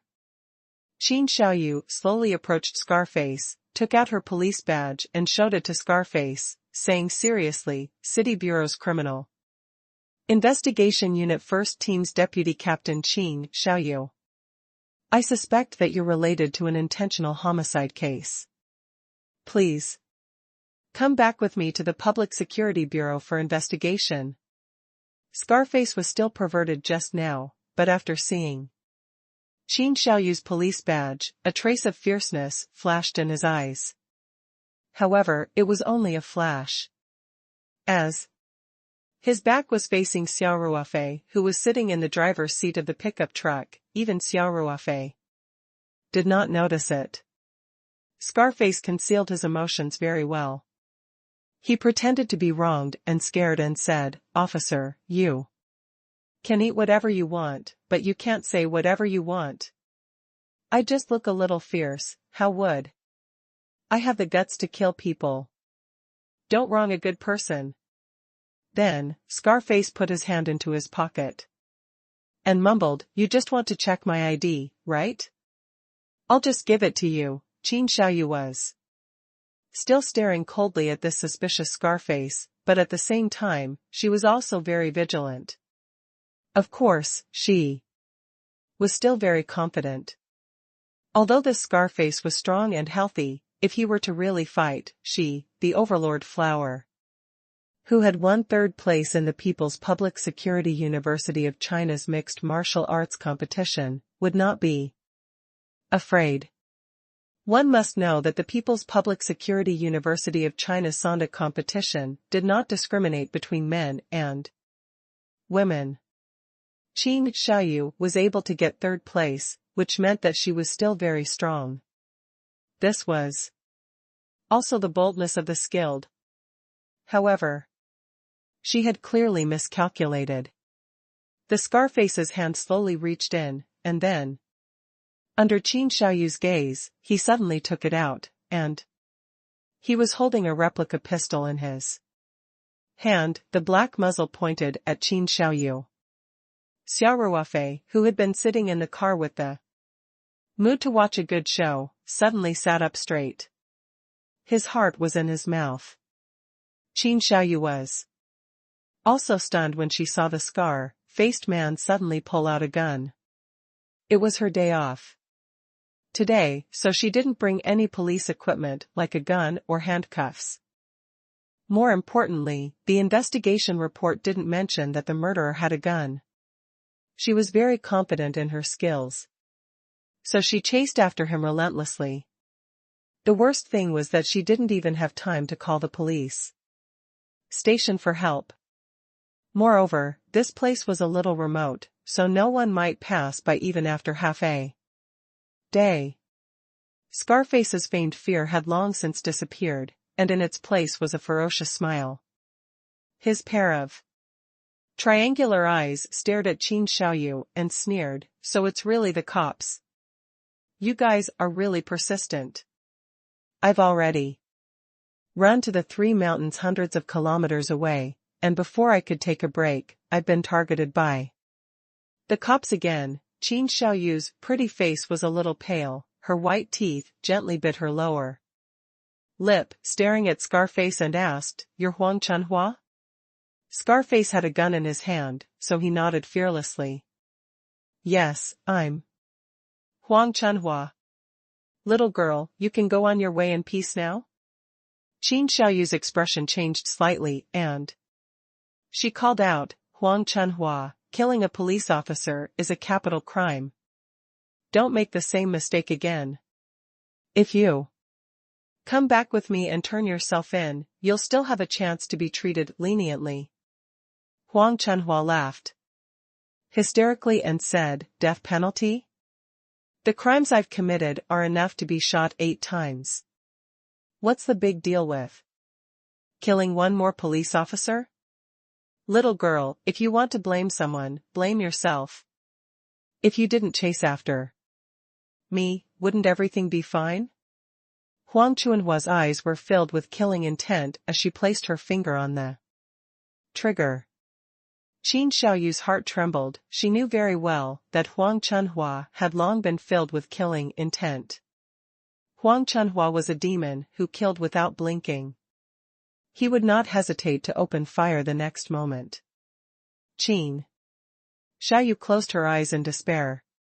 She was a top student at the People's Public Security University of China and came from an illustrious family. It wouldn't even be an exaggeration to say that she was a proud daughter of heaven. She didn't expect that she would die in this foreign land at such a young age. Qin Xiaoyu couldn't help but feel sad. However, there was no gunshot. Instead, Qin Xiaoyu felt a gust of wind blowing past her, and Huang Chunhua let out a heart-wrenching scream. She quickly opened her eyes and saw a black dog coming out of nowhere. It was biting Huang Chunhua's right hand that was holding the gun. Huang Chunhua was brought to the ground by the dog, and the gun fell to the ground in pain. Huang Chunhua screamed and struggled with all his might. The black dog bit Huang Chunhua's wrist tightly. It looked like it had bitten deeply, and Huang Chunhua's hand was covered in blood. Qin Xiaoyu was stunned by this sudden turn of events, but she was indeed a top graduate of the People's Public Security University of China, so she quickly came back to her senses. Qin Xiaoyu quickly stepped forward and kicked the gun away. Then, she grabbed Huang Chunhua's hair and hit his carotid artery with her right hand. Huang Chunhua was suddenly attacked by the black dog and was still in a state of panic. He did not have time to take any precautions. Qin Xiaoyu's attack was successful and she knocked Huang Chunhua out. Qin Xiaoyu secretly heaved a sigh of relief, feeling that her luck was just too good. In such a situation where death was certain, a dog had appeared out of nowhere. Not only had it saved his life, but it had also helped to catch this murderer. Many girls were afraid of dogs, and Qin Xiaoyu was also a little scared. She was also worried that this dog was so fierce that if it continued to bite, Huang Chunhua would die from blood loss. That would be too easy on this murderous demon. Just as Qin Xiaoyu was about to gather her courage and try to communicate with the black dog actually let go of its mouth very humanly, wagged its tail at Qin Xiaoyu and ran away. Qin Xiaoyu's mouth was agape, but in the end, she didn't say anything. She didn't think that she could communicate with a black dog, and the most important thing now was to control Huang Chunhua. Therefore, Qin Xiaoyu did not have time to look for the black dog for the time being. She went straight to Huang Chunhua, skillfully pulled out Huang Chunhua's belt, and tied his hands tightly behind his back. Then, Qin Xiaoyu immediately took out her phone and called the police station to inform them of the situation here. She asked the police station to send support to bring Huang Chunhua back immediately. Then, Qin Xiaoyu took out a piece of tissue and covered the handstand of the pistol, carefully picking up the gun with Huang Chunhua's fingerprints on it. It could not be destroyed as these were all physical evidence. At this moment, Qin Xiaoyu heard a voice behind her, "Officer Qin, what a coincidence." Qin Xiaoyu turned around and saw a pickup truck had driven up behind her. Xia Ruofei was peeking his head out from the driver's seat and looking at her with a smile. Qin Xiaoyu looked at Xia Ruofei warily and asked, "What are you doing here?" Xia Ruofei shrugged and said, "My company's warehouse is right in front. Why can't I be here?" As for Officer Qin, "What's the situation? Catching a thief? None of your business." Qin Xiaoyu snorted coldly. Xia Ruofei clicked his tongue and said, "Officer Qin, it seemed very dangerous just now. Is this person pointing a gun at you?" Qin Xiaoyu's expression froze, and she asked subconsciously, You saw everything?" Then Qin Xiaoyu came back to her senses and immediately said, "Why are you asking so many questions when the police are handling a case? If there's nothing else, hurry up and leave. Don't let me find evidence of you committing crimes." Xia Ruofei laughed and said, "Officer Qin, you're really burning the bridge after crossing it. I was worried about you just now. Blackie, come and say hello to this pretty sister," Xia Ruofei added. At this time, Blackie, who had just finished off Huang Chunhua and ran back to the car, stood up from the front passenger seat and barked at Qin Xiaoyu. Qin Xiaoyu's eyes were wide open and her mouth was so wide open that a light bulb could fit in. After a long while, the dumbfounded Qin Xiaoyu finally came back to her senses and asked, This is your dog?" Xia Ruofei shrugged and said, "Of course. Just now, I saw that the situation was not right, so I sent Little Black to help you." "How was it? Isn't Blackie much better than the police dogs in your team?" Qin Xiaoyu's expression was a little complicated. She looked at Black and then at Xia Ruofei, and finally said thank you in a low voice. Officer Qin was a person who could clearly distinguish between kindness and hatred. Although she was not happy with Xia Ruofei had helped her a lot this time and even saved her life. She still had to be polite. Xia Ruofei chuckled and asked, "What did you say? I couldn't hear you clearly." Qin Xiaoyu couldn't help but glare at Xia Ruofei again. She felt that this person was really too annoying. She was clearly grateful to him just now, but now she wanted to give him 2 punches. Finally, Qin Xiaoyu said loudly, "I said thank you." "Oh," Xia Ruofei said with a smile, "You're welcome. We're cooperating with the police. I'm a good citizen who abides by the law, and I'm also a private enterprise owner who pays taxes according to the law." Qin Xiaoyu couldn't help but roll her eyes. She had wanted to chide Xia Ruofei, but Xia Ruofei had just helped her, so she held back. "Officer Qin, do you need any help?" Xia Ruofei asked again. Qin Xiaoyu looked at Xia Ruofei in confusion and asked, "Help with what?" Xia Ruofei pouted at the unconscious Huang Chunhua and said, "This guy. You can't possibly carry him back, right? I've already called for backup." Qin Xiaoyu said. "All right then." Xia Ruofei shrugged and said, "Then I'll go first." "Officer Qin, please wait." With that, Xia Ruofei shifted the gear and stepped on the gas. The pickup truck started moving slowly. "Wait a moment." Qin Xiaoyu called out again. Xia Ruofei stepped on the brakes and asked, "Is there anything else?" "Officer Qin?" Qin Xiaoyu hesitated for a moment and said, I want to trouble you. 2. Help me send this suspect to the police station." Qin Xiaoyu considered that it would take some time for her colleagues from the city bureau to come over. She was still a little worried about keeping an eye on Huang Chunhua alone. If anything happened during this time, then the risk would be in vain. Qin Xiaoyu had seen Xia Ruofei's skills, and with Xia Ruofei's help in escorting the suspect, there would definitely be no problem. The only problem now was that she had rejected Xia Ruofei's offer to help. Now that she had changed her mind, she wondered if this annoying fellow would take the opportunity to laugh at her.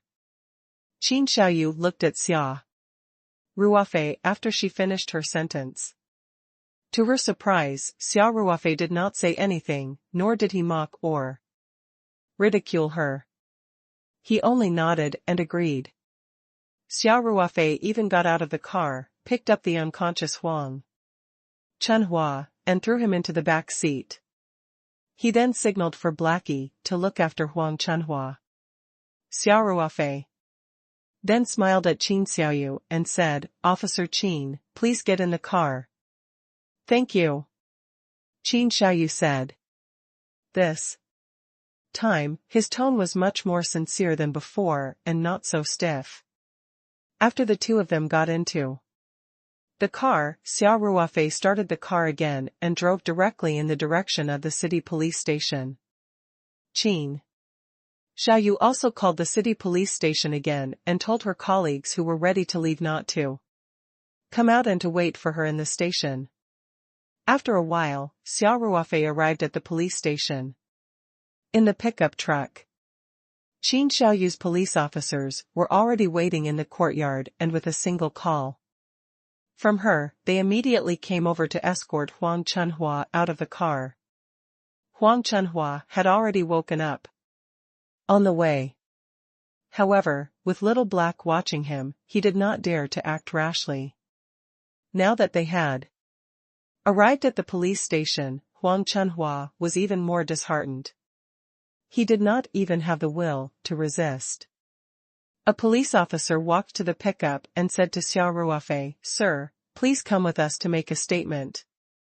Xia Ruofei said indifferently, forget about the statement. It was your colleague who caught the thief. I didn't do anything. There's still a procedure to it.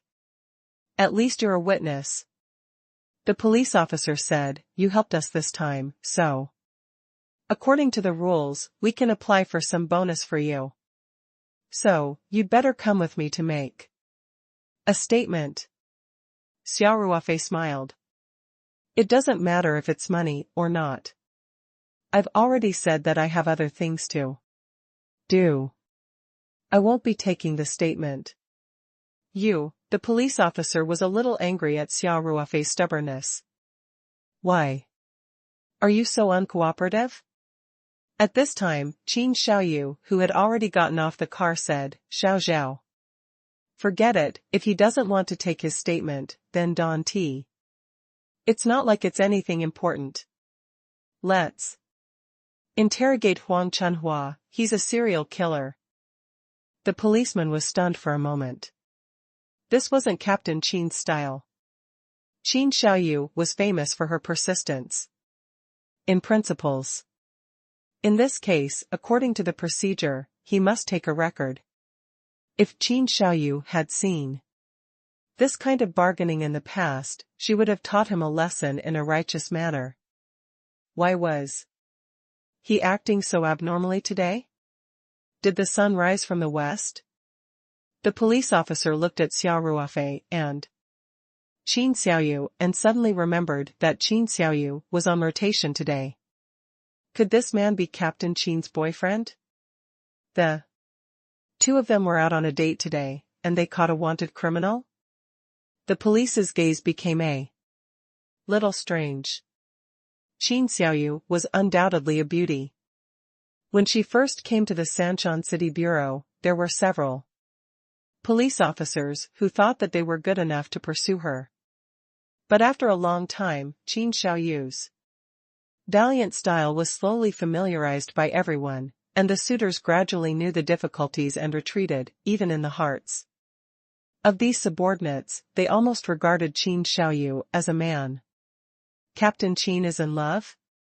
This was big news.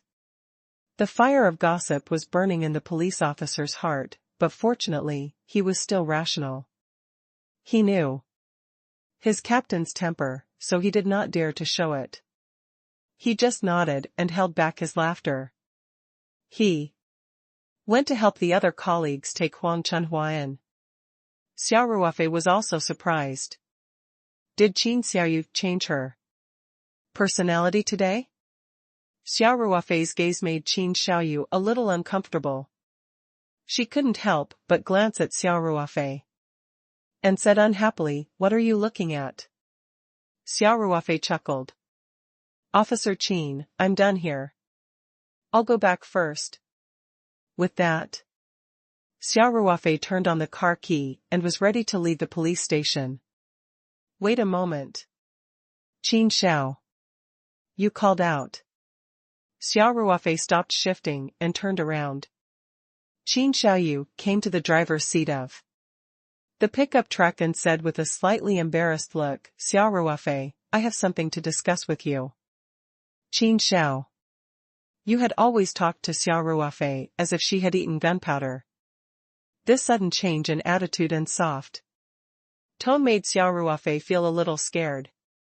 He couldn't help but shiver and said, Officer Qin, let's talk this out. How did I not say it properly? Qin Xiaoyu couldn't help but rebut Xia Ruofei. Xia Ruofei heaved a sigh of relief and said, yes, yes, yes, this is the feeling. This is the police officer Qin I'm familiar with. Qin Xiaoyu didn't know whether to laugh or cry. She couldn't help but roll her eyes at Xia Ruofei and said, aren't you being a bit cheap? I feel uncomfortable talking to you properly, so I have to scold you a few times before I feel comfortable. That depends on the person. If my wife acts coquettishly to me, I'll gladly endure it. As for Officer Qin, Xia Ruofei looked at Qin Xiaoyu and smiled. without saying the rest of the sentence.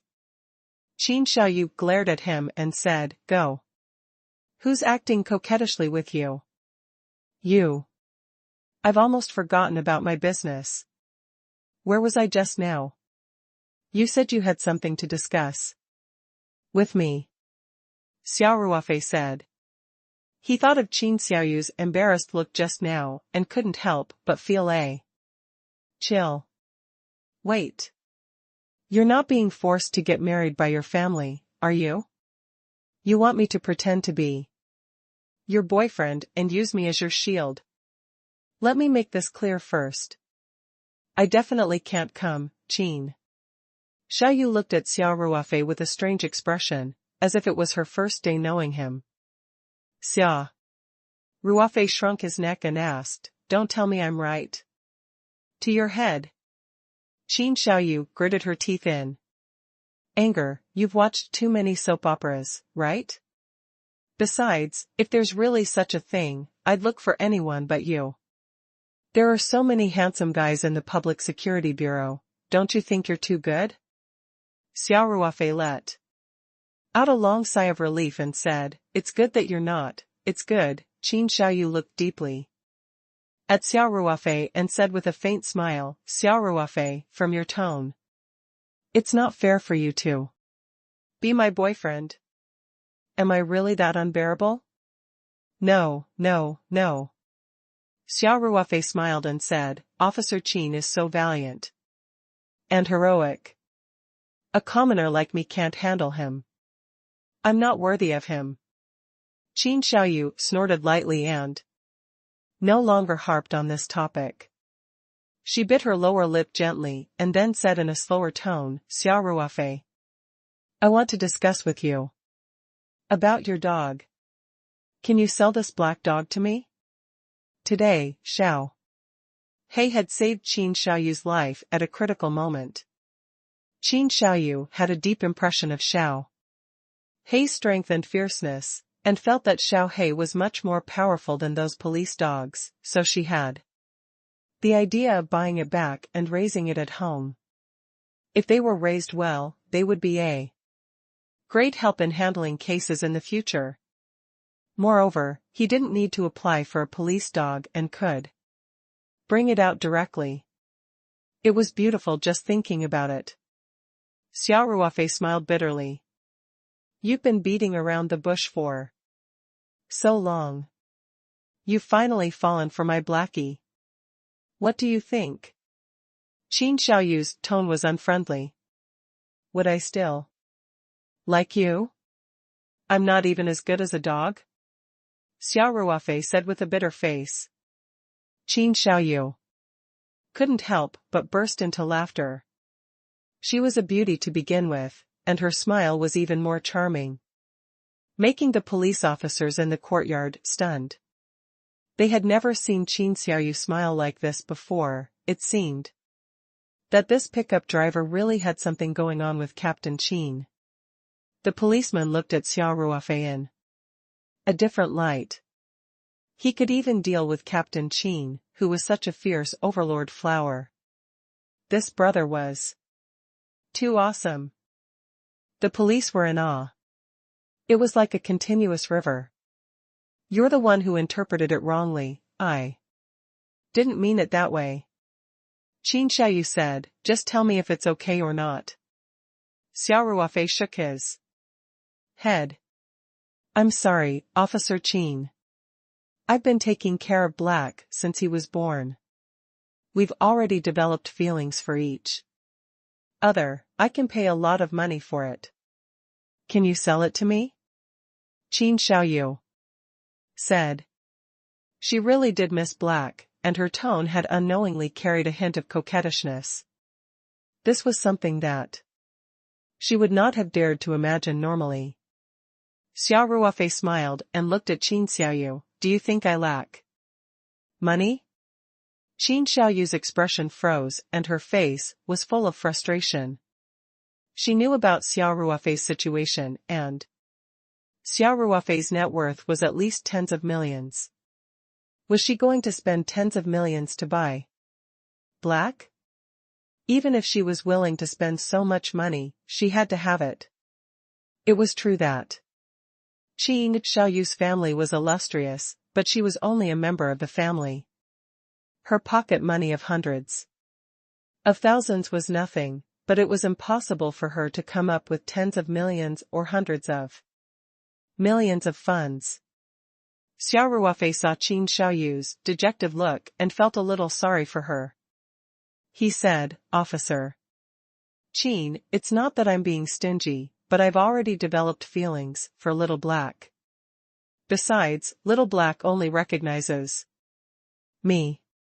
Even if I give it to you, it won't agree, let alone listen to you." Qin Xiaoyu's face was filled with disbelief as she said, "Xiaohei still knows how to refuse? Wouldn't that be a demon?" Xia Ruofei smiled and reached out to touch Blackie, who was lying on the passenger seat. He asked, "Blackie, tell the police sister. Are you willing to go home with her?" Blackie shook its head without hesitation. Qin Xiaoyu was dumbfounded as she watched from outside the car. Was there really such a human-like dog? However, the truth was right in front of her eyes, and she had to believe it. It was unlikely that Xia Ruofei had specially trained it to make Xiaohei nod his head. Qin Xiaoyu had seen with her own eyes that Xiaohei had attacked Huang Chunhua, which meant that it could complete the task according to Xia Ruofei's instructions. On the way to the police station, it was also Xia Ruofei's word that made Blackie jump to the back seat. He kept an eye on Huang Chunhua the whole time. This made Qin Xiaoyu even more envious. However, she also knew that a forced melon was not sweet. In this situation, even if Xia Ruofei was willing to give up his treasure, Black would not leave with her. "I see." Qin Xiaoyu lowered her head and said, "Then I won't bother you anymore, thank you for today." Xia Ruofei saw Qin Xiaoyu's depressed look and suddenly felt a little bad. He thought for a while and said, "Officer Qin, I can't give you Xiaohei, but if you want a dog, I have a few here. I can give you one." Qin Xiaoyu suddenly raised her head and asked, "You have other dogs? Are they all as smart as Little Black?" Xia Ruofei laughed. "It might be a little weaker than Blackie, but compared to normal dogs, it's much better." "I want it," Qin Xiaoyu said immediately. Her voice was a little loud, and it immediately attracted the attention of a few policemen who were pretending to chat in the courtyard, but were actually peeking at her. Qin Xiaoyu was completely unaware and quickly said, "Quickly take me to see him." Xia Ruofei smiled and got out of the car. "No need to go, they're all here." With that, Xia Ruofei went to the back of the pickup truck. In order to prevent Fluffy 1, Fluffy 2, and the rest from falling off the truck, Xia Ruofei had covered the back of the truck so that no one could tell that there were many dogs inside. It was only when Xia Ruofei opened the back of the car that Qin Xiao "You noticed Fluffy 1, Fluffy 2, and the rest." So many dogs. Qin Xiaoyu's eyes widened. Xia Ruofei whistled, and Mao and Mao immediately jumped down from the back of the truck and lined up in front of Xia Ruofei. Xia Ruofei laughed and said, "You can choose. Tell me which one you like." Qin Xiaoyu looked at them one by one with some excitement and finally pointed to Si Mao and said, "This one. This one is the one I like the most." Si Mao was a little female dog with pure white fur. Although her bloodline was far from the expensive pet dogs on the market, she had stayed in the spirit map space for nearly a year. Her fur was bright and she was fat and strong. "Sure." Xia Ruofei agreed readily. "Harry 4. Step forward." Xia Ruofei called out. Sima immediately took 2 steps forward obediently. It was Qin Xiaoyu's first time seeing such a human-like dog, and she could not help but be so excited that her eyes lit up. Xia Ruofei patted Simao's head and said, "Simao, you will follow the police sister in the future. You have to listen to her and don't be naughty, understand?" Fluffy 4 barked twice and turned to look at Xia Ruofei. It was not that it did not understand Xia Ruofei's words, but it was dissatisfied that Xia Ruofei wanted to give it away to someone else. At the same time, it was unwilling to leave its friends. Xia Ruofei patted Fluffy 4 and said, "You can live a good life if you follow the police." And he would have the opportunity to solve cases and catch thieves. Go. Say hello to the police sister. Sima whimpered and licked Xia Ruofei's feet gently. Then, it walked towards Qin Xiaoyu unwillingly and wagged its tail at her. Qin Xiaoyu squatted down happily and touched Simao's head carefully, then raised her head and asked, "Does this mean it agreed?" Xia Ruofei nodded and said, "Yes. Although I was a little unwilling, I still agreed." "That's great," Qin Xiaoyu called out happily. Xia Ruofei said, "Simao, don't make such a sad face. You'll be able to see me in the future if you follow Miss Cop. When she's free, she'll take you to the farm to reunite with Fluffy 1, Fluffy 2, and the rest." After hearing this, Simao shook the fur all over his body and no longer looked listless. "It's so smart," Qin Xiaoyu said in surprise. "Xia Ruofei, it's called Simao?" Xia Ruofei nodded and said, "Yes. The names of their siblings are Fluffy 1 to Fluffy 6, Qin Xiaoyu couldn't help but roll her eyes at Xia Ruofei and said, "You're such a lazy master. It's even given such a casual name. I have to change its name." Its fur is pure white. I can't get Little Black, so you'll be called Little White." After that, Qin Xiaoyu touched Simao and called out, "Little White. Little White." Simao didn't even raise its head, it was lying on the ground and ignored Qin Xiaoyu. Xia Ruofei laughed. "I already said that it's called Simao. How could it accept your random name?" Qin Xiaoyu was depressed. "What? A good dog. You actually gave me such a low name." Forget it, 40 cents it is." Xia Ruofei smiled and asked, "Officer Qin, is everything all right? Can I go now?" Qin Xiaoyu said, "Xia Ruofei, thank you. By the way, how much is 40 cents? "I'll give you money," Xia Ruofei waved his hand. "I'll give it to you. Just don't look for trouble with me in the future." Also, Xia Ruofei looked at Simao with some reluctance and said, "Be nice to Simao. Take him to the farm more often when you have the time. He has been with his siblings since he was born.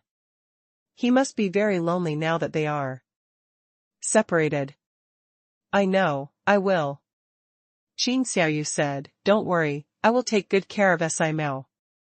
I'll bring it to the farm whenever I'm free." Xia Ruofei nodded and waved his hand. Blackie, Demao, and Mel all looked at Simao and barked at him as if saying goodbye. Then, they jumped into the back of the pickup truck. Xia Ruofei got into the car, waved at Qin Xiaoyu, and drove away from the Public Security Bureau. Qin Xiaoyu watched the car disappear from her sight, then squatted down and looked at the lonely Simao and said, "Simao, don't be sad. I will definitely treat you very well in the future. Let's go to the farm when we have time and play with Fluffy 1 and Fluffy 2. Simao barked at Qin Xiaoyu twice, as if it was a kind response to her Ximao had already gained sentience, so it would naturally follow Xia Ruofei's orders unconditionally. It could also feel Qin Xiaoyu's love for it from the bottom of her heart. There was nothing to be picky about with such a master. Ximao, it turns out that I quite hate your master, Qin Xiaoyu said with a smile, but he gave me a good feeling today. He doesn't seem to be as annoying as before. Ximao whimpered in dissatisfaction, and Qin Xiaoyu said gloomily, all right, I won't speak ill of your master anymore. Your master is a very good person, okay? Ximao then wagged its tail at Qin Xiaoyu. Qin Xiaoyu chuckled and said, let's go. Ximao, I'll find you something good to eat first. I'll take you home after work. After that, Qin Xiaoyu waved at Ximao. And the smart Ximao immediately followed. You're always too soft-hearted, on the way, Xia Ruofei hummed the old song and drove the pickup truck towards the direction of the city. Xia Ruofei's heart softened when he saw Qin Xiaoyu's dejected look, so he gave Ximao to her. He was still a little reluctant to part with her. After all, he had been raised in the spirit map space for almost a year and had developed feelings for her. However, since he had already given it away, there was no reason for him to go back on his word. Furthermore, it did not mean that they would not be able to see each other again in the future. They would both be in Sanshan City, so there would be plenty of opportunities for them to meet in the future. Besides, there were 7 dogs on the farm, including Lightning and Blackie. So it would not make a difference if they lost one dog. Hence, Xia Ruofei quickly gathered his thoughts and focused on driving. When they returned to the farm, the sky was already dark. Xia Ruofei let Blackie, Demao, and Mao spend the night in the village yard. He first asked Huzi's mother and Lin Qiao to come out and let the dogs recognize the people. Then he told them to stay in the yard and not fight with Lightning. He also told them not to leave the yard for a walk. He was worried that these fierce dogs would scare the workers when they wandered around the farm. After settling the dogs, Xia Ruofei entered the villa. Lin Qiao saw that Xia Ruofei had brought back so many dogs, and naturally couldn't help but ask all sorts of questions. Xia Ruofei answered perfunctorily, saying that he had bought them a few days ago, and was raising them at a friend's house. Now that the farm had expanded, he brought them back to look after the house. Then Xia Ruofei got rid of the little girl's pestering and quickly went upstairs, to his room, using the excuse of taking a bath as an excuse. He still had a lot of things to deal with in the spirit map space. After returning to his room, Xia Ruofei carefully locked the door to prevent Lin Qiao from barging in without warning. Then, he locked the aluminum window and drew the curtains. He then summoned the spirit map scroll from his palm and entered the space with a thought. As soon as he entered the spirit map space, Xia Ruofei felt refreshed. The spiritual qi in the spatial zone was extremely dense. In addition, Xia Qing had opened up a vast medicinal garden in the mountain and sea realm. And the air was filled with the unique fragrance of Chinese herbs, which made one feel relaxed and happy. Xia Qing was busy in the herb garden. When he saw Xia Ruofei enter, he immediately stopped what he was doing and greeted Xia Ruofei respectfully. Xia Ruofei nodded. Xia Qing, stop what you are doing. Follow me to the Archean realm. I have something for you to do. Yes, master. Xia Qing said respectfully. With a thought, Xia Ruofei brought Xia Qing to the Archean realm where time was 30 times faster. Master, do you have any orders? Xia Qing took the initiative to ask. Xia Ruofei pointed at the bags of seeds that he had sent into the medium this afternoon and said, I'll be using these seeds tomorrow. Soak them in the spirit heart flower petal water for a few days in the Archean realm. Then, dry them and pack them up according to their original arrangements. The flow of time in the Archean realm was 30 times slower than the outside world. Hence, even if he wanted to do it tomorrow morning, there were still more than 10 days left. There was enough time. Yes, master, Xiaqing said. Immediately. Xiaqing was the spiritual puppet that was specially used to look at Gulingtu space. His skills in planting and breeding were very comprehensive. A very basic job like soaking seeds was quite easy for Xiaqing. He didn't need Xia Ruofei to specifically tell him anything to take note of. Next, Xia Ruofei brought Xiaqing to the place where the iron, skin dendrobium was planted.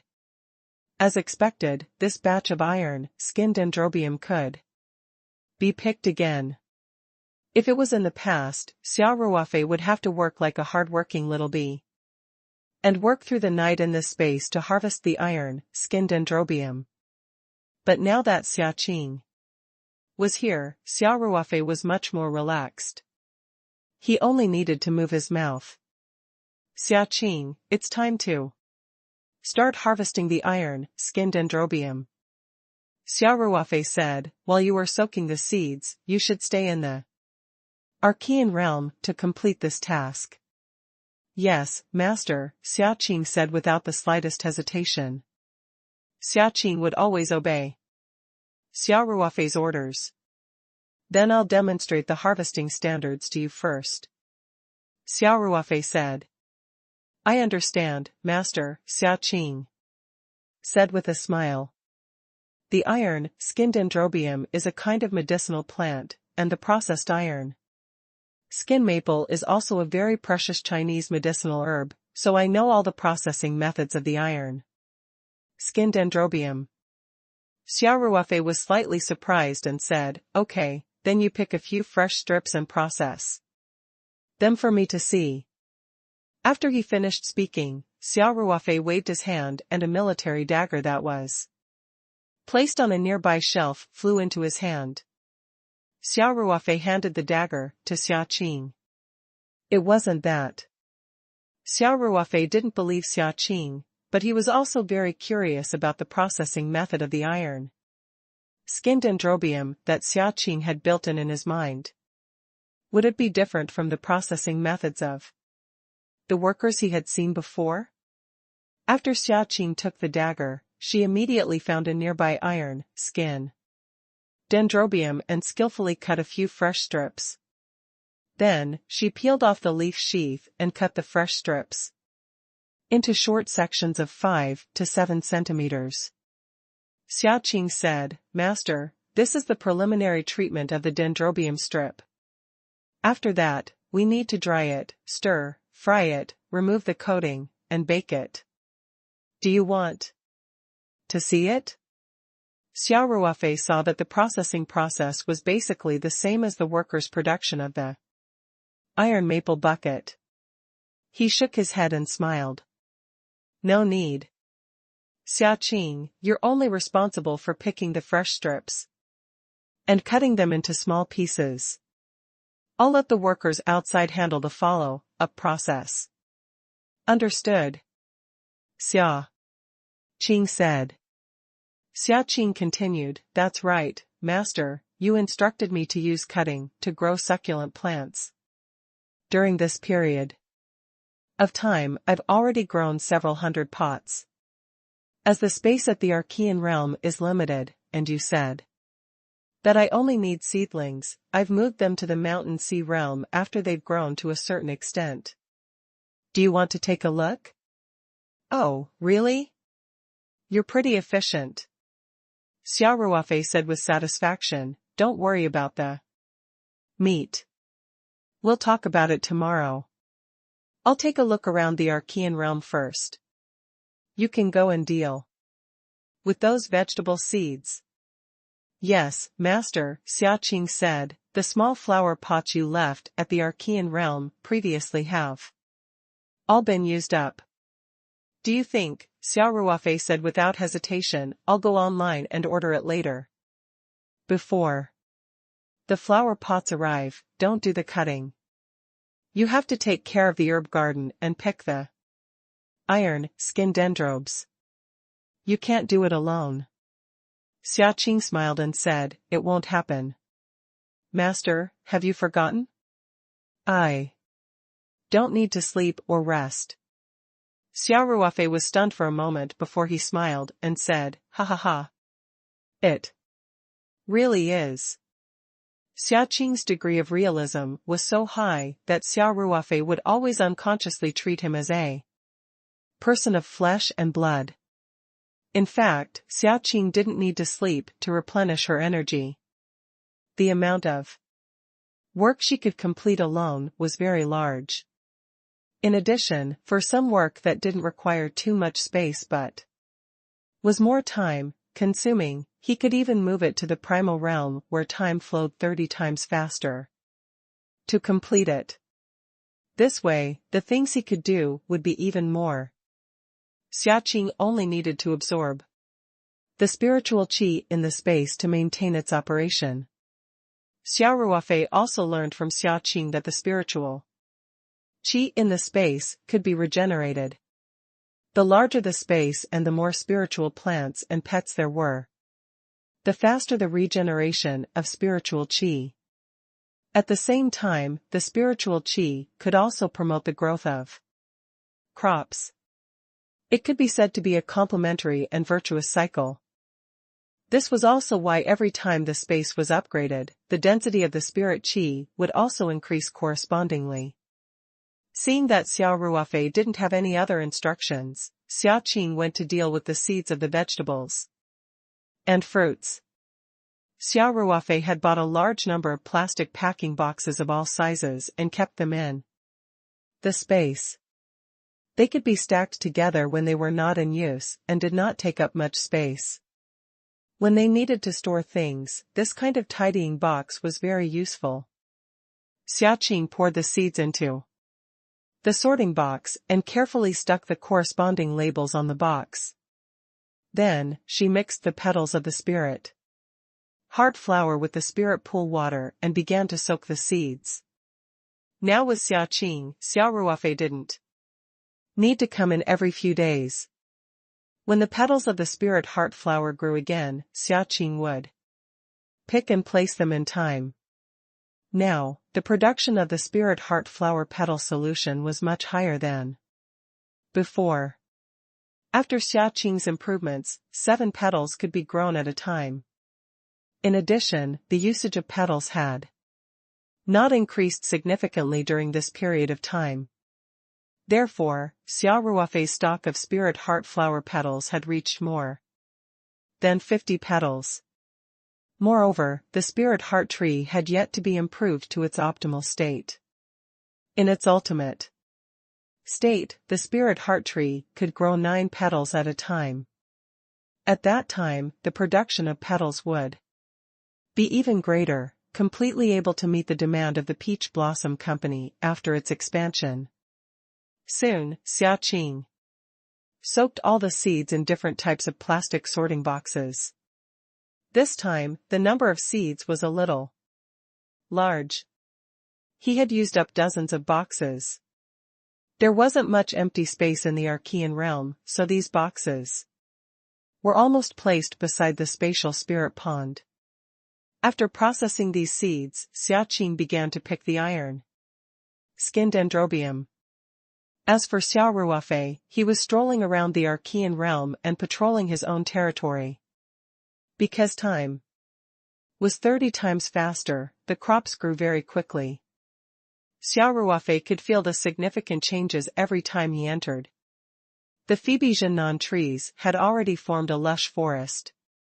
The diameter of the largest one was close to the one he sold to Grandpa Tang he last time. Even with the addition of the flow of time, these Phoebe Zhennan trees definitely could not grow so thick.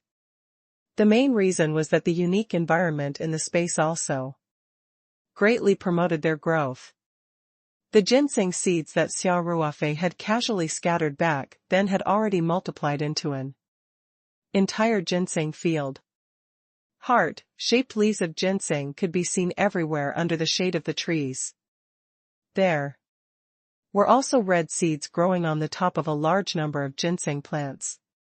After these seeds fell off, naturally, they would grow new ginseng after going through the survival of the fittest.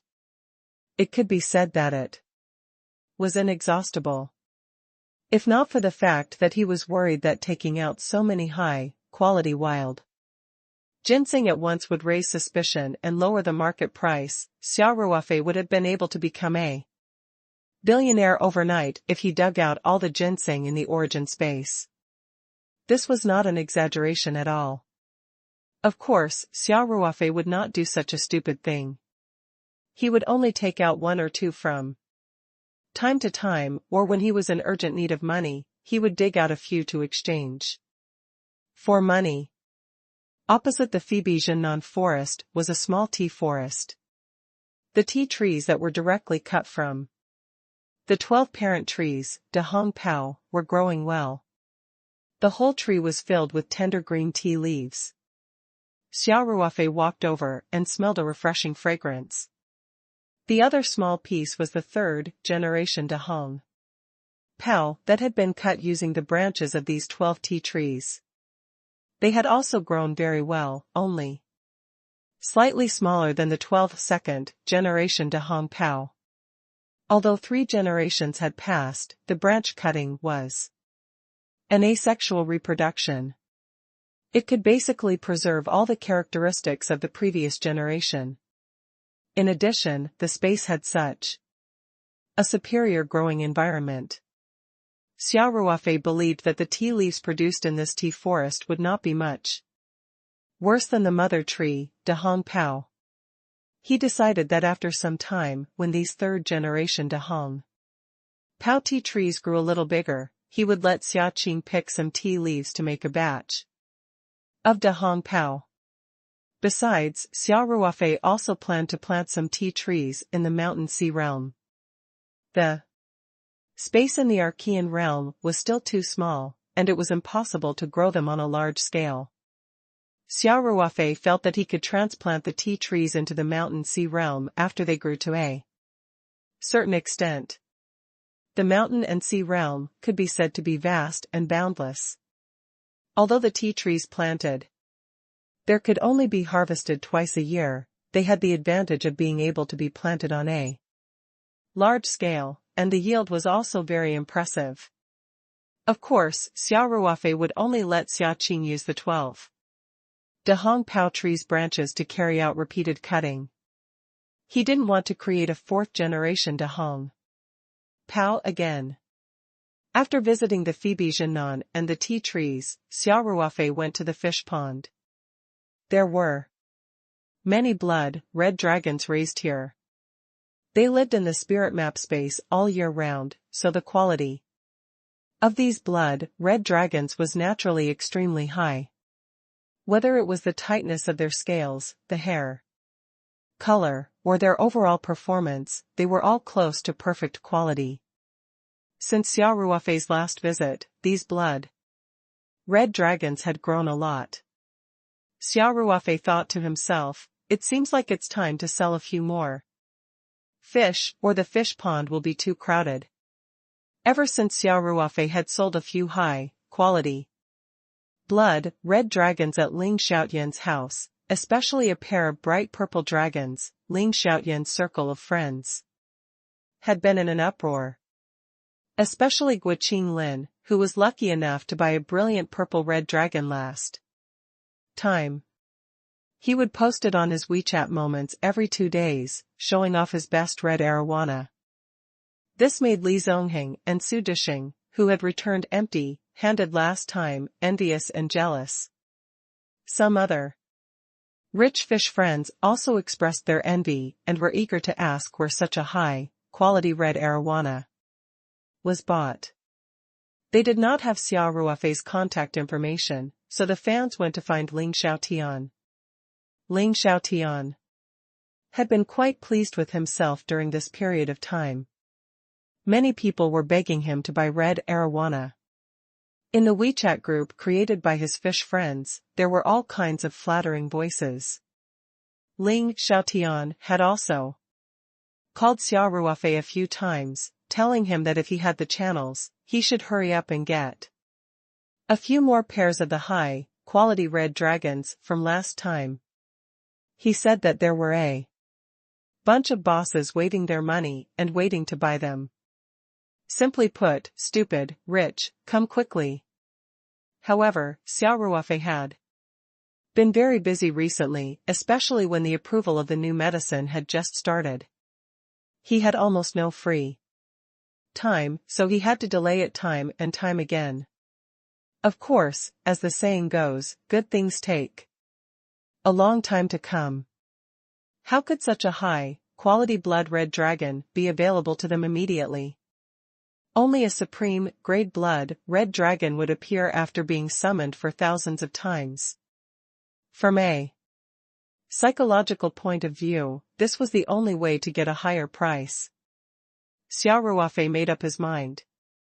He would make preparations in the next 2 days and ask Ling Xiaotian to organize a small-scale auction. Then, he would choose a few pairs of good blood-red dragons from the medium and exchange them for some cash. Xia Qing was still busy harvesting the iron-skinned androbium, and Xia Ruofei did not disturb him. He went directly to the mountain and sea realm and drove the all-terrain vehicle around. The mountain sea realm occupied a vast area, but there were not many crops planted there. At the foot of the mountain, there was an oak forest. Xia Ruofei had previously transplanted it from the Archean realm. However, it was not yet truffle harvesting season, so there was nothing much to see. The herb garden that Xia Qing had taken care of was in good order. However, because the flow of time here was the same as the outside world, it would take some time to harvest high-quality herbs. The hornets stayed in their territory obediently. Xia Ruofei watched from outside the wire fence for a while. The thumb-sized hornets were coming in and out of the huge hive. If one were to see such a terrifying hornet in the outside world, it would definitely send chills down one's spine. However, when Xia Ruofei saw them, he liked them from the bottom of his heart. These hornets were so useful. Not only were they killing weapons, but they could also be used as a surprise attack. Xia Ruofei had already used the super miniature camera on the hornet twice to investigate, and both times, he received unexpected results. Without Blackie, Fluffy 1, Fluffy 2, and the others in the space, it became even quieter. The sound of the space river also became louder. Xia Ruofei drove the all-terrain vehicle along the river and soon arrived at a small beach. The space ocean was just outside. Xia Ruofei could feel the stinger swimming happily in the sea. The stingray had also grown a lot. The ocean was the most suitable environment for stingray to grow. They would only mate and lay eggs in the river during the breeding season. The current ecosystem was the most suitable for pomfrets. Xia Ruofei only needed to let them grow naturally, and he would not have to worry about the young ones in the future. He could also directly catch mature pomfrets from the sea and enjoy this rare delicacy that was almost extinct in the outside world. Looking at the not-so-vast ocean, Xia Ruofei suddenly felt that it was a waste of natural resources to raise a few pomfrets in the ocean. It was a waste of the unique environment. It could be said that the rich sea had brought countless gifts to humans. Many top-quality ingredients were produced in the blue sea. The realm had an ocean that belonged to itself, which gave it endless possibilities of development. Xia Ruofei stood by the sea, and his thoughts started to wander. Whenever he thought of the sea, Xia Ruofei would naturally think of all kinds of precious ingredients. Chinese bahaba fish, almos caviar, Australian lobster, top-grade Varan oysters, Palamos big red shrimp, top-grade 1, headed abalone. France, Butania blue lobster. These were all gifts given to humans by nature. Now, Xia Ruofei had an ocean that belonged to him, and the natural environment was unique. If all these top-grade marine ingredients from all over the world could be collected and cultivated in this space ocean, it would be exciting just thinking about it. Naturally, it was not easy to collect these top-quality ingredients. First of all, the production of these expensive top-grade ingredients was very small, and they only had a fixed origin. For example, the top-tier Varan oysters were produced in the mouth of the France Varan River, where salty and fresh water were exchanged. Due to the narrow estuary of Varan, which was only about 20 kilometers long, and the government's strict supervision of the quality and hygiene of Varan oysters, the production rate was very low. There was also the Butania blue lobster, which was basically not exported. If you wanted to get the most authentic ingredients, you had to go to the local area and try your luck. In addition, these ingredients had extremely strict requirements for their growing environment. Whether or not they could survive in the space ocean was also a problem. Of course, Xia Ruofei was not too worried about this. He had already experienced the magic of the spirit map space. He believed that no matter what kind of marine creature it would not be unaccustomed to the environment here. However, the area of the space ocean was still very small.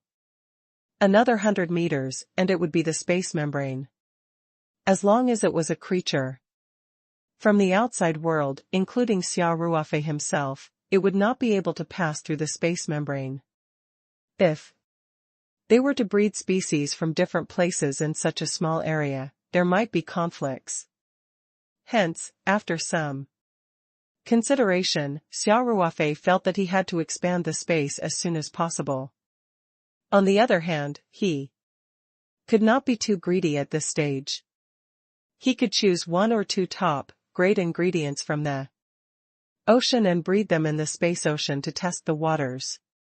After making up his mind, Xia Ruofei drove the all-terrain vehicle back to the foot of the mountain. He did not disturb Xia Qing's work and left the realm directly from the mountain sea realm. After returning to the outside world, Xia Ruofei first turned on his computer and went online to order a batch of small flower pots. It was not Xia Ruofei's first time buying flower pots from this store. He found the link to the previous orders and ordered 1,000 of them in one go. Xia Ruofei changed the delivery address to the small warehouse he rented in the city. For such a large number of orders, the merchants all went through logistics instead of express delivery. The goods of logistics companies were generally picked up by the customers. If they needed to deliver the goods to the door, they would have to charge a certain delivery fee and agree on the time to receive the goods, so it was very convenient to use a small warehouse to receive the goods. After ordering the flower pot, Xia Ruofei went online to search for information on precious seafood. After weighing the pros and cons, Xia Ruofei decided to cultivate abalones in the space ocean to test the waters. For one, Xia Ruofei was a man of the 3 mountains. The southeast coast was also the production area of abalones, so he had a better understanding of abalones. Secondly, there were many people who cultivated abalones in the southeast province. There were many farms that specialized in cultivating abalone fry. Xia Ruofei did not have to travel thousands of miles to the production area to buy high-quality abalone fry there. Abalones were one of the precious sea treasures. They were delicious and nutritious, and were known as the soft gold of the ocean. They also had the reputation of table gold, the crown of sea treasures. There was a common saying among the people that 1,000 gold cannot buy two-headed abalone. The head here was usually calculated by the weight of the dried abalones. How many heads meant how many abalones of equal size were contained in one caddy. 4.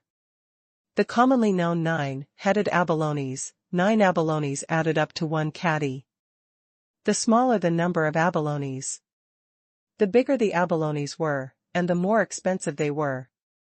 According to the traditional calculation, the 1 gene here referred to 1 sima gene, which was 604.79 grams, which was heavier than the usual 500 grams per city gene.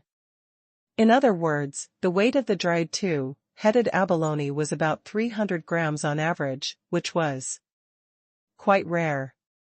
Hong Kong people were particularly fond of eating abalones.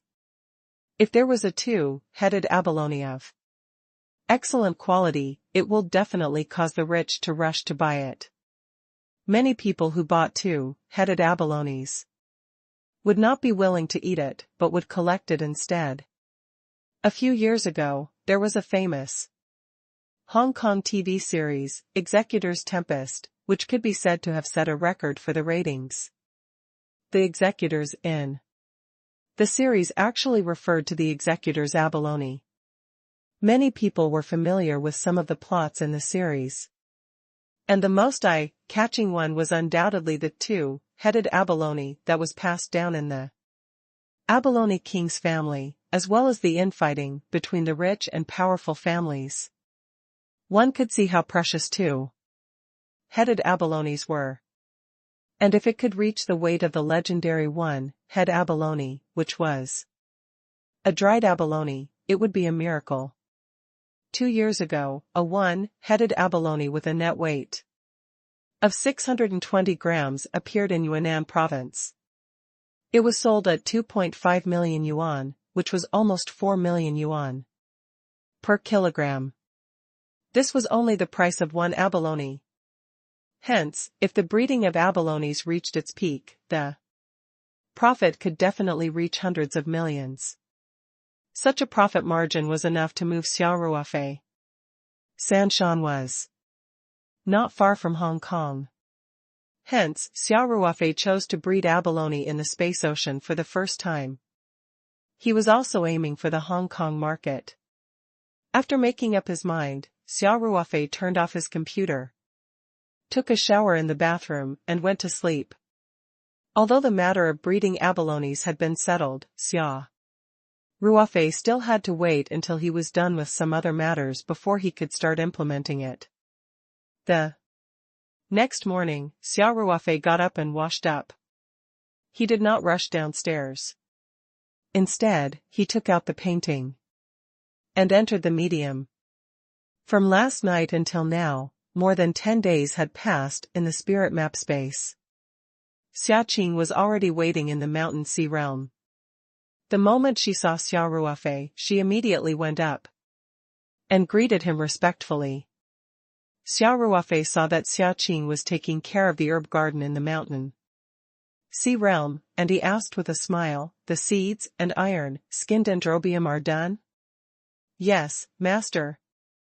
Xia Qing replied respectfully, "I've already transported the seeds and the harvested iron, skinned dendrobium, to the mountain sea realm. Let's go and take a look." Xia Qing brought Xia Ruofei to a corner of the herb garden. "Master, all the vegetable seeds have been fully soaked and dried. I have packed them according to their original categories." Xia Qing pointed at the bags of seeds that were neatly stacked together. You've worked hard," Xia Ruofei nodded. His eyes fell on the sealed bags next to the seeds, and he asked with a smile, "Are these the iron, skinned dendrobium?" "Yes, master." Xia Ruofei walked over and picked a bag randomly. He opened it and saw that it was filled with fresh strips of iron, skinned dendrobium. The fresh strips of the Dendrobium candids were neatly cut into small sections of 5 to 7 centimeters, and they were tied together with plastic ropes in an orderly manner. Xia Ruofei nodded in satisfaction and asked, "How many fresh fish strips did you get this time?" Xia Ruofei had placed a scale in the spirit map space. He had already taught Xia Qing how to use such a simple scale. "Master, it's about 2,450 pounds in total," Xia Qing immediately replied. Xia Ruofei nodded his head in satisfaction. This output was slightly higher than the previous time, but it was limited. After all, the area in the Archean realm was only so big.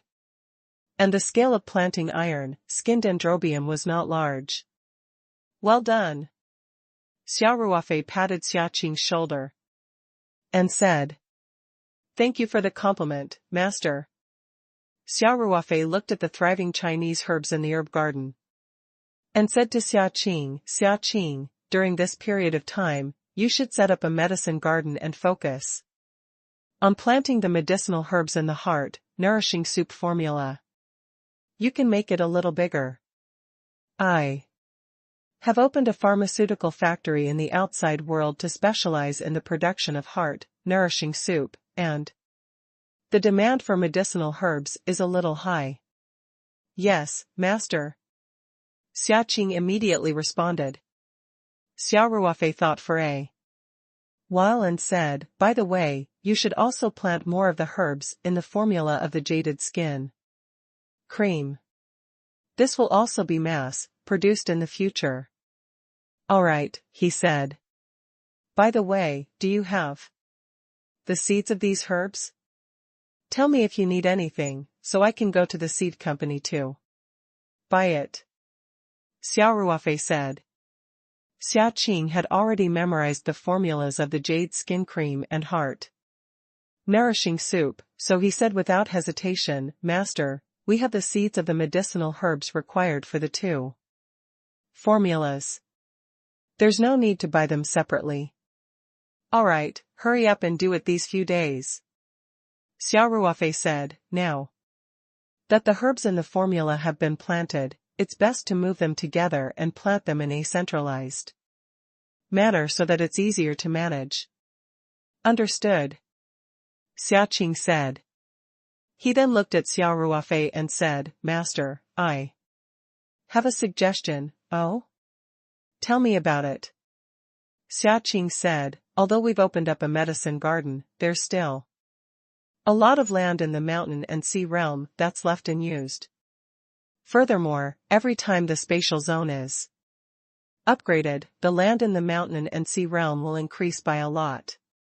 If we don't make use of it, it'll be a waste." Xia Ruofei smiled and said, "I was just about to tell you. When you're free, remember to transplant the tea trees from the Archean realm. In addition, continue to use the branches of the mother tree in the Archean realm to cut. When the tea trees have grown to a certain extent, transplant them over.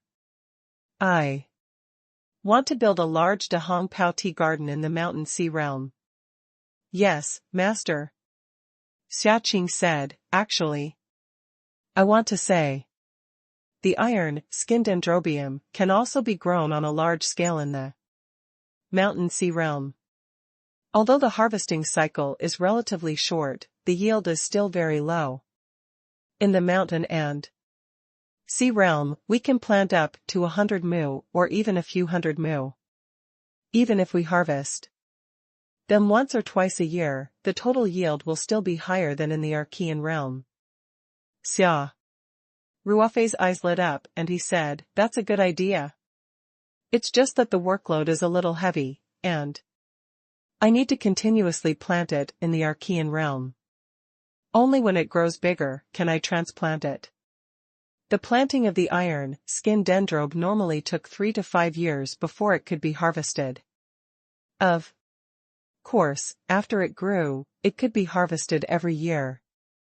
Hence, in order to save time, they had to complete The process at the primal realm where time flowed 30 times faster. No problem. I can do it well. Xia. Qing said. All right then. We'll do as you say. Xia Ruofei said. Thank you for your trust, master. Xia Qing was overjoyed. He was like a robot with a built-in loyalty attribute. He would not be troubled by more and more work at all. Instead, he felt happy from the bottom of his heart because he could share his master's worries. Xia Ruofei smiled and said, Thank you for your hard work. That's right, you said yesterday that those succulent seedlings were all placed at the Archean realm. Bring me there to take a look. Yes, master. Xia Qing said immediately. On a flat open space at the foot of the mountain, hundreds of pots of succulent seedlings were placed neatly. Like a line, horizontal and vertical, like soldiers lined up for inspection. Xia Qing was always so meticulous. Xia Ruofei liked this style. He was a soldier and everything in his bedroom was still arranged neatly. The blanket was a standard block of tofu, and even the toothbrush in the bathroom was facing a fixed direction.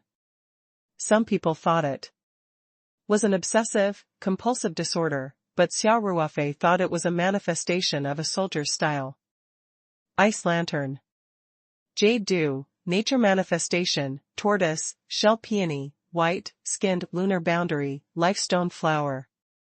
Xia Ruofei was very familiar with the succulents. Looking at these excellent succulents, Xia Ruofei couldn't help but feel a sense of familiarity. When he first obtained the spirit map, Xia Ruofei had made his first pot of gold with these succulent plants. Especially that top-grade ice lantern jade dew, not only did it bring him 250,000 HXB in income, it also gave him the capital to start his business. It was also because of this opportunity that he was able to reunite with Ling Qingxue, and the two of them gradually got together. Xia Ruofei looked around and said with satisfaction, You've done well, Xia Qing. For the time being, you should be busy with other things. We are in urgent need of the planting of medicinal herbs, the transplanting of iron, skin dendrobes, and tea trees, and other things. You can continue cutting the succulent plants after the flower pots I ordered arrive. Yes, master. Xia Qing replied respectfully. After giving his orders, Xia Ruofei didn't stay in the medium for long. After saying goodbye to Xia Qing, he returned to the outside world with a thought. He told her that he still had a lot of things to do today. After he was done with these things, he would start to purchase the abalone fry. Xia Ruofei went downstairs. Huzi's mother had already prepared breakfast. Ever since Jianjia and her mother came to the farm, Xia Ruofei rarely went to the canteen to eat. Huzi's mother would make a variety of dishes every day, making Xia Ruofei feel the warmth of a family. After breakfast, Xia Ruofei bade farewell to Huzi's mother and Lin Xiao. Then, he strolled toward the general office building. Ran had a lot of work to do today, so he had to explain it to Feng Jing first. When they arrived at the office building, Feng Jing and Lu Qian had just finished their breakfast in the canteen and were walking upstairs. When they saw Xia Ruofei, they quickly greeted him. Xia Ruofei smiled and said, CEO Feng, I was just about to look for you. Let's go to my office. I have something to tell you. Yes, Chairman. Feng Jing then turned to Lu Qian and said, Xiao Lu, modify the proposal according to the points I just mentioned.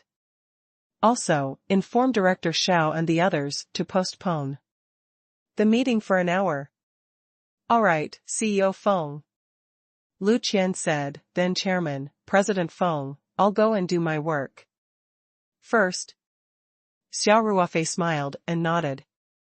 After Lu Qian's figure disappeared around the corner of the corridor, Xia Ruofei asked, "Boss Feng, I think I'm affecting your normal work plan?" Feng Jing looked at Xia Ruofei and couldn't help but think of the voices that made her blush yesterday. She blushed and quickly looked away. She lowered her head and said softly, "No. You're the most important person in the company, so of course, your matters are the most important." Xia Ruofei did not notice Feng Rao's unnatural expression. He laughed and did not say anything. The two of them walked to Xia Ruofei's office. Xia Ruofei personally filled a disposable paper cup with warm water for Feng Jing, then said directly, "Boss Feng, there are a few things that need to be settled immediately." "Please speak, Chairman." Feng Rao immediately took out her notebook and prepared to take notes. When it came to business, Feng Jing forgot about her embarrassment and regained her composure as a strong woman. Xia Ruofei said, "It's mainly about the things you mentioned yesterday. I've already settled the problem of the vegetable seeds. If everything goes well, they should be delivered to the farm today. Remember to inform old Chow to be ready to receive them." "Understood." Feng Jing nodded. At the moment, Paradise Vegetables was still one of the main businesses of Paradise Corporation. Especially since the farm had undergone another expansion, it was time to greatly increase production capacity. Feng Jing was also very concerned about this batch of vegetable seeds. When she heard that the problem of seeds had been solved, she couldn't help but heave a sigh of relief. "There's also the matter of iron keyed," Xia Ruofei said. "I've already contacted my friend. The fresh strips of the iron, skinned dendrobium, will be ready by today. You have to gather all the workers who are making the iron, skinned dendrobium, and get ready to start work at any time." "No problem," Feng Rao said. "I've already considered the possibility of producing the iron, hide-keyed bucket in the next few days. I've already spoken to their respective supervisors, and the work arrangements can be adjusted at any time." That's good," Xia Ruofei said. "Also, can our workers complete the production of the iron maple bucket independently?" "It should be fine." Feng Rao said. "Master Luo told me that Qin Xiaojun and the others have finished their apprenticeship and that it won't be a big problem for them to produce the movie independently." Xia Ruofei thought for a moment and said, "That being said, this is their first independent production. If there are any problems during the process, it's fine to lose some money, but it'll be troublesome if they miss the delivery deadline as stated in the contract. I think we should contact Qian Lijun and ask him to come over as a consultant if Master Luo is free. He doesn't need to do anything. He'll just be responsible for supervising from the side. Once he finds any problems with the workers' operation, he can correct them in time." "That's a good idea," Feng Rao said with a smile. Xia Ruofei immediately took out his phone and gave Qian Lijun a call. Previously, Xia Ruofei had helped Qian Lijun's family a great deal. They had received back the large sum of money that they had been scammed of by the old man. His family was very grateful to Xia Ruofei. Moreover, the two of them were good comrades. Therefore, Qian Lijun naturally agreed to lend him a person. Qian Lijun said that he would get Master Luo to come to the Three Mountains by train this morning. Xia Ruofei smiled and expressed his gratitude. He asked Qian Lijun to inform him of Master Luo's train number and time before he hung up the phone. "It's done," Xia Ruofei said. "Master Luo will be coming over today. I'll send you the train number." Later, remember to arrange for someone to pick you up at the station. All right. Feng Ke said. Let the workers go out of work in the morning. Xia Ruofei said, ask them to clean up the place first. All the equipment needs to be cleaned again. Make the necessary preparations. The earliest I can get them is this afternoon. All right, I'll inform the others now. Feng Jing said, Chairman, please wait a moment. After Feng Rao finished speaking, she stood up and returned to her office. She picked up her phone and called Chow Tai-shu and the other related supervisors. She gave instructions on receiving the seeds and gathering the relevant personnel for the production of the ironhide maples. After that, she returned to Xia Ruofei's office. I've already notified them. Feng Ke said. Xia Ruofei admired Feng Jing's swift and decisive actions. He nodded in satisfaction and said, Boss Feng, there's one more thing I'd like to hear your opinion on. Xia Ruofei then gestured for Feng Rao to come to his side. Feng Jing froze for a moment, as she recalled the embarrassing sounds she had heard yesterday. She thought to herself, this guy was probably doing it with his girlfriend in the chair yesterday, right? Why did he call me over? Could it be that he had tasted the marrow and suddenly had evil thoughts? With this thought, Feng Jing couldn't help but feel a little nervous. She subconsciously turned around and realized that she had already closed the office door when she entered. This made her even more nervous. Xia Ruofei didn't notice Feng Jing's awkwardness at all.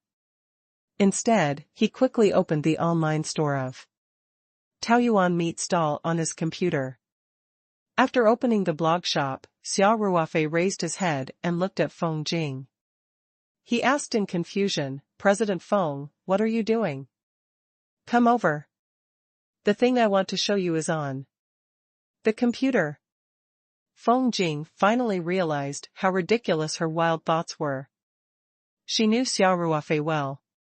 He was a gentleman. Although what happened yesterday was ridiculous, he was with his girlfriend. Now that there were so many people coming and going outside in broad daylight, how could he suddenly have sexual thoughts about his company's general manager? Feng Jing blushed at the thought and coughed to hide her embarrassment. Xia Ruofei asked with concern, not feeling well? Did you catch a cold? Oh, it's fine, Feng Jing said with her head lowered. Why is your face so red? Don't tell me you have a fever? Xia Ruofei asked, if you're sick, you have to go see a doctor. You can't delay it. No matter how important work is, it's not as important as your health. Feng Rao wanted to dig a hole and hide in it. She said in embarrassment, I'm really fine. Chairman, what do you want? Me to see? Feng Jing said as she walked behind Xia Ruofei and looked at the computer screen. Xia Ruofei pointed at the page of the online store and smiled. What do you think of this shop? Feng Rao squinted her eyes and said, Taoyuan butcher shop? Chairman, do you want to sue this online store for copyright infringement? I'm afraid that won't be easy. After all, this is an online store, and the name Paradise is quite common. They haven't used our trademark yet, and their business scope is also. Xia Ruofei couldn't help but laugh at Feng Rao's long speech. I just wanted to ask what you think of this shop, he said with a smile. Feng Jing picked up the mouse and scrolled through the page, carefully looking at the layout of the blog shop and the items it was selling. After a while, she realized that this position seemed a little ambiguous. Xia Ruofei was still sitting on the chair, but her upper body was lowered and in front of Xia Ruofei. Their bodies were very close, and Xia Ruofei's hot breath could reach her body. The key was that this position was quite fanciful. Feng Jing couldn't help. But imagine Ling Qingxue lying on the office table yesterday, while Xia Ruofei was wantonly attacking her from behind. Feng Rao stood up, blushing. She sneaked a glance at Xia Ruofei and was relieved to see that Xia Ruofei was still looking straight at her. Her eyes were clear. So, I was wrong again. Feng Jing felt extremely embarrassed. Ever since she accidentally overheard the conversation between the two of them yesterday, her thoughts seemed to have become a lot more evil. Was it because she hadn't had a boyfriend in a long time? Xia Ruofei was still waiting for Feng Rao's answer. Seeing that she was silent for a long time, he couldn't help but turn around and look at her curiously. Feng Rao came back to her senses and quickly cleared her throat. Chairman, this shop. To be honest, there's nothing special about it. It's obvious that it's a free template from the internet. However, the succulent plants they sold were quite unique and of high quality. However, there are many fake goods in the Taobao shop. Now, although the good reviews of this shop's products are almost 100%, it's hard to say that they didn't get them through shopping. Xia Ruofei couldn't help but feel embarrassed. He laughed dryly and said, "Your evaluation is quite pertinent." Feng Rao looked at Xia Ruofei strangely and asked, "Chairman, this shop looks very ordinary. Why are you suddenly paying attention to this? Are you really not going to sue them for copyright infringement?" Xia Ruofei smiled bitterly. "Of course I won't sue you for copyright infringement. This is a normal blog shop. I opened it before I started my company." "Ah?" Feng Rao couldn't help but exclaim as she covered her mouth with an awkward expression. "Chairman, Feng Jing said, a little embarrassed. Xia Ruofei smiled nonchalantly and said, "You're telling the truth. I won't be so petty. In fact, this online store was pieced together by free templates that I randomly found on the internet. Its core value is not in its bright appearance, but the products it sells and the reputation of its customers." Feng Yi was stunned for a moment, before blurting out, "You're saying these sales and ratings are all real?" "Of course. Do you think I'm the kind of person who would do anything to gain more data?" Xia Ruofei asked Feng Jing with a half-smile. No, that's not what I meant." Feng Jing quickly waved her hand. Feng Rao's current appearance was indeed a little embarrassing, and her face was flushed red. The main reason was that this was simply unbelievable. As soon as Feng Jing saw the explosive sales and the screen full of positive comments, the first thought that came to her mind was that this store was unscrupulous in its way of boosting the numbers. Especially since the storefront was so simple and crude, it made the beautiful numbers even less convincing. That was why she had blurted out that question when Xia Ruofei had said that the core competitiveness of this online store was its products and reputation. Xia Ruofei smiled and said, "Before I set up Paradise Corporation, I mainly relied on succulent plants to earn starting capital. At that time, a friend of mine supplied the goods, and I was in charge of online sales. The quality of these succulent plant seedlings was extremely high, so although the price was ridiculously high, every time a new product was put on the shelves, it would be snatched up." "Yes." Feng Jing nodded. "Chairman, do you have any other plans for letting me take over this blog shop?" Xia Ruofei nodded and said, "I'm planning to reuse this online store. I've also contacted my friend, and he can still provide a stable supply of high-quality succulent seedlings. I think that in addition to the succulents, we can also manage other products of the company, such as." Feng Rao immediately continued Xia Ruofei's words and said, "For example, a top grade? Iron, skin fingo. Xia Ruofei smiled and nodded. Yes, according to the current situation, there must be a lot of surplus in addition to the annual production of iron maples that met the contract order. We can totally sell it on the online platform. Our other products, such as vegetables and fruits, can also be sold through the online store. In the future. Xia Ruofei paused and continued, the owner of this blog shop is me, and I've also accumulated a lot of high-end customers, so I'm considering transforming this blog shop into Paradise Corporation's flagship store. We'll still be walking the high-end, high-quality route. Feng Rao nodded and thought for a while, as long as there's no dispute over the ownership, it's completely fine. Chairman, since we're going to do it, we have to make it more exquisite. That's for sure. Xia Ruofei laughed and said, with our current online store, no one would believe us if we told them that we're going for premium products. This is a business card of our Paradise Corporation. On the internet. Naturally, we have to do it well. Boss Feng, do you have any good ideas? Feng Jing thought for a while and said, since we've decided to do it well, the first thing we have to do is to upgrade the Celestial Cat store. Also, I suggest we set up an e-commerce department under the sales department. They will be in charge of the maintenance and operation of the e-store. Xia Ruofei nodded and said, okay. Come up with a plan first. Aren't we going to recruit medical professionals to supplement the pharmaceutical factory and research institute? Coincidentally, I've also started recruiting for the e-commerce department.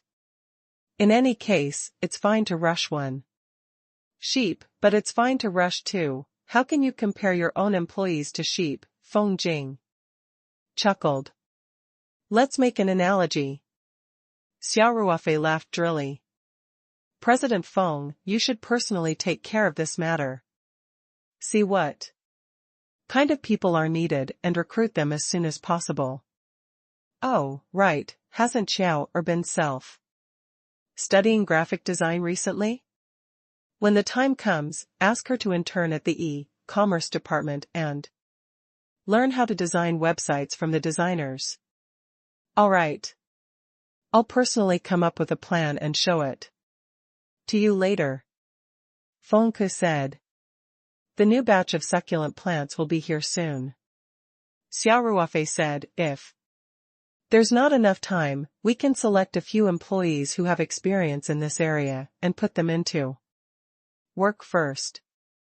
We don't have to worry about the renovation of the store in the early stage.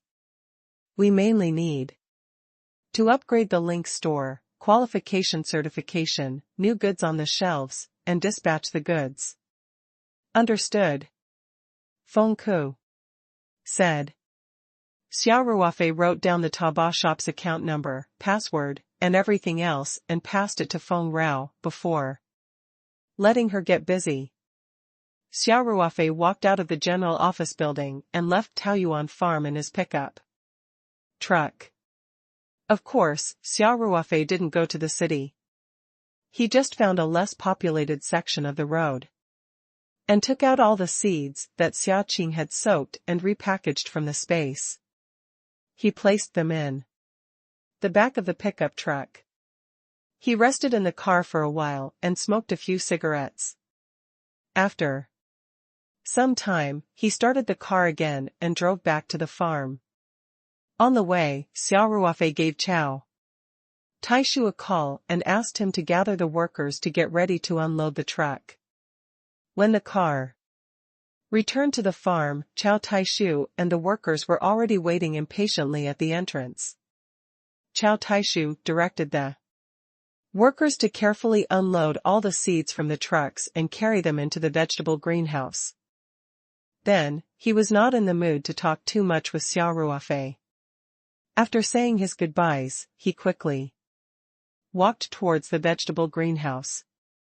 The new greenhouse had been built for a few days, but there were no vegetables. planted. Chow Tai-shu was very anxious. Now that the seeds had arrived, he couldn't wait any longer and was ready to organize workers to start growing the seedlings. It was a good thing that his employees were responsible. Xia Ruofei smiled, restarted the car, and went home. After returning to the small villa, Xia Ruofei called Lei Hu over and asked him to bring his brothers from the security team. As soon as Lei Hu and the others entered, their eyes lit up when they saw Blackie, Fluffy 1, Fluffy 2, and the rest in the yard. When Little Black and the rest saw so many strangers, their fur was about to stand on end.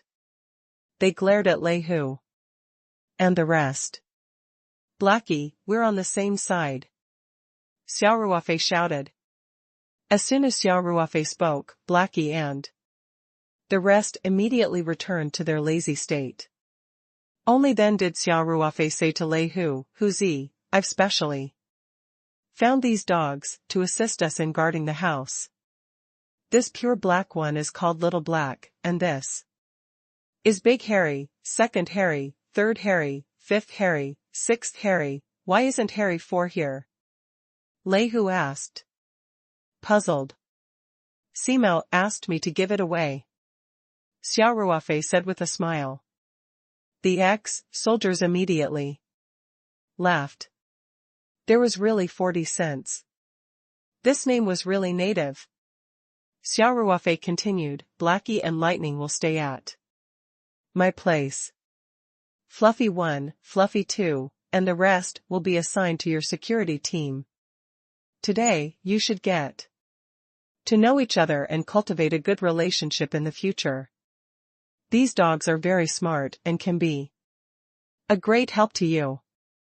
"Understood," Lei Hu said. Xia Ruofei then called Blackie, Fluffy 1, Fluffy 2, and the rest over and introduced them to Lei Hu and the rest. When the ex-soldiers saw Xia Ruofei's serious introduction of the dogs, they could not help but find it funny. Could it be that these dogs could understand human language? Unexpectedly, Xia Ruofei said after the introduction, "All right, say hello to your companions." As soon as Xia Ruofei finished speaking, Fluffy 1, Fluffy 2, and the rest stood up and waved their front claws at Lei Hu and the rest. Lei Hu and the rest were dumbfounded. Their mouths were wide open, and they could not believe their eyes. Xia Ruofei laughed and said, "What are you standing there for? They have already acknowledged you. Go and take them away. Remember to bring them to patrol our territory today and let them know where the boundary of the farm is. In addition, it's best to bring them to meet all the employees on the farm so that they can recognize our own people in the future." "Oh. Good, good, good," Lei Hu said. "Demao, Mao, both of you come with us," he said hesitantly.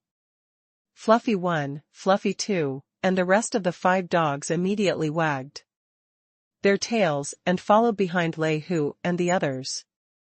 This was too smart.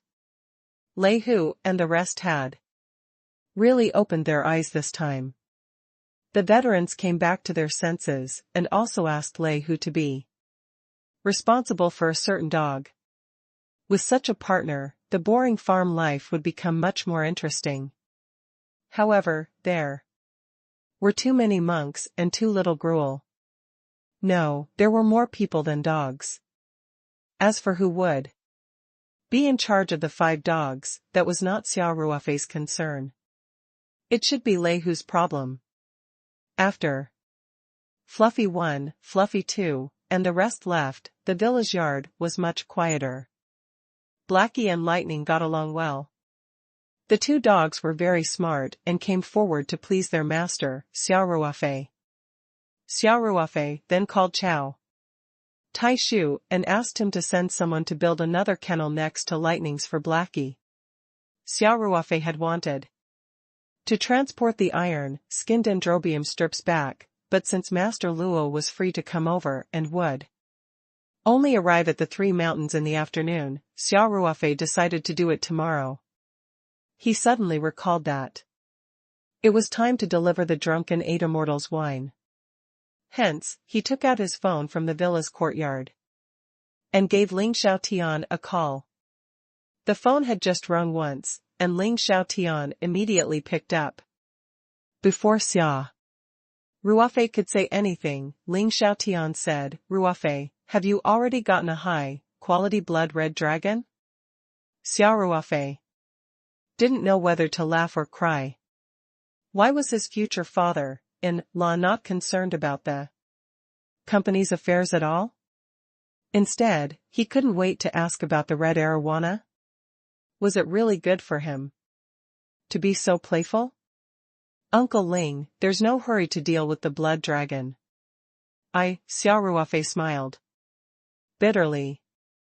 How can I not be anxious? Ling Xiaotian interrupted Xia Ruofei and said, I'm so annoyed by my friends, especially Old Li and Old Su, who returned empty-handed last time. They've been asking me questions every day. I'm telling you, there are a few more powerful bosses who are also very interested in it. As long as you can get some good stuff, the price will definitely be higher than last time. Xia Ruofei said helplessly, all right. Uncle Ling, please tell your friends that we'll hold another small auction in your villa 3 days later. Ruofei, did you really get a top-quality blood red dragon? Ling Xiaotian asked in great joy. How could I dare to neglect something that Uncle Ling personally handed over? Xia Ruofei said with a smile. How's the quality compared to the ones we had last time? It definitely won't be worse than the last one. Xia Ruofei said with certainty. That's great. Ling Xiaotian said happily. Xia Ruofei could even hear the sound of Ling Xiaotian slapping his thigh. After Ling Xiaotian complimented Xia Ruofei, he came to his senses and asked, by the way, Ruofei, why did you call me? Xia Ruofei couldn't help but smile bitterly and said, you just remembered? I thought you didn't even want the company anymore after you got the red arowana. Ling Xiaotian couldn't help but let out a dry laugh and said, the company has been doing well recently. It's nothing big. Xia Ruofei didn't know whether to laugh or cry as he asked, Uncle Ling, I just wanted to ask, when was the last time I delivered the drunken eight immortals wine to the winery? I think it should be almost a month. Ling Xiaotian laughed awkwardly and said, I really can't remember. I've been busy dealing with those fish friends recently. Ruofei, wait a moment, I'll call the winery and ask. With that, Ling Xiaotian hung up the phone. Hearing the busy tone from the phone, Xia Ruofei could not help but smile bitterly. This father-in-law was so unreliable that he couldn't even remember himself. Fortunately, Ling Xiaotian called back after a while. Uncle Ling, how is it? Have you asked clearly? Ling Xiaotian chuckled, Ruofei, the wine factory is about to report to me. It'll be exactly a month until tomorrow. How are things on your side? Can you get the wine ready tomorrow? Xia Ruofei couldn't help but laugh when he heard that. The two things had come together again. That was just right. He immediately said, no problem.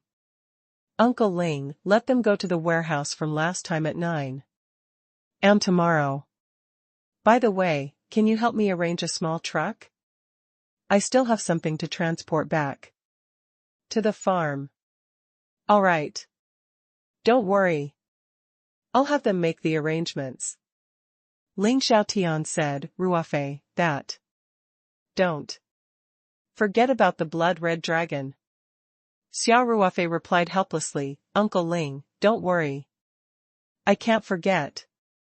Hee hee, all right, I'll inform The old guys immediately, and have them prepare the money. Ling Xiaotian said, this time, we're going to slaughter them ruthlessly. After hanging up the phone, Xia Ruofei smiled bitterly and shook his head. Then, he walked into the villa. Lin Xiao was still fiddling with her laptop in the living room. Xia Ruofei told her about the e-commerce department in the company and asked her to intern and learn web design from a decent designer. Lin Xiao was overjoyed when she heard this. She pulled Xia Ruofei's arm and thanked him with a smile. It seemed that this girl was really interested in design. She had never been so happy when Xia Ruofei gave her a house a few days ago. The girl's body was already very mature. When she grabbed Xia Ruofei's arm, her chest inevitably pressed against his. Xia Ruofei suddenly felt that he couldn't take it anymore. He quickly withdrew his hand and ran upstairs. As if he was escaping. Lin Xiao looked at Xia Ruofei's back as he ran away and laughed mischievously.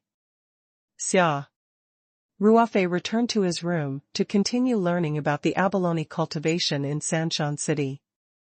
It was only when Zi's mother called for him to eat that he turned off his computer and went downstairs. While they were eating, Xia Ruofei realized that he had nothing else to do today, so he decided to visit the nearby abalone's in the afternoon. If it was suitable, he might as well buy the abalones. Hence, after lunch, Xia Ruofei bade farewell to Zi's mother and Lin Xiao, before leaving the farm in his pickup truck.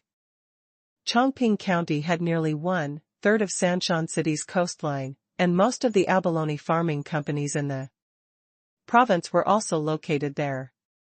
Xia Ruofei followed the information he had found on the internet and visited several farms. But he was not satisfied with them. Most of the abalones produced in these farms were of low quality, and the quality of their meat was not very good. Moreover, the breed of abalones they cultivated was the mixed colored abalones from the southeast coast of China, which was obviously not in line with Xia Ruofei's high-quality breed. When it was close to dusk, Xia Ruofei was ready to return to the farm after visiting the family. To be honest, Xia Ruofei didn't have much hope. After all, he had noticed that the abalone cultivation in Chongqing County was very extensive. They took the general route, so it was not easy to buy high-quality abalone. Fry. However, when Xia Ruofei entered the farm, he could not help but raise his eyebrows and show a hint of interest. This farm was also built near the sea, but it didn't have a floating platform on the sea surface like other farms. There were also no factories.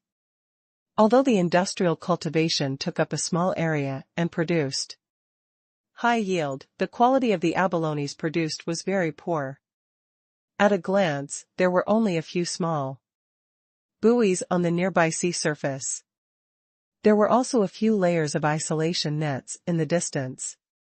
A few small fishing boats were working on the sea surface, and it looked very peaceful. Xia Ruofei could tell at a glance that this farm was imitating the wild breeding method. He was immediately interested.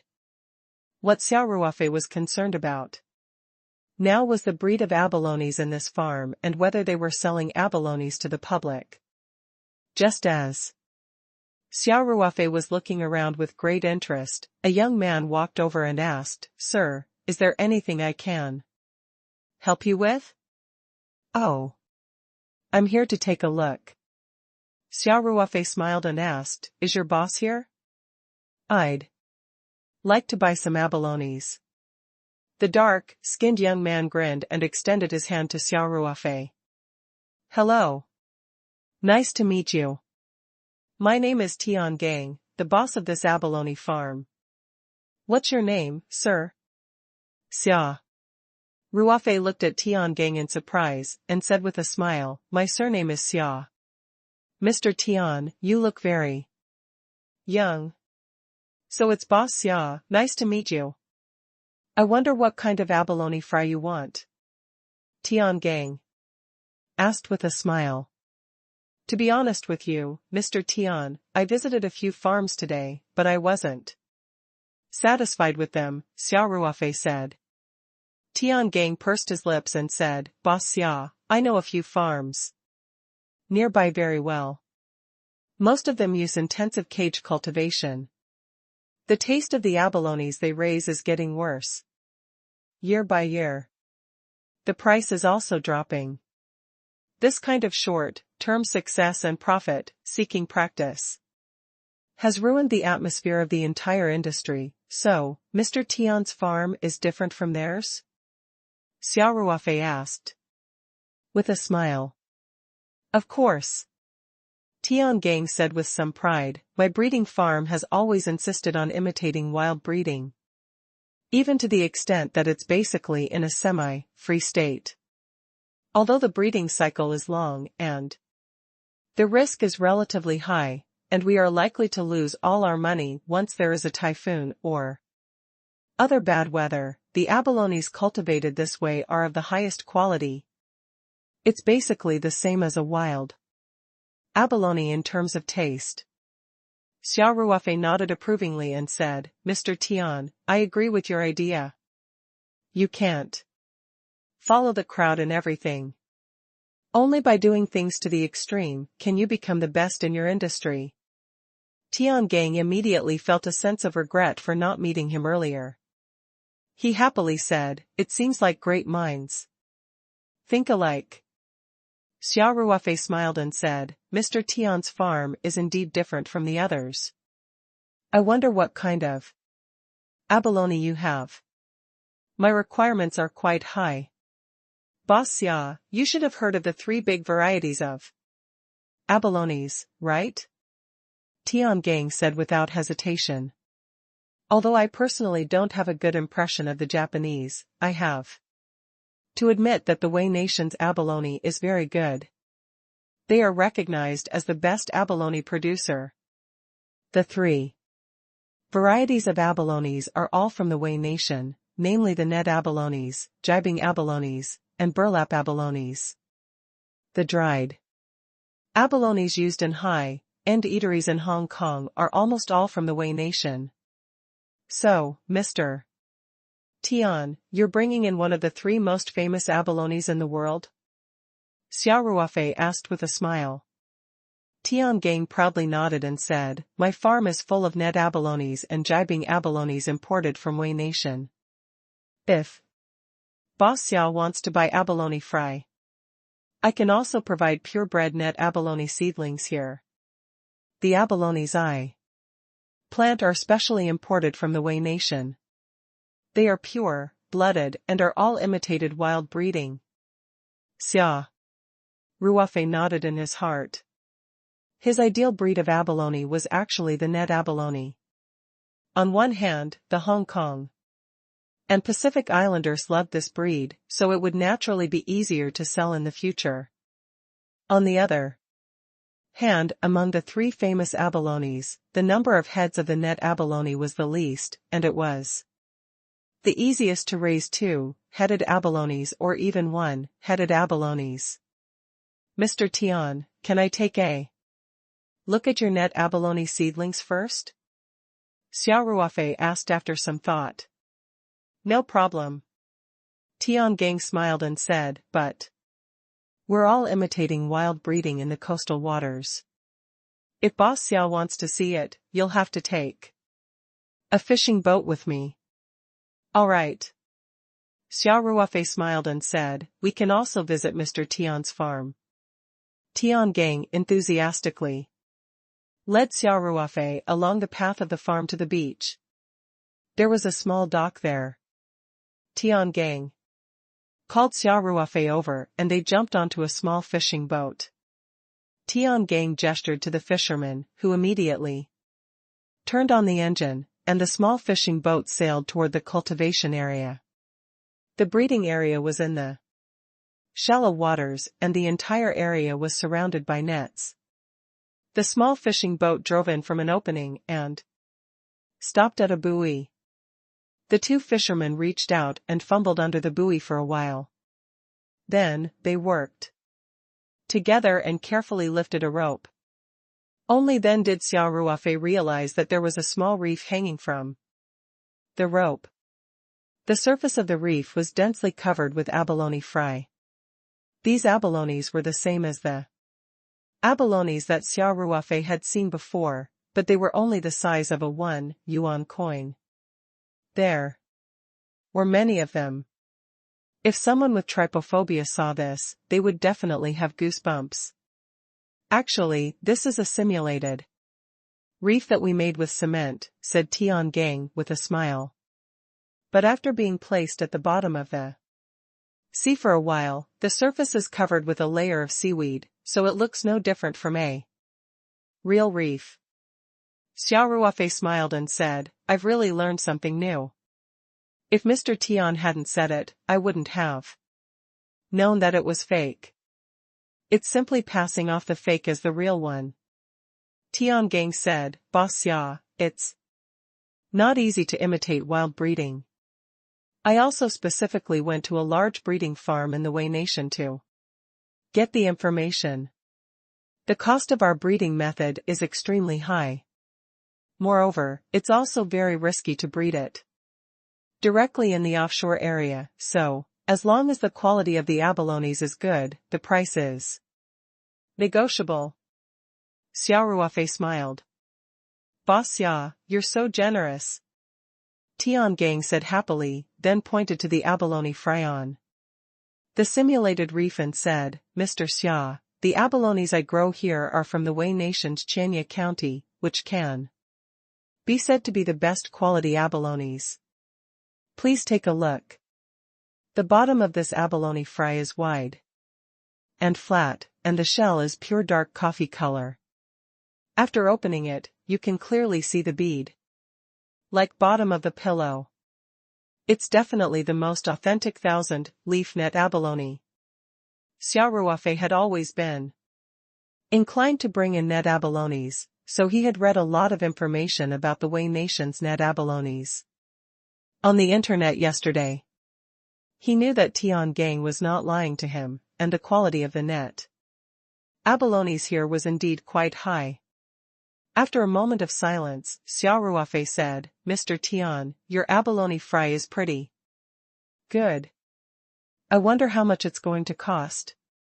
Tian Gang thought for a moment and said, an ordinary abalone fry is only 1 or 2 yuan per seed. The cheaper ones are only a few cents. However, Boss Xia, you also know that our net abalone seedlings are of high quality and high cost. So, Mr. Tian, you just have to give me the real price. Xia Ruofei smiled. Boss Xia, you're so straightforward. Tian Gang gave him a thumbs up and said, then I won't beat around the bush. When I sold these net abalone seedlings to the outside world, it was 3.80 yuan per grain. Since I've met Boss Xia for the first time and he's so forthright, I'll just take it as 3.50 yuan per grain. Xia Ruofei had learned the relevant information before. Tian Gang's price was indeed more expensive than the average price on the market. However, considering the quality of the abalone seedlings, Xia Ruofei felt that it was still acceptable. Of course, if it was an ordinary farmer who wanted to bring in the seedlings, he would have to consider it. However, Xia Ruofei had no concerns at all. These abalone seedlings were cultivated in the Space Sea, and there was no need to worry about any risks. Furthermore, it could be predicted that they would grow better than in the best water in the outside world. In the future, one abalone could earn back the money of all the abalone seedlings. Hence, Xia Ruofei did not care about the slight difference in price. No problem. Xia Ruofei asked, Mr. Tian, how many abalone seedlings of this quality do you have? Tian Gang's eyes couldn't help but light up when he heard that. It seemed that he was a big customer. He quickly said, I just sold a batch a few days ago. I estimate that there should be about 11,000 more. Boss Xia, how many do you need? If they're all of the same quality, I'll take them all. Xia Ruofei smiled. Don't worry about that, Boss Xia. Tiangang happily replied. The quality of my abalone fry is the same, so the farmers on Heron Island are specifically looking for me to purchase them. Alright, Mr. Tian, I hope to get the goods as soon as possible. Xia Ruofei said with a smile. I'll get the workers to work overtime tonight. The abalone fry will be ready by noon tomorrow at the latest. Tiangang said without any hesitation. Xia Ruofei nodded. Okay. I'll come over tomorrow around 11:30. After the two of them returned to the shore, Xia Ruofei paid the deposit of 5,000 yuan according to the rules. After Tiangang gave Xia Ruofei a receipt, he warmly invited Xia Ruofei to stay for dinner. However, Xia Ruofei politely declined. After taking the receipt, she bid farewell to Tiangang and drove away from the abalone farm. After Xia Ruofei returned to the farm, he invited Master Luo, who had come all the way here to help, to the company's cafeteria. The next morning, Xia Ruofei drove to the warehouse in the city alone. He took out the drunken 8 Immortals wine from the storage space and arranged it according to the 1 month, 3 months, and 5 months period. Next, Xia Ruofei gave Qin Xiaojun a call and asked him to bring along a veteran, to drive the Mercedes-Benz from the farm to the warehouse in the city.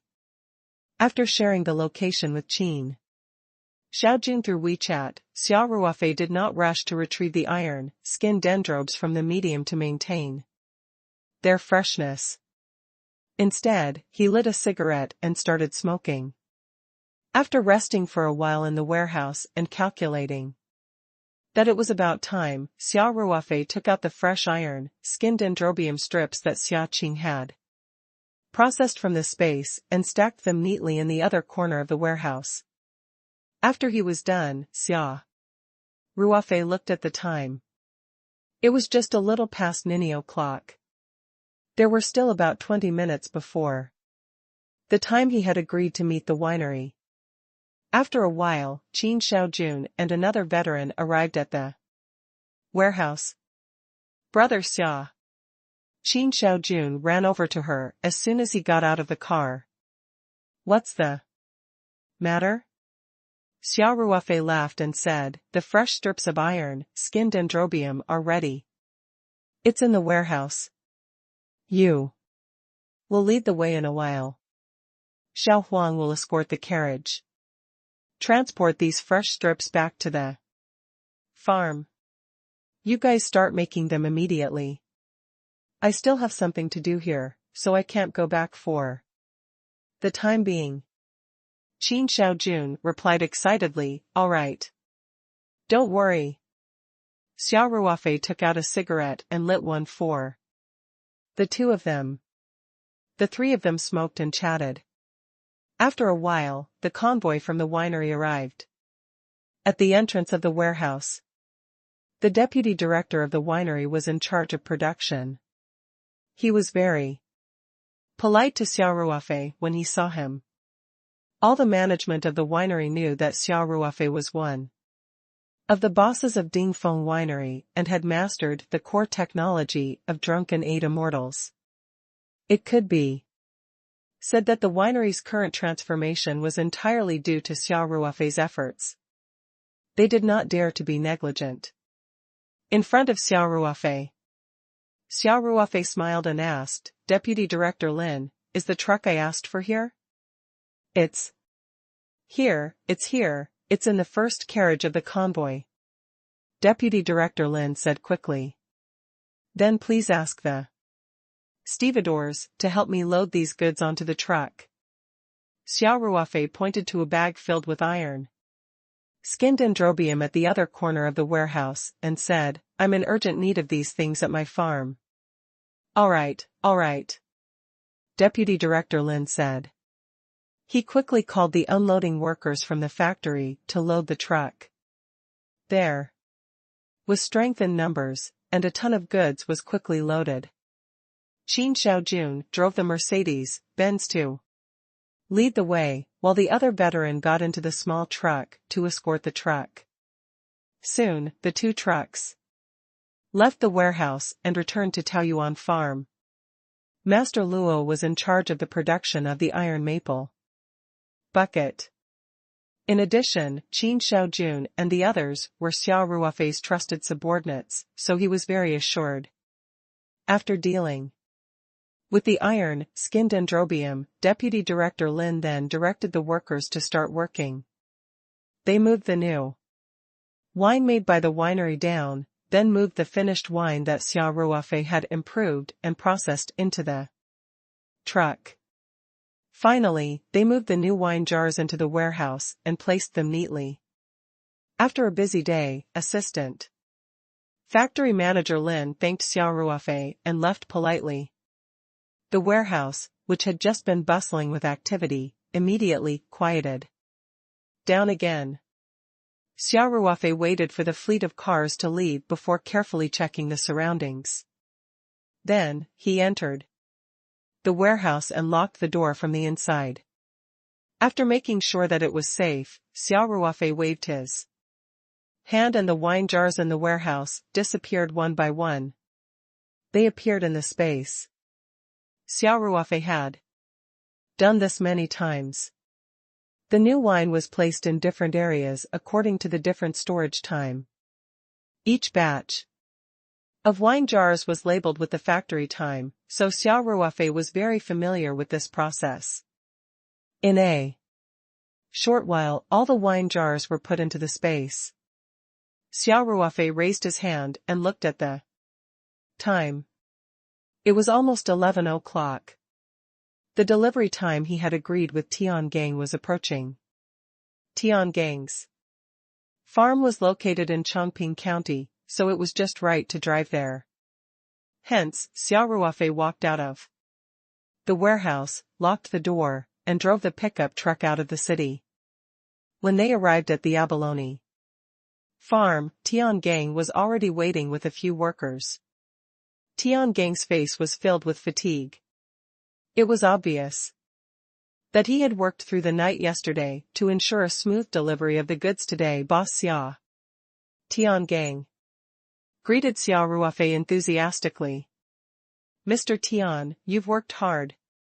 Xia Ruofei jumped off the car and asked with a smile, have you prepared the abalone fry? I didn't fail you. Tiangang said. He brought Xia Ruofei to a pergola not far away. There was a huge orange, red plastic box there. From its length and width, it should be just enough to fit into the back of the pickup truck. The large plastic box was filled with seawater. Under the seawater, there were more than a dozen black plastic box cages neatly placed. A small oxygen replenishing machine was working, causing white water to splash. Tiangang pulled out a plastic cage and opened it. There were many pieces of plastic seedling boards stuck inside. The abalone fry he saw yesterday were all densely attached to the seedling boards. Boss Xia, Tiangang explained, considering that you're only transporting them for a short distance, we've used this kind of cage packaging. As long as you can breed these abalone fry within a day, there will definitely be no problem. A few hours will be enough, Xia Ruofei nodded. That won't be a problem, said Tiangang with a smile. Then, Tiangang continued, Boss Xia, we counted all night yesterday. There are a total of 11,200 abalone fry. Let's round off the small change and count it as 11,000.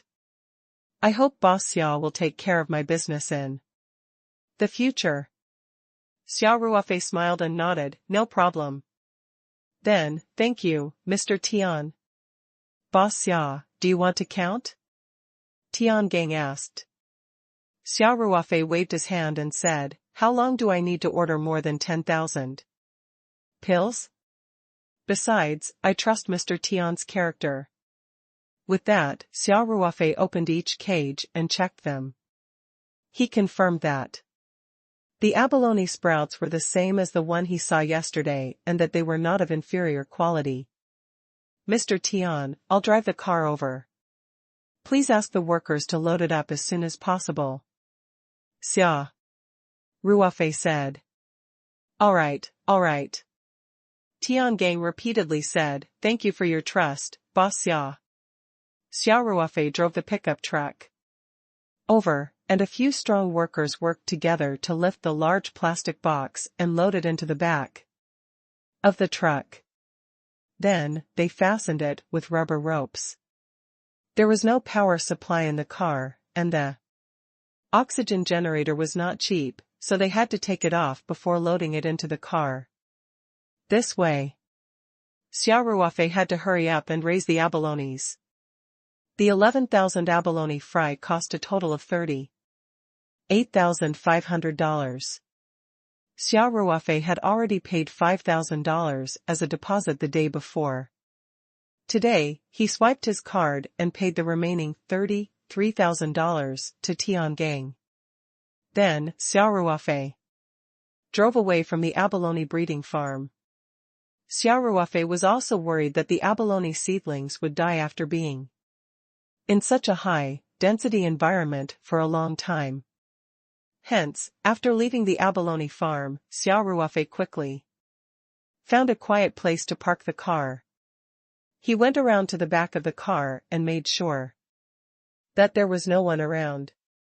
He immediately put the whole plastic box into the mountain and sea realm in the spirit map space. The spiritual chi in the spirit map space was rich. Xia Ruofei believed that the baby abalone would not have any problems. He started the car again with a peace of mind and drove towards Taoyuan farm. After returning to the farm, Xia Ruofei did not bother to check on the production site of the tin-keyed bucket and went straight back to the small villa. He went to his room and locked the door and windows.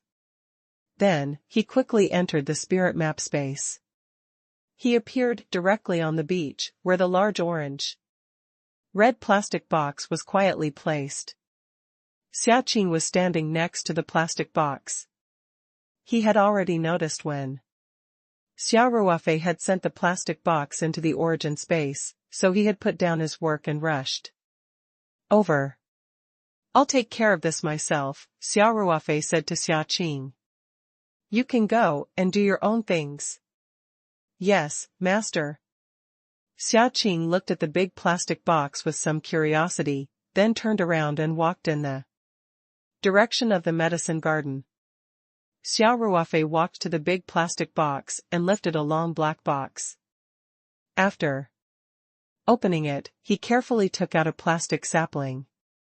The seedlings of the net abalones were slowly crawling on the seedling boards and looked quite energetic. Especially after entering the spirit map space, the abalones were stimulated by the rich Reiki and became active. Xia Ruofei was completely at ease.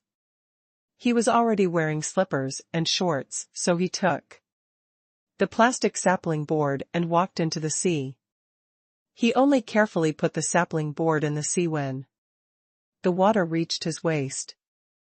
Xia Ruofei released his divine telekinesis to observe the movements at the bottom of the sea. The water of the sea in the space seemed to contain spiritual chi. The seedlings of the net abalones quickly climbed down from the plastic seedling board and slowly crawled on the bottom of the sea. Then, they attached themselves to the rocks at the bottom of the sea. It seemed that the net abalone seedlings were not acclimatized to the environment, so Xia Ruofei was relieved. Hence, Xia Ruofei went back and forth and placed all the net abalone seedlings in the space sea. In order to prevent the density from being too high in certain areas, Xia Ruofei would always change locations after each shot and place the net abalone sprouts along the coastline of the space. After about an hour of hard work, more than 11,000 net abalone seedlings were finally released into the sea. Xia Ruofei did not have to do anything else. The net abalone only needed to eat the seaweed and microorganisms in the sea to grow. All he could do was wait. However, Xia Ruofei also believed that with the unique environment in the medium, these net abalones would grow very quickly and of high quality. By then, it would not be impossible for two-headed abalones or even one-headed abalones to appear, which would bring Xia Ruofei a huge fortune. After he was done with the net abalone seedlings, Xia Ruofei realized that it was already past 1 in the afternoon. He quickly left the spirit map space. The ocean in the space was real seawater. Xia Ruofei had been in it for a long time, so his body was sticky and uncomfortable. Once he left the space, he went to the bathroom and took a shower. It was already past 1 in the afternoon when he went downstairs. Lin Xiao saw Xia Ruofei and shouted, "Brother Ruofei, what are you doing in the room?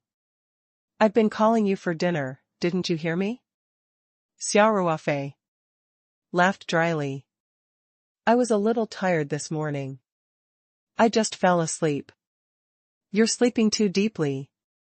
Lin Xiao mumbled, "I even went to knock on the door for a long time. There's no reaction at all." Xia Ruofei chuckled awkwardly. He was glad that he remembered to lock the door from the inside. Otherwise, Lin Xiao would have definitely barged in. Hu Zi's mother did not go to rest either.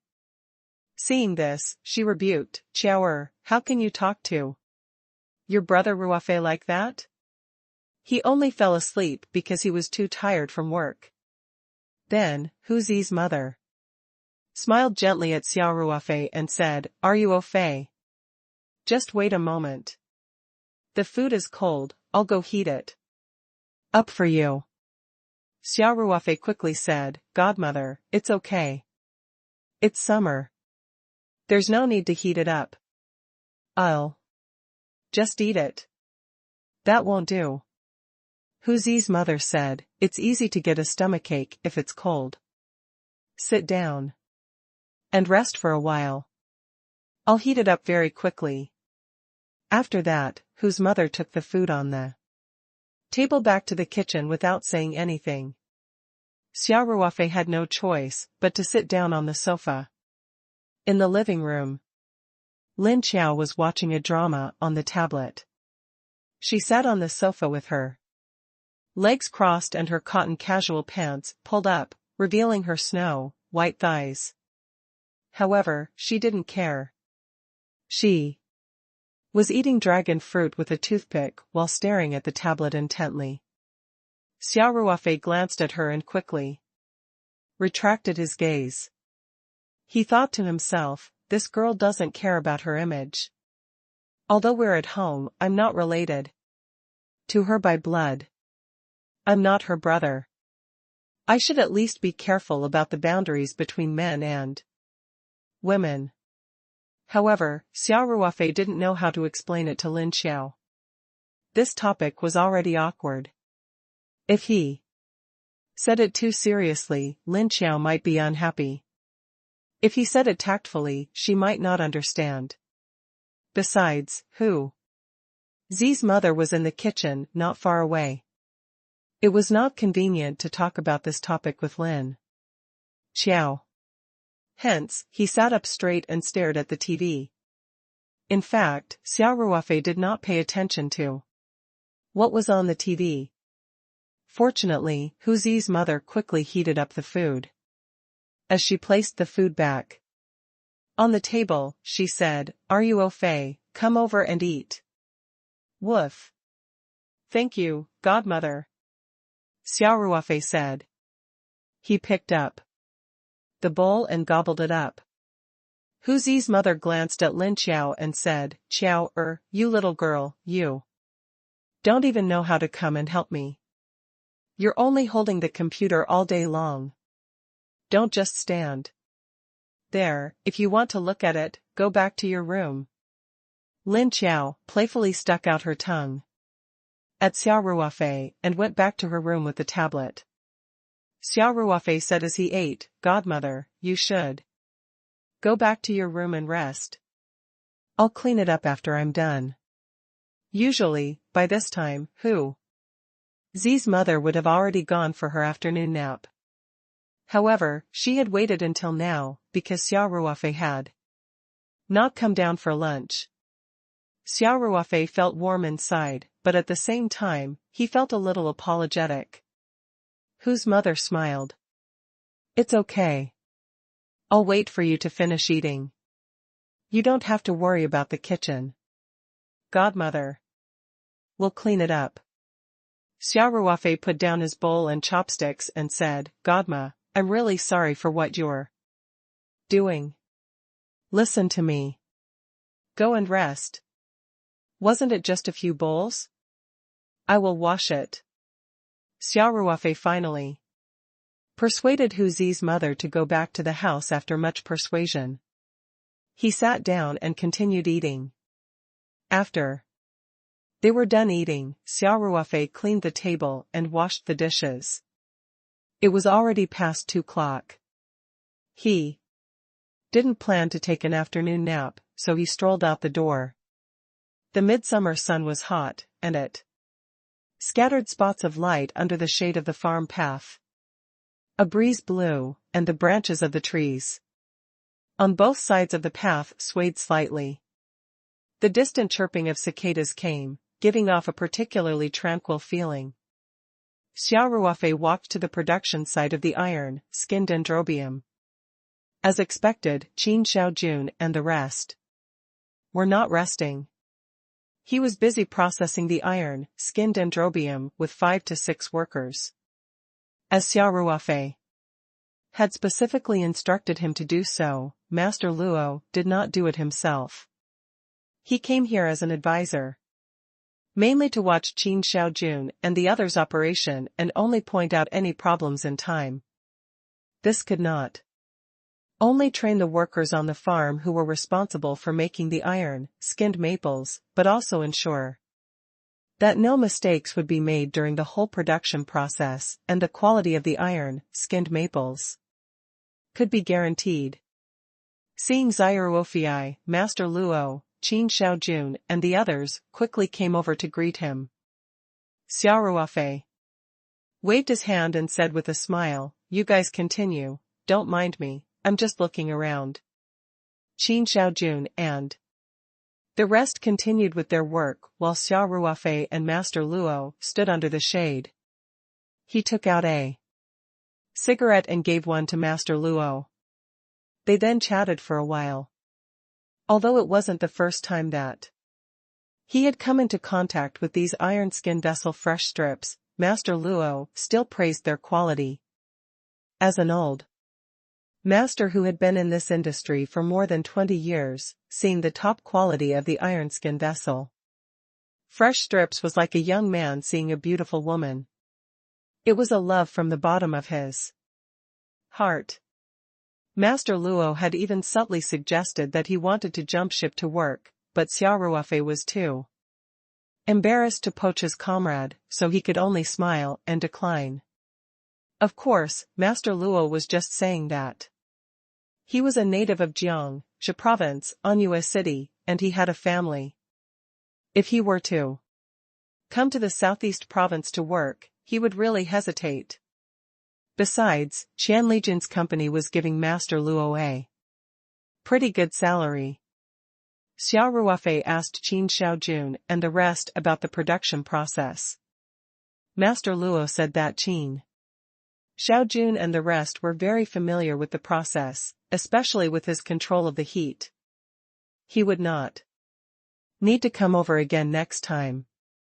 After chatting for a while, Xia Ruofei expressed his gratitude to Master Luo. Again, Then, he left the production site of the tin-keyed Gladiator and strolled towards the office building. Because most of the employees lived on the farm, the company did not implement a 9-to-5 working system. Instead, they started work at 8 in the morning and got off work at 5:30 in the afternoon. The corresponding lunch break was longer, so the employees could go back to the dormitory area to rest for a while. There were still 20 minutes before work started, but Xia Ruofei realized that Feng Jing's office door was already open. He couldn't help but shake his head helplessly. This CEO Feng was really a workaholic.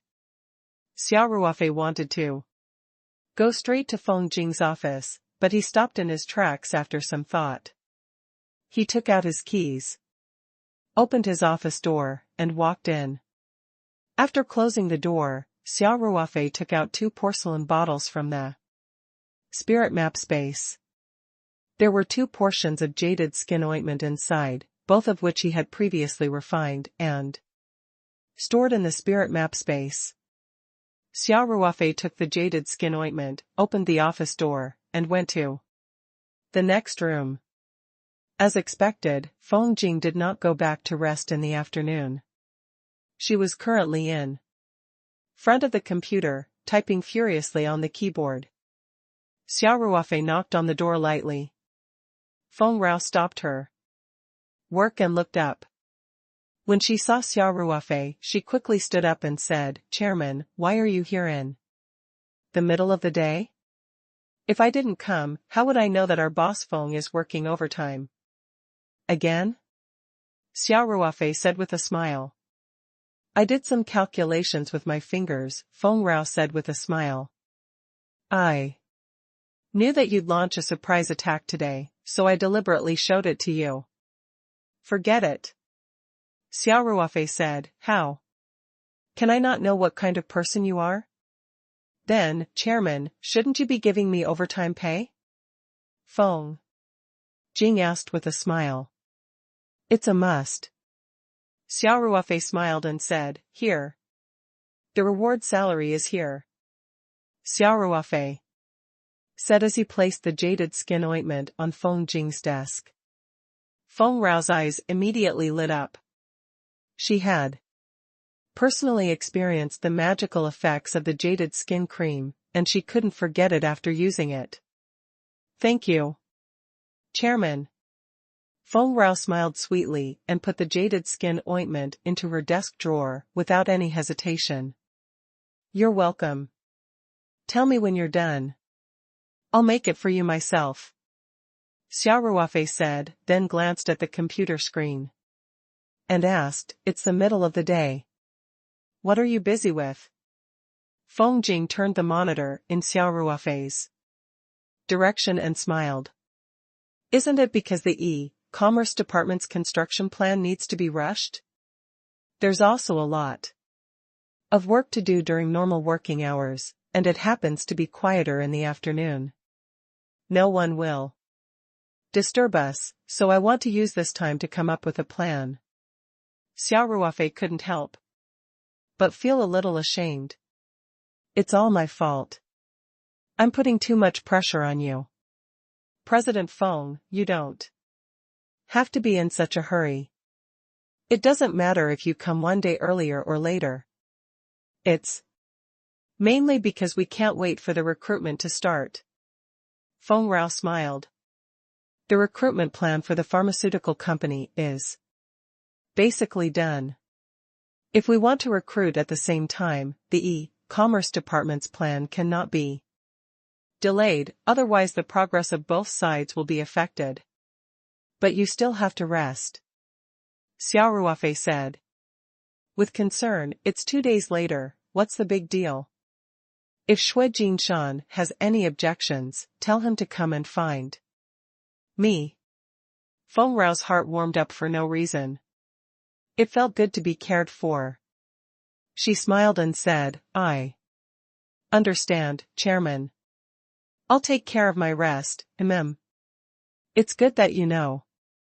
Xia Ruofei nodded and got up to leave. He had only wanted to make a phone call in his office, but when he saw that Feng Jing was working overtime, he brought the jaded skin cream to her. Other than that, he had nothing else to do. Chairman, I think we should move the headquarters to the city as soon as possible, Feng Jing said. We're hiring a new batch of people this time, so the office space is a little crowded. Although the staff dormitories here are good, it's far from the city, so there are still many inconveniences in everyone's lives. This is not good for us to attract talents. Xia Ruofei nodded. Sure. I'll think about it after this. Then, Xia Ruofei stood up and said, Boss Feng, if there's nothing else, I won't disturb you anymore. You can continue with your work. You must rest well. Don't work too hard, I understand, Chairman. Feng Rao said with a sweet smile. After watching Xia Ruofei leave the office, Feng Rao reached into her desk drawer and gently rubbed the wide-mouthed porcelain bottle of jaded skin cream. She could not help but smile. It took her a while to come back to her senses. Her pretty face blushed slightly, and she closed the drawer in a panic. She turned to the computer screen and continued to work. However, after staring at the computer for a while, she couldn't type a single word. After Xia Ruofei returned to his office, he took out his phone and dialed the number of President Lin of Qiantang Tongren Hall. The last time CEO Lin came over to discuss the contract, Xia Ruofei had promised him that he would help him look for high-quality wild ginseng. In the blink of an eye, more than 2 months had passed.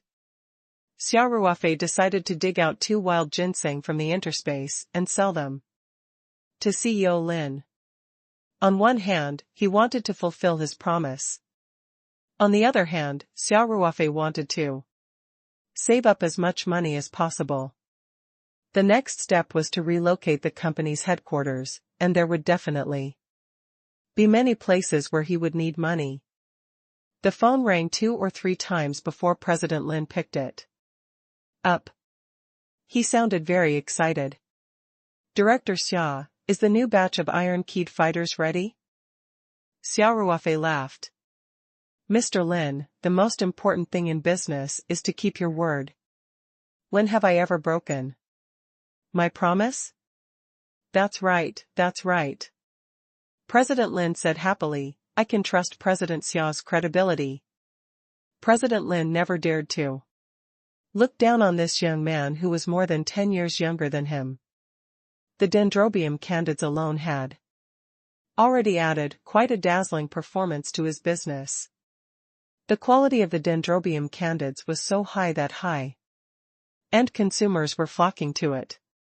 Now, all the branches in the country were eagerly waiting for him to get a quota.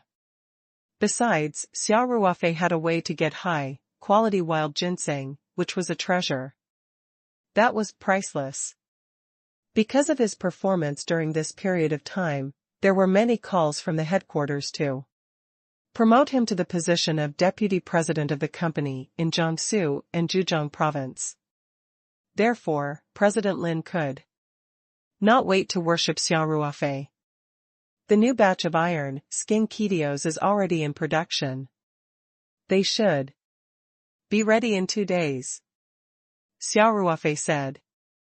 That's great. President Lin said happily, President Xia, thank you. You're welcome. It's a win-win situation, Xia Ruofei said with a smile. President Lin then said in a negotiating tone, President Xia, but in terms of supply, can you increase it? Xia Ruofei pretended to be surprised and said, CEO Lin, I remember that we always supply the goods in full. We'll be able to supply more than 120 kilograms each time. This way, we'll be able to supply far more than the agreed amount in a year. I know, Mr. Lin said quickly. It's just that Your company's sales of the Iron Dukedom are very high. And so many branches in the country are looking for us for goods. The supply is a little short of supply now. CEO Lin, Xia Ruofei said awkwardly, the current production capacity is basically the limit. It's not easy to increase the supply. In fact, there was always a surplus every time they supplied goods. For example, Xia Ruofei kept some of the 140 kilograms of iron maple buckets. On one hand, he wanted to give them to his family and elders. On the other hand, he didn't want to have no stock at all and hand them all over to Tongren Hall to sell. If that happened, he wouldn't be able to build his own sales channel. Now that Xia Ruofei had the intention to develop his own e-commerce platform, he would naturally follow the agreement strictly. In terms of supply, the extra iron maples would be left for his own e-commerce platform. President Lin smiled apologetically. I know that. President Xia, please help. Give as much as you can. I've been bugged by the branch managers' calls every day, and I can't stand it. Although President Lin was complaining when he said this, he was actually a little proud in his heart. He was only the manager of the Chantang branch. When had he ever been so proud? Xia Ruofei smiled faintly. Boss Lin, regarding the issue of the supply of iron, skin. Fingdo, I've really done my best. I'm afraid it'll be difficult to increase it in the short term. However, Xia Ruofei paused and said, I have 2 good wild ginsengs on hand recently. I wonder if you're interested, President Lin. Yes, yes, yes. I'm so interested. President Lin quickly shouted, President Xia. Brother Xia. You must. Save it for me. I'll book a plane ticket and come over now. President Lin didn't even ask Xia Ruofei about the quality of the wild ginseng and immediately asked to buy it. He was afraid that Xia Ruofei would sell the wild ginseng to someone else if he was too late. CEO Lin had already formed a fixed thought in his mind. The wild ginseng that Xia Ruofei was selling was definitely of high quality. There was no need to hesitate. Xia Ruofei laughed and said, President Lin, don't worry. After the production of the iron, skin maples is completed in 2 days, you can bring a few people here. After we're done trading the wild ginseng, you can take the iron, skin maples back as well, which will save our staff the trouble of making another trip. President Xia, I'm just afraid that a long night will cause more trouble. President Lin laughed dryly. But since President Xia has spoken, I'll come back after you're done with the iron-hide keyed bucket. Alright, a week. At most. Xia Ruofei smiled and said, I'll let you know in advance when the time comes. Alright, it's a deal. Mr. Lin said, then carefully said, Mr. Xia, you must keep the wild ginseng for Tongren Hall. We can discuss the price. Don't worry. I, Xia Ruofei, have never gone back on my words. Xia Ruofei said. After hanging up the phone, Xia Ruofei sat in his office and smoked a cigarette. He realized that he had nothing to do. Even though everyone in the company was busy, as long as Xia Ruofei had the general direction and shared the specific work, he basically had nothing to do. Feng Jing was still working overtime to come up with a proposal. Xia Ruofei did not disturb her and left the office after a short rest. At this time, it was time for the company to start working. Employees came from the dormitory to the complex for work one after another. When they saw Xia Ruofei, they greeted him very respectfully. Xia Ruofei also smiled and nodded at them frequently. After going downstairs, Xia Ruofei went to the production site of the iron skin maples. Seeing that Qin Xiaojun and the rest were working in an orderly manner and Master Luo was watching over them, he returned to the small villa with a peace of mind. The villa was quiet. Hu Zi's mother and Lin Qiao had gone back to their rooms to rest. Xia Ruofei went straight upstairs to his room. It was already past the time for his afternoon nap. Xia Ruofei was not sleepy, so he locked the door and entered the spirit map space. The moment he entered the space, Xia Ruofei saw Xia Qing moving the tea trees. As soon as Xia Qing saw Xia Ruofei, she was about to come over to greet him. Xia Ruofei waved his hand to signal him to continue working, and then drove the all-terrain vehicle to the beach. He released his divine telekinesis to sense carefully. More than 11,000 net abalone seedlings had settled down in the shallow area, and they were evenly distributed.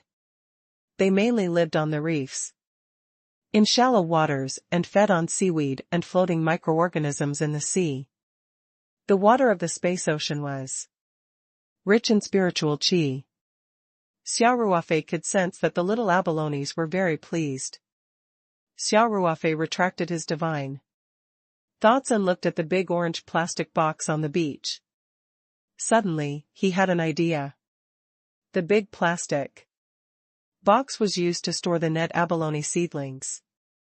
After he was done with the breeding, Xia Ruofei left the medium without cleaning up.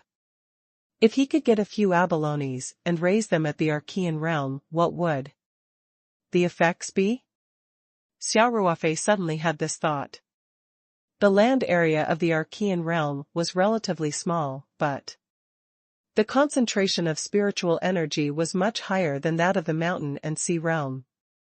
Most importantly, there was the effect of increasing the flow of time there, which allowed Xia Ruofei to see the results of the experiment faster. After all, there were more than 10,000 abalone fry in the sea. If the experiment failed, he would only lose a few, which was not even a drop in the ocean. Xia Ruofei immediately released his thoughts and used the invisible force of space to absorb the seawater into the big orange plastic box. At the same time, some sand and algae from the bottom of the sea were also absorbed.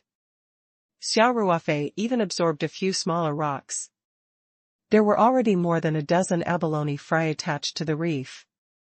Xia Ruofei had specially taken more than a dozen, making a total of 30. Then, with a thought, Xia Ruofei brought the large plastic box into the Archean realm. With Xia Ruofei's current mental strength, moving such a heavy object was a piece of cake. Xia Ruofei placed the large plastic box beside the spatial spirit pond and poured in a small bottle of spirit heart flower petal solution. After that, Xia Ruofei returned to the mountain and sea realm, and directly appeared beside Xia Qing. Xia Qing, remember to change the seawater in the large plastic box I placed at the Archean realm 3 times a day. Xia Ruofei said, also, pour in a small bottle of the spirit heart flower petal solution every 7 days. The daily that Xia Ruofei was talking about was naturally referring to the time in the mountain sea realm. This was basically equivalent to changing the water every 10 days in the Archean realm. In the 10 days, the spirit heart flower petal solution that was poured in the first time would have been completely absorbed by the little abalones. Although this water-changing cycle seemed to be a bit long, if the frequency was higher, Xia Qing's normal work would be easily interfered with. Besides, the environment in the space was so good and the spiritual qi was so dense. The seawater was also different from the seawater outside. Xia Ruofei thought that changing the water every 10 days should be enough. Yes, master. Xia Qing replied without any hesitation. Xia Ruofei thought for a while and said, "Oh, right. When you change the water, pay attention to the condition of the abalone fry in the box. If you feel that they are not in good condition, change the water once or twice a day." Understood. Xia Ruofei patted Xia Qing on the shoulder and left the spirit map space. In the next few days, everyone in Paradise Corporation was busy as usual. Qin Xiaojun and the rest were busy with the production of the iron-skinned maples while Feng Jing quickly took out the plan for the establishment of the e-commerce department. After discussing it with her administrative team, she quickly reported it to Xia Ruofei. After Xia Ruofei approved it, a new round of recruitment was launched. Paradise Corporation was no longer what it used to be. It was quite famous in the Southeast Province. So this recruitment wasn't as awkward as the first time. There were still many people who submitted their resumes. Xia Ruofei was used to being a hands-off manager for these specific matters. He let Feng Jing be in charge of the recruitment of staff. In just a few days, the e-commerce department under the sales department was established, and Lin Xiao also began her internship in the e-commerce department. The application materials for the store upgrade were quickly submitted to the Skycap Mall. The newly recruited experienced web designer did not idle around. Before the store upgrade was approved, he began to redesign the entire store's page. Lin Xiao learned from the two web designers and improved very quickly. The two female designers knew that Lin Xiao was the boss sister, so they taught her very carefully and almost helped her step by step. This was naturally much more efficient than Lin Xiao learning by herself. At the same time, the employees of the pharmaceutical company who were recruited quickly got back to work, and Shui Jinshan, who was overwrought, could finally take a breather. On the third day, Xia Ruofei brought 3 pairs of blood-red dragons to Ling Xiaotian's villa, as promised. The quality of the 3 pairs of blood-red dragons was as high as ever, but there was no bright purple dragon. In fact, there were bright purple dragons in Xia Ruofei's spatial fish pond, but they were very rare. If 2 pairs of bright purple dragons were auctioned consecutively, it would inevitably arouse suspicion. Hence, Xia Ruofei did it on purpose. The number of people attending the auction this time was obviously much more than the last time. Li Zongheng and Su Dishing, who had returned empty-handed last time, naturally rushed over immediately. There were 7 or 8 other successful entrepreneurs in the Southeast Province and even the surrounding provinces. They were all friends of Ling Xiaotian's high-end fish friends group. Although the lack of the purple dragons disappointed the big bosses, the quality of the 3 pairs of blood dragons was rare. They were definitely of the highest quality. Hence, the bosses were very enthusiastic about bidding. As more people gathered, the competition became more intense.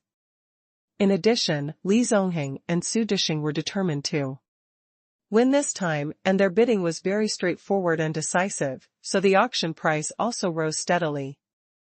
In the end, the 3 pairs of blood-red dragons brought Xia Ruofei nearly 20 million in income. On average, each pair was more than 6 million. This price was much higher than the last transaction. Li Zongheng and Su Dishing managed to buy the blood-red dragon as they wished. Although they lost a lot of money, they were both smiling. And their depression for the past few days was swept away. Of the remaining bosses, only one of them won the last pair of red arowana at the price of 7 million. The others had come for nothing. Hence, after the auction ended, they surrounded Xia Ruofei and asked him to buy a few more pairs of such high-quality red arowana as soon as possible. Xia Ruofei, who had just received 20 million yuan, was in a great mood. Naturally, he smiled and promised Wan that someone would give him money. Why not? However, Xia Ruofei did not let the money get to his head. He knew that he had to control the pace. The next auction should be held at least 1 to 3 months later. Otherwise, if he kept bringing out the best quality blood red dragons, it would definitely arouse suspicion. It would also give the customers the impression that these blood red dragons came easily. It would be difficult to get a higher price. After returning from Ling Xiaotian's place, Xia Ruofei had nothing to do again. Even Lin Xiao was busy. Only Xia Ruofei had nothing to do, so he just walked around and looked around. In the blink of an eye, a week had passed. The production of the iron, skin keyed bucket was nearing its end. Xia Ruofei called Mr. Lin from the Jiangsu and Zhejiang province in the morning. President Lin had been anxiously waiting for a week. After receiving the call, he booked a plane ticket to Sanshan. Without a second word. In the morning, Qin Xiaojun and the others had finally finished the production of the iron skinned maples. Xia Ruofei had already prepared a precise electronic scale. After weighing the iron, hide Kidians, the final result was a total of 151.6 kilograms. Xia Ruofei pondered for a while and decided to supply Mr. Lin with 130 kilograms.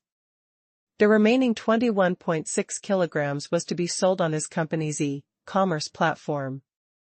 According to the agreed supply price, 130 kilograms of iron hide kidios could be exchanged for 22.1 million yuan, while Tongren Hall selling price was 220,000 yuan per kilogram. According to the agreement, Peach Blossom Company could only sell them on the e-commerce platform at this price and could not maliciously reduce the price to compete. In this way, if the remaining 21.6 kilograms of tin kidos were all sold on their own, the Paradise Corporation could still earn 4.752 million yuan. In other words, this batch of iron skin maples could bring in an income of 26.85 million yuan. In addition to the nearly 20 million yuan that Xia Ruofei had earned from selling the blood red dragon a few days ago, Xia Ruofei had made more than 45 million yuan in 1 week. Including the money that Mr. Lin had earned from the wild ginseng, Xia Ruofei had earned more than 50 million yuan in 1 week. This speed of making money was simply crazy. Taking advantage of the fact that President Lin and the rest had not arrived, Xia Ruofei immediately asked Qin Xiaojun and the rest to distribute the 130 kilograms of iron maple buckets. The other 21.6 kilograms were sealed and packaged, and handed over to the security team of Lei Hu to watch over the P-show closely. This was a product worth nearly 5 million yuan. It was never too much to be careful. Lei Hu had just taken away the 21.6 kilogram metal keyed bucket when the Mercedes-Benz that Xia Ruofei had sent to the airport to pick up CEO Lin had already entered the farm. The Mercedes-Benz slowly slid to a stop in front of Xia Ruofei. President Lin took the initiative to open the door and extended his hand to Xia Ruofei enthusiastically. President Xia. Xia Ruofei shook hands with President Lin and smiled. President Lin, you've had a long journey. An old man with white hair got out of the car from the other side. Xia Ruofei was no stranger to him. He was old Chinese medicine Dr. Huang from Qiantang Tongren Hall. He was in charge of the appraisal of the wild ginseng that Xia Ruofei sold to Tongren Hall. It was obvious why CEO Lin had brought him along. President Lin had also arranged for a few employees to come over to receive the iron, skin dendrobium, but he had taken the plane here with Dr. Huang first. The employees had driven a small truck and would probably only arrive in the evening. Mr. Xia, how are you? Dr. Huang also greeted Xia Ruofei with enthusiasm. Xia Ruofei smiled and nodded at the two of them. President Lin, our iron skin maple bucket is just ready. Do you think, President Xia, there's no rush for the iron-keyed fight? Mr. Lin said impatiently, we would like to take a look at the wild ginseng you have. As for the tin can, both parties had signed a supply agreement. Besides, the quality of the tin can provided by Xia Ruofei had always been the best, so he didn't care about the tin can at all. All he could think about was the wild ginseng. Xia Ruofei smiled and nodded. That's fine, follow me then. Xia Ruofei gestured for Qin Xiaojun and the rest to store the metal bucket safely. Then, he led President Lin and Dr. Huang to the general office building.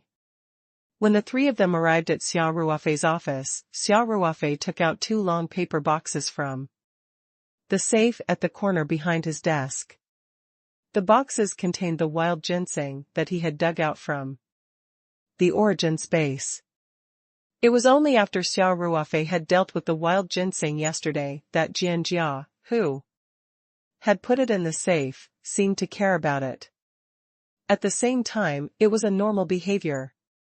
Otherwise, it would be too abnormal for 1,000,000 yuan rare wild ginseng to be placed in an unlocked drawer. When CEO Lin saw the paper box, he was like a cat that smelled fish. His eyes lit up. Xia Ruofei smiled and placed the paper box on the coffee table. CEO Lin couldn't wait to open one of them. Dr. Huang naturally picked up the other one. Xia Ruofei sat on his office chair, calm and unruffled. He was very confident in his product. President Lin and Dr. Huang looked at each other for a while, and then they whispered to each other.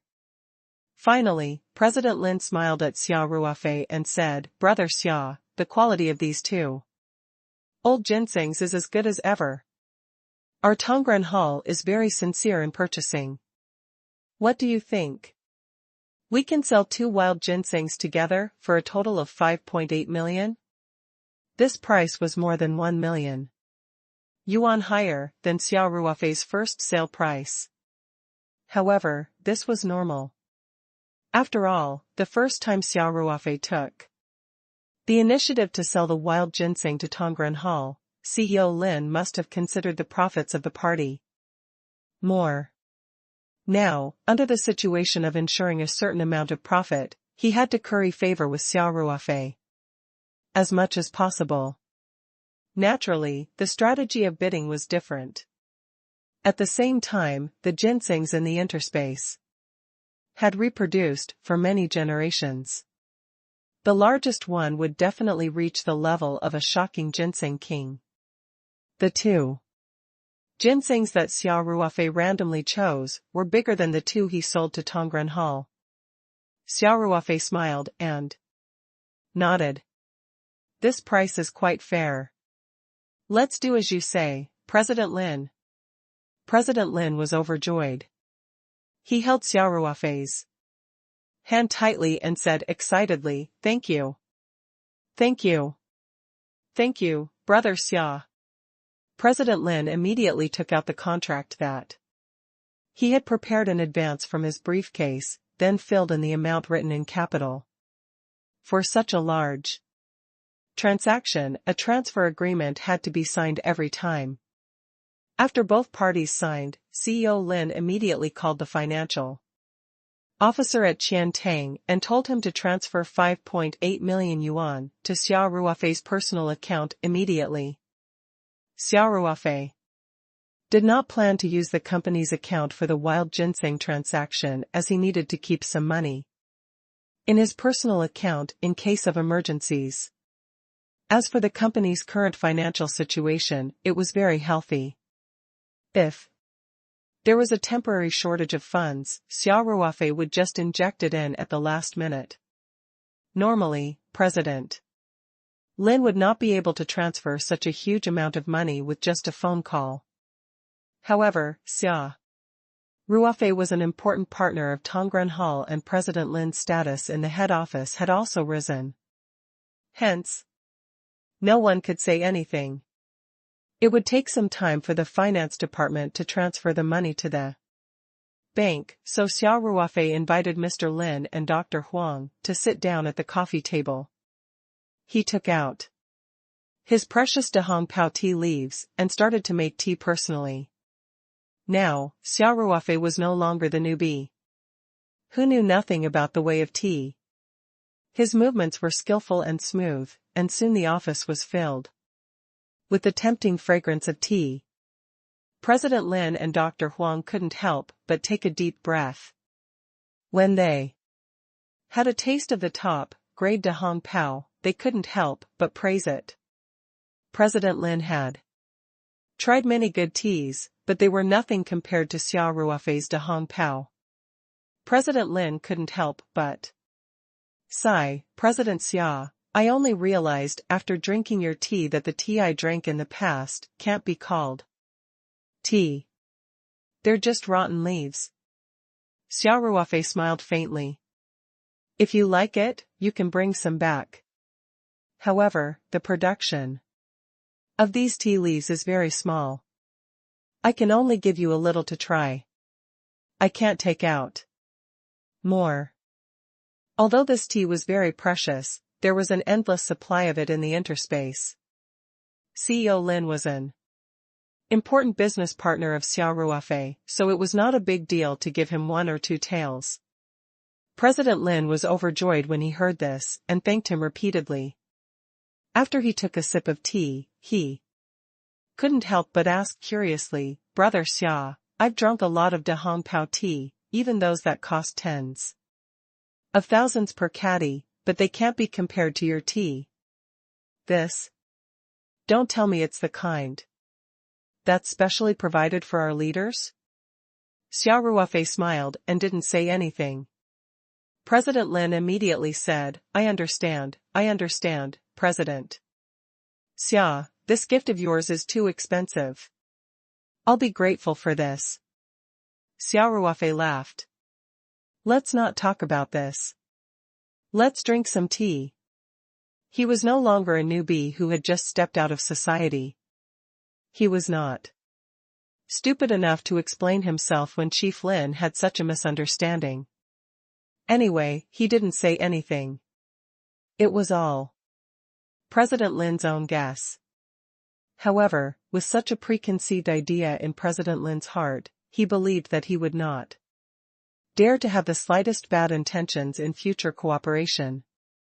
Everyone was drinking tea and chatting when President Lin suddenly asked, Brother Xia, I know you have your own channels in the area of expensive medicinal materials, but I don't know if you have any ways to get high-quality Cordyceps sinensis? Our Tongren Hall also has a high demand for wormgrass.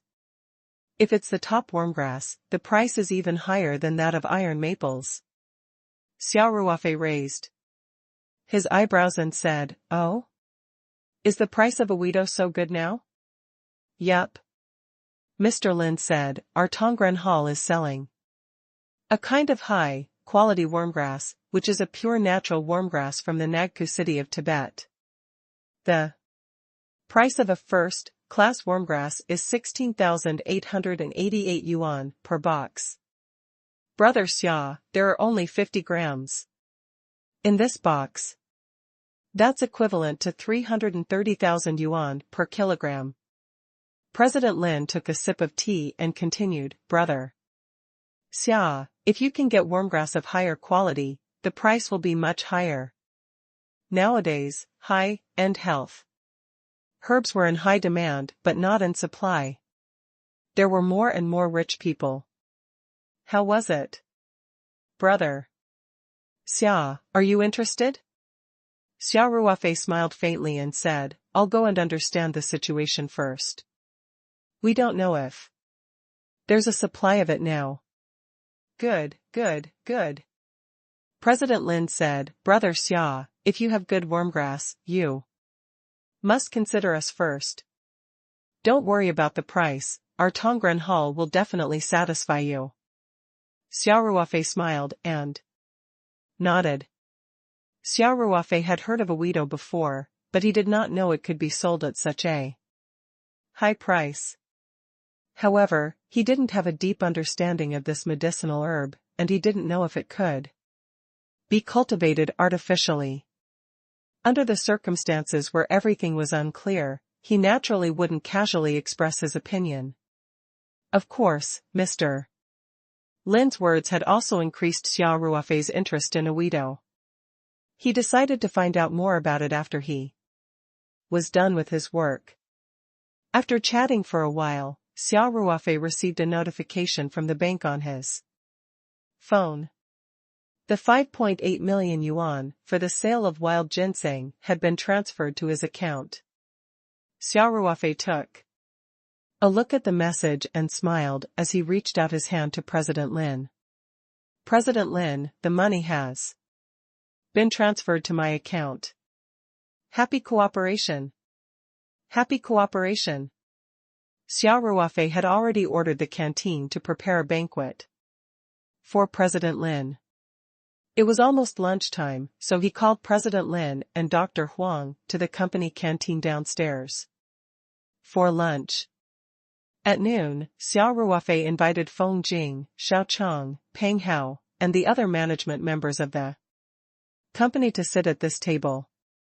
CEO Lin had successfully bought 2 precious wild ginsengs this time and was in a very good mood. He did not refuse everyone's toasts and was 70 to 80% tipsy after the meal.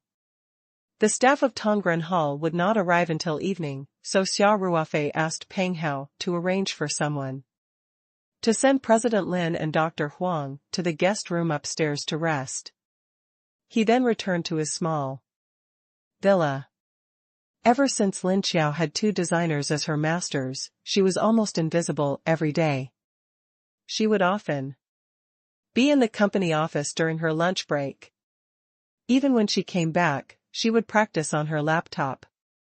As soon as Xia Ruofei entered the room, he saw that Lin Xiao's door was half open. Through the door, he could see Lin Xiao's back sitting in front of the desk. She was carefully drawing the logo of Paradise Corporation on the computer. This was probably homework given to her by her designer master to help her become more familiar with the operation of the software. It was rare for Lin Xiao to be so enthusiastic. Xia Ruofei naturally wouldn't pour cold water on her. On the contrary, he was very encouraging. Hence, Xia Ruofei didn't disturb Lin Xiao and went straight upstairs. However, Xia Ruofei did not take a nap. Instead, he turned on his computer and started to look for information on Awido. After CEO Lin finished talking in the morning, Xia Ruofei was quite concerned about this matter. No one would ignore something that could earn them a lot of money. Xia Ruofei brewed a cup of tea and placed it by his side. Then, he lit up a cigarette and smoked while browsing the internet. He was very relaxed. After some research, Xia Ruofei had a basic understanding of the Awido. It was because of this initial impression that Xia Ruofei could not help but be amazed. He felt a sense of awe towards the work of nature. Cordyceps sinensis was undoubtedly a very precious Chinese medicine. From the perspective of traditional Chinese medicine, it entered the lungs and kidneys. It had the effect of nourishing the lungs and kidneys. It could nourish kidney deficiency, soothe coughs, improve the lungs, and improve immunity.